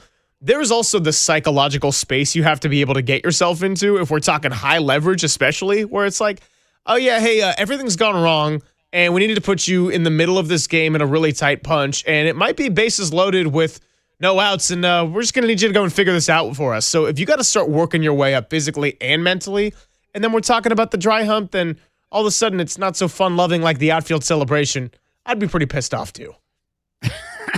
Exactly. We totally understand. We can understand. But you know what? It's always a better mood when the Giants win. Around the leader, it's always a better mood when they get a couple wins, and when they beat the Dodgers, all the more. So hopefully they can do it again tonight. You know what the next step is? They got to spoil their World Series jersey giveaway nights. That's what they got going at Dodger Stadium tonight. So you spoiled the first 2. Go ahead, take the series. Why don't you ruin their stupid World Series giveaway night? Are they is it the COVID year? Is that the one they're honoring? All right. They did win 2 since then. I know. I thought we, considered the Lakers title kind of not a legit title, but the Dodgers title is legit. So it only affects NBA titles, I guess. In the Lakers title in the bubble illegitimate, but the Dodgers World Series during COVID legitimate, playing in front of cardboard cutouts. Well, it's more the fact that they had the two real ones after that I can't really dispute what went down with the Yankees and the heartbreak of Walt's Jays in that 7-gamer. But the Lakers, it was like, well, that was the only one you had in the LeBron-Laker era. So I am going to look at it a little bit differently. Sorry, not By sorry. the way, did you see GP2 said that if LeBron leaves the Lakers, he's coming to the Warriors? I might be the only person, but I really don't want to see that. I thought that was really Gary. don't want to see that. I thought it was Gary Payton Sr. that said it. Oh, was it Gary Payton Sr.? Oh, I thought maybe I read that quickly on NBC Sports Bay Area. I didn't realize it was the glove. It was the glove. The glove. Remember the Jordan in the Last Dance? The way he said the glove. I never had a problem with the glove. The glove. I never had. I own the glove. Yeah, I love that. Was a great doc. Guess what? Because I heard you and Dieter getting into this yesterday. I'm in. I'm team. Bring him to the Lakers. Or sorry, bring him to the Warriors. If LeBron comes, I don't care. You know you're not a contending team. You know you're not resetting. I'm more close to where Dieter's at with this. Like you're not you're not a contender, and you're not committed to a reset. I've gotten over it. Look, teenage me would be mad at me right now. Okay. So we have to extrapolate this further out then. So at the middle of the year, if the Giants trade for Max Muncy, you're all down with that. No, you're cool with that. No. The Giants are what? not. What? No. So the Giants can't get a hated LA player, but the Warriors welcome aboard.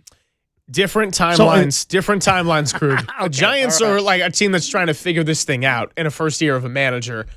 Here's the thing, the Warriors, by committing to Steve Kerr and him coming back, which I think was the right thing to do, you're committed to Steph Curry, probably going to get Draymond. I assume Jimmy will come back unless they could trade his contract somehow and do something crazy. The bottom line is they're not going to reset. I've said this to you before, Walt. The thing that I like about what the Warriors did is they didn't move off of this too early. I appreciate that they've tried to squeeze every ounce of juice out of this era that they can. But when you commit to riding this thing till the wheels fall off, people always forget the fact that the wheels are going to fall off. It's the inevitable. We know it's going to go there. The wheels are going to fall off, and they're not setting themselves up to do that right now. They're also not anywhere close to the Thunder or the Spurs or the way Minnesota plays in the playoffs either. But we saw this team be pretty damn competitive when you had the healthy older guys. Dude, if you bring me LeBron, it's like that encapsulates this whole era. That would be so damn entertaining, even if it was just for a year. I know, I'm probably in the minority, and teenage me hates me for even saying that. I think I'm just bought in. Play the hits. Let's do it. Man, I don't want to go this hard at you at 140, but you're not a real Warrior fan. All right, you're not one of us. You're not part of our reindeer games. I mean, real Warrior fans, we saw Bobby Sura running around with an orange jersey, and we were entertained. We high-fived each other in the corridors of the old Oakland Coliseum arena at the idea that Larry Hughes was our new star. I mean, we celebrate. It was a bad timeout, but it was still fun. It was a great timeout, despite the fact that the organization was saying, "Come watch Stockton and Malone battle the Warriors. Come watch Kobe and Shaq battle the Warriors." And it was always the road team that was getting pubbed. But and then everybody who played on the West Coast, Sonics rolled in. They sat Sean Kemp. Rain Man only played 12 minutes because he was playing in Sacramento tomorrow night, in Portland the next night, and the Lakers after that. You know what I mean? So the Warriors were disrespected, but it was still fun. And I think there's a lot of Warrior fans that aren't really Warrior fans. They're winning fans, and they're having a really hard time right now as this dynasty is coming to an end because they don't know how to be a Warrior fan without the Warriors being really, really good. Where the rest of us were Warrior fans, we never even hoped they'd be really good, let alone expected them to be really good. So it's just we're in a different era. And I would have much more joy about surrounding Steph and Draymond with some younger players and not winning than to try to bring back KD, LeBron, and all these other guys and also not win. because you're not winning with those guys. If you could win with them, I'm with you. But since you can't, I don't want them anywhere near this place. I don't want more jaded, older superstars. If I wanted the seniors tour, I'd go, I'd go down to the YMCA and watch guys, with back hair battle it out. I don't want the senior tour. I want to see the future of the Warriors. I want to see. I mean, their problem to this point is they stopped building, and they decided that they couldn't have young players, and young players wouldn't fit. Then they gave away Jordan Poole for Chris Paul. Yeah, that was bad. They missed on the Wiseman pick, and this light years ahead has fallen apart to light years ahead. You're crazy if you think you're light years ahead. You chased off all of your great general managers, and then suddenly you started picking bad players. It's funny how that works. I mean, I think they've picked fine players with the picks that they've had over the past few years, but they either traded them. Yeah. Pajemski at 19. At 19, Will Richard at 55, 56. Jacob Evans. Well, okay. Jordan Bell, Justinian Jessup. I can go on. I'm talking about Dunleavy players more so. Like, since they have the general manager that they currently got in that chair, I think they've done fine in the draft for the picks they've had. But here's what I'll say. Pods, they haven't been terrible picks. They've been fine. Here's what I'll say to just wrap this up, because I know we're behind a couple of breaks, but I think my fandom, and I'll say it, the real fandom, is more about enjoying what's left, enjoying Steph Curry. Like, the ones who say trade Steph and just get rid of him, that's why I say not good. You're not real fans at that point. Like, here's the thing. I agree. Trading Steph is probably not a good idea. And they committed to not doing it. They brought his coach back, right? So they're not going to go and commit to bottoming out this year. They've never been a team that wants to tank, even though everything went wrong this year. They still were trying, and then they won a play-in game when they did get their best player back. But you bring up Wiseman, Kuminga, what happened with Poole and all that. Here's the other part of it for me. The Warriors don't have a young foundational piece where I'm comfortable saying, it's time to close this chapter. Let's go build around so-and-so. Pajemski is a fine, complimentary, and not unproductive player, but he's not your young foundational piece where it's like, all right, guys, let's go start the Pods era. Same goes for Guy Santos. Same goes for probably whoever the 11th pick is going to be as far as what they can be this year. If they had not even like Anthony Edwards, if they had like a Stephon Castle level player right now, then it's a different conversation where I'd say, yeah, you know what? Maybe it's time to go and turn the page. But they don't. They're digging into it. So I say, why not dig in your heels just a little bit deeper? And if even next summer, 12 months from now, is the time where we're having the reset conversation, then I would say, okay, I can accept it.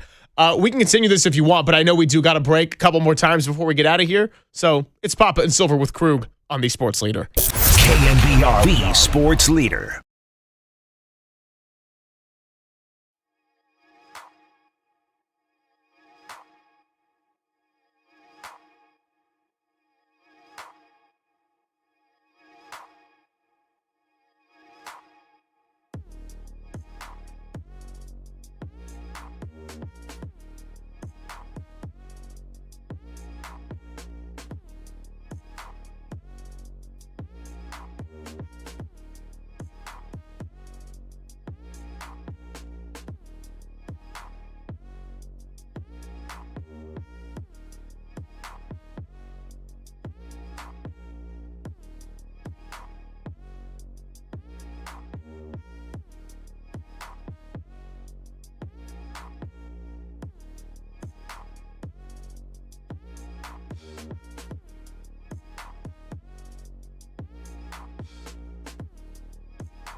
Papa and Silver now continues live from the KNBR Casino Matrix Progressive Jackpot Studios. Casino Matrix. Progressive jackpots are here. Where are you? Just drop in. Please play responsibly. 1-800-GAMBLER.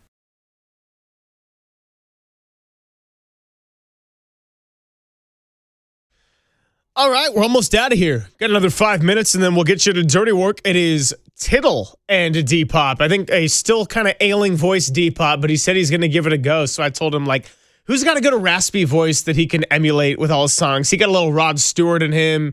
Even go a little Scott Weiland, rest in peace, from Stone Temple Pilots. This is a song called Plush. Anyway, that's the reality you're going to get from 2 to 6. A little Trent Baalke, and maybe a Trent Baalke voice is kind of a scratchy voice, Lowry. You think you know football, but you don't know it like this old bird. I'll tell you that. I'm Trent Baalke. Did you watch Curb Your Enthusiasm? With Marty Funkhauser? Yeah, Trent Baalke, Marty Funkhauser. You ever see him in the same room? Seriously, that's the same damn voice. I love that character, by the way. He was great. He's no longer with us, right? I don't think he's with us anymore. No, the actor did pass a few years ago, sadly. He was a tremendous character on Curb Your Enthusiasm. So, speaking of the Niners, by the way, schedule leaks. We got the whole thing coming out tomorrow, but we now know who the Mexico City opponent it's going to be, and it is Jawan Jennings and the Vikings coming to Mexico City to meet the San Francisco 49ers. And it's a home game for the Niners. I was hoping it would be a road game because Minnesota's such a tough place to play, but it's a home game. Yeah, so, well, I think we knew it was going to be a home game, right? Because the Rams' home game is week 1 in Australia, so. And it's only fair because we know 90% of the crowd's going to be Niner fans because Mexico City's Niner territory. You know, if it was the Raiders that they brought for that opponent, that would have been a really fun crowd split to see because Niner fans, the way they've started to travel is unbelievable. We had Dom Pooney on over the holidays as the 49er player of the week, and Derek and I were doing the interview, and we asked him about the way that they traveled, and he talked about what it was like in East Rutherford when they played the Giants that game, and he's like, that was crazy the way they went. So if it was Niners-Raiders in Mexico City, that would have been really fun to see how the fans split that, but we all know who's going to win the crowd battle now. The most impressive, I thought, was week 1 when the Niners played the Steelers at Heinz Field, and literally you could hear in the fourth quarter, "Let's go Niners" at Heinz Field or whatever they're calling it, Accenture or whatever. But, I mean, that's amazing because that is a football-crazy freaking town, and they were all for the Niners at the end of that game. You see George Kittle, who is working his way through rehab, had a huge moment this morning killing a spider. I saw that. Yeah. I saw that. I saw a massive spider on my fence yesterday. I was like, look at that thing. So yeah, way to go, George. Way to squash that spider. There's probably somebody out there that's morally offended, but whatever. No, I sent it to my sister because love my sister, but she is the worst when it comes to spiders. Like, has FaceTimed me before, just kind of freaking out, and I'm just laughing on the other line. My mom has gotten a lot of those phone calls too, and I said that to her, and I'm like, dude, you need George Kittle in your life. And she said, I found this physically attractive. So, George is taken. Can't get him, but if you get another George Kittle-like who I think people are saying Carver Willis has a little Kittle personality in him, maybe that's the answer after all. Carver Willis comparing himself to a vehicle. He's a straight 6-cylinder, not a 12-cylinder or whatever. Or supercharged 8-cylinder. I forget exactly what he said. But yes, Carver Willis seems like he's got a little bit of a character. What'd you think about the Jair Brown, Dante Whitner beef that's been going on? I know we got a couple minutes left, but if we're talking offseason in the NFL, usually it revolves around a lot of drama. And something I've learned about the 49ers is that for better or worse, they're always making their way in the news cycle. Yeah, I didn't like it. I mean, Jair Brown is not a perfect player. We all know that. But, Dante Whitner, I think, went too far. If somebody calls you and you call me and say, hey, Krug, can we have a private conversation, blah, blah, blah. And then I just go right to the Krug show on YouTube and, Greg Silver, that would be betraying a trust. And that means I'm crushing the relationship. I don't know how Jair went at Dante, but for Dante to go spill that on his podcast, I mean, I hope it was worth it, bro. I hope it was worth it. I hope you got a lot of followers out of that, bro, because guess what? You fractured that relationship with the Niners. You fractured that relationship with Jair. And yeah, right now, Jair Brown is a struggling safety, and Dante Whitner is, some conquering hero, and all these people are telling him he's great. But how quickly we forget that, Dante Whitner wasn't the greatest player in the early days coming out of Ohio State. The Buffalo teams that he was on never were winning teams. They were all losing teams, and they got worse the more he played. So, I mean, they were 7-9, 7-9, 7-9. Then they were 6-10, 4-12. I'd pump the brakes on that. Jair Brown has been a safety on 12-5 teams. He has an interception in the Super Bowl against Mahomes. He's got a better interception ratio than Whitner. I mean, Whitner became a Pro Bowler in his 7th year. He became a Pro Bowler in his 9th year. This kid's 3 years in. All right. He's had 4 different defensive coordinators. He's got a lot of talent. He was the MVP of his squad at Penn State. He is legit. It has not happened for him. He hasn't had the right fit. The story has not been written completely. And when it is, I think Jair's going to have a little bounce back moment. I understand why the fans are mad at Jair because he's struggled. They were crappy in pass rush. They had no pass rush. If you have no pass rush, your DBs are not going to look good, especially if they're young. Maybe if you wind up with more than 20 freaking sacks, maybe your DBs will look a little better. So I don't know how Jair went at Dante, but for Dante to make this big thing a public deal, whatever. Maybe he doesn't care about the relationship, but he fractured it. I hope it was worth it. Krug, appreciate you, man. If I tell you something in private, go ahead and spill it to the YouTube channel. I'll be waiting. But no, in all seriousness, this flew by, man. Silver doesn't know how to go to a break. This guy doesn't know how to tease ahead. He'll never make it. Yeah, see? This guy, he was solo for a segment. It was a freaking nightmare. Could you imagine? See, we just got to get it out of the way right now, and then I have nothing to worry about anymore, Walter. So there you go.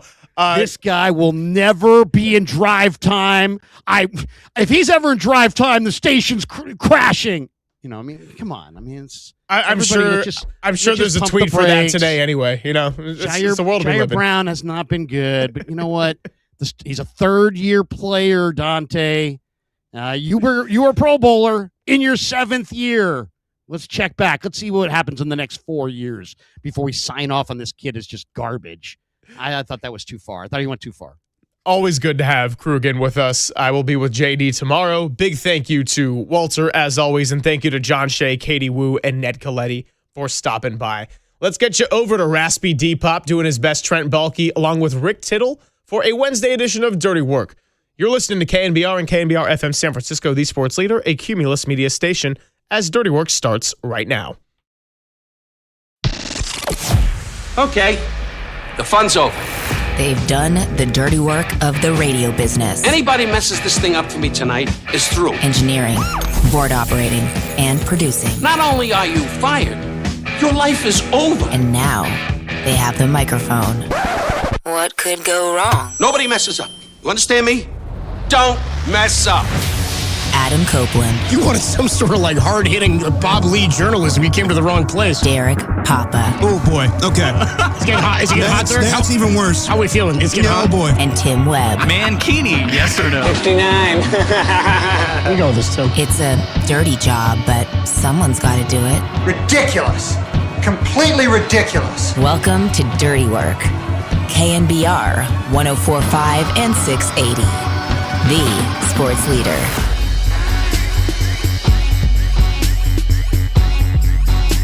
Dirty Work is alive and well, just not at full strength. Greg Silver's accurate. I am going to do my best Trent Baalke today. You got to Google it. A little raspy, but I'm here. I was here yesterday producing the show for Dieter Kurtenbach and Larry Kruger, but I'm co-hosting today with my man Rick Tittle. And, break glass in case of emergency. We always go to Rick Tittle. What's going on, Tittle? You got to turn your mic on, my man. When you get to the bottom of the barrel, then you go to me. You know what you could do, Derek? You could just dedicate yourself to doing Bruce Bochy all day. Well, there you go. Last night we had Adrian Hauser go, couple of innings, and always good to get a victory over the Dodgers. Ah, there you go, buddy. That's good to see you. Yeah, good to see you too, man. Thanks for coming in today. Yeah, Copes was in my shoes yesterday. His voice is completely gone, so hopefully he comes back tomorrow. But everybody thought we were fired yesterday. We're still here, Rick. We're still here. Dirty Work's still alive. Yeah, what happened yesterday? Does everybody got sick? Whenever the two hosts are out, everyone assumes that the show is gone. Right. So that's the way it works in broadcasting. Yeah. We've seen it enough times. People are accurate to think that way. Somebody sometimes says right to think that way. It wasn't accurate, but it was right to think that way. Well, it's very Give rare. It time, though. It's very rare where you get to do Colbert, and it's like you have an end date. Because that's happening tomorrow, right? Well, is it? Well, anyway, people are afraid that if you say, "Yeah, you're fired," now go do your show, that you'll just go on the air and shred everybody. Yeah, that happened to me one time. I remember that a couple years ago where I was told not to go on air because people thought I was going to go crazy my last day. I won't go into that, though. We're going to have a great show today. Dirty Work with Rick Tittle, Derek Papa. We're going to be joined by Sam Amick at 3:50, talk a little basketball. And then Andy Bagley's going to join us at 5:30. Talk about the Giants right now. Winners of 3 of their last 4. 3 in a row, actually. 4 of the last 5, actually. But 3 consecutive wins, 2 straight against the Dodgers right now. And they're still 6 below 500, but this is how this team should, when the season started, we were wondering how this team was going to look offensively with the lineup they had. Rafael Devers just had a red-hot May. Willie Adames is coming on. Still got to find a way to get Bryce Eldridge in the lineup here, but things are looking good for the Giants. We'll see what happens, though. Like last time, a couple weeks ago, when they won 2 out of 3 against the Dodgers, we thought maybe they're going to turn a corner. That's when Tony Vitello said that they have permission to be confident. But you got to build off of that, too. We've been doing this for couple years now where the Giants go on a little run and then people are excited again and then they flatline. So that's the question now is, yes, let's be excited today, winning 2 against the Dodgers, 2 in LA the first time since 2023 when they last swept the Dodgers. It was a 4-game sweep when I remember a game where they beat them 15-0. But yeah, the key right now is for Tony Vitello and company to build off of these wins in LA. And all people want to talk about is Thrustgate. Well, Let's get in that, Rick, because you and I, we can definitely talk baseball, but you and I know thrusting better than most people. So, and maybe that's the reason why me and Copes are sick. Maybe we shouldn't have thrusted after a show. But I have no idea what that means, but let's move on. Well, this is the thing. I think because Giants fans, ever since they've been in the new stadium, and you think about, 4 World Series, winning 3 of them, and I think a lot of times that the new fans, not fans like my age, but the new fan sort of just expects the Giants to be good. And what they have done and what the Warriors have done as well on the Steph Curry thing is they've made their games an event. So people will go to Giants games and have no idea who they're playing.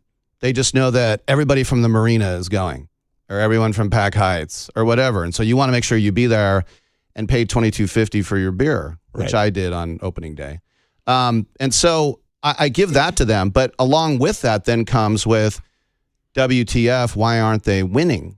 And then if you look at the roster and you see that they were a 500 team and a 500 team, and you look at the offseason moves, as there was absolutely no reason, no rightful reason to think that they would be a playoff team this year.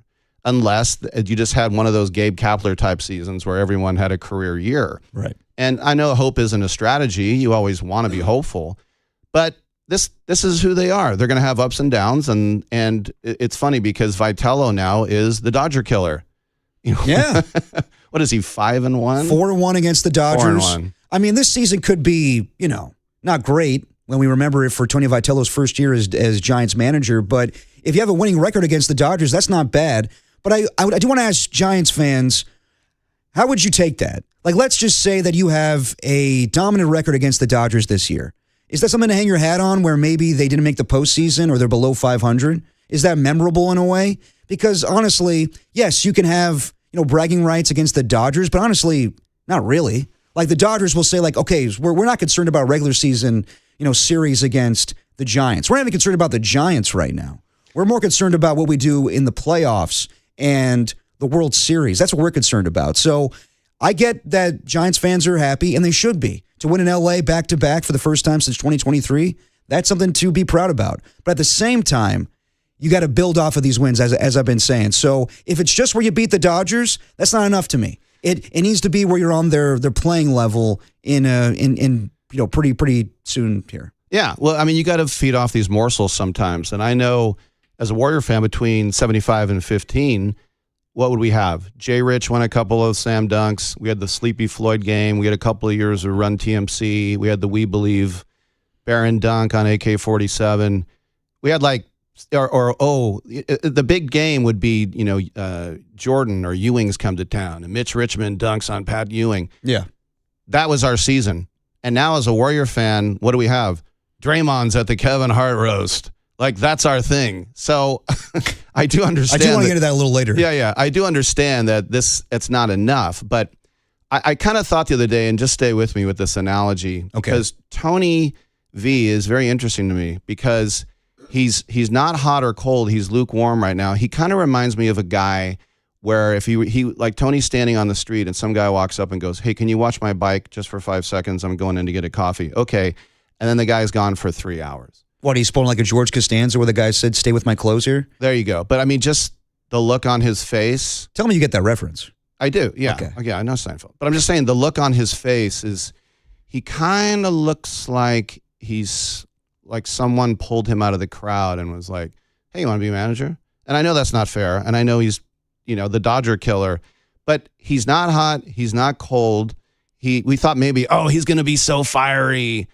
And then it'd be like, no, he's going to be scared. I don't think he's either. I think he's so milquetoast. But then again, this is his first time. Yeah. And I don't think we're seeing the true personality yet. I think he's biding his time. And we'll see what that is later.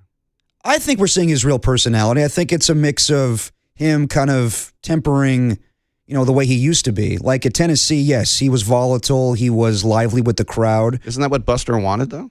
Not necessarily. Like after their first, or the day game that they lost to the Yankees, he came out and said, "You can put this on me." And everybody was like, whoa. Hang on there, man. Like, that's not how managers talk. Like, you're sounding like a football coach here. And even Robbie Ray after the game was like, "Yeah, no, we're grown men. Like, that loss is on us." Mm-hmm. So I think that he's learned throughout the season to kind of chill out a little bit. Don't be so volatile when it comes to wins and losses. And, that's what you got to be. They play 162 games here. This isn't however many games they play in college. Like, he needs to chill out a little bit. But I think he's too chill. I don't think so. All right. Well, whatever. But he still is very honest, like, talking about Andy Dufresne going through poo. I do like the references. He's made references to last night, Major League, with Eric Haase, the hero of the game last night. And yeah, he's going with Shawshank Redemption, which is always on TV, Rick. Always on TV. Think about this, though. Here it is, May. There's no Bailey. There's Haase. There's Gilbert. There's Eldridge. There's now a guy named Tugboat. Yeah. I mean, this usually Things happens. Things are turning around for the Giants. This is 5-6 weeks in, and we're getting and now, was it Rosenthal or Nightingale saying that? Both. Yeah, trying to get rid of everybody. Well, we know with all due respect to Bob Nightingale, sometimes his reporting is just what he feels. So I don't necessarily know if, like, asking other Giants beat writers that have been on the station this week, it sounds like that's not a real report. That's just like how he thinks that Buster Posey wants to get rid of all those contracts. Well, what is it? 7 more years of Devers. Yeah, Devers, yeah. 4 more of Chapman. And I've said this before. 4 more years. You ask any A's fan, like, they wouldn't give you 10 cents for Chapman. I don't understand that at all. And that's going to be a hard ask. 100%. Yeah, no one's going to. Well, it's just like Devers. If you want somebody to take him, and what's he make, like $28.5 million a year or whatever it is? So what would you have to pay? 20 of it? 25 of it? Yeah. I would take Devers for $3 million a year. Well, I don't think they want to move off of Devers right now or Willie Adames. Matt Chapman's another conversation, but he has a no trade clause, and I don't think people want to take on that contract. Yeah. But if you ask Buster Posey behind closed doors, I'm sure he would say, I feel comfortable Casey Schmidt playing third base right now. That's what they should do. Yeah. They should do that, but I don't know if it's feasible. We'll talk about it, and we'll talk about the outfield thrusting. Should it be allowed? Let them thrust, Rick. That'll be the mantra of the show. Let Timmy smoke? That was also stupid. Let them thrust. Let them thrust. Rick Tittle, Derek Papa. Later on the show, we'll be joined by Sam Amick at 3:50, Andy Baggerly at 5:30. It's Dirty Work on the Sports Leader. Andy crawled to freedom through 500 yards of smelling foulness I can't even imagine. Or maybe I just don't want to.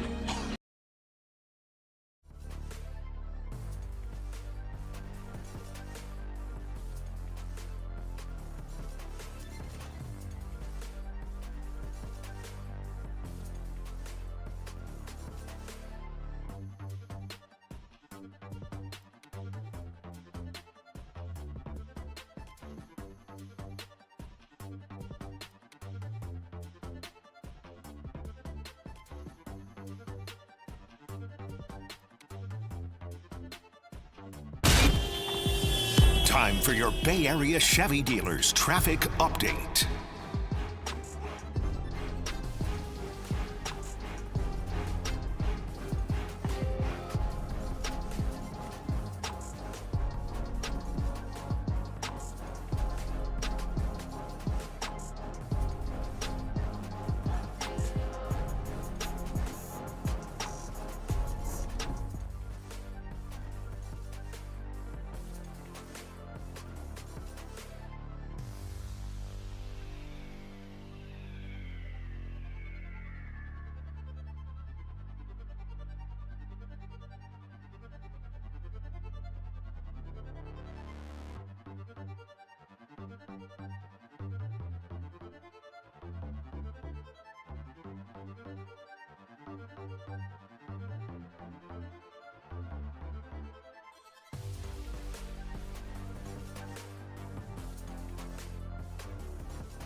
And now it's time for the Protect Your Assets Business and Technology Report with me, David Hollander.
Now, back to Dirty Work. Adam Copeland and Derek Papa on KNBR 104.5 and 680 AM. The Sports Leader. 1-1 pitch. Swing, and there's a high drive into deep left center field. Way back there. Goodbye! Eric Haase has launched a home run into left center field, past the 375 marker, to shock this crowd and maybe Yamamoto himself. He has tied the game, his first home run as a Giant. And he swings and he hammers one high and deep left center on its way. Adios, Pelota!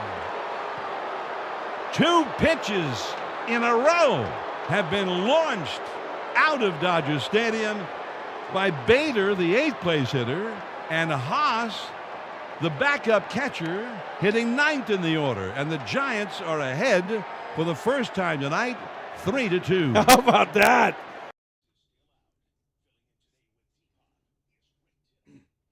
Dirty Work is sponsored by Redwood Credit Union for you, for the community, for 75 years. Join RCU today at redwoodcu.org. Derek Papa, Rick Tittle reacting to yesterday's Giants victory over the Dodgers 6-2 with Eric Haase being a Haase himself with 2 home runs. He becomes the first Giant catcher ever to get 2 home runs at Dodger Stadium.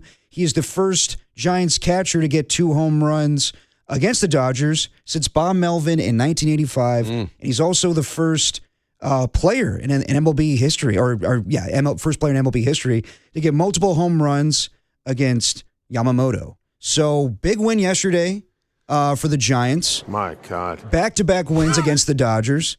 And again, they're still 6 games below 500, but things are coming to play right now. Last night you got, offense from the 8 and 9 hole with Harrison Bader getting a home run as well, along with Eric Haase and Drew Gilbert with a little squeeze bunt in the 7th.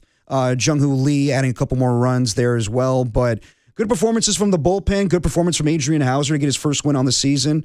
Things are going the right way, Rick, but my question is, will this keep going? Will we see this Giants offense turn a corner here where they're actually competing and making a run possibly for the postseason? Well, you hope it's not just, a blip. You hope it's a trend, and this is a 500 team when everybody's healthy, I think. And when everybody's going, and they started off as bad as you could and not hitting and not walking. By the way, I think you're too young. Do you remember Moose Haase, the pitcher for the A's? I don't. I think he was HAAS, like the business school. What year are we talking? 85. Yeah. What year were you born? 91, Rick. Sorry. You probably 86, 87. All right, I was close. Yeah, Moose Haase. He was not that bad. I think we got him from the Yankees. They acquired him when I was 60. Anyway, no, I'm not. But I'd like to throw this out to Giants fans as well, because there's those gimmicks that teams have where they hit a home run and you get. It's like in football and colleges, you get an interception and you wear the big old chain. Yeah, Miami has that. A lot of schools have that. Yeah, right, with the canes and all that. And Ohtani had that huge, cool Shogun helmet that he paid for. And what's funny is that I remember, I think it was Jerry Blevins on the A's that started the Trident, which now the Mariners more fittingly use. The A's don't do the Trident anymore. But if you did want, and some people say that's cheesy, I don't want it. And frankly, personally, I don't need it. But if the Giants did do it, I'd like to hear some suggestions, like a giant sourdough. Like, don't do like a fentanyl yoga pose, like nothing like that. I'm just trying to think of something very San Francisco. Like, they're not going to defecate on the sidewalk. Like, I'm just trying to think, break somebody's windshield, break somebody's window. I don't know. What would you do that was very, what would be San Francisco-esque for you? I don't think they're going to do anything San Francisco. I think it would be what we saw earlier in the season when Harrison Bader wanted, I think, Elliot Ramos to put on a unicorn mask. And right away, he just took it off. Honestly, I don't think that they need anything. I don't think they need any gimmicks. Right. I think that if they were going to do one, I don't know, like the unicorn thing's fine. But like the other night when they're doing their, the thrust thing, the humping thing, and they were told last night, like, hey, let's stop that. Let's do more of a classy celebration by everybody taking a bow. that kind of takes the fun out of it. Like I heard Mike Krukow talking to the morning show today and saying that let Drew Gilbert be Drew Gilbert. Let Harrison Bader be Harrison Bader. Jung-Hoo Lee, I think initially when the first one happened, they were all huddling together and Jung-Hoo Lee was like, I'm not kissing you guys. And then he realizes it's just a fun camaraderie thing. Yeah. So my question is, Elliot Ramos wasn't in the one where they all thrusted together. I wonder if Elliot Ramos was like, hey, get the hell away from me. I'm not doing that. But I don't think they need any gimmicks right now, Rick. I think they just need to win. Like, honestly, I'm kind of sick of the gimmicks. I'm kind of sick of Willie Adames throwing Powerade on the player of the game. When you do that kind of stuff when you start winning, that's when you can have more fun. And it is fun to beat the Dodgers, but build upon this. Have the confidence that Tony Vitello keeps talking about. So, yeah, I mean, it's fun stuff, but at the same time, this is all for naught if it's not going to lead to something. Well, yeah, I mean, it's okay for the fans. Remember the panda hats and the giraffe hats and the sailor hats, and it goes on and on and on. Yeah, but at this point, if you're only going to beat one team, they're picking the right team to do it with. And you just hope that, and look, Eric Haase having 2 home runs against Yamamoto, that's the way it works in sports. It's always like an unknown guy or someone who just got called up. Someone unexpected, Yeah, it's never the home run king or an all-star that's going to do it that'll just get to you. But, Haase wasn't, you think about Susak, who was Rule 5, so he was going to have to stick no matter what. And I think they were loath to give up on Bailey. And I just kind of wonder maybe if Buster took it a little more personally because he was one of those very rare catchers that could hit and play defense. And you think about if you have enough bats, then Bailey's perfect. They just didn't have enough bats. And I give the example, do you remember Jeff Mathis, that catcher, played for the Diamondbacks? He kept getting new contracts even though he hit like 110. Because when he caught, the ERA of the staff went down a full run. So if when Bailey does that, throwing out runners, all we think of when a guy comes to the plate is like, oh, you better get a hit. But for a catcher, that's gravy. And so because no one else was hitting, that's why Bailey was really standing out. Yeah, but I mean, they didn't need to make a change. I'm okay with that. I do think that you saw more production from Daniel Susak and the potential of Jesus Rodriguez, and now you're seeing Eric Haase right now. So I'm okay with the move. It's just a question of whether or not there's going to be more moves with Luis Arraez possibly or Robbie Ray in time. But just for the here and now, Rick, like, do you think this team is finally playing to their potential? Like, I know you're saying they're a 500 team, but going into the year on paper, we thought this offense would improve. I thought that last year, obviously not very good. They went through stretches. I think it was 17 consecutive games where they didn't score 5 runs or more. Or when they got Devers, they went through a really bad rut. They needed to improve on that, so getting Luis Arraez, that should help with that, or a full year with Rafael Devers. And those guys started out slow this year, but now it seems that Rafael Devers is figuring things out. Willie Adames, too. We'll see about Matt Chapman, and we'll see a place for Bryce Eldridge in time. And I thought it was kind of weird of Tony Vitello to say that the other day that, for the rest of the season, it's going to be where he might start every now and then and be in the lineup, but for the most part, he's going to be a pinch hitter, which I'm like, then why would you call him up? There'll probably be a plan in place once they move off of Arraez if they do trade him. But for the here and now, it's a good problem to have when they're winning. So I think they're finally playing to their potential. Let's just see if it can be sustained for the rest of the time here. It shocks me. What is Arraez on his 4th team now? All he does is hit 300 and win batting titles. But because he's not known as a slick fielder, even though he's doing great defensively, because he doesn't hit bombs, teams just give up on him all the time. Like, to me, he seems like a guy that you would sign for multiple years, and they only got him on a 1 year.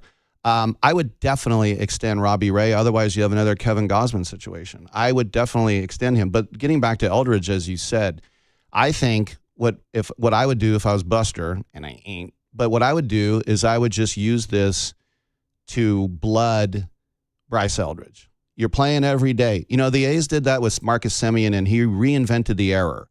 He had such a skillet at shortstop. He had errors like I've never seen, and they were the only team that would not bench him or get rid of him. And then look, he becomes an MVP candidate. He's a World Series champion. He's one of the highest paid players in his position. But they went a full year with him ridiculously bad as a defensive player. So if you're, as I told you last time I was on the show, I would keep Bryce Eldridge in the minors the entire year. If you are going to call him up, then play him. Because the A's did this thing with Olsen. They put him in right field. You give him number 13. You are our right fielder. It's like, no. And this guy, I don't know why they gave up on the pitching aspect of it when he was such a great pitcher. But whatever. You're going to dedicate him to be a hitter. That's fine. That's the decision that was made. Play him every day, either at first or play him as DH. And so what I would do. What happens to Casey Schmidt then? No. You get rid of Chapman. If anybody will take on, and if he won't agree to the trade, then I think you just cut the fat and pay him 4 years not to play for you. Wow. Yeah, I do. Come on, man. No. Come on, man. I eat that. I put Schmidt at third. They're not going to the playoffs this year. So put you just Eldridge, want to eat the contract of Matt Chapman off the bat right now? It's not my money. I know, but But I would put Eldridge. Think about it in Buster's terms here. Like, he signed the guy to the deal himself. Well, Farhan technically did, but he talked him into it. No, I mean, Farhan was there, but Buster got it over the finish line. Buster gave him the no trade, which Farhan would never do because he's a product of Billy Beane, and Billy Beane would never give no trades. That's how the A's lost Jason Giambi. Right. So anyway, I would just say this year we are going to devote ourselves to these young guys. And remember, coming out of spring training, Drew Gilbert, well, he's not going to make the team. And now look how important he is, like how things have changed in 5 weeks. If you're not going to do that with Eldridge and you want to keep Chapman, which is what's going to happen, then send him back to SAC and let him play every day. Let him play first base every day. As Ron said in the movie, even though he didn't really say it, it's incredibly hard. Well, we'll talk about it more about what the Giants should do for the long term. But as far as the short term and their back-to-back wins against the Dodgers, and they'll go again tonight with Robbie Ray on the mound. What do you think about last night's win? 415-808-5627. Do you believe the Giants can build off of these wins? Or as the last 4 years have you skeptical they'll actually build off of this? We'll talk about it more. Rick Tittle, Derek Papa on the Sports Leader.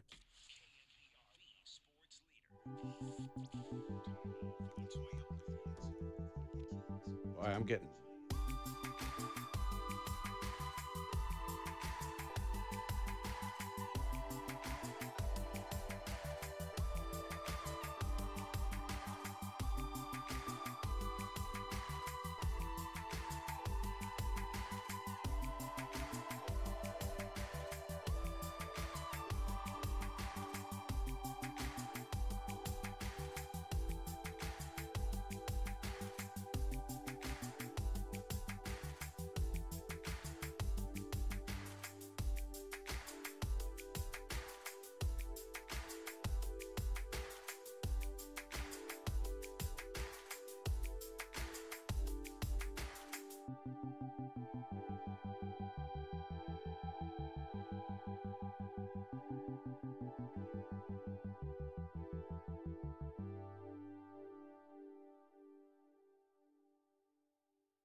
Now, back to Dirty Work.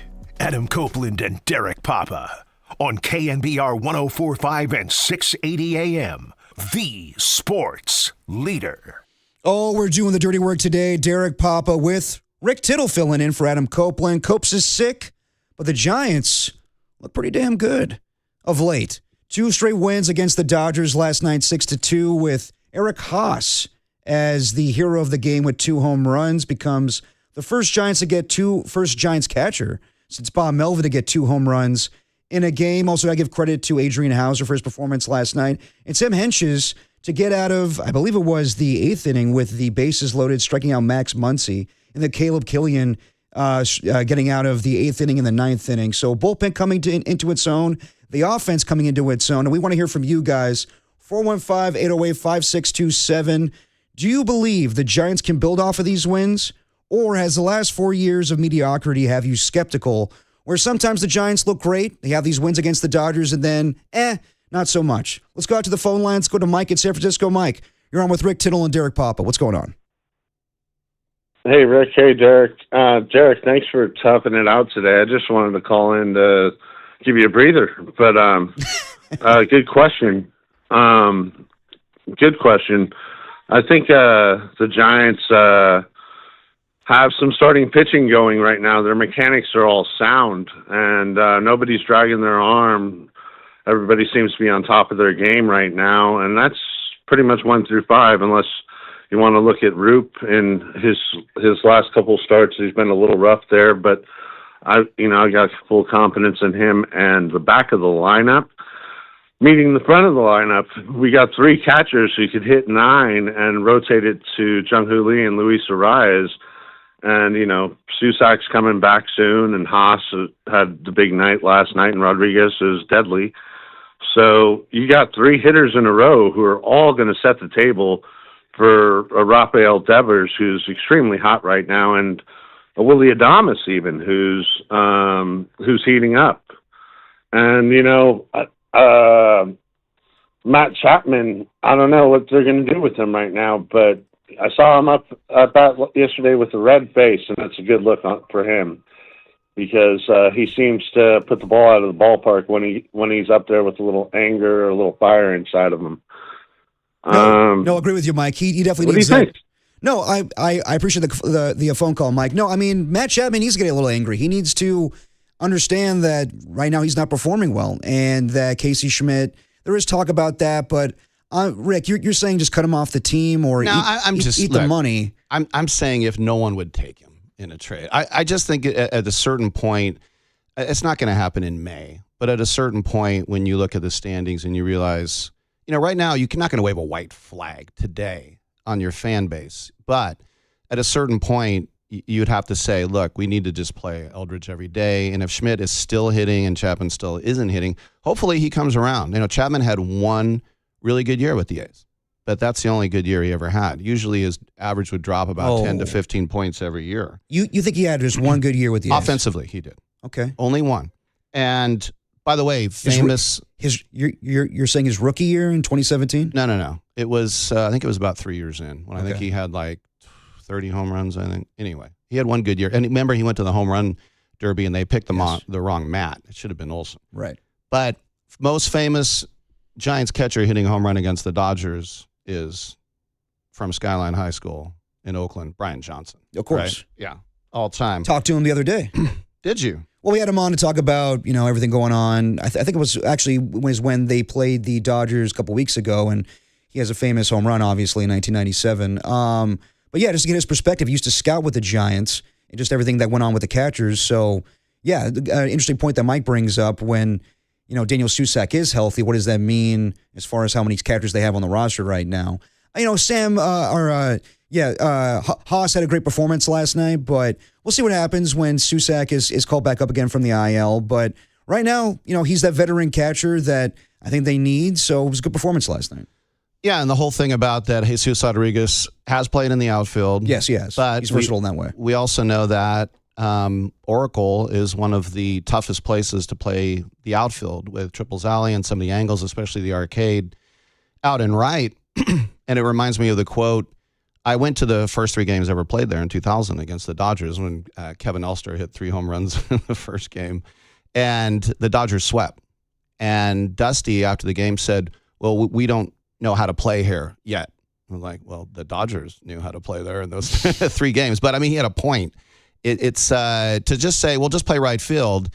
It's not like a cookie-cutter type of thing. But that could be the thing. And the old baseball saying is if you can hit, they'll find a position for you. Right. So right now the Giants, I mean, they're not Dodger killers, but they have a pretty damn good record against them this season, 4-1 on the season. And Dave Roberts talked about it last night, asked about the Giants having that 4-1 record, and do they get up for these games? Do they have a little more juice than the Dodgers have in these series? Yeah, I think that we bring out the best in every team.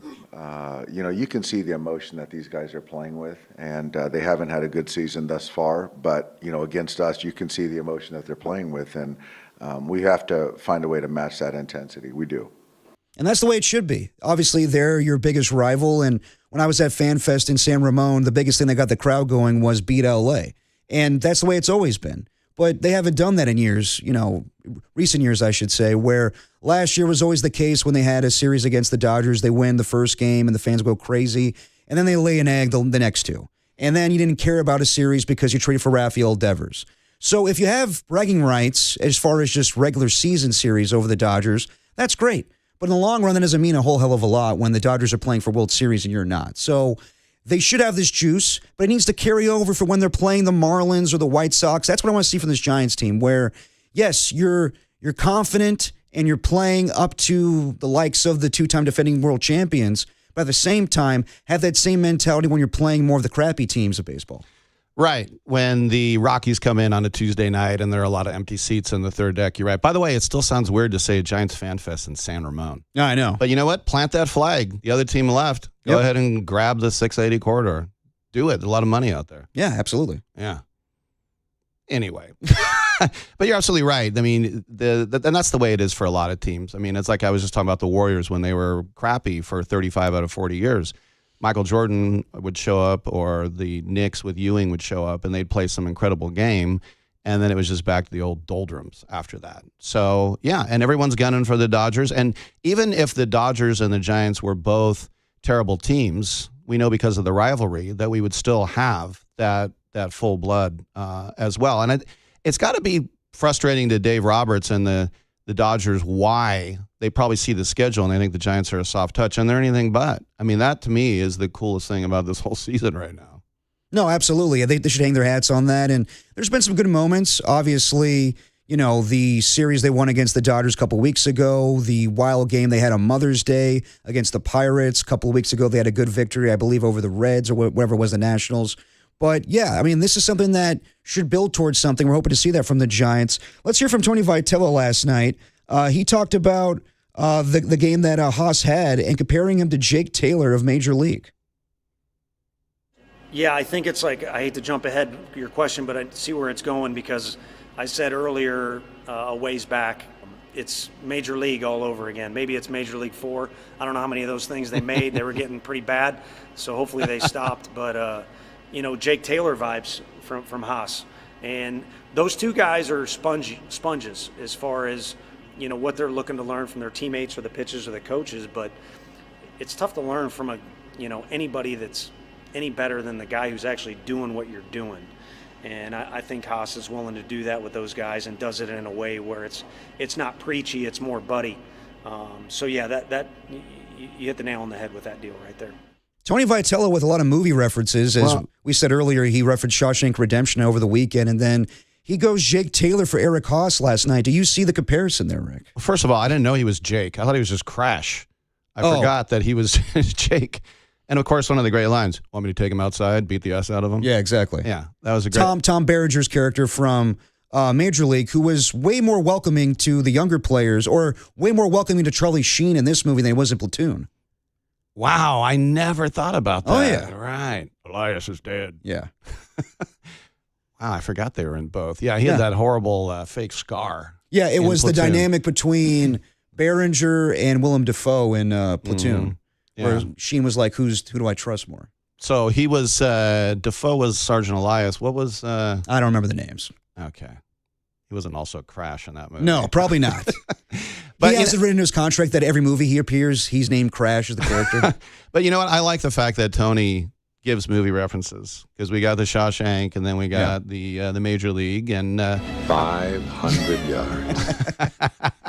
I think for most of us, especially sports dorks like us or jocks, that's all we do is do movie references. And that's what this show is. Yeah. The thing to remember about baseball players, and over 30 years, the interviews and the people I've talked to, baseball players, half of them are stand-up comedians. And the reason is because of those long bus rides.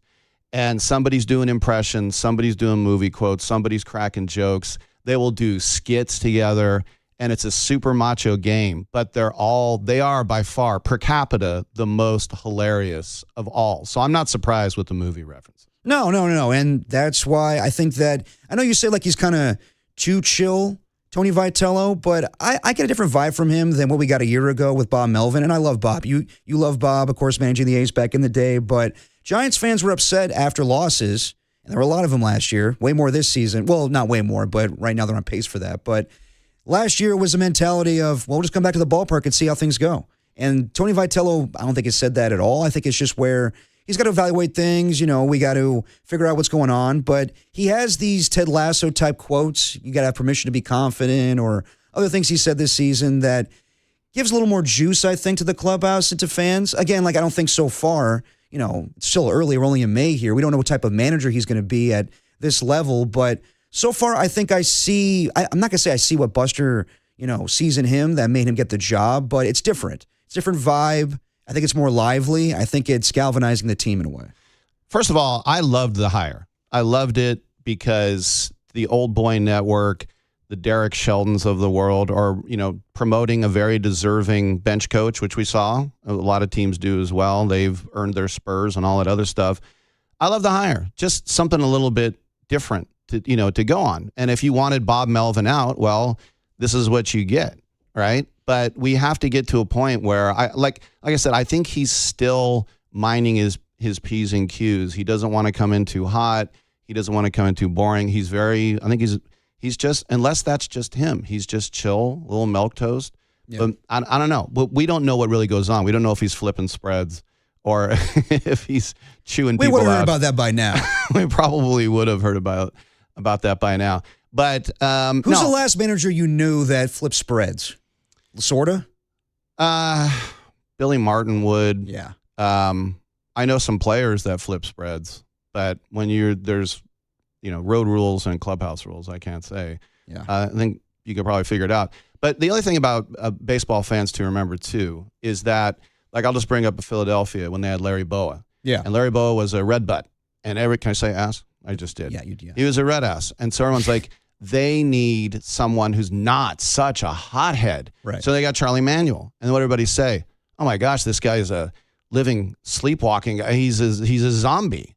He has no personality. He's so boring. He was a great baseball manager.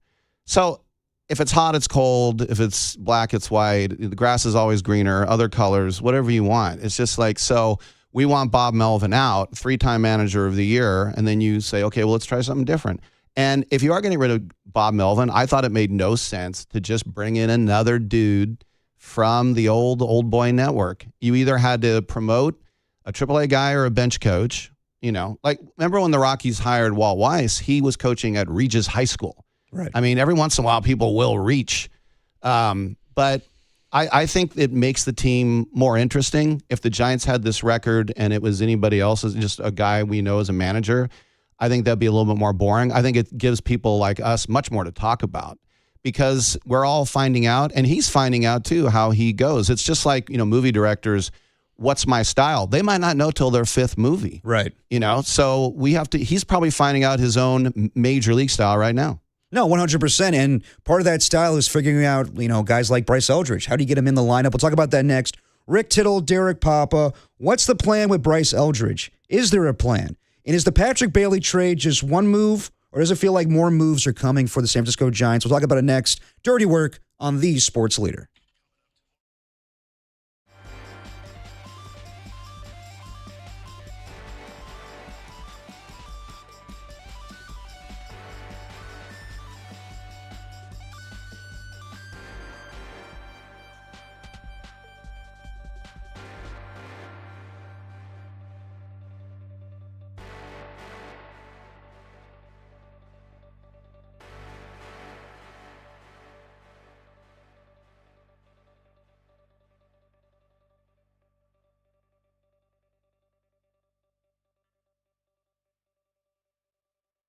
The Giants notched another impressive win over the Dodgers last night, 6-2 behind 2 homers from Eric Haase and Harrison Bader's second big fly of the season. Adrian Hauser got his first win as a Giant, and the bullpen combined for 3 1/3 scoreless innings to seal the win. For everything Giants, keep it locked right here to the Sports Leader.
Now, back to dirty work. Adam Copeland and Derek Papa in the KNBR Casino Matrix Progressive Jackpot Studios. Casino Matrix Progressive Jackpots are here. Where are you? Just drop in. Please play responsibly. Call 1-800-GAMBLER. Nice. Rammstein. Little Duhas. Nicely done there, Tim. Dirty work. No Adam Copeland. Rick Tittle, Derek Papa reacting to the Giants win last night. 6-2 over the Dodgers. 2 in a row. 4-1 on the season against the Dodgers. But let's go a little big picture here, Rick. I remember you and I were doing a show in March, and you were talking about when's the right time to call up Bryce Eldridge. Should he make the opening day roster? In the end, he did not. And he was called up last week along with Jesus Rodriguez when things were in desperate times for the Giants. They just got swept by the Phillies and they got swept by the Rays. And I thought the move was kind of desperate to bring up both guys just because, I mean, I understood the move, but what else are you going to do? And I don't think it was the plan of Buster Posey to do it right then and there. I think it was he wanted to do it later on in the season where he wasn't the focal point of the offense. And he never is going to be when you have Rafael Devers and William Adames and Matt Chapman. And obviously Matt Chapman needs to turn things around. But I just thought it was a bad spot for him. But in the end, I don't think it was really because they needed him to, lighten up the offense or whatever. I think it was because they wanted to distract the fans to give them something that they wanted finally. Right. So to me, when Tony Vitello in a pregame press conference or pregame scrum with the media and Susan Slusher asked him about Bryce Eldridge playing time, he's like, well, he's probably going to, be the lineup every now and then, but for the most part, he's going to pinch hit. That seems counterintuitive for his development. It needs to be where either he plays every day or he stays in the minors. I think they want to keep him up here, but you got to find a place for him, and it's tough when now Devers is playing well and Adames is playing well. They're not going to bench Matt Chapman every day, but I just don't know what they're going to do with Bryce Eldridge, and it seems they don't have a plan in place right now. By the way, the Du Hast chorus is going through my head now. That song? Yes, the one that we just played coming in. Willst du bist der Tod auch scheidet, Treue sein für alle Tage. Nicely done there, Rick. Sorry, I don't know the rest of those. Oh, 9. All right. Well, yeah, you can't treat Bryce. 9. All right. Is anybody still with us? Sorry about that. Don't get Rick to fill in anymore. He speaks German. You can't treat Bryce Eldridge like Matt Stairs. He's not a 35-year-old guy who might hit a home run for you. What is he, 21? Yeah, 21, yeah. Yeah. And he's never played by the way, that just shows you the state of high school baseball. He never played a position in high school outside of being on the bump. And so, I said it in spring training. It's ridiculous to even think about calling him up if you want him long term. But guys get rushed. They do. I remember Mike Zunino with the Mariners. Mm-hmm. All he did was hit. He had no idea how to catch. No idea. But the fan base, dude, he's hitting 330 at AAA. What are you doing? So I think you're exactly right. It's like Buster's like, all right, you know what? I've had it. Those 2 walk-offs in Philly on the same day. On the same damn day. You get hit in the crotch, and as you're walking to the hospital, you get hit in the crotch again. Has that happened to you? 3 times this week. Wow. But it's just like, I think it was like an overreaction because you're right. You don't call up a 20 or 21-year-old unless he's going to play. At least platoon him, but not pinch hit now and then like you would do to some aging vet. No, I mean, I understand why they called him up, and yes, he had a great moment on Saturday. That game is forgettable with the outcome 13-3, but good first home run, and you want him to build off of that. Just the same way you want the Giants to build off of that win last night. But why have him regress? Why have him not start the next day when the matchup is favorable, even on Monday? And I know last night he was there and pretty good on first base with a double play later in the game, I think with the 5th inning. But yeah, it just seems like there really is no plan. It's just, let's give the fans what they want. We want you want Bryce Eldridge, okay, you're going to get him. But he's not going to be an everyday player for you, which it doesn't make a whole lot of sense to me. So for the here and now, yes, he'll play every now and then. We'll see if he's a starting lineup tonight. And then once you figure out what you want to do with Luis Arias long term, maybe you trade him. That's when you move Casey Schmidt to second base, and then you have a spot for Bryce Eldridge either at first base or DHing every day. Yeah, it was a knee-jerk reaction, I think, because now that he's up and they're, what are they, 6 games below now? Yes. So you're 6 games below. 24. Yeah, this is why one of the criticisms of Vitello, he just played the same guys every day no matter what. Right. And it's like, you want to give that guy a day off? Maybe he's a little slow, maybe, whatever it was. And I don't blame him. He's trying to win games. Like, these are the guys I trust. These are the highest paid guys. They've hit in the past, most of them anyway. And so I'm just going to play them every day. And so you call up Eldridge. He gets the splash hit. It's cool. His mom, I guess his grandma was there, whatever. They're taking a picture. That's really great. And then now you're playing the Dodgers, and it's like, ooh, well, we don't want to ruin this kid's, confidence. Do you think they're going to put him in there against Ohtani tonight? Guy with a sub-1 ERA? No. I mean, I hope they do, because if he's But why up- not? Well, because they're probably changing their mind, going, oh, we don't want Ohtani to clown him. Give him a chance to. He was the high school Ohtani. Give him a chance. I gotta say, man, last week when he was called up, I thought that maybe it would be a bad spot for him. He came in right away and said, like, no, I'm feeling pretty sexy about my swing. And that was, earlier in spring training, he was like, yeah, I had an injury and I was thinking about it in the back of my mind, so that kind of messed me up a little bit. But no, he was, booming with confidence when he got called up last week. So no, I don't think that just because he's going against Ohtani, eventually he will face Ohtani. So why not now as opposed to later? He should be playing every day. It's just tough when they're in this situation where initially Rafael Devers wasn't hitting, same thing with Willie Adames, and now they're turning things around. It's a tough spot for Tony Vitello. Well, I don't think the roster construction is done very well by Buster Posey when it comes to that right now. Well, that's the thing. And look, there's no way that Vitello is making the lineup card. I mean, I think it's collaborative, but yeah, it's probably Posey. Right. But I remember, I don't think Bob Melvin was very happy about openers. Right. That wasn't his idea. You go to Yankee Stadium in a wild card game and you put in Liam Hendricks and it's 2-0 after 2 hitters. Yeah. So I understand that it is collaborative at times.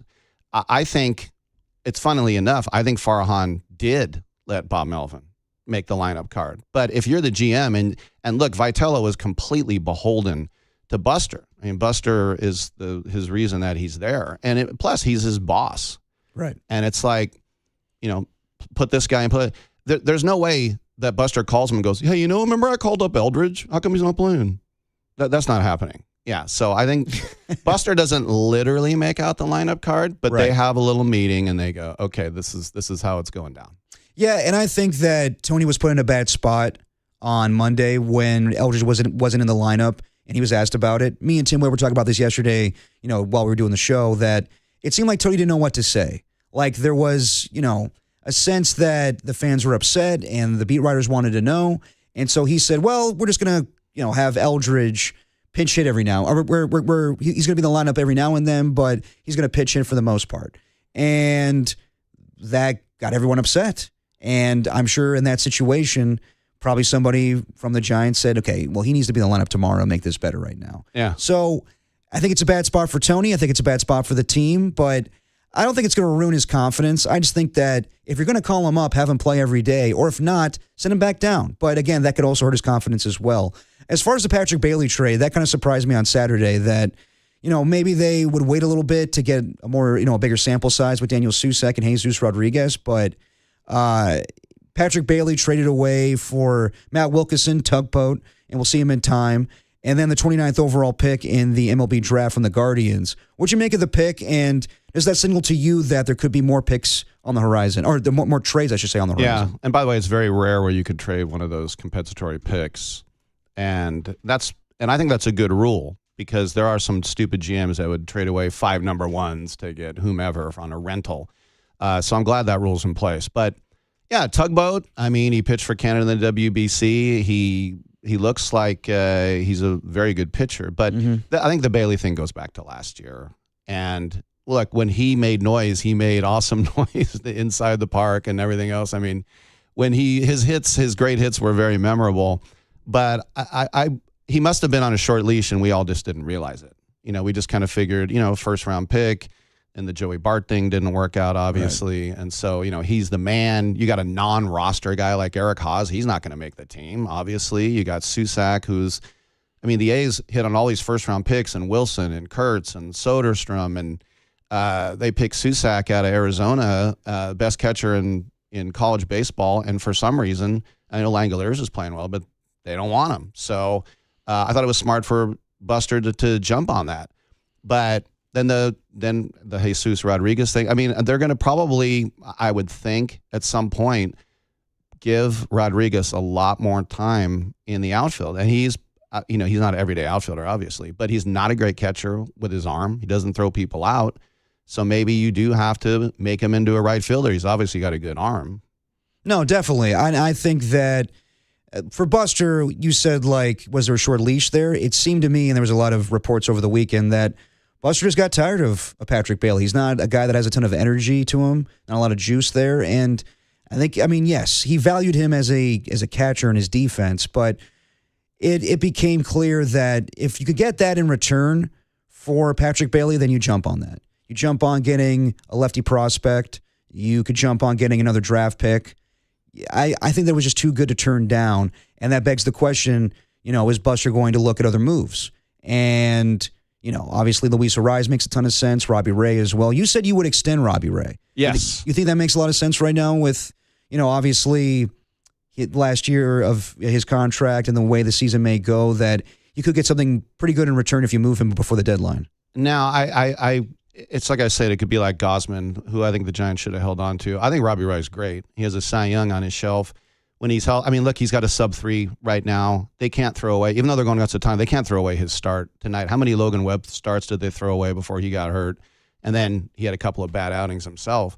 But I would definitely try to extend Robbie Ray. Sometimes you just need, I remember Jeff Luhnow was the assistant GM in St. Louis, built a World Series champion. Then the Astros hired him. And I remember talking to him in the press box of the Coliseum, and they were the Lastros, and they were a laughing stock. Yeah. And they went out and signed Scott Feldman, who I think is from Hayward, anyway, somewhere in the East Bay. And so I asked him, I go, why, when you're rebuilding, would you give a veteran who's, okay, why would you give him that money? And he said, a staff always has to have an anchor. And I think even though you got Webb, I think they got lucky when they got Ray because he was banged up. I think if he was healthy, they wouldn't have been able to get him like they did. I think that he's shown who he really is, and I would extend him. You're not going to give him Yamamoto money, but I would definitely pay that guy and see if he'll stick around for 2-3 more years. Yeah, I mean, I don't know if I want to do that just yet. I think that you have to see how the season goes, and I'm not a fan of giving out long-term contracts to anybody else right now because, yes. Well, what's long term? I said 2 or 3 years. Well, I mean, yeah. But also, like, you could get something in return that can help them for the long haul. And Robbie Ray is getting older. Mm-hmm. Luis Arraez, that solves the Eldridge situation where if you trade him, you can move Casey Schmidt to second base and problem solve there. Eldridge plays every day. But people want Luis Arraez to be signed to a long-term deal. I want to do that right now. You got too many long-term deals on this roster that's eating the salary when these guys don't perform. Right. I think Luis Arraez, knock on wood, not trying to jinx him, is a guaranteed 300 hitter. That's all he's ever done. But, I mean, look at Mason Miller. You think he'd be untradeable, and then the Padres offer Leo DeVries, who's top 5 prospect in all of baseball, and then the A's jump on that. And then they say, well, pitchers, he throws 103, his arm's going to fall off. Not yet. He's the closer for USA. He's the best closer in baseball. It depends on what's on offer. And if you can get somebody, really good, but sometimes you wait too long, like Walt Jocketty in St. Louis at the trade deadline, Sandy Alderson said, look, you got to take McGuire off our hands. There's 3 hours left before the trade deadline. You get TJ Matthews and Blake Stein and it just, I don't want to call human beings garbage, but as far as their baseball worth, they were garbage. And so, you got to know, and this is how Buster's going to be judged. And look, last year when he started selling off the bullpen, and yet the bullpen's still good outside of, a Walker start here and there, and now he's down. Well, but look what he got for Doval. I mean, that was a pretty good deal now. No, it was, yeah. Yeah. And so Rodriguez, and so this is how, you're going to judge Buster, obviously, on the things that he does with free agency and the draft, hiring the manager, and the T word, trades. Dirty work on a Wednesday. Rick Tittle filling in for Adam Copeland, Derek Papa. Let's talk a little bit about the Warriors. And the news that we were anticipating happened over the weekend. Steve Kerr returns on a 2-year deal. So what's the plan for the Warriors? Is it to compete and win for a championship? Or is it all based on nostalgia right now for the good feels of what it used to be with Steph Curry, Draymond Green, and Steve Kerr? We'll talk about it next. Dirty Work on the Sports Leader.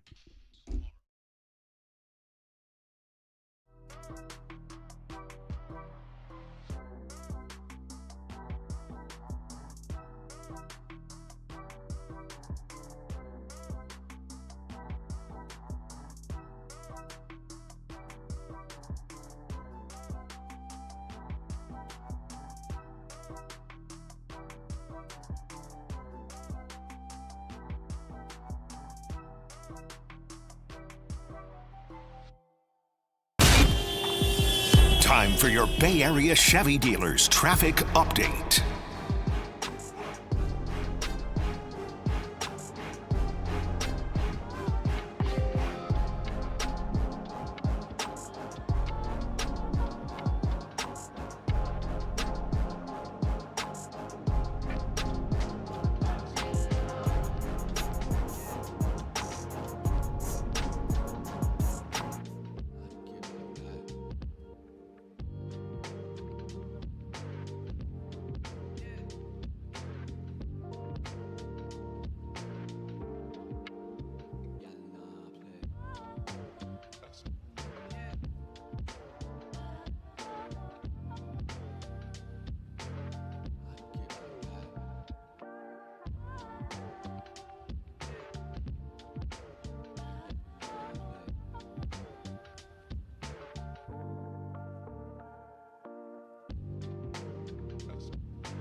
Now, back to Dirty Work. Adam Copeland and Derek Papa on KNBR 104.5 and 680 AM, the sports leader.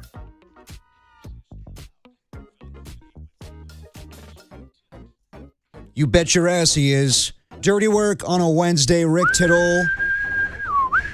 Nice whistle there. Thanks. You know, I can't whistle. Ow, she's on brick. You can't whistle? I can't whistle. You just go. Yeah, basically. Wow, when did you give up? I'm still trying. There's a lot of things I'm still trying in life, Rick. You I'm ever 35 years old. Did you ever try to put your fingers in your mouth? Try it that way? I'm not going to do that right now for you. Did you ever put your fingers in your mouth to throw up intentionally? Rick, when it comes Let to me know when we're back from break. having fun here on a Wednesday afternoon, talking about the Giants win last night. I teased a little Steve Kerr earlier, but I do want to get to some of these texts on the Golden State Lumber and Showroom text line. We were talking about should the Giants move off of certain players by the trade deadline, Luis Ariz, Robbie Ray. Some people agree, some people disagree on the text line. 707 says, you absolutely trade those guys. Get the pieces, and if you love them, go pay them in the offseason. Then the 209 says, you guys want to trade the only hitter that's probably going to finish the year with an average over 300 since 2021? That hitter was Buster Posey, by the way, 302, Rick. I get all that, but like, what if you keep Luis Ariz and the season goes in the tubes, then like, what's it all for then? And as I've been saying, once you trade Luis Ariz, that shores things up for Casey Schmidt at second, and then you have a spot for Bryce Eldridge. It's not all about that, but why not get value in return right now? Because that's the mentality that Buster Posey has at the moment when he moves off of Patrick Bailey. You're going to move off of guys eventually here. We'll see. If they turn things around, then keep everybody, and you still have the Eldridge problem. But if it keeps going in this trend where they play well against the Dodgers and not great against everybody else, then why wouldn't you trade away some guys? Well, you got to remember last year when Duvall and Rogers were traded, there were people even then going, oh, man, you're giving up? Yeah, I know. So if you trade a good player like Ariz, then that's a big white flag. So that's why I think you see where you are at the All-Star break. You got to wait on that one, yeah. See where you are at the All-Star break, and with 500 wild card spots, you always have a chance. I always say, like, if you're 7 back of the final wild card, you go, hey, we have a hot week, we're only 3 back. And then we have another hot week, we're 1 game as the wild card. But that's been the case for the Giants for years now. Since 2021, it's been where they get a little hot in, August or September, and then fans get their hopes up again. Right. But I think that's what Larry Bear has built into this team, though, is that we owe it to the fans to try and win. Like, we've never seen a complete teardown like in Houston or other places. Right. Right? They sort of feel like at these prices, when I went there for the opening day or the Netflix game, whatever it was, a Thursday, right? And then they took Friday off. That was a night game, opening night. No, it was Wednesday. They took Thursday off. They came back for Friday afternoon. That was a Friday day game. Yeah. So I was at that Netflix game, and I got a Modelo, and it was 22.48. I go, what's the 48? But anyway, if you're going to charge prices like that, you're not going to be running guys out there that can't do anything. And so that's why I think they're caught in 2 minds right now. Well, are you saying 2 timelines? Well, that's for the social media crowd. No, they're caught in 2 minds, whereas we want to win. We're the Giants, damn it. We have 3 rings in 5 years. It's been a while. We're the Giants, damn it. We don't mail it in. We owe this to our fans and this great stadium, blah, blah, blah. And I get it. And then on the other hand, it's like the Dodgers are going to win the division. They're probably going to win the league, and they might possibly win the World Series. Yeah. If we're lucky, if everything goes right, if Devers keeps hitting, if Bader gets hot. Remember, they thought, oh, now we have a bat. Not yet. If Chapman all of a sudden starts hitting, maybe we can get that last wild card. And it was sort of like saying when we were talking about with the Warriors. What are you going to do? How much are you going to mortgage to be the play-in team and then lose to OKC, even if you can make the play-in team? So I think they're still trying to decide what they're going to do, and they're still feeling it out right now. But you have to play Eldridge. If you're not going to play him here, then play him with the River Cats. Let's go to the phone lines. Let's go to Kelly in Menlo Park talking about the Giants catcher's offense. Kelly, you're on with Rick Tittle and Derek Papa. Kelly, you there? Hello? Yeah, what's going on, Kelly? No, it's Charlie. Oh, Charlie. Oh, Jordo. Yeah. Anyway, what's going on, Charlie? Hey, I've got a question. I know it's a small sample size, but the 3 catchers on the roster, what's their combined OPS? And how much higher is it than the rest of the team? I don't have that information in front of me right now, Charlie, but thanks for calling in. I mean, right now, all 3 guys are playing pretty well, but yeah, I would say that we'll see what happens once Eric Haase is, once Daniel Susak's back from IL. But yeah, right now, I think all 3. I mean, you feel pretty good about all 3 guys in relation to where things were with Patrick Bailey. Is he gone? I think so. Yes. Oh, he gone? Do you remember he gone? The most famous He Gone? I don't. Mayor Willie Brown with Elvis Gerbach. Like, he had nothing to do with the personnel moves of the 49ers, and someone said, do you think Elvis? He Gone! Okay, Mayor. I don't remember that, Rick. Yeah. There'll be a few people out there. Remember the earthquake in 06? I don't remember that either. All right. We do have a lineup tonight against the Dodgers. Jung-Hoo Lee's leading off in right field. Luis Arraez at second base. Elliot Ramos in left field. Rafael Devers at first base. Bryce Eldridge as your DH. Go get him. Willie Adames at shortstop. Matt Chapman at third base. Drew Gilbert in center field. Jesus Rodriguez at catcher. So there you go. Thank you. Play the guy. Let him go against. Remember, he was the American Ohtani in high school. An amazing pitcher, an amazing hitter. Drafted out of high school and turned down his Scully, as he should, because he got a lot of money with that signing bonus. And throw him in there. And I don't care if he goes 0 for 4 and wears the sombrero. Just let him play, you know? No, definitely. I mean, you were talking about earlier, like, you know, do you want him to play against Ohtani? Yes. Absolutely. Yes. Eventually, he's going to have to face Ohtani. And Ohtani right now actually not going to be in the starting lineup for the Dodgers as far as his offense for the next 2 games here. So that's interesting, kind of struggling this season. But, yeah, you want Bryce Eldridge in those moments right now. You need Bryce Eldridge in those moments right now. I don't know how much. Well, I mean, you think about it. The person who would take his place, like that's always the thing. It's like who's not going to be in the lineup if he is. You know what I mean? And so it was sort of like I remember when Zito was going to go up against Huddy at the end. It was just kind of like a fun little thing where when he came back with the A's and Huddy was on the Giants. Yeah, and Mulder was going to come watch.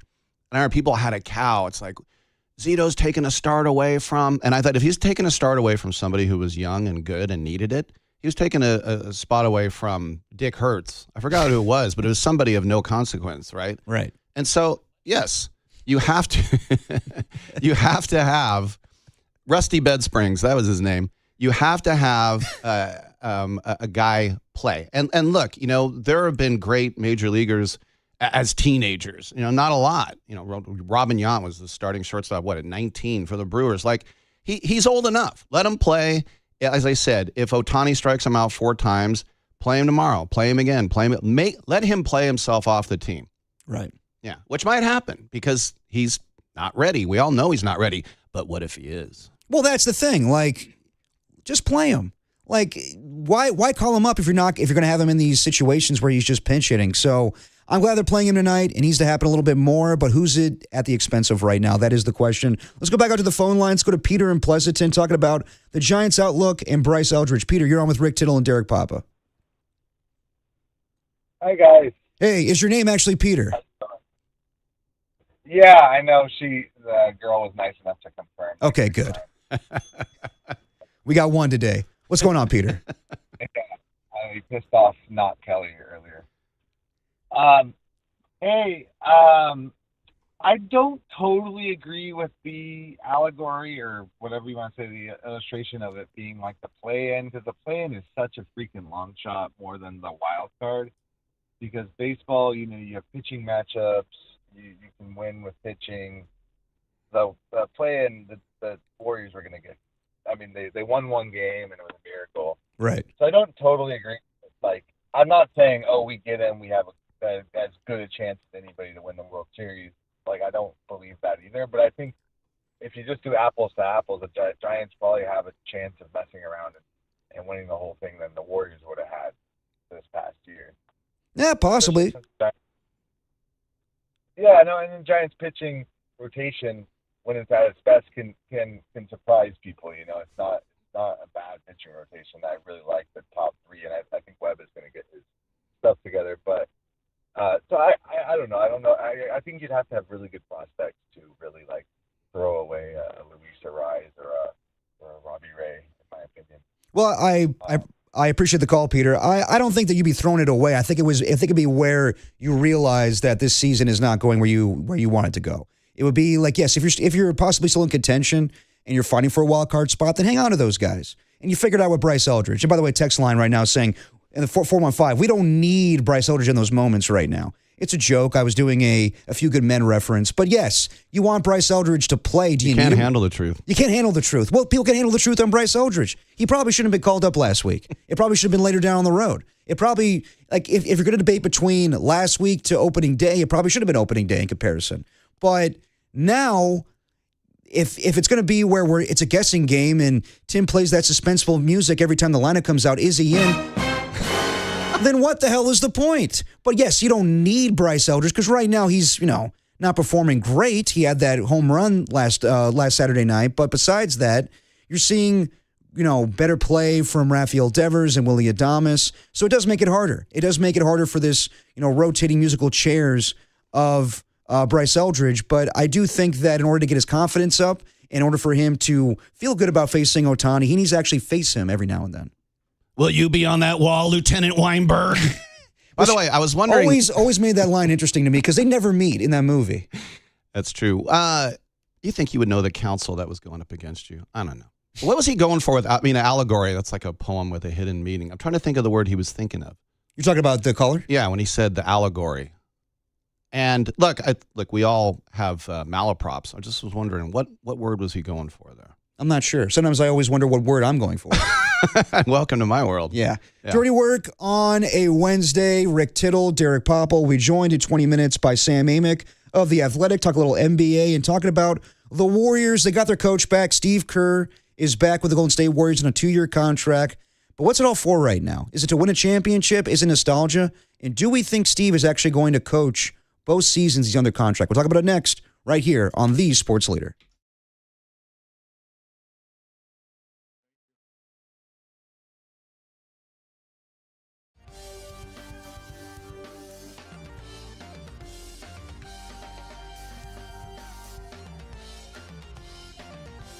We have our good friend Steve Moskowitz on the line. Steve, tell us about the ERC.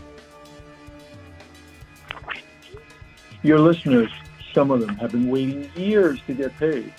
And they're wondering, why have I been waiting years? What's happening? Am I ever going to get paid?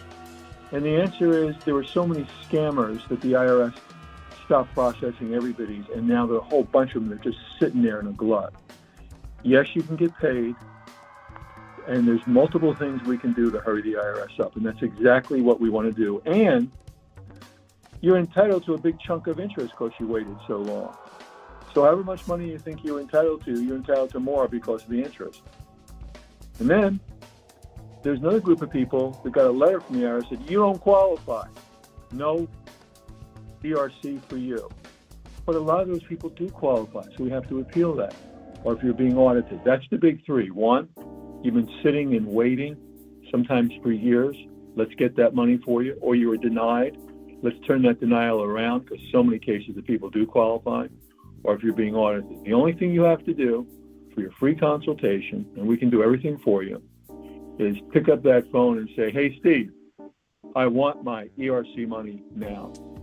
Thanks, Steve. Call Steve Moskowitz at 1-888-TAX-STEAL or find him at moskowitzllp.com.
Now, back to Dirty Work. Adam Copeland and Derek Papa on KNBR 104.5 and 680 AM, the sports leader. Dirty Work on a Wednesday. Rick Tittle, Derek Papa. And before we went to break, you were reacting to what a caller said using the word allegory. Yeah. But he meant analogy. He meant, yeah, and thank you to everyone on the Golden State Lumber and Sherman text line and I knew, I couldn't think of it. I knew there was a word, and everybody's like, yeah, he meant analogy. Either way. Yeah.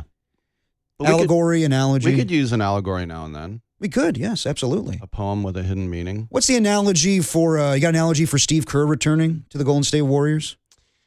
Oh, man. That would be sort of like Marshal Bernadotte taking over the Swedish throne. Of course. We all remember that. Yeah. So Steve Kerr signs a 2-year deal with the Golden State Warriors on Saturday.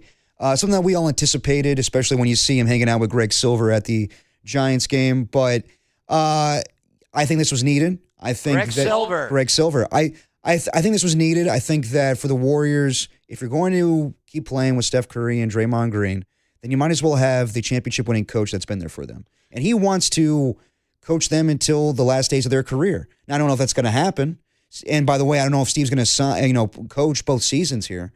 2 years, to me, it just seems like a thing that Joe Lacob wanted to do so we don't keep doing this thing every offseason. Where, okay, do you want to come back? Do you want to come back like an Aaron Rodgers situation? Mm-hmm. It's just where you're under contract for 2 years. If you want to leave, cool. But I got to believe that the way that Steve was kind of handling things during the season, and I thought that he was, the analogy I always use, going back to analogy, Steve Kerr would always say back in the day when Kevin Durant was playing that this team needs to play with joy. I don't think he was coaching with joy. I think he was miserable for the first few months of the season. And then Kuminga went away, and then he got his joy back. I think that it's a lot to expect of Steve to coach these next 2 years, but it's good to know that he's going to be here for at least the 2026-2027 year. And I think Lacob made this happen, and it's funny because, and I give Lacob his props, he's one of the greatest owners in NBA history. And I was completely wrong about him. We all thought Larry Ellison was going to buy the team. We were thank goodness, the richest guy in America.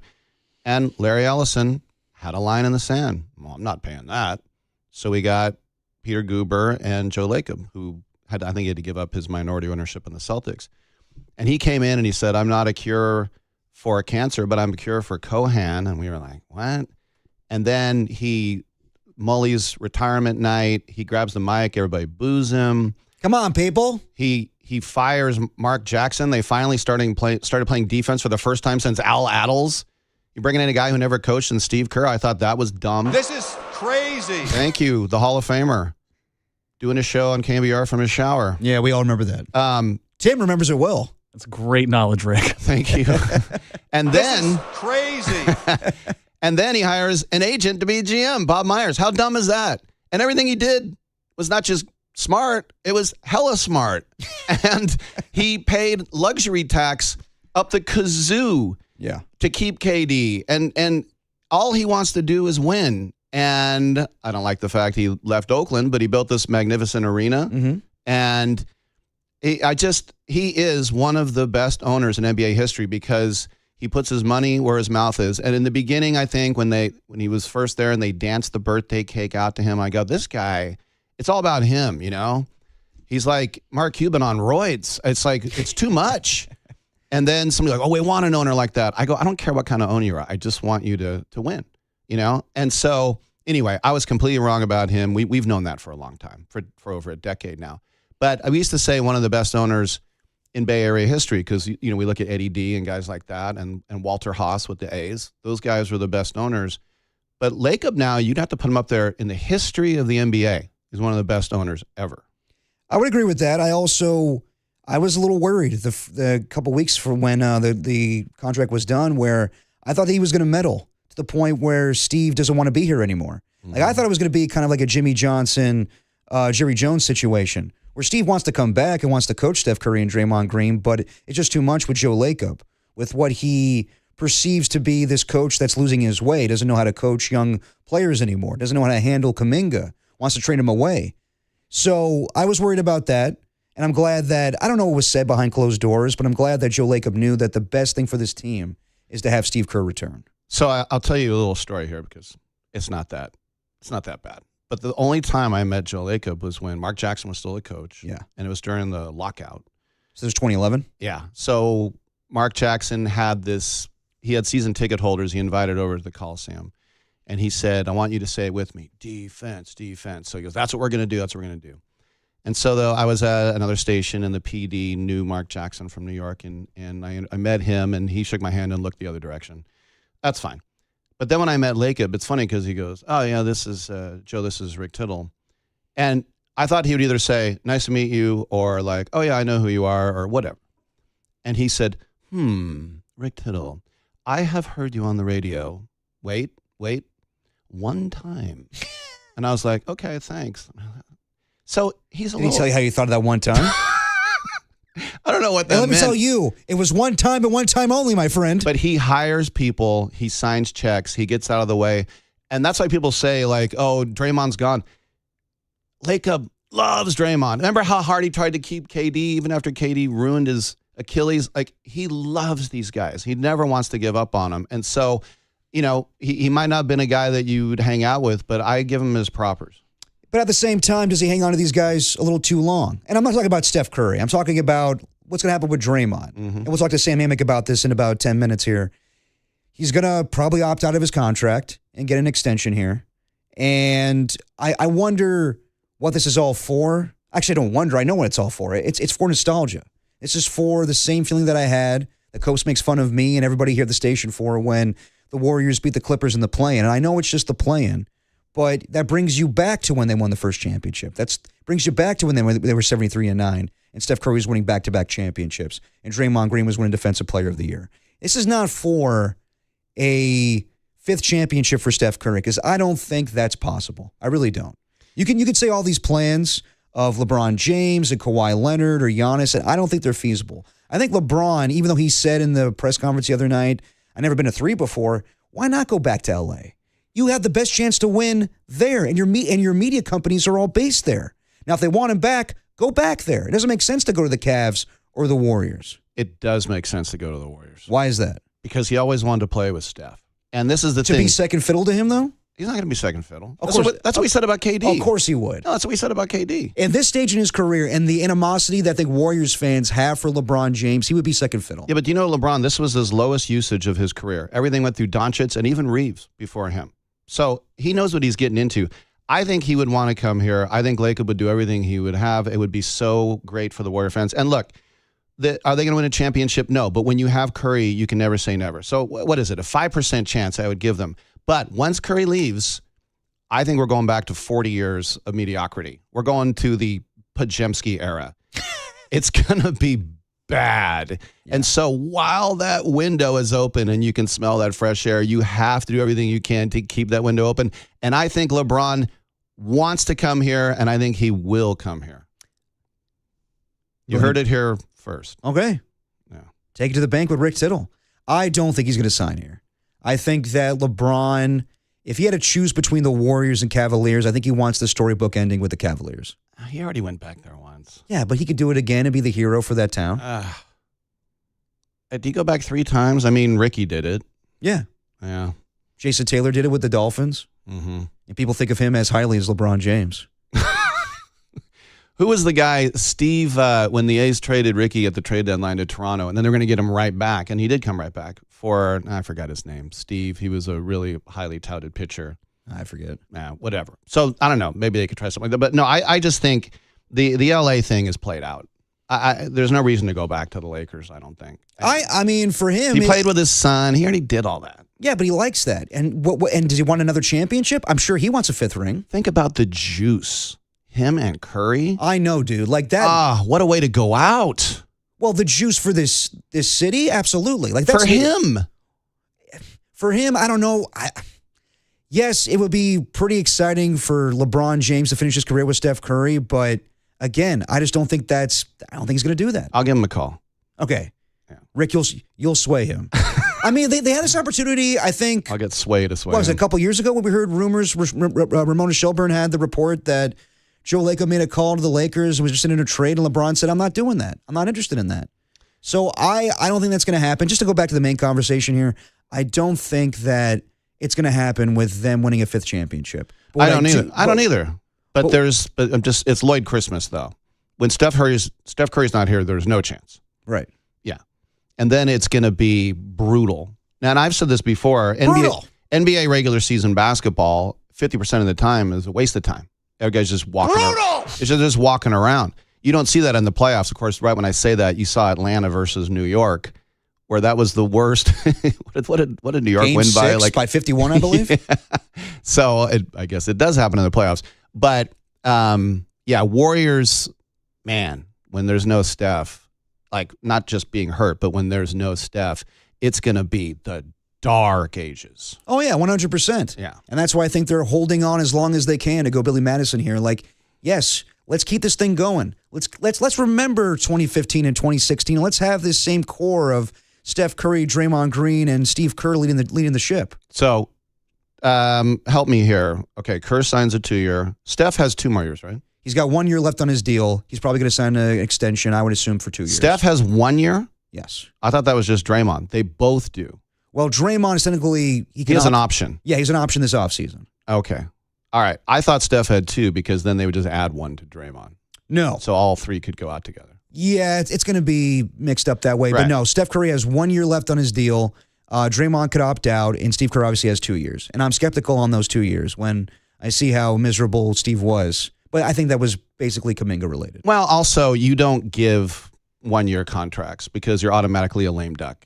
And then everyone's like, well, this is your last year.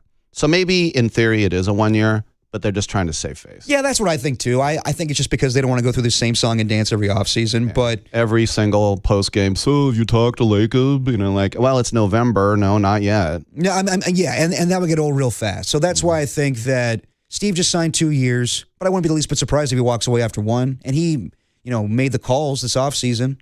ESPN interested in me, NBC, Amazon Prime. Do I go into politics? Like, Steve's thinking about life after basketball right now. Well, he's a California native. Let's vote for him for governor. There you go. Did you see that list of clowns? No. I don't want to be Ralph and get out the... I remember one time Ralph the Razor, love him. Yeah. He got out the whole voting, what's it called? Ballot. Yeah. And he went over. He went through it and He went Proposition M, no. Measure R, yes. But that's when you know that you're a stallion and you can just talk about whatever you want. Yeah. Yeah. I don't know if I'll ever reach that status. Rick Tittle, Derek Papa, filling time here on Dirty Work before we get you to Giants baseball. Robbie Ray versus Shohei Ohtani tonight. We'll get you that pregame starting at 6:10 and then first pitch at 7:10. Let's catch up with Sam Amick and talk about the Warriors' plans this offseason. Is it going to be where they're going to go all out, or is this all for naught, where it's just the feels, nostalgia of it all? We'll talk about it next with Sam on The Sports Leader. Stay here. Stay as long as you can. For the love of God, cherish it.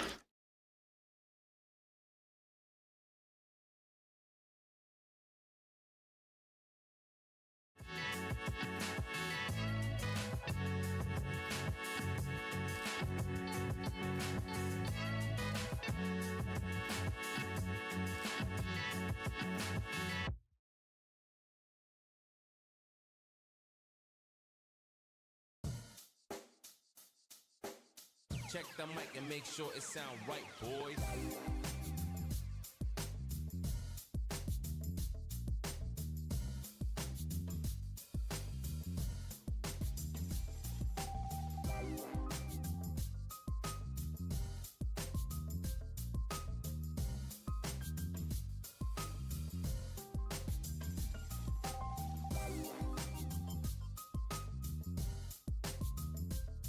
The Giants look to extend the 3-game winning streak tonight, but some dude named Shohei Ohtani and his 0.97 ERA stands in their way. The Giants counter with lefty Robbie Ray, who's looking for his 4th win of the year. Pre-game starts at 6:10, first pitch 7:10, right here on The Sports Leader.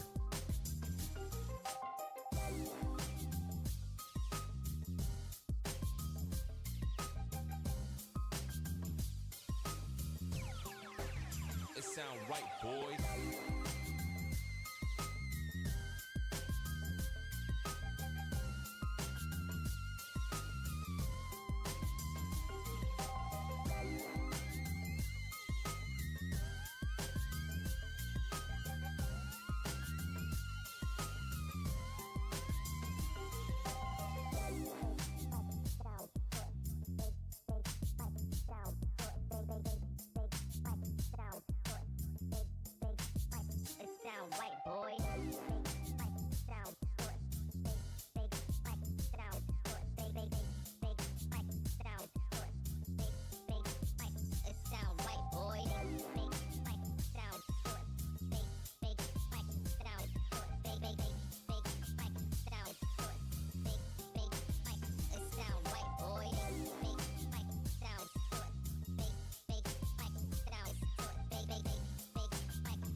It sound right, boy.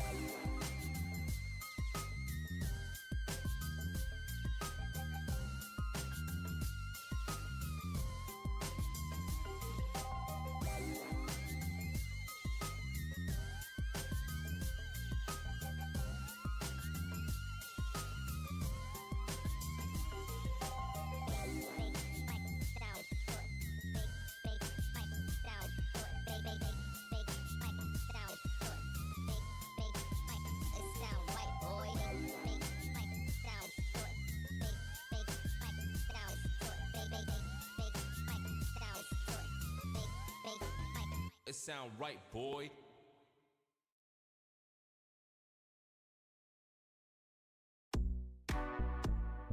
Australia.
Now back to dirty work.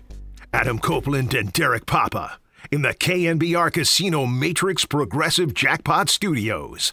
Casino Matrix Progressive Jackpots are here. Where are you? Just drop in. Please play responsibly. Call 1-800-GAMBLER. We are back on the Sports Leader Dirty Work. Derek Papa, Rick Tittle filling in for Adam Copeland today. And we do it every week with Sam Amick, senior NBA writer for The Athletic. Sam, how's it going? How is the NBA scouting combine in Chicago? It's good, gentlemen. Good afternoon. It's a great event that honestly I haven't been to in quite a few years. It's funny. It sounds counterintuitive. You know, the social battery is waning because it's nonstop kind of, relationship discussions and conversations. So getting to chat with you guys is actually, a little respite, if that makes sense. Well, but it's good. I mean, no, go ahead, brother. No. I'm just glad we can take you away from that for a little bit. But go ahead, Sam.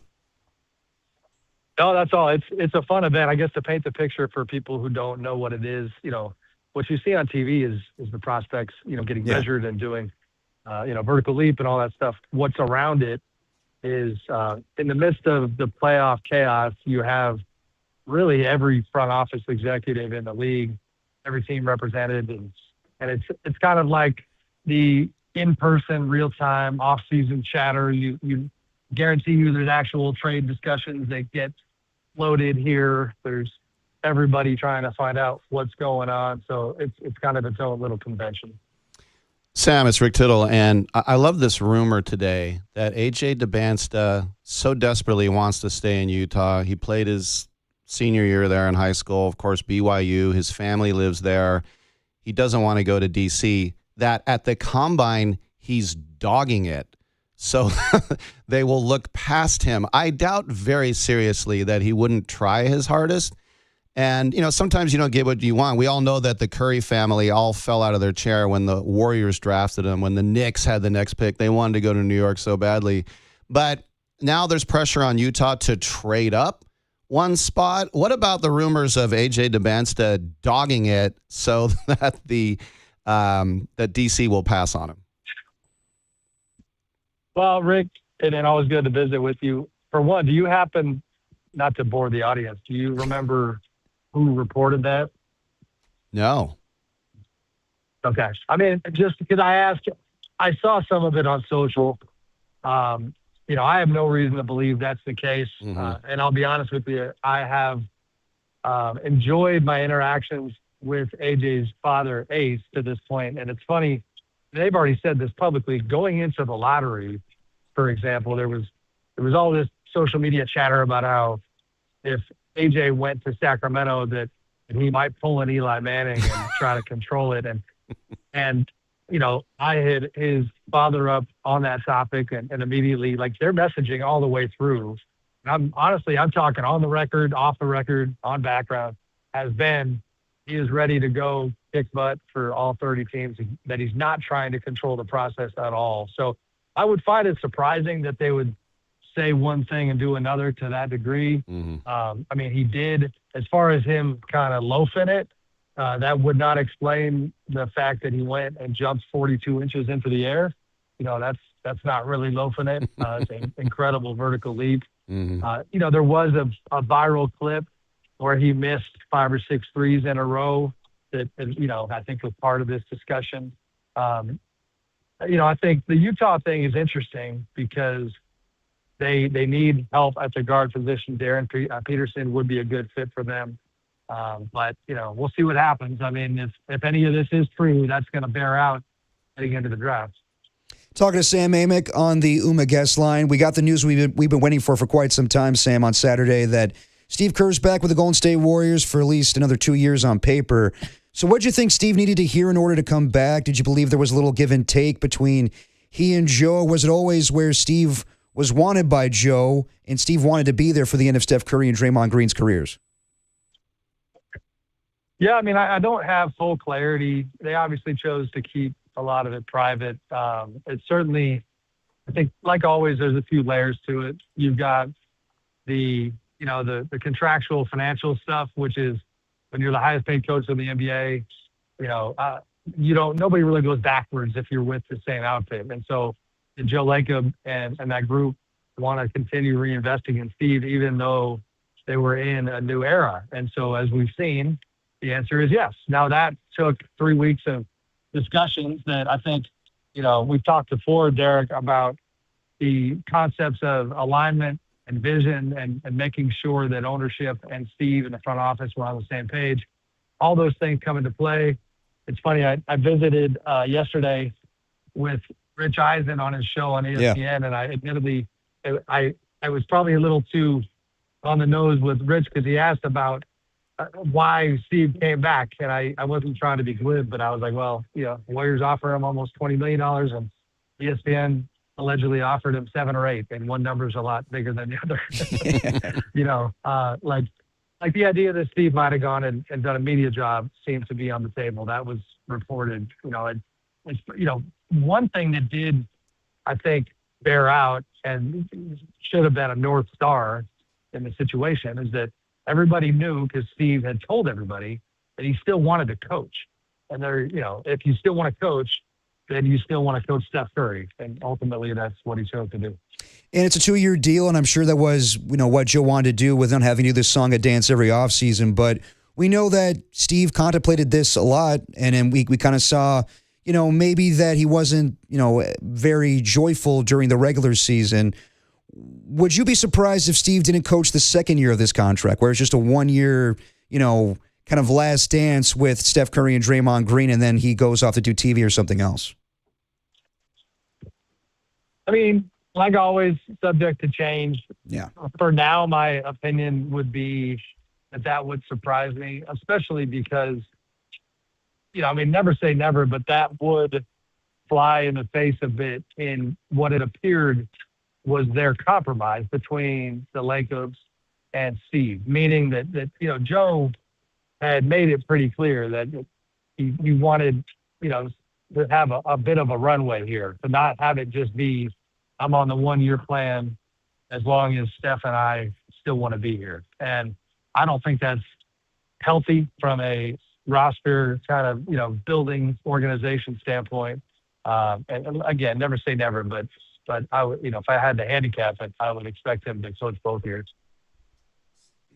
Sam, I'm looking at a lot of these mocks, as we all do, and at the Warriors at 11, a lot of them have Kareem Lopez, the top Mexican prospect of all time, who went to Spain and then has been in New Zealand. I kind of look at his weight and his game. He reminds me of Santos, and I'm also surprised that Yaxel Lendeborg is mocked even to fall after him in some. And, look, I'm not like you. I don't know all that. I just watched March Madness, and Lendeborg is going to be 24. He's not a teenager like, Wiseman or Kuminga. They don't have to wait for him to develop.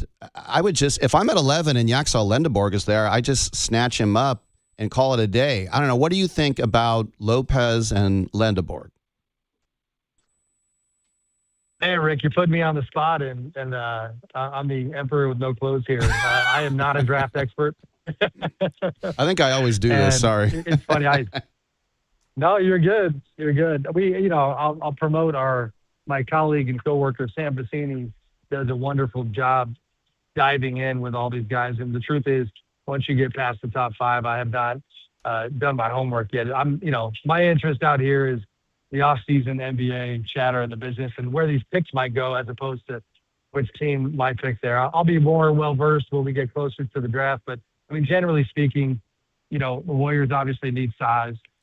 They've tried things with, Quinn Pope and I think, the draft itself is certainly deep enough that you should be able to find a rotational player at 11. That's the hope. And, they've done this dance before in the wake of the Kuminga Wiseman experience, and with Steve signing his deal, I certainly hope for all involved that they have a more kind of synergistic experience with the next young fella who comes through, and we'll see what they do. Talking to Sam Amick on the UMA guest line. So now we're waiting for the other dominoes to fall this offseason when it comes to the Warriors. How quickly do you see things developing with a contract for Steph Curry? And, obviously we got to wait till the offseason, but the likelihood that Draymond Green would opt out of his contract to sign an extension. Yeah, it's funny. Draymond has been pretty open about it, public about it, transparently talking about how he would love to sign an extension. And it's the whole theme of the Warriors offseason is going to be, and not to give Warriors fans PTSD and drop like a 2 timeline type reference, but they do have to be on 2 tracks. Like, you have one track where you might find a good number for Draymond, and you might sign a 3-year extension at a more moderate number that allows you to do other things. But then on the other track, you have to be ready to, whether it's sign and trade or whatever you end up doing, make him part of a trade that will make their team better, because they're going to be trying to get in on every high-profile situation there is out there. So that's just the reality of Mike Dunleavy's job this summer. Fittingly, Mike's about 20 feet away from me right now. Maybe I should put him on. And we'll see what they do. But Draymond wants to come back. The relationship is good. They, again, all these qualifiers, but the Warriors still want Draymond to be part of the team.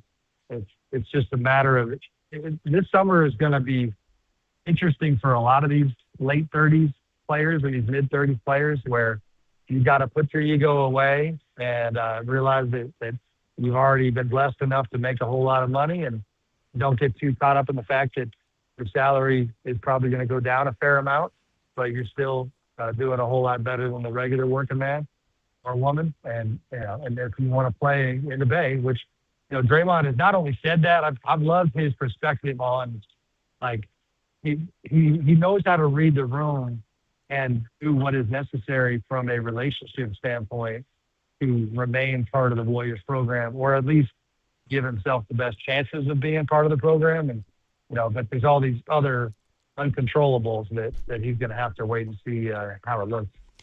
Sam, I think if LeBron wants to go out with a splash, if he wants to play, it's got to be with Golden State. If you can imagine playing with Curry, it'll be bigger than when he was with the big three in Miami. There's no reason to go back to Cleveland. He already had his redemption tour. He did the LA thing. He played with his son. Could you imagine if LeBron and Steph, wherever they were, that would be the top story in the nation every night. Why wouldn't he want to do that? Because Lacob would welcome it. No, it would be fun. I mean, it is a really, really interesting idea. Of course, the Cleveland thing is one that we're talking about a lot. And I've said this repeatedly, but you got the basketball and then you got the family life. And so Golden State, if the Lakers thing just isn't there, and that is actually kind of similar to Draymond when it comes to, like, LeBron to be a Laker would have to agree to a very amenable number, and I'm not sure that's going to happen. So if it doesn't happen with the Lakers, the Warriors present a chance for him to at least have a little bit of his cake and eat it too when it comes to his family. Maybe they stay in LA and he can just shuttle back and forth, which some players have done. Maybe they move up to the Bay, but it's at least California. Cleveland is a much longer haul and a different dynamic there. So it would be fun. The LeBron Steph thing would, I think, listen, the Warriors payroll is massive. If you would have to take a very friendly number to be part of the Warriors, but never say never. It does seem like to some extent it's legitimately in play, but I don't think it's the number one priority or option for the Warriors right now. How likely is retirement for LeBron? I know the other night he, did his end of the year press conference or just the post-game press conference when they got swept by the Thunder, and you brought up before that, he is in his 40s and that is on the table. Is that even a thought process right now, or most likely he is going to return for another season, whether it is with the Lakers, the Warriors, even the Cavaliers? It doesn't seem like it, but he also was quick to say, he always does this. He go home and process and unwind and decompress a bit and then talk to your family and collect your thoughts and go from there. So, he knew that the night the Lakers season ended that he was not going to have to offer any real messaging on what he was going to do. He sounded like a guy who I think will be back. There was a funny moment on the Amazon Prime broadcast that we talked about the Lakers possibility. It cracked me up because Udonis Haslem was almost advocating for his old Miami Heat buddy to retire. And he said on their post-game show, he said, man, LeBron, you just need to chill and go play with your kids. And somebody, I think it was Taylor Rooks or one of them, was like, he's literally playing with his kid. Like, that's what he's doing. So the Lakers option does afford you a fun luxury where, Bronny's on that team. Bryce, I think, is lined up to be part of next year's draft, although, his value is still certainly something he's working on. But it's obviously crazy that LeBron's still as good as he is, and it's forcing him. It's the exact opposite of what most old players run into. It's like most guys get forced into retirement. He's almost to the point where it feels like he's being forced into remaining in the NBA just because he's still so good. And I'm not sure, only he knows if he really wants to keep going. A couple more minutes with Sam Amick on the Uma guest line. Shams Charania had a report that the Bucks are now open to trade calls on Giannis Antetokounmpo, and we knew that was going to be the case with the way things went down this regular season, almost trading him at the trade deadline. How quickly do you see that developing this offseason, where last year we saw Kevin Durant, I believe, traded to the Rockets the day of the NBA Finals, or Game 7 of the NBA Finals? How quickly do you think this goes this offseason for Giannis, Sam? I think if I had to, again, just handicap it, I think it probably gets resolved around the draft. It could even be a draft night thing. There's some chatter out here. It's certainly something a lot of people are talking about. The fun part is that we spend so much time chasing people down over the phone that I got into town the other day, and my first day at the Combine, I was trying to find my way into the arena, and I go up this escalator, and I turn the corner, and it's the entire Milwaukee Bucks front office brain trust. It's GM John Horst, Milt Lubin, who's in their group, a guy named Dave Dean and Ryan Hoover, and we were chuckling because it's like they know that I'm saying hello, and if they want to invite me to sit down and tell me everything they're thinking, that would be wonderful. They sadly did not do that, but this is where those decisions are being made. This is where, to some extent, the Bucks are like the pretty girl at the dance, where they're trying to figure out who they want to dance with. And I wrote this last week with my colleague Eric Name that the playoffs have really broken nicely for the Bucks. If you study all the different teams that fell short and well short of expectations, I think it should help the market when it comes to the phone calls that are going to come the Bucks' way, because whether it's Houston, Orlando, even the Lakers, who are known to have Giannis interest, all the way down the line, there's a lot of teams that could use him. And when you lose in the first or second rounds, you certainly, if you want to be a title contender, you need to go chase impact players. All right, Sam, last question for you. And, Walt Clyde Frazier is still around. He's still dapper, but it's been a long time for the Knicks. So for the Knicks fans listening, is this their year? I don't know. I mean, they are cooking right now. They are absolutely, what are they at, 7 straight wins? Yeah. They look really good. Sorry, guys. Somebody was saying hello. Oh, you're all good. And it's going to sound like a backhanded compliment. It's just a reminder, as we talked about Giannis, there's this idea that he likely wants to stay in the East. And as great as the Knicks are playing right now, it kind of reminds you why a player like that might want to stay in the East, because, it's just an easier side of the ledger, and the Knicks they're taking advantage of it. They are taking care of business. I think that the interesting thing is that if Detroit can get through, I don't have this info in front of me, but we were talking last night about how the Pistons absolutely dominated the Knicks during the regular season, and it wasn't even close. I don't know how many games it was, but it could make for an interesting East Finals. We all know the backdrop of, I do think there's some pressure on Mike Brown in terms of a good old hot seat, just because James Dolan has made it really clear publicly that they got to at least get to the finals and should win it. So we'll see. But it is cool to see that, as much as I'm not a huge fan of the owner and the way he operates, that fan base is obviously bonkers, and the Garden is going crazy. And selfishly, I would not be mad about spending some time in New York there in the finals, which is something I've covered the league 22 years now, and it's not something I've ever done. I don't even know if I actually covered the playoff game in the Garden. So that environment would be wild, and we'll see if they can make it a reality. No, that would be a ton of fun. Sam Amick of The Athletic joins us every week on Dirty Work. Sam, thanks as always, man. We'll talk to you next week. Alrighty, Sam Amick. You can listen to that interview on thesportsleader.com or the Sports Leader app. One thing we get to with Sam was Daryl Morey got fired, president of basketball operations for the Philadelphia 76ers. Wonder if Bob Myers would want that job. I know he's working with Joe Harris with multiple teams right now, but I wonder if it's just easy for Joe to move him into that role. He's helping with the Commanders, too. Remember? Helping with the Commanders, but we know that Bob loves being in control of a team, and he's already there. And, I think that he had a fun rivalry with Daryl Morey back in the day, so I'm sure that process was pretty interesting, where he sat him down look, Daryl, it's not working out here. And, we had a good upset series win over the Celtics, but just not working out. So we'll let you go, and On the way out, can you grab this potato sack looking thing? I think it's dental on the side there, a little acronym. Not an acronym, but initialism. An allegory? Yeah, an allegory. A little NBA grab bag. That was probably terrible, but we're going to do it next. Rick Tittle, Derek Papa on Dirty Work on the Sports Leader.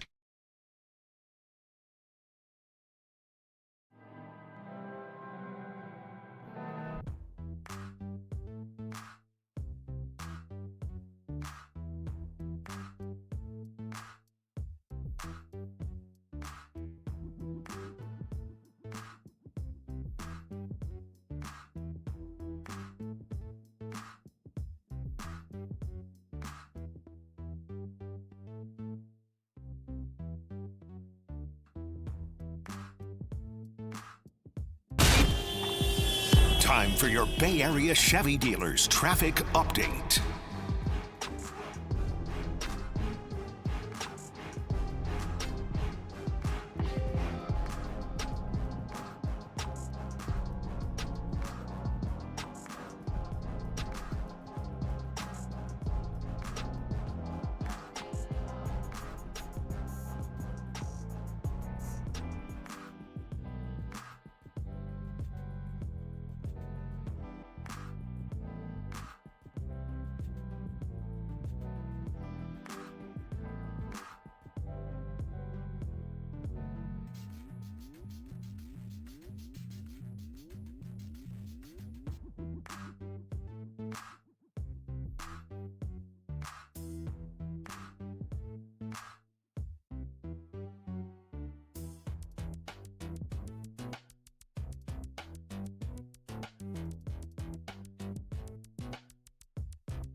Now, back to Dirty Work. Adam Copeland and Derek Papa on KNBR 104.5 and 680 AM, the sports leader.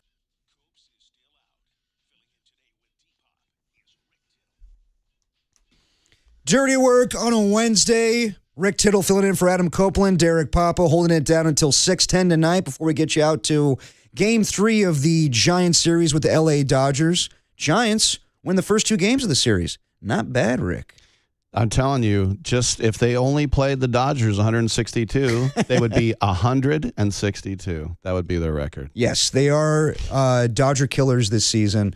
Tonight we'll see Robbie Ray versus Shohei Ohtani, who will not be in the lineup, but he will be pitching. And he has been amazing this year. 0.97 ERA on the season right now. Can you believe Shohei that Ohtani. somebody is so good and such a draw, they make a rule just for him? Well, he is the biggest face in all of baseball. Yeah, but I don't know if I've ever seen that before. It's sort of like, do you think know it's what? deserved, or? I'm fine with it. Yeah. I can understand why a lot of teams aren't, but it would be sort of like saying, Steph Curry gets 8 fouls. We don't want him fouling out. Not that he does a lot anyway. Right. But we'll give him 8. Everybody else still has 5 or 6. So. Well, that's Manfred moving the goalpost for everything. Yeah. The Earth Band. Yeah. Yeah, exactly. So, Dave Roberts last night saying that he'll be out of the lineup for the next 2 games. They want him to focus on pitching right now. So, and he's doing it really well. Yes, struggling offensively, but we know Shohei Ohtani can easily turn things around. Rick, you know about the NBA grab bag, right? NBA grab bag. Well, let's do it right now. Let's open up with a little NBA grab bag. Time now for the NBA grab bag. NBA grab bag. Oh, the NBA grab bag, my friends. Where else will we start then? The NBA. I love the polka. Yes, it adds to the whole segment. So, Copes doesn't like when we start NBA, but we'll start NBA today. And let's start with what I brought up the last segment. Daryl Morey, who had the NBA grab bag, was fired yesterday as president of baseball operations with the Philadelphia 76ers after 6 seasons. Morey has now been let go by both the Rockets and the 76ers as a front office executive. He also, in his spare time, Rick, did you know that he writes basketball plays? I know about the whole Hong Kong furor. Remember that? I do remember that, yeah. When he was with Houston, he tweeted, support the people of Hong Kong. And then the Chinese government said, fire him now. And I admire Adam Silver because they said, if you don't, no NBA games on in China. And Adam Silver could have just followed the bottom line, but he said, in America, you can say whatever you want. I can't fire him. He doesn't work for me. Right. And Adam Silver, I like the fact that he stuck to his guns there. Well, Rick, did you know that he wrote NBA plays? Oh, you mean like stage plays? I'm talking stage plays, You're not my like friend. X's and O's, no, like screen I'm talking that guy. Broadway plays, off-Broadway plays, very much off-Broadway. He wrote a hit play, maybe, Small Ball, with a song called Do We Want to Get Naked with Giants? Do you believe he has it's a whole story about this team or this basketball team being stranded on an island? Nevertheless, Daryl Morey got a play made. Do you think he has a career in that post being a president of baseball or basketball operations? Phantom of the Hardcourt? Exactly. Let's do it. That could be the follow-up. I gave you a good pass. You shot up a brick. Now. All right, I'll stop. That's not bad. Thanks. And you have the voice for it today more than I do. Moving on the NBA grab bag. NBA grab bag. The big dumper, Kyle Raleigh, got off his 0 for 38 schneid last night with 2 hits.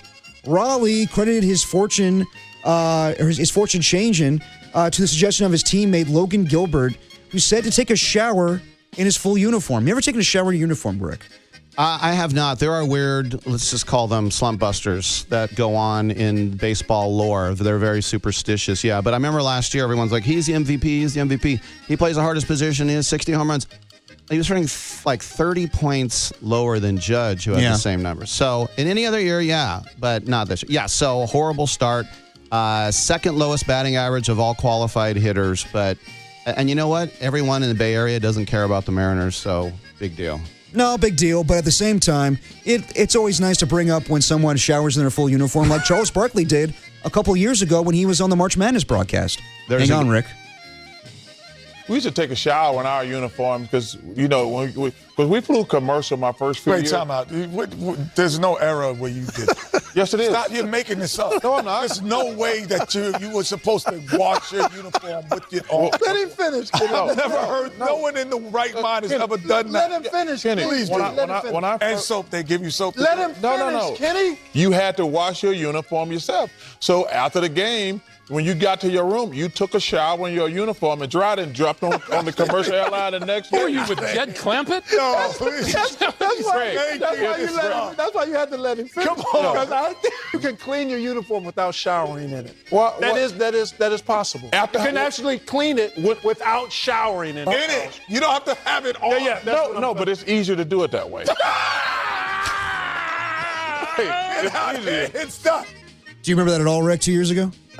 I do. I love that laugh. Well, I remember in college football, the triple days, after the third practice, it was so hot, I would jump into the pool, even with my helmet on, because I couldn't wait to get to the shower. But, at least he didn't iron his shirt while he was still wearing it like John Smoltz. Is that what happened? Yeah, went on the DL.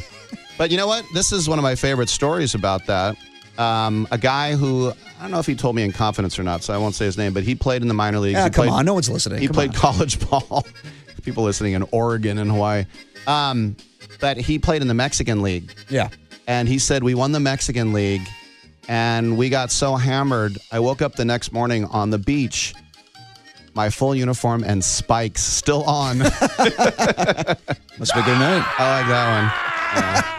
A ridiculous laugh. Moving on, the NBA grab bag. Is that Farhan? Yeah, it's Farhan. George Kittle took to Twitter this morning to tell the world about a battle he had with a spider. This is from George Kittle on his Twitter page. At 4 a.m. this morning, as I laid in a deep slumber, I was called to action by my wife, who had discovered a spider the size of a $50 in the bathroom. Without hesitation, I arose to combat the intruder. Claire handed me the slant board I've been using for rehab, and I immediately knew the spider had no chance. It took but one attempt to strike down my opponent. I received hugs and kisses for my bravery, and I fell back asleep with confidence. Have a day, gentlemen. Rick, when's the last time you killed a spider? I was in the kitchen here about a half hour ago. Oh, yeah. They're all over this place in Daly City. You know what? I don't want to sound negative, but this is going to come out negative. Enough with the Kittles, enough with the Crosbys. And I know people eat all that stuff up. If you go on BART, every single billboard is them. Yeah. And it's not because they're parvenus or the nouveau riche and they spend all their money on Jordans. I don't care what they spend it on. Just enough already. Now we got to hear that he killed a spider. But I know some people eat that Well, that's up. his own thing, though. I know, but I'm just saying, I'm sure he got at least 1,000 responses. Of course. On social media. Well, that's just social media today, man. Yeah. And then he looks like Kid Rock's half-brother Earl. Like, I just don't want to. I love him as a player. He's a great guy. He's a great blocker. I'm not trying to take anything away from his game. It's just the exposure is just way too much. For a tight end, you're saying? For me. Well, no, he's everywhere. Did you hear who Travis Kelce's marrying? I'm just saying. Compared. Moving on the NBA grab Good bag. one. George Kittle appeared on the Netflix show Receiver back in the summer of 2024. They're bringing the show back with the quarterback version for a third season. This year is going to feature Jaden Daniels, Joe Flacco, Baker Mayfield, and Cam Ward. Were you a fan of this series, Rick, on Netflix? I watched the wide receiver one because Adams was on it. I didn't watch the quarterback one. Yeah. Joe Burrow, did you hear the story today about the quarterback show? No, I haven't. So he's one of the very few people in the world that wants to play overseas. And he thought the Bengals were going to play overseas last year. Yeah. And he said the whole reason he did the quarterback show was because he thought they were going to go overseas and he wanted to have the exposure. So they just announced today, yes, you will be playing in Madrid. And he's so excited that he's going to Spain. And isn't that great? Because most guys just dread the overseas trip. Yeah, I mean, it's a little too much these days. I think we have, 9 total this year? I want to say the 49ers will be going to Mexico City. 3 in London. Yeah. Well, 2 at Tottenham, 1 at Wembley. Yeah, they'll be facing off against the Minnesota Vikings. We'll get to that a little later in the show. But that will be the Mexico City game for the 49ers. Not of course, at the Stadio Azteca, by the way. Yes, they're going to start the season off in Melbourne in Australia. But a lot for the 49ers. But yeah, a lot of the international games. I'm surprised Joe Burrow wants to do that, though. I am too, because, and these guys, look, they're young when they start off, and a lot of them, and I'm not trying to sound this isn't anything wrong with that, but a lot of them, their idea of a vacation is Hawaii. Right. It's like, oh, you're going to be playing in Munich at the Allianz Arena. And they're like, playing where? And it is a drag to fly. And that's why Josh McDaniels, I didn't want the Raiders to hire him, because that bonehead, he flew the Broncos into London. He said, I'm going to treat it like a Monday night game. And he flew them in on Friday. And I've been to Europe enough times. It takes you 2 days just to feel normal again, even if you sleep the right way. And I thought, that was the only time I ever, and they were playing the Niners. That was the only time I did a lock. I said, I guarantee the Niners will win. Bet everything you have, because the donkeys will be asleep, and they were. Boneheaded coach.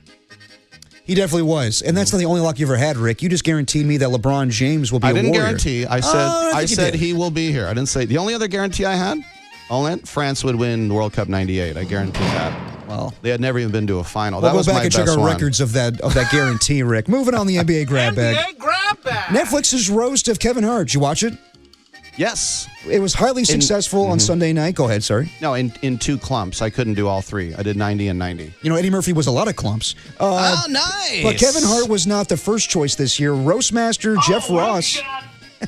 Roastmaster Jeff Ross told Variety that music legend Paul McCartney was the leading candidate to be the roast, or I guess, the roastee. The roastee. And the Beatles frontman politely declined the invitation. Can you imagine that? All those people. Jeff Ross, Shane Gillis, Kevin Hart, I'm sure, would be a part of it in some capacity, all clowning on Paul McCartney. He's like, ooh, why is everybody making fun of me? What I did, everyone. Say this. I'm from Scotia, from Liverpool. Yeah. No, I love Jeff Ross, and when I used to interview him, he had hair, and it's been a while. And, of course, he was bald before the chemotherapy that he had. But, Shane was supposed to host the Tom Brady one, and he said, unlike the Kittles, it's too much overexposure for me. I got to sit this. Shane actually said that? Shane said that. He goes, I got to sit this one out. He'd rather do the ESPYs than do the Tom Brady roast? He's doing everything. Right, yeah. So he said, I got to sit this one out. But the thing is that comedy is an art, and if you don't like it, you don't want to laugh, then don't listen to it. Right. You don't like, oh, did you hear what so-and-so said? And that's so lame. You either like it or you don't. There's no rules in comedy. No, there isn't. And there are some people that look, like I thought Tom Brady looked like a complete classless dumbass. He wasn't even funny. Just talking about, I got rings and you're short.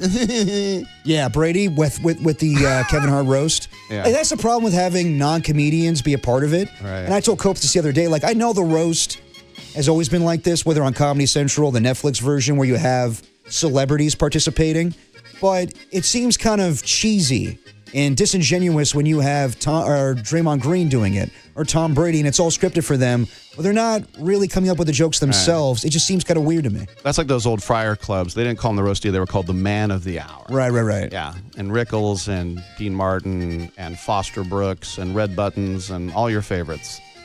Those were the good old days. They'd write their own jokes. Ruth Buzzy, good one. Moving on the NBA grab bag. Yeah. NBA grab bag. Speaking of comedians, Conan O'Brien is making it a three-peat. The former late-night host will return in 2027 as the host of the Academy Awards for a 3rd consecutive season. You're a big Conan guy too, right? I love Conan, and my favorite line when he was here at the Orpheum, I got to go to that show. Yeah. Was with George Lucas, Will Arnett, and somebody else. But anyway, he said, the Orpheum Theater, San Francisco's greatest theater in its 37th best neighborhood. No, Conan's the best. He's the only reason why I continue to watch the Oscars. I think it's right now, I don't know, not my favorite of ceremonies. Honestly, I really don't like any award shows these days. But as long as Conan's a part of something, whether it's Conan Must Go, that's on HBO Max, which is a fantastic show to watch. Years ago, yeah. Yeah, no, it's incredible. Yeah. Conan, anytime he's on TV, I'm going to watch. So love Conan O'Brien. Love that he's coming back for a 3rd consecutive year for the hosting the Oscars. Right. Now, for me, the Oscars kind of died when Shakespeare in Love beat Saving Private Ryan. Oh, you're going like 30 years ago. Well, that's when it kind of died to me. But now, and you might agree with this, you might not, but there are now rules to winning an Oscar. You have to have so many people of color, and then an issue. There has to be transgender character. I'm not making this up. There's a checklist now. And movies are art, and when you control art, that can open up a can of worms. All right, moving on the NBA grab bag here. NBA grab bag. In other former late night host news, Jimmy Kimmel is bowing out to Stephen Colbert so he could do his own farewell for the Stephen Colbert show, because it will go. The Jimmy Kimmel show will go dark tomorrow, as Stephen Colbert will do his finale on CBS tomorrow night. Jimmy Kimmel, Jimmy Fallon, John Oliver, and Seth Meyers all joined Colbert earlier this week for his last week of shows. I went to a Colbert at the Ed Sullivan Theater. He said, any questions before we start? I was on the balcony. I raised my hand. He goes, yeah, you. And I said, didn't you used to be Colbert? He goes, I was Colbert. So why did he change it? He said a couple of his siblings kept the Colbert, and some of them went Colbert. But standing in line in a December day, this was 2017, outside, right there on Broadway, outside the Ed Sullivan Theater, standing directly in front of me, about to go into the Colbert show, was Damon Bruce. Oh. He turned around, we looked at each other, and he was like, are you kidding me? Rick Tittle again? I know. We're like, what the hell? What are you doing here? But the thing about Kimmel, I'll say this. I don't know if I've laughed at that show in over a year. It's just him, Trump going at him going at Trump. I want comedy. Yeah, I know. Yeah. That's not allowed with these late night talk shows anymore. And sad. I want Stephen Colbert to have his show. That thing has got a franchise for a long time now, going back to David Letterman, and the fact that it's going away, that saddens me. But I think we're going away from late night talk shows in general now. So, well, we'll see. I kind of thought Colbert was mailing it in years ago. You think so? Okay. Yeah. But whatever. I love that guy. He's hilarious. I just don't know about the show. I mean, I'm comparing it to Letterman, which was, it's incomparable. Yeah. Yeah. Well, my favorite Colbert thing of all time will be when he's waiting in line to go to the Broadway play of the producers. You will fail. Yes, on Curb Your Enthusiasm, best Colbert moment. And that is your NBA grab bag. NBA grab bag. All right, Rick. Well, are you surprised I knew that reference? No, you and I both share an affinity for Larry David and Seinfeld and Curb Your Enthusiasm. Yeah. Well, if you love the grab bag so much, who said that? let's keep it going with a little Tiddles Tidbits. I want to get your thoughts. This is not so much a goofy segment. I'm sure we'll have some music go along with it. Makes it a little bit goofy. It's Tiddles Tidbits, but you're running the segment. I have no idea what you're throwing at me. Well, I'm going to throw some sports topics at you, and I want to get your thoughts on them. They're wide-ranging, from the Sharks to Golden Tempo, who won the Kentucky Derby. We'll go through it all with a little Tiddles Tidbits on Dirty Work with no Adam Copeland, Rick Tittle, Derek Papa on the Sports Leader.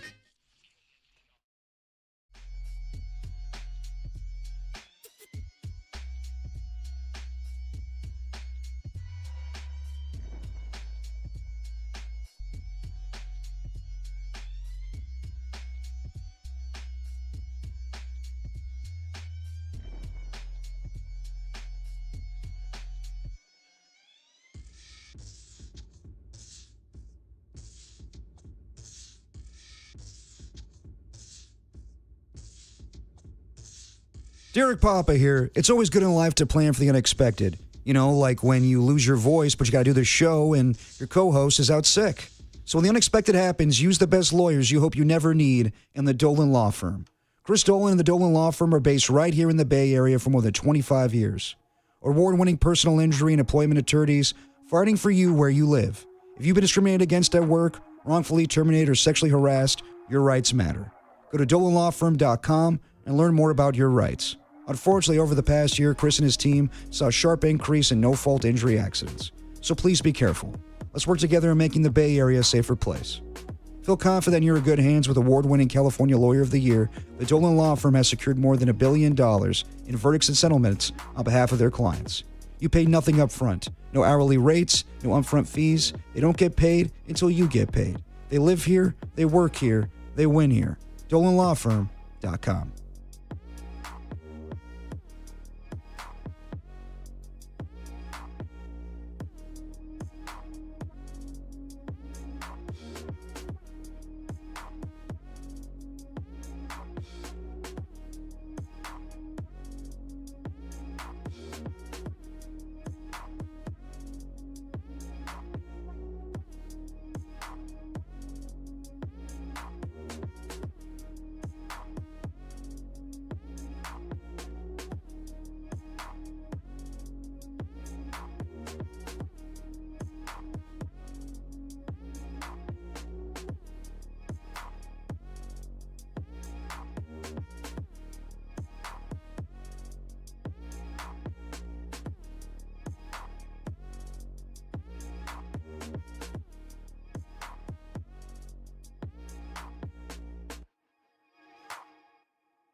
Now, back to Dirty Work.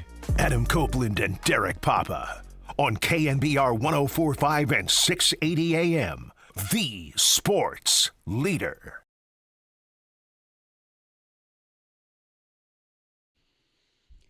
We are back on the sports leader, Derek Papa, Rick Tittle. Little Dirty Work action until 6:10 when we get to Giants pregame, when the Giants take on the LA Dodgers, trying to win 3 in a row in that series. It's going to be a good one, Rick? Sorry, it's going to be a good one. Yeah, you got Ohtani versus Ray. That's good stuff. No, it is good stuff with Ohtani not in the lineup tonight, but he is going to pitch against the Giants.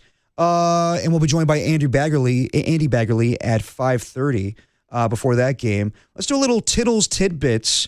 I want to throw some sports topics at you, Rick, and get your reactions to what's going around sports right now, wide-ranging. Let's get a little music here. Oh, Fortuna. This is your jam. All right. It is. You better bring the heat then, Rick. Yeah. All right, so Sharks. Yes. Probably your favorite team in the Bay Area, no? Oh, for sure. Okay. After 3 straight seasons of drafting Will Smith at number 2, Macklin Celebrini at number 1, and Michael Misa at number 2, the San Jose Sharks have the 2nd overall pick in the 2026 NHL Draft. What does this mean for their future, Rick? And who do you want them to take? All right. I'm glad you're giving me this platform because football is the only sport where every once in a while you have to draft for need, okay? If you have Joe Burrow, you don't draft Fernando Mendoza even if he's on your big board. You have no left tackle, you know what I mean? And you want to avoid that, but sometimes in football you have to draft for need. Every other sport. I remember when John Wall was coming up, you're like, well, we already have Steph. You don't need another point guard. That's how you end up with Sam Bowie. We already have a 2-guard in Drexler. We don't need Jordan. Draft the best player. And the best player that's going to be a 2 is Ivar Stenberg. He's the best player in Europe by far. You've extended Wemberg. You got Eki. He can go in there and be some Sverige. Tools and talk. They can do all that. And some people have actually said, how stupid would it be to draft another forward when you can get a blue liner? And there are 3 different blue liners. It's a chasm of a drop from 2 to 3. You just got Dickinson last year, and a lot of people skated right by him. He didn't look amazing. But you do not. Even Dean Lombardi. Go for some Zadok the Priest. If you can find Zadok the Priest, that would be some. Keep the music going, though. Keep them going. I think it's Handel. I'm not sure what happened there. I'm on it. I think it's Keep cooking, Rick. It's from Handel. Anyway, so can you handle it? So hey, there we go. Well, what I'm saying is, and wake me up if you fall asleep. What I'm saying is, get the best player. Dean Lombardi, who was Dracula. You remember him when he was GM of the Sharks? I remember Dracula. Then he went to the Kings. He said, I cannot be known as the man who passed on Patrick Marleau. And so you had Thornton go 1 to the Bees, and then you had Patty come to the Sharks. And you cannot pass on Ivar Stenberg because we have enough forwards. And you don't want to, Matt Millen, every year he drafted a wide receiver. Yeah. The Niners, every year, defensive lineman. Kind of weird that they went with a wide receiver this time. But just draft the best player and don't get cute and draft for need in the National Hockey League. Okay. You say that now, Rick, but then when they're giving up goals again, just saying. Oh, like this blue liner's going to come in and stop everything? No, I'm having some fun with you. But I will say, it's incredible. When me and Coops got this news, I think it was a couple weeks ago or just last week on the patio, that they got the 2nd overall pick. It's embarrassment of riches right now for the San Jose Sharks. They could build upon this. Keep getting rich. And honestly, I know everybody wanted to see them make the postseason. I think it was a blessing in disguise to keep them motivated this offseason and be that much better this upcoming year. And Macklin has openly said, he wrote a letter to the fans saying, sorry we didn't make the playoffs. He's now captain of Team Canada at 19 years old. He says, please sign me to an extension. I want to stay here. Every day that goes by with Hasse Plattner and Mike Greer, he's going to get more expensive. Just sign him now. Give him a Devers 9-year contract. I'm down. I'm down to do it. I'm down with this music. Moving on in Tittles Tidbits. What do you make of the NBA playoffs so far? You got the Knicks and Thunder sweeping in dominating fashion. The Spurs are up 3-2 over the Timberwolves last night. I think we got maybe they're off today. No, I want to say it's Cavs and Pistons going today. Just your overall thoughts on the NBA playoffs, and is Victor Wembanyama right now the best player in all of the NBA? Well, did you think he was going to get suspended? Because we know No, I did Draymond not. did for teabagging. No. Then why did Dre get it for teabagging? Because there's a precedent there with Draymond. Ah, the And- precedent was Obama, I think, at the time. But as far as thank you, Rick. But as far as Draymond, yes, he built up a rap sheet where yes, he had other stuff happen on the court. Hey, this is your song, little bonfire here. Hey, you better be careful. This song has that word in it like this 3 is times. the instrumental. Okay, Instrumental. thank you. But you don't want to catch Rick. He knows how to drop this down at karaoke sometimes. Yeah.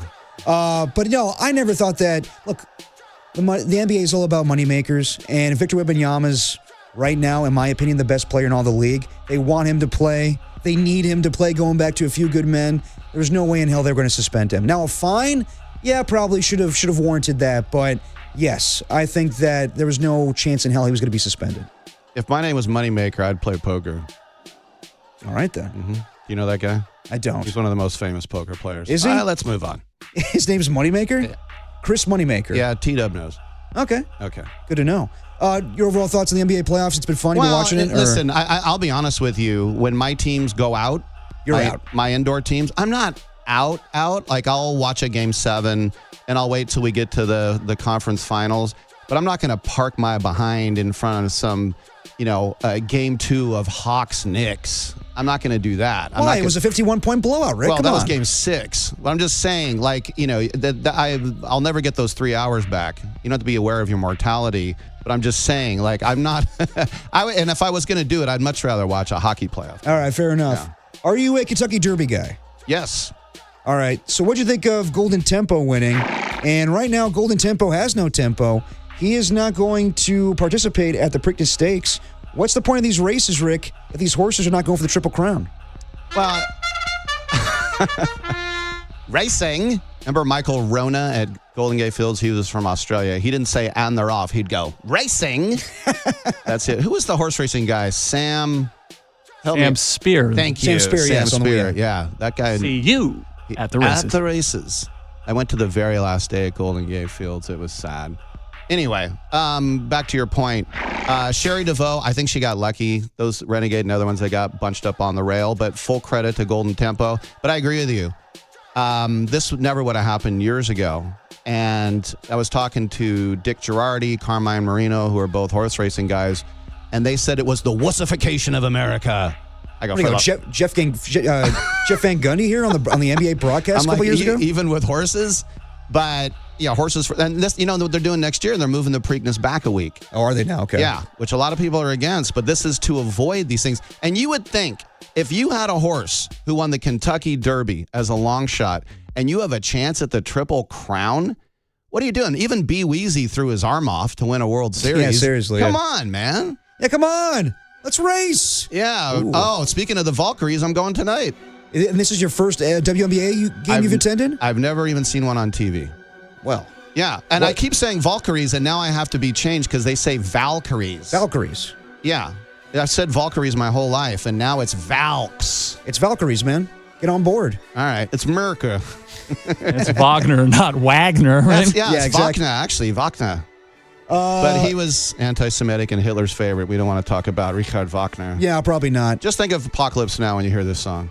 No, it's a good movie. Yeah. Actually, Jordo's favorite, I believe. What's the occasion to go to the Valkyries game last night? Sorry, Valkyries. So the Valks actually, so what it is I'm American, and I'll tell you what that means. We're event hogs. Like when the World Cup was here in '94, I worked it, I had tickets, and everyone's like, oh, soccer's stupid, it's for foreigners, it's for wussies. And the World Cup came, hey, Tittle, can I get tickets? Everybody wanted to go. Of course. USA 94 was the first ever World Cup to sell out in a country with no domestic league. We had the Bay Blackhawks that Ken Behring, I used to watch them play at high school fields in Fremont when Winalda was on the team. Anyway, so the Valks actually wrote me an email and said, not me personally, but they said, would you like to apply for a season credential? And I thought, you know what? Why not? Maybe I'll go to a couple of those games. And I applied and they were like, no. And they should say no. There's no reason to give me one. But they said, we'll give you game by game. And I looked and I saw this Wednesday, and they're playing a team with maybe the worst nickname I've ever heard. Let's hear it. The Sky. Oh, yeah, the Sky. Named after a vodka. No, one Y. But anyway, I don't like Valkyries is a great name. It's plural, like Yeah. the good Lord intended a nickname to be. But so anyway, I said, how about Wednesday? And they're like, sure. So I'm excited to check it out. That's the most popular franchise. Every game is sold out. And even though they threw away their draft, have you ever seen? Have you ever seen a team cut their top 2 picks? I don't understand it. In camp. And I wish we'd spend more time on it because it is baffling to me what they've done. Yeah. So they drafted, the initial Flo J. draft. Johnson, Yeah, LSU. Flo She J. can stay Johnson. in purple. Yep. And then they traded her for Marta Suarez, who played a little couple of Cal before going to TCU. And then they're like, oh, that's and then Ann Killian wrote a great piece about you're exhausted. Everyone's exhausted. You can't talk. It's your job to talk. Exactly. Yeah, I thought she did a great job. We used to be on Chronicle Live together. With I remember. with your dad. In I remember 2010 or whatever it was. Rick, stop talking. I remember one time. It's just as an aside. I was doing Chronicle Live with your dad and Ann Killian, and Ann Killian said the Sharks are trying to get out of that Marlowe contract, and I went, no, they're not. He goes, no, they're trying to get rid of him. I go, no, they're not. And then your dad goes, Bulldog Tittle going after Killian. I got all these emails. Stop being mean to her. I'm like, we were having a discussion. Anyway. I love that nickname, Bulldog I know, Tittle. your dad just trying to stir And it up. somehow it didn't stick, along with all of his nicknames. Anyway. Greg Silver. Old Scratch and Sniff Tittle never stuck either. Scratch and Sniff Tittle. That might be my favorite. All right, Rick. Are you actually buying the Sacramento A's as a playoff team? Right now they lead the AL West. And will they play their home playoff games in Las Vegas if they make it there? By the way, I just want to refer to the Golden State Lumber and Showroom text line. Someone said, it's not Hondel, it's Carl Orff. I know that. I was saying if you put on Zadok the Priest, it's Hondel. Ah, come on. So I just want to say that, 925. Pay no mind to the text line. So you said, are they going to go to Vegas, play their playoff games there? That's what they've always said. Sacramento has always been, go to the prom with me unless I get a better looking girl. And then Sacramento says, okay. So yeah, if the A's find a better looking girl, they will kick her to the curb very meanly, very rudely, and Sacramento's fine with it. Are you buying them as a potential playoff team? Why not? Yeah, absolutely. All right. Yeah. Have you watched a game at all this year? No. I'm right there with you. I'm too butthurt, and I know that's a kid's No, word. no. I am. I'm bitter but that's and an butthurt. accurate term. It's an accurate term. Yeah, but that was the one team that bragged about how they were rooted and they're never going to leave. Remember that guy Cavill? Oh, I remember him well, sir. I shook his hand. I walked away. My wallet was gone. Now, maybe it fell out, but I think Homeboy stole it. That might be my favorite line so far right now. All right. And that is Rick Tittle's Tidbits. Got your thoughts on the Sharks and your hatred for Dave Cavill and the A's. I don't hate the A's. All right. I hate their ownership. Yeah, that's fair. All right, we come on back. Let's talk a little NFL schedule release. How much do you love the NFL milking this? All the schedules, all the leakage coming out this week. We're getting little tidbits every day.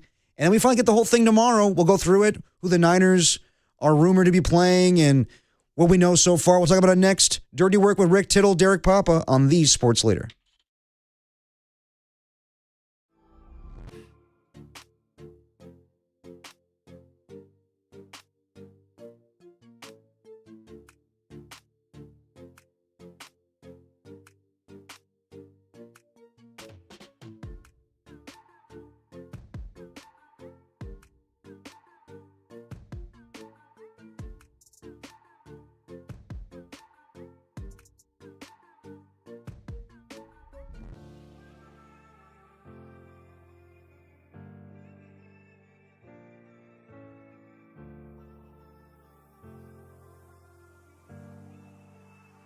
The Giants notched another impressive win over the Dodgers last night, 6-2 behind 2 homers from Eric Haase and Harrison Bader's second big fly of the season. Adrian Hauser got his first win as a Giant, and the bullpen combined for 3 1/3 scoreless innings to seal the win. For everything Giants, keep it locked right here to the Sports Leader.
Now back to dirty work.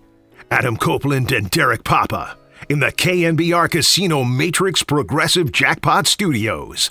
Casino Matrix Progressive Jackpots are here. Where are you? Just drop in. Please play responsibly. Call 1-800-GAMBLER. Dirty work on a Wednesday. Rick Tittle, Derek Papa. Take it up until 6:10. We get to a little Giants-Dodgers Game 3.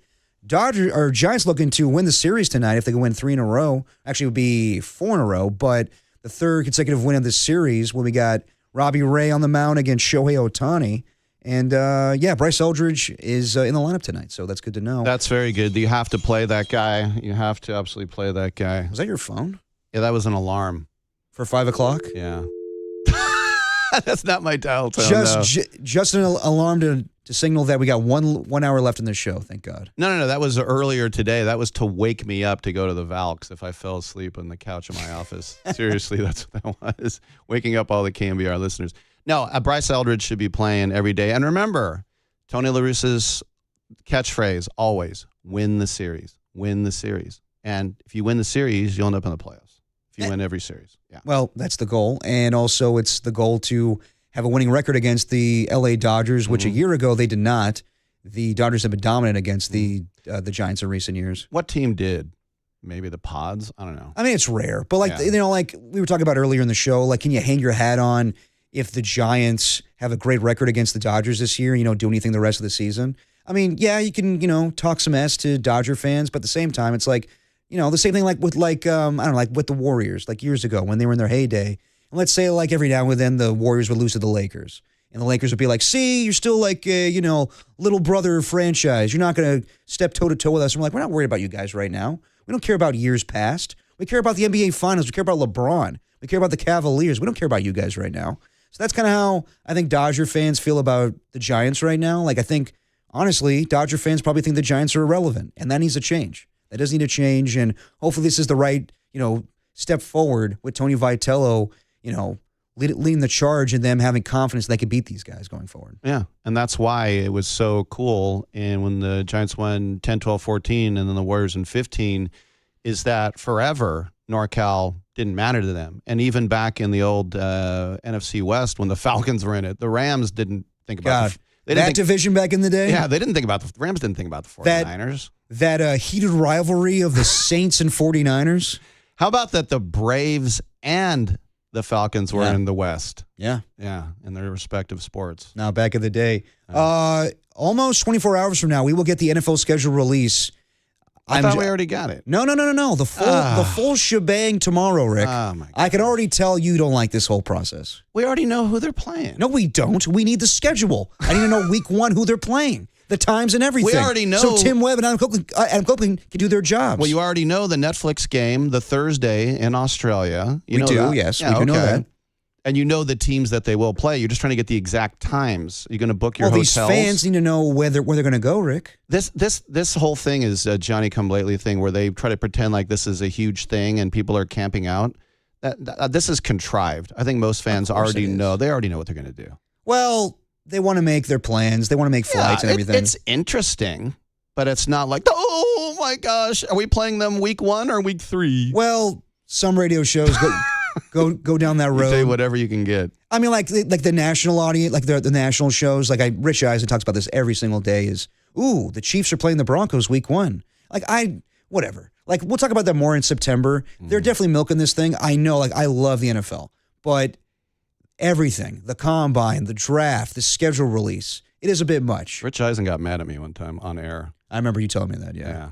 Because you brought up that he started in Reading or something. Yeah. And I go, hey, you're up there. Why would you bring that up? I'm like, sorry. Let's move on. Almost like Sam Amick, why are you bringing the draft up, Rick? I know, sorry. Going full Larry Kruger on me there with all the draft prospects. But we got the NFL schedule release coming tomorrow. And for the Dirty Work audience, tomorrow, when hopefully Adam Copeland comes back, we are going to react to the schedule. We'll give you all of the 17 games for the 49ers in 2026. We do know that they're going to open their season up in Australia against the LA Rams, week 1 on Netflix. And then today, actually, there were some rumors last night, but today it was announced that 49ers will travel to Mexico City. We knew that, but we finally know the opponent, the Minnesota Vikings, on November 22nd for week 11 on Sunday Night Football. The first time Mexico City game will be on Sunday Night Football. Now, the big question is, who will pick a fight with Juwan Jennings? You see, I was kind of hoping that Juwan Jennings would have his comeback here at Levi's. Not the case. They have to go overseas for this. Okay. Well, not overseas, but yeah. Well, he's one of those guys who gets under your skin unless he's on your team. Yeah, I mean, I don't know if Juwan Jennings is going to have any animosity towards the 49ers. No, there's not animosity. This is how he plays. That's why that's what makes him partly effective. Well, I wonder if he goes after Jair Brown, after Jair Brown got mad at Dante Whitner for calling him out on this podcast. We'll play that sound a little bit later. Yeah. By the way, that's the wrong guy to get on the bad side of. Juwan Jennings? No, Whitner. Oh, yeah. Yeah. Remember he wanted to change his name to Hittner? Oh, yeah. And then it was like, that sounds like something else. Yeah, I know. I remember Jim Rome had a great bit where he was like, yeah, I know about that. That's a little too close. Yeah, I don't. Well, I just remember that. Yeah, he's close enough. Close enough, Dante. No, but that's a guy who, I would not want to get mad at me. No, you don't want to mess with Dante Whitner. You don't want to mess with Juwan Jennings either, because Shelby Harris learned the hard way last year that he's not a guy you want to mess with. But also, I think he called him a hoe too. Shelby Harris. Wide receivers aren't scary though. No, nobody. Maybe a couple. Like maybe Megatron. Well, or T.O. I'll give T.O. his You don't props. think Lynn Swann was scary back in the day, Rick? In the words of our old friend, rest in peace, to George Atkinson, Lynn Swann, soft. Yeah. Well, he's in the Hall of Fame for 2 good Super Bowl catches. Oh, come on. Much more than that. What else did he do? He went to USC. Dude, that's the Raider in you. Come on. No. Look at his stats. Seriously. Look up Lynn Swann's stats. They're pretty damn good. They're probably worse than Jennings right now.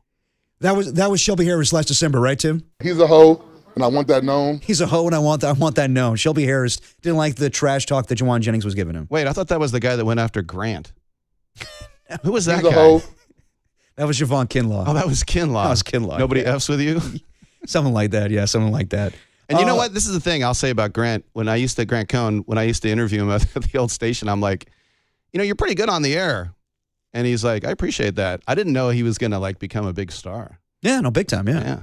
So you're not into the schedule release at all? Like you could care less. Like once the game started, I couldn't care less. You couldn't care less. Grammarian. No, I mean, you know you're going to play. You know you're going to play your 6 stupid games. That's what I always call them. Which ones are those? Divisional. Yeah. 2 with the Chiefs, 2 with the Chargers, 2 with the Donkeys. Well, why is that stupid? Because it's just, we already know it's a fait accompli. Yeah. Right? Très bien. So then you think, okay, well then our division is going to play an NFC division. And 2 at home. So, this year it's the North. So we're going to play at Minnesota and at Chicago. And you get that. Then you'll sprinkle in. I remember at the Coliseum, I think the Raiders had the Jets 5 years in a row. It was some ridiculous thing. Yeah. Like they were always there, like they were a divisional opponent. I just try to let now look, if I have a private jet, a PJ, y'all, and I'm going to games, then I'm waiting with bated breath. I'm like, tell me, so I can make my plans. But this is the thing, like when I was writing for soccer newspaper in England, is that they don't understand why there are no away fans in America. I go, the away fans are rich people who are in boxes. America's too big to have away fans, unless, you're playing a local rival maybe. And what's local? The Eagles and the Steelers. You still got to cross the entire Keystone State. Yeah, exactly. So anyway, I mean, look, I don't never want to tell people to stop having fun. If this is your thing, if this is your jam, do it. But we already know who we're playing. We're just going to I'm slightly interested in it, but it's not like, the schedule's coming out. No, I totally get that. Wait, shut up. The schedule's coming out. And we will react to it tomorrow. Matt Mayoko's going to join us at 5:30 to react to the schedule when it's released at 5 o'clock. The 49ers will travel more than any other team this season with 105 miles traveled. The Rams are a close second with 34,847 miles. The team with the least amount of miles traveled will be the Carolina Panthers with a measly 8,740 miles. Well, look, there's 2 things to this. Number one, yes, when you're up there at 38,000 feet and things are bumping along, it's a pain. I know that.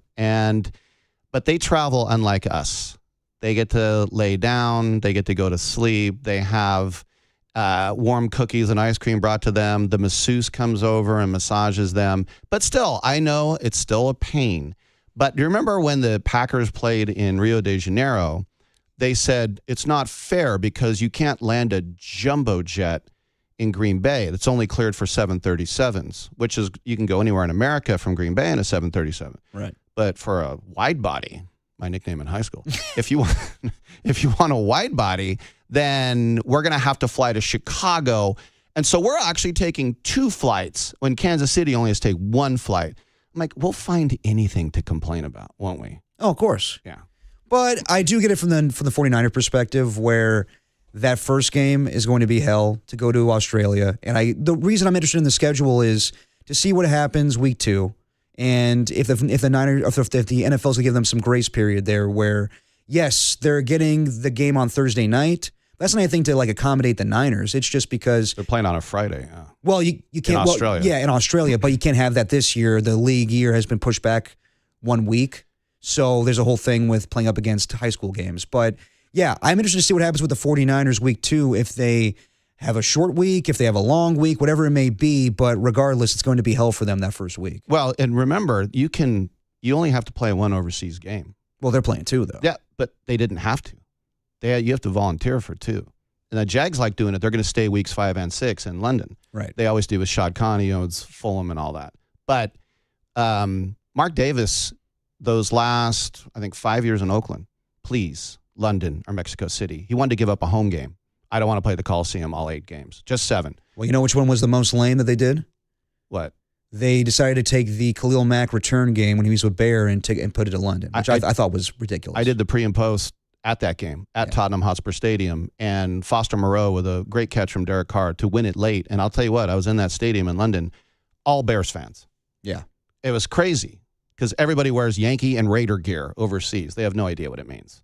Right. But when the Raiders showed up, they didn't. By the way, I hate the term show out. Show out? It's the same as show up. No, show out is when you show up and then you cheer loudly.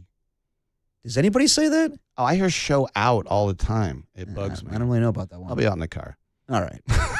Rick Tittle, Derek Papa, filling time before the Giants take on the Dodgers tonight at 6:10. We'll be joined by Andy Bagley in about 20 minutes to get you ready for that game. Extra bags. Extra bags. Let's do a little sound soiree on the back end here. We'll hear from Dwayne Kuiper, John Morosi, Dusty Baker, and Dante Whitner, and what he had to say about Jair Brown calling him out. We'll do it next. Dirty Work on the Sports Leader.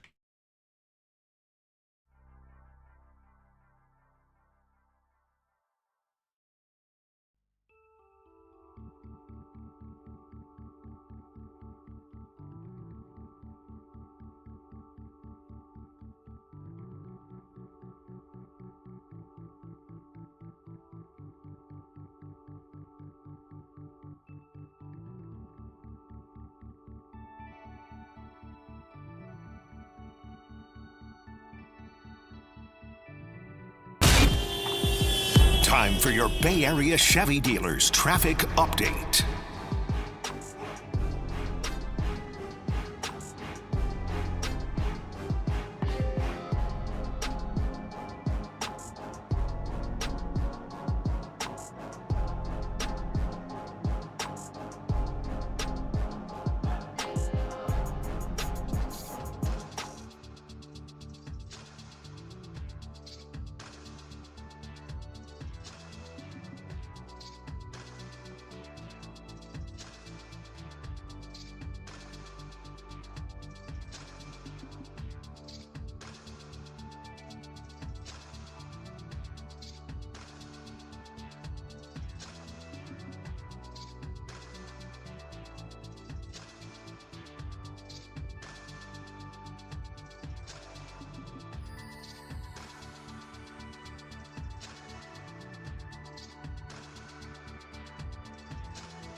Now, back to Dirty Work.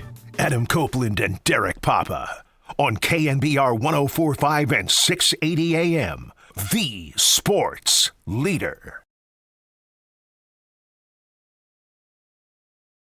And we're having a blast. No Copes, no problem. Rick Tittle, Derek Papa. Take it up until 6:10 tonight for Giants and Dodgers, Game 3 of the series. Giants looking to win 3 in a row against the Dodgers. And you got Shohei Ohtani versus Robbie Ray tonight. But before we get into that, and we have Andy Bagley joining us at 5:30, let's get into a little sound soiree. This is Dirty Works. Sound Soiree. No, I've whipped up this nasty little soiree. The best sounds you might have missed. What? Soiree, honey. I think that means party. On the sports leader. Your sound soiree for May 13th, 2026. For whatever reason, Copes always does the date when we do the sound soiree. Never understand that. Anyway, did you know that last night, Rick, was Ice Cube bobblehead night in LA for the Giants-Dodgers game? Wow. Yes. I've actually interviewed Ice Cube many times for his 3-on-3 basketball league. Yes. And every time I have him on, he's always great. And I ask him about, like, do you think Bye Felicia would become a part of our lexicon? He goes, I had no idea. But at the end, when I go, thanks for coming on, he always goes, appreciate you. Yeah, and we had Ice Cube in studio, I think, a couple years ago when Tom was still on the show, and he was promoting the 3-on-3 league. He's the commissioner of that league, right? Yeah, it's his league. Yeah. And you know, Tracy McGrady has a 1-on-1 league? Does he? Yeah. I was talking to him and John Wall and other guys. It's a 1-on-1 league. And when does that play? I don't know, but they're doing cities against each other. So it's like the top and look, I know I grew up in the East Bay, in Richmond, in Oakland, with some blacktop legends, Hook Mitchell and those guys, and for whatever reason, academically, whatever, they slip through the cracks. But those guys can ball, so I don't know. That sounds very interesting. Well, anyway, Ice Cube was in attendance last night for the game. He threw out the first pitch. And Dwayne Kuiper in pregame last night on NBC Sports Bay Area was asked about Ice Cube bobblehead night in L.A. And let me finish this about Ice Cube. I have nothing against Ice Cube. I think it's great. But I'm going to tell you what I'm going to do with an Ice Cube tonight. It's going to be a big, thick, square one.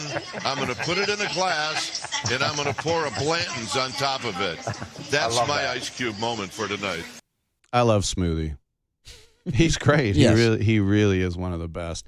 And it's a shame that the Giants front office is going to see Jeff Kent at the Hall of Fame, and it should be Kipe going into the Ford C. Frick simultaneous. That would have been a double trouble awesome weekend. And instead, it's Joe Buck getting the Ford C. Frick Award this year, which I understand.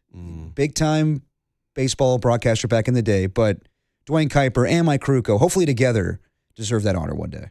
Yeah, no, I mean, it's you think about how hard it was to be a slick fielding, good hitting. I love that story he told, by the way. I think it was on the morning show when he does his hits. Yeah, about how he pretended to flunk his physical so he wouldn't get traded to the Giants. Yeah. And Tom Haller said, that was good. I'll take him anyway. He's like, what? I flunked the physical. I'll take you anyway. Ah, damn it. He told a great story too when young Tony was still on the show and asked him about how to get through some slumps sometimes. And one year they were not performing well, and then they brought in a stripper. Frank Robinson did. Yeah, Frank Robinson did. He brought in a motivational speaker. Okay, motivational speaker. Yeah. Anyway, she was a stripper, and they thought that was going to galvanize the team and everything, and then they went on to lose even more.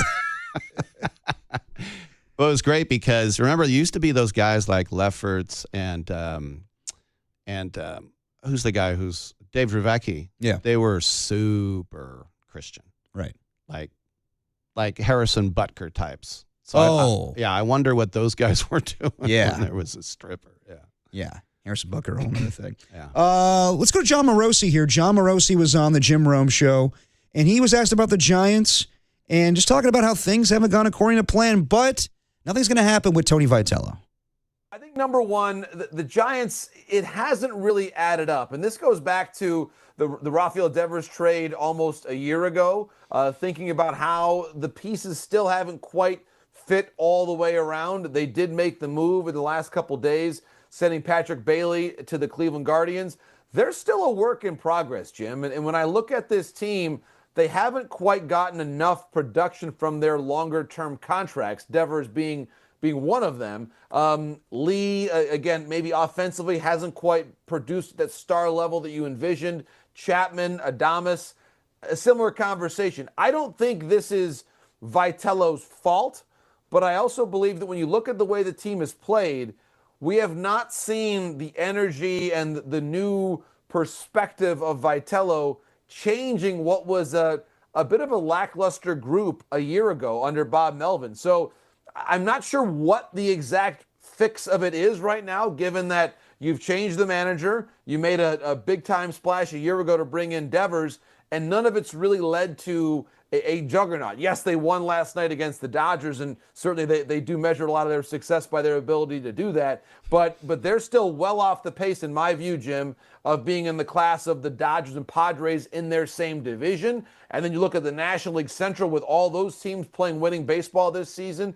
Out east, you got the Braves, an elite team right now. The Giants are just not at that level, and their pitching has been okay, but offensively just not consistent enough. Vitello hasn't changed it. I don't think his job is in jeopardy here, but I would also say that the first quarter of the season has not gone according to plan, really, in any respect for the Giants. No, it hasn't, and that's abundantly clear. But I don't think you blame this on Tony Vitello. I think it's the roster construction. I think it's the offense not performing. I think Tony's had weird moments, but not enough where you're like, God, get this guy out of here. I think it's where we knew coming into this season that he was going to have to learn how to be a major league manager.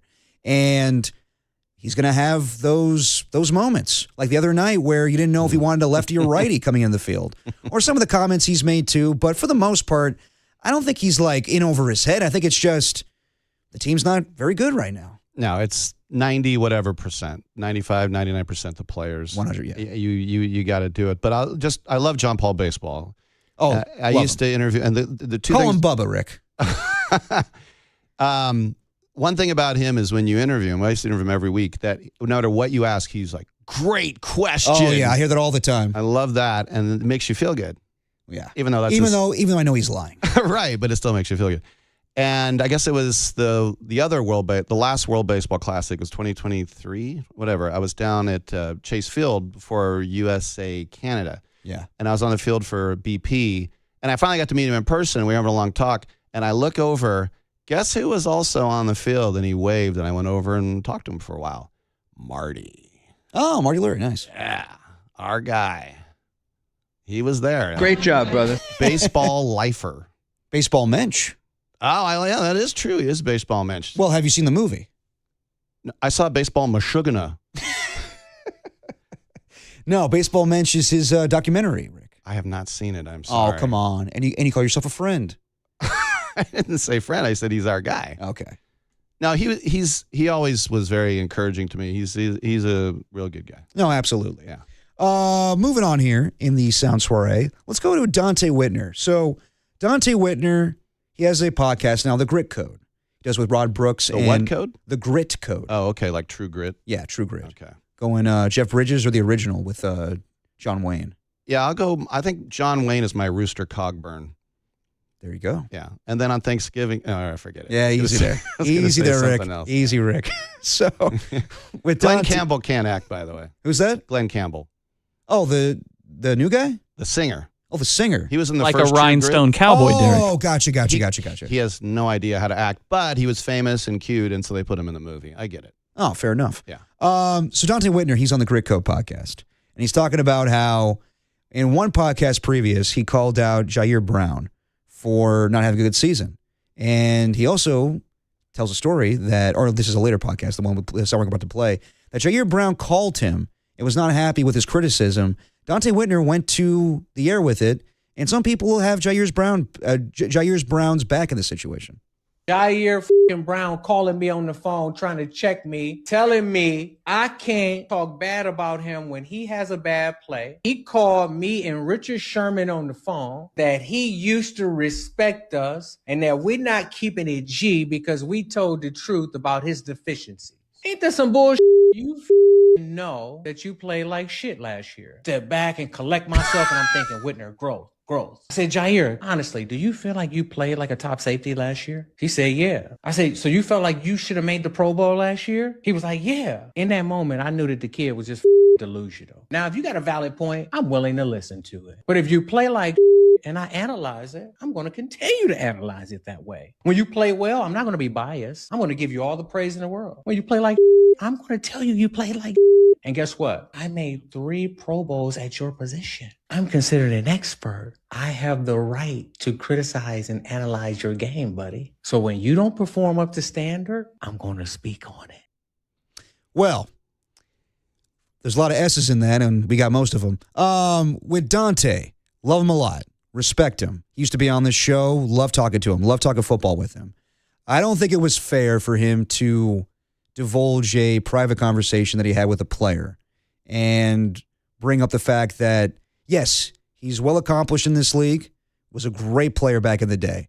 But I don't think that gives him the right to discuss a private conversation they had, then go to his podcast and be like, you're soft for me calling you out on that. Just keep it to yourself. You could call him out on your podcast. That's totally fine. But to bring up that the player called you and wasn't happy about that, I don't think you need to do that.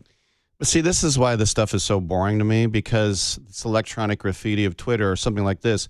Ooh, what did you say on our pod? Okay, now I'm going to say something on my pod, or I'm going to write a song about it, or I'm going to do this, or I'm going to do that. I think my favorite story ever, and I probably got this a little bit wrong, was when Jim Kelly called out Jim Harbaugh when he was quarterback of the Colts, I think. Okay. And Harbaugh drove over there to confront him, and I guess Kelly whipped his behind. And Jim Kelly, the Buffalo Bills quarterback? Yeah, he was on TV at the time, I think. And then Harbaugh, to his credit, was like, we settled it like men. I lost, but we settled it like men. Wow. Yeah. I never heard that story. Yeah. I probably got 73% of it right. You sure it was Jim Kelly and definitely Jim Harbaugh? Definitely those two guys. Yeah. Oh, that's crazy. Well, that just happens in podcasts these days. Like, again, I think Dante can handle his own. I'm pretty sure of that too. But I don't think that he's scared that Jair Brown is upset with him. I think that's how, like if that's how you want to go about things in media, that's totally fine. It's not my style, but this is good for Jair Brown because everyone who's not a Niner fan doesn't know who that is. Now they do. Right. So actually, it kind of helps. Yeah, a little bit. Mm-hmm. That is your Sound Soiree. Listen to Dwayne Kuiper, John Morosi, and Dante Whitner. Let's catch up with Andy Baggerly of The Athletic. Talk a little Giants with him as he is down in L.A. Get you ready for Giants and Dodgers Game 3 with Shohei Ohtani and Robbie Ray on the mound tonight. Rick Tittle, Derek Poppett's Dirty Work on the Sports Leader.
Now, back to Dirty Work.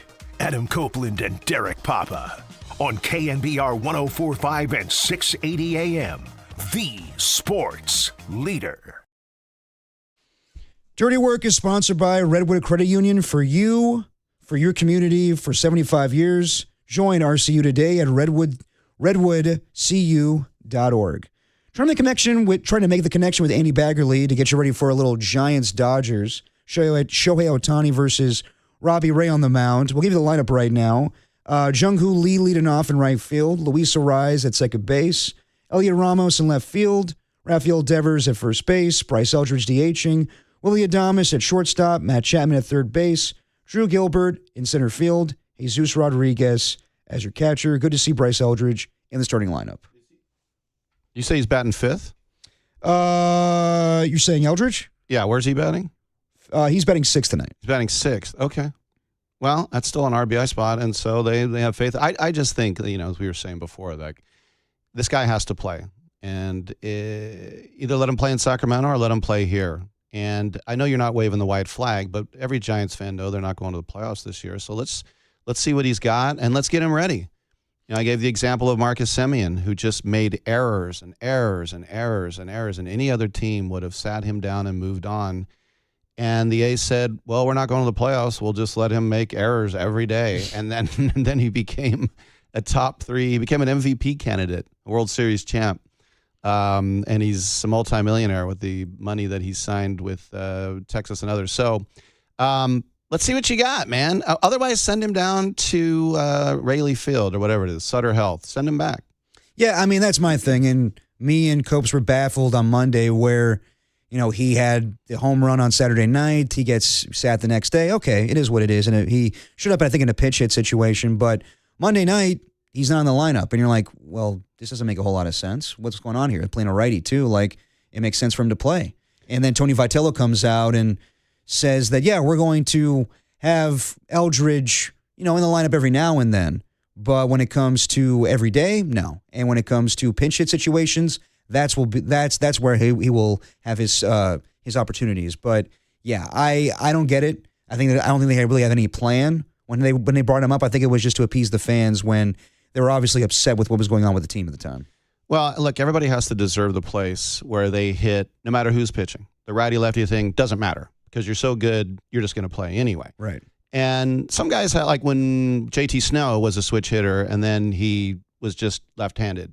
I mean, sometimes you have to figure out what you do best, and that's a good way to stay in the lineup, too, if you're a switch hitter as well, especially in those days when with the pitcher still hitting, double switches were basically every game in the National League, so you want to be able to stay in the lineup. But I think with Eldridge, they're probably looking at, this guy won't be a good matchup for him, and I think they're overthinking it while he's up. When he's in sack, that's when you think about that stuff. But once you call him up, I'm not saying he's an everyday player, but I think for the fans to watch Bryce Eldridge against Shohei Ohtani, this might be the funnest moment. Well, we'll see what happens, but this might be like the coolest matchup of the entire season right here tonight. No, it could be. And KNBR 68. 680. 680. Hasn't been 68 in quite some time. Come on, Giants. Hang in there. But you want those opportunities for Bryce Eldridge. I'm glad he's in the lineup tonight. I want to see more of it, but who's at the expense of right now? Because, I brought up trading Matt Chapman, but that's not feasible. It really isn't. Like when you think of the contract. He'll probably say no. He'll probably say, well, it depends. It depends if he goes to a team that has a better record. Like, people have brought up the Yankees. Well, why would anybody want him? That's a great question. By the way, if you're in desperate need of a third baseman, maybe. But with his contract and his play, his defense is overrated too. He's not platinum anymore. He's good, but he's not like, oh my gosh, that's the price of admission right there. Tim, do you have the I Feel Good Giants sounder? Okay, that's going back to the James Brown. Giants baseball, I feel good. As you should. As you should after 2 wins against the Dodgers. Yeah, that might have been the least amount of thought ever put into a campaign. I feel good. Yeah. Some news from Tony Vitello in pregame said that Daniel Susac is just about ready and will be back with the team soon. Sounds like this weekend against the A's is likely courtesy of Alex Pavlovich. So that's fitting against the A's. I would love to ask David Forrest what the hell happened there. Because they've been that is interesting, yeah. They hit on the California Player of the Year. Oh, here we go.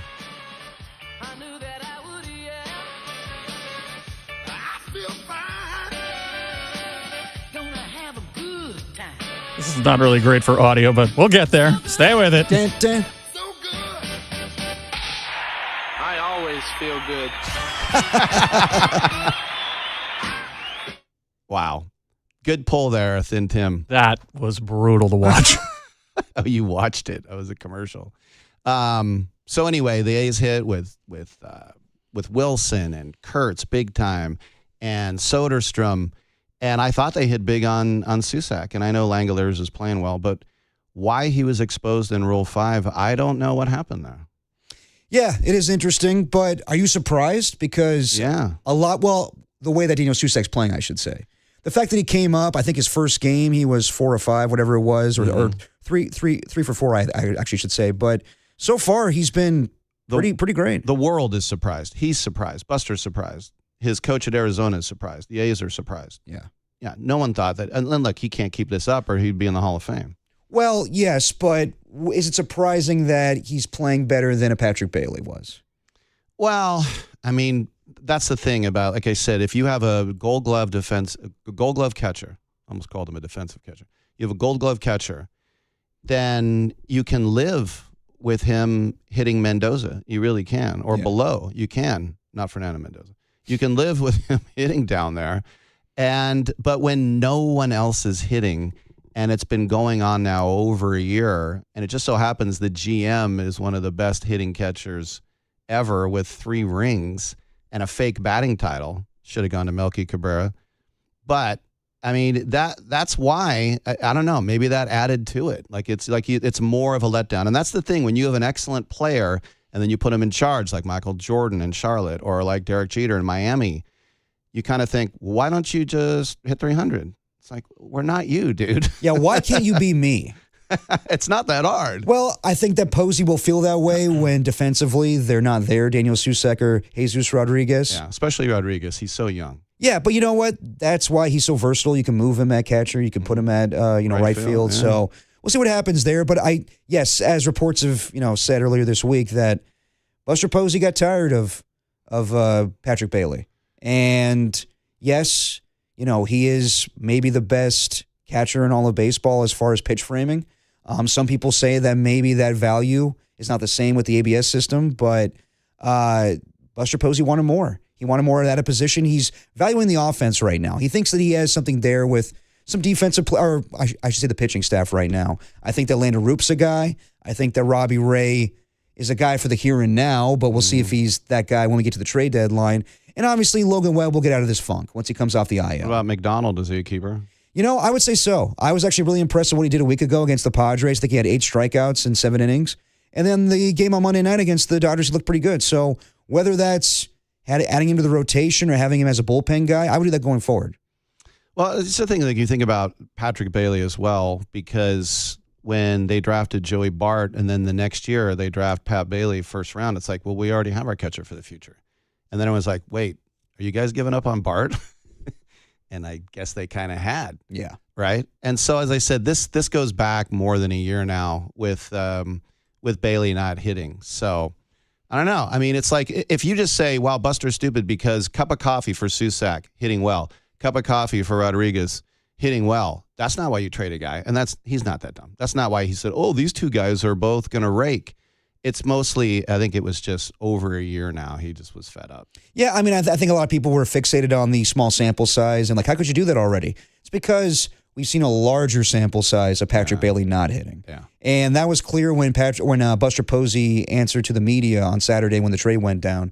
And he was like, I think one reporter asked him, like, when you think of Patrick Bailey's time with the San Francisco Giants, what do you remember? He goes, the last 5 years, whatever it was, just, you got some great moments and, not so great moments. And I think that Buster realized, like, this is all Patrick Bailey's going to be. I value him as a catcher, a 2-time Gold Glove winner.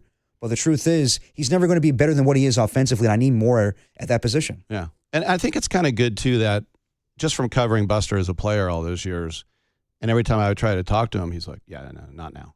He's, and it's not like he was being mean. He's at work. And a lot of times I would be respectful at BP. I know they're at work.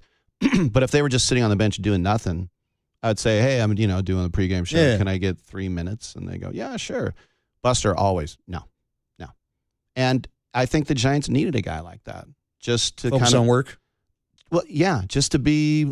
It's sort of like when I went to the Amari Cooper press conference. Hey, Amari, welcome. Yeah, what? And I remember Henry Woodford goes, "You don't like these, do you?" And he went, "No." I mean, some guys are just all about that business, and we want them to do like. I've seen people win press conferences. What was that? Hiroyuki Nakajima. The last time the word "sexy" was used since Bryce Lovers, he goes, "Billy Bean is sexy." Yeah, I remember. I want to learn the Bernie Lean. He never made it past Double-A. I remember seeing him at Muni before they moved to Mesa in spring training, and he was wearing a number without a name that somebody else was wearing. There were like 2 73s. But they won the Texas League, the Midland Rockhounds, and then he went back to Japan. Ken Rosenthal the other day had comments about Buster Posey saying that he's kind of an aggressive front office executive with the way that he's gone about these trades and they haven't panned out. And he's like, the question I have is when you go after Rafael Devers and you sign a Willy Adames, what is the game plan when that falls through? And my reaction is, well, you say that to every GM?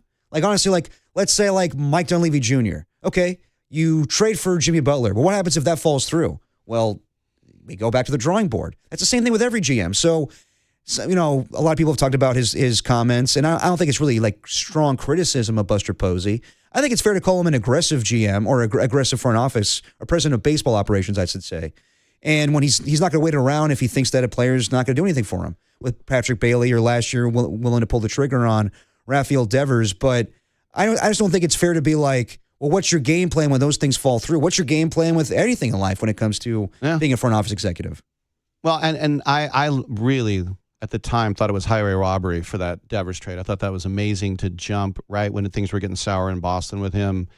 And who's the guy from De La Salle? Scott Harrison, is that the pitcher that they traded to Kyle Boston? Harrison. Sorry, Kyle Harrison. He's now with the Brewers. Yeah. So, I mean, and so you look at it and you go, wow, 8 more years? I think 8 more years. 7, whatever. I don't know when he signed that contract, but it's a while. Yeah. So you got, I think it's 8 more years at $28.5 million. I think it was. So they did the deal before they traded. They did the deal a year before. So I want to say it's 7 years left in the contract. Okay, 7 years after this. So 7 years plus.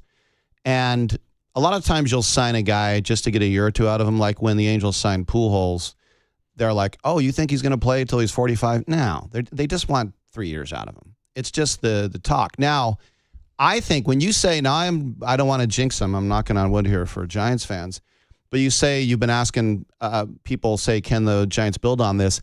I think out of everyone, Devers is the one guy who looks like, okay, he's back. Yeah. I believe he's back. Anyone else who's hitting like Adames, he could fall right off a cliff again. Yeah, you're right. Yeah, I think Devers could, for real, be back.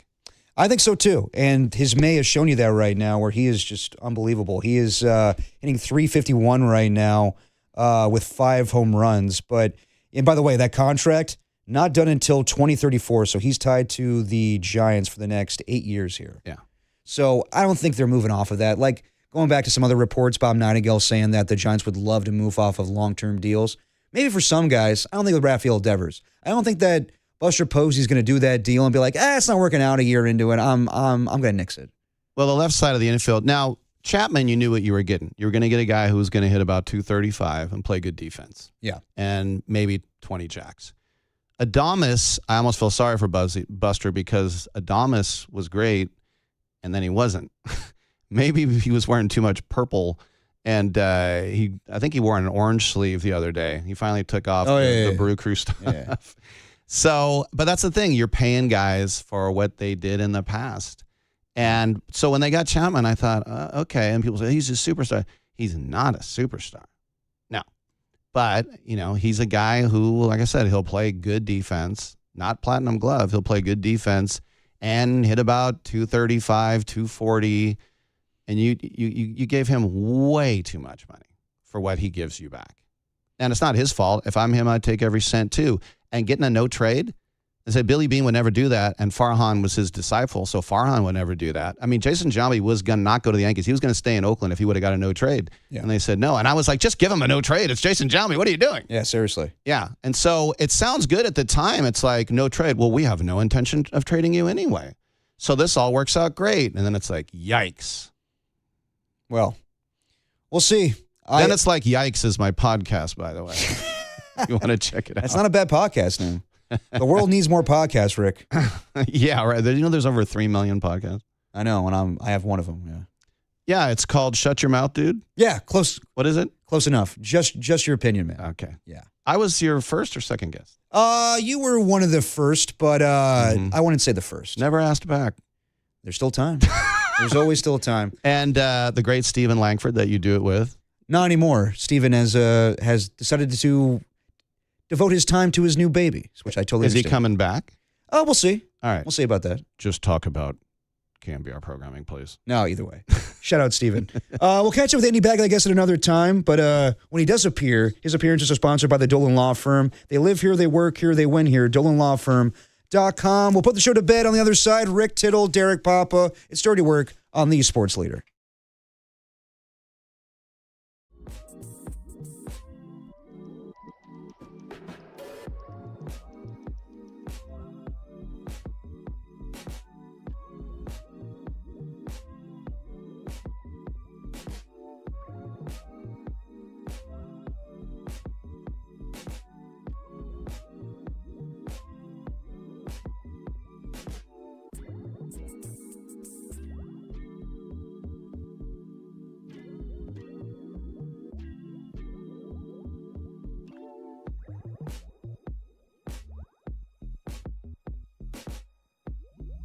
The Giants look to extend the 3-game winning streak tonight, but some dude named Shea and his 0.97 ERA stands in their way. The Giants counter with lefty Robbie Ray, who's looking for his 4th win of the year. Pre-game starts at 6:10, first pitch 7:10, right here on the Sports Leader.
Time for dirty work to put the show to bed. Are you crazy? I don't need a bed. On the Sports Leader. Now you will go to sleep, or I will put you to sleep.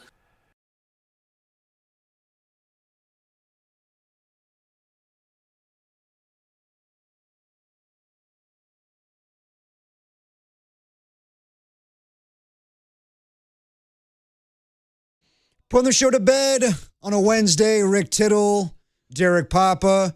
We still got a bit of time, though, because not till 6:10 tonight for the start of Giants pregame. So we're going to read you a little bedtime story before we put you to bed.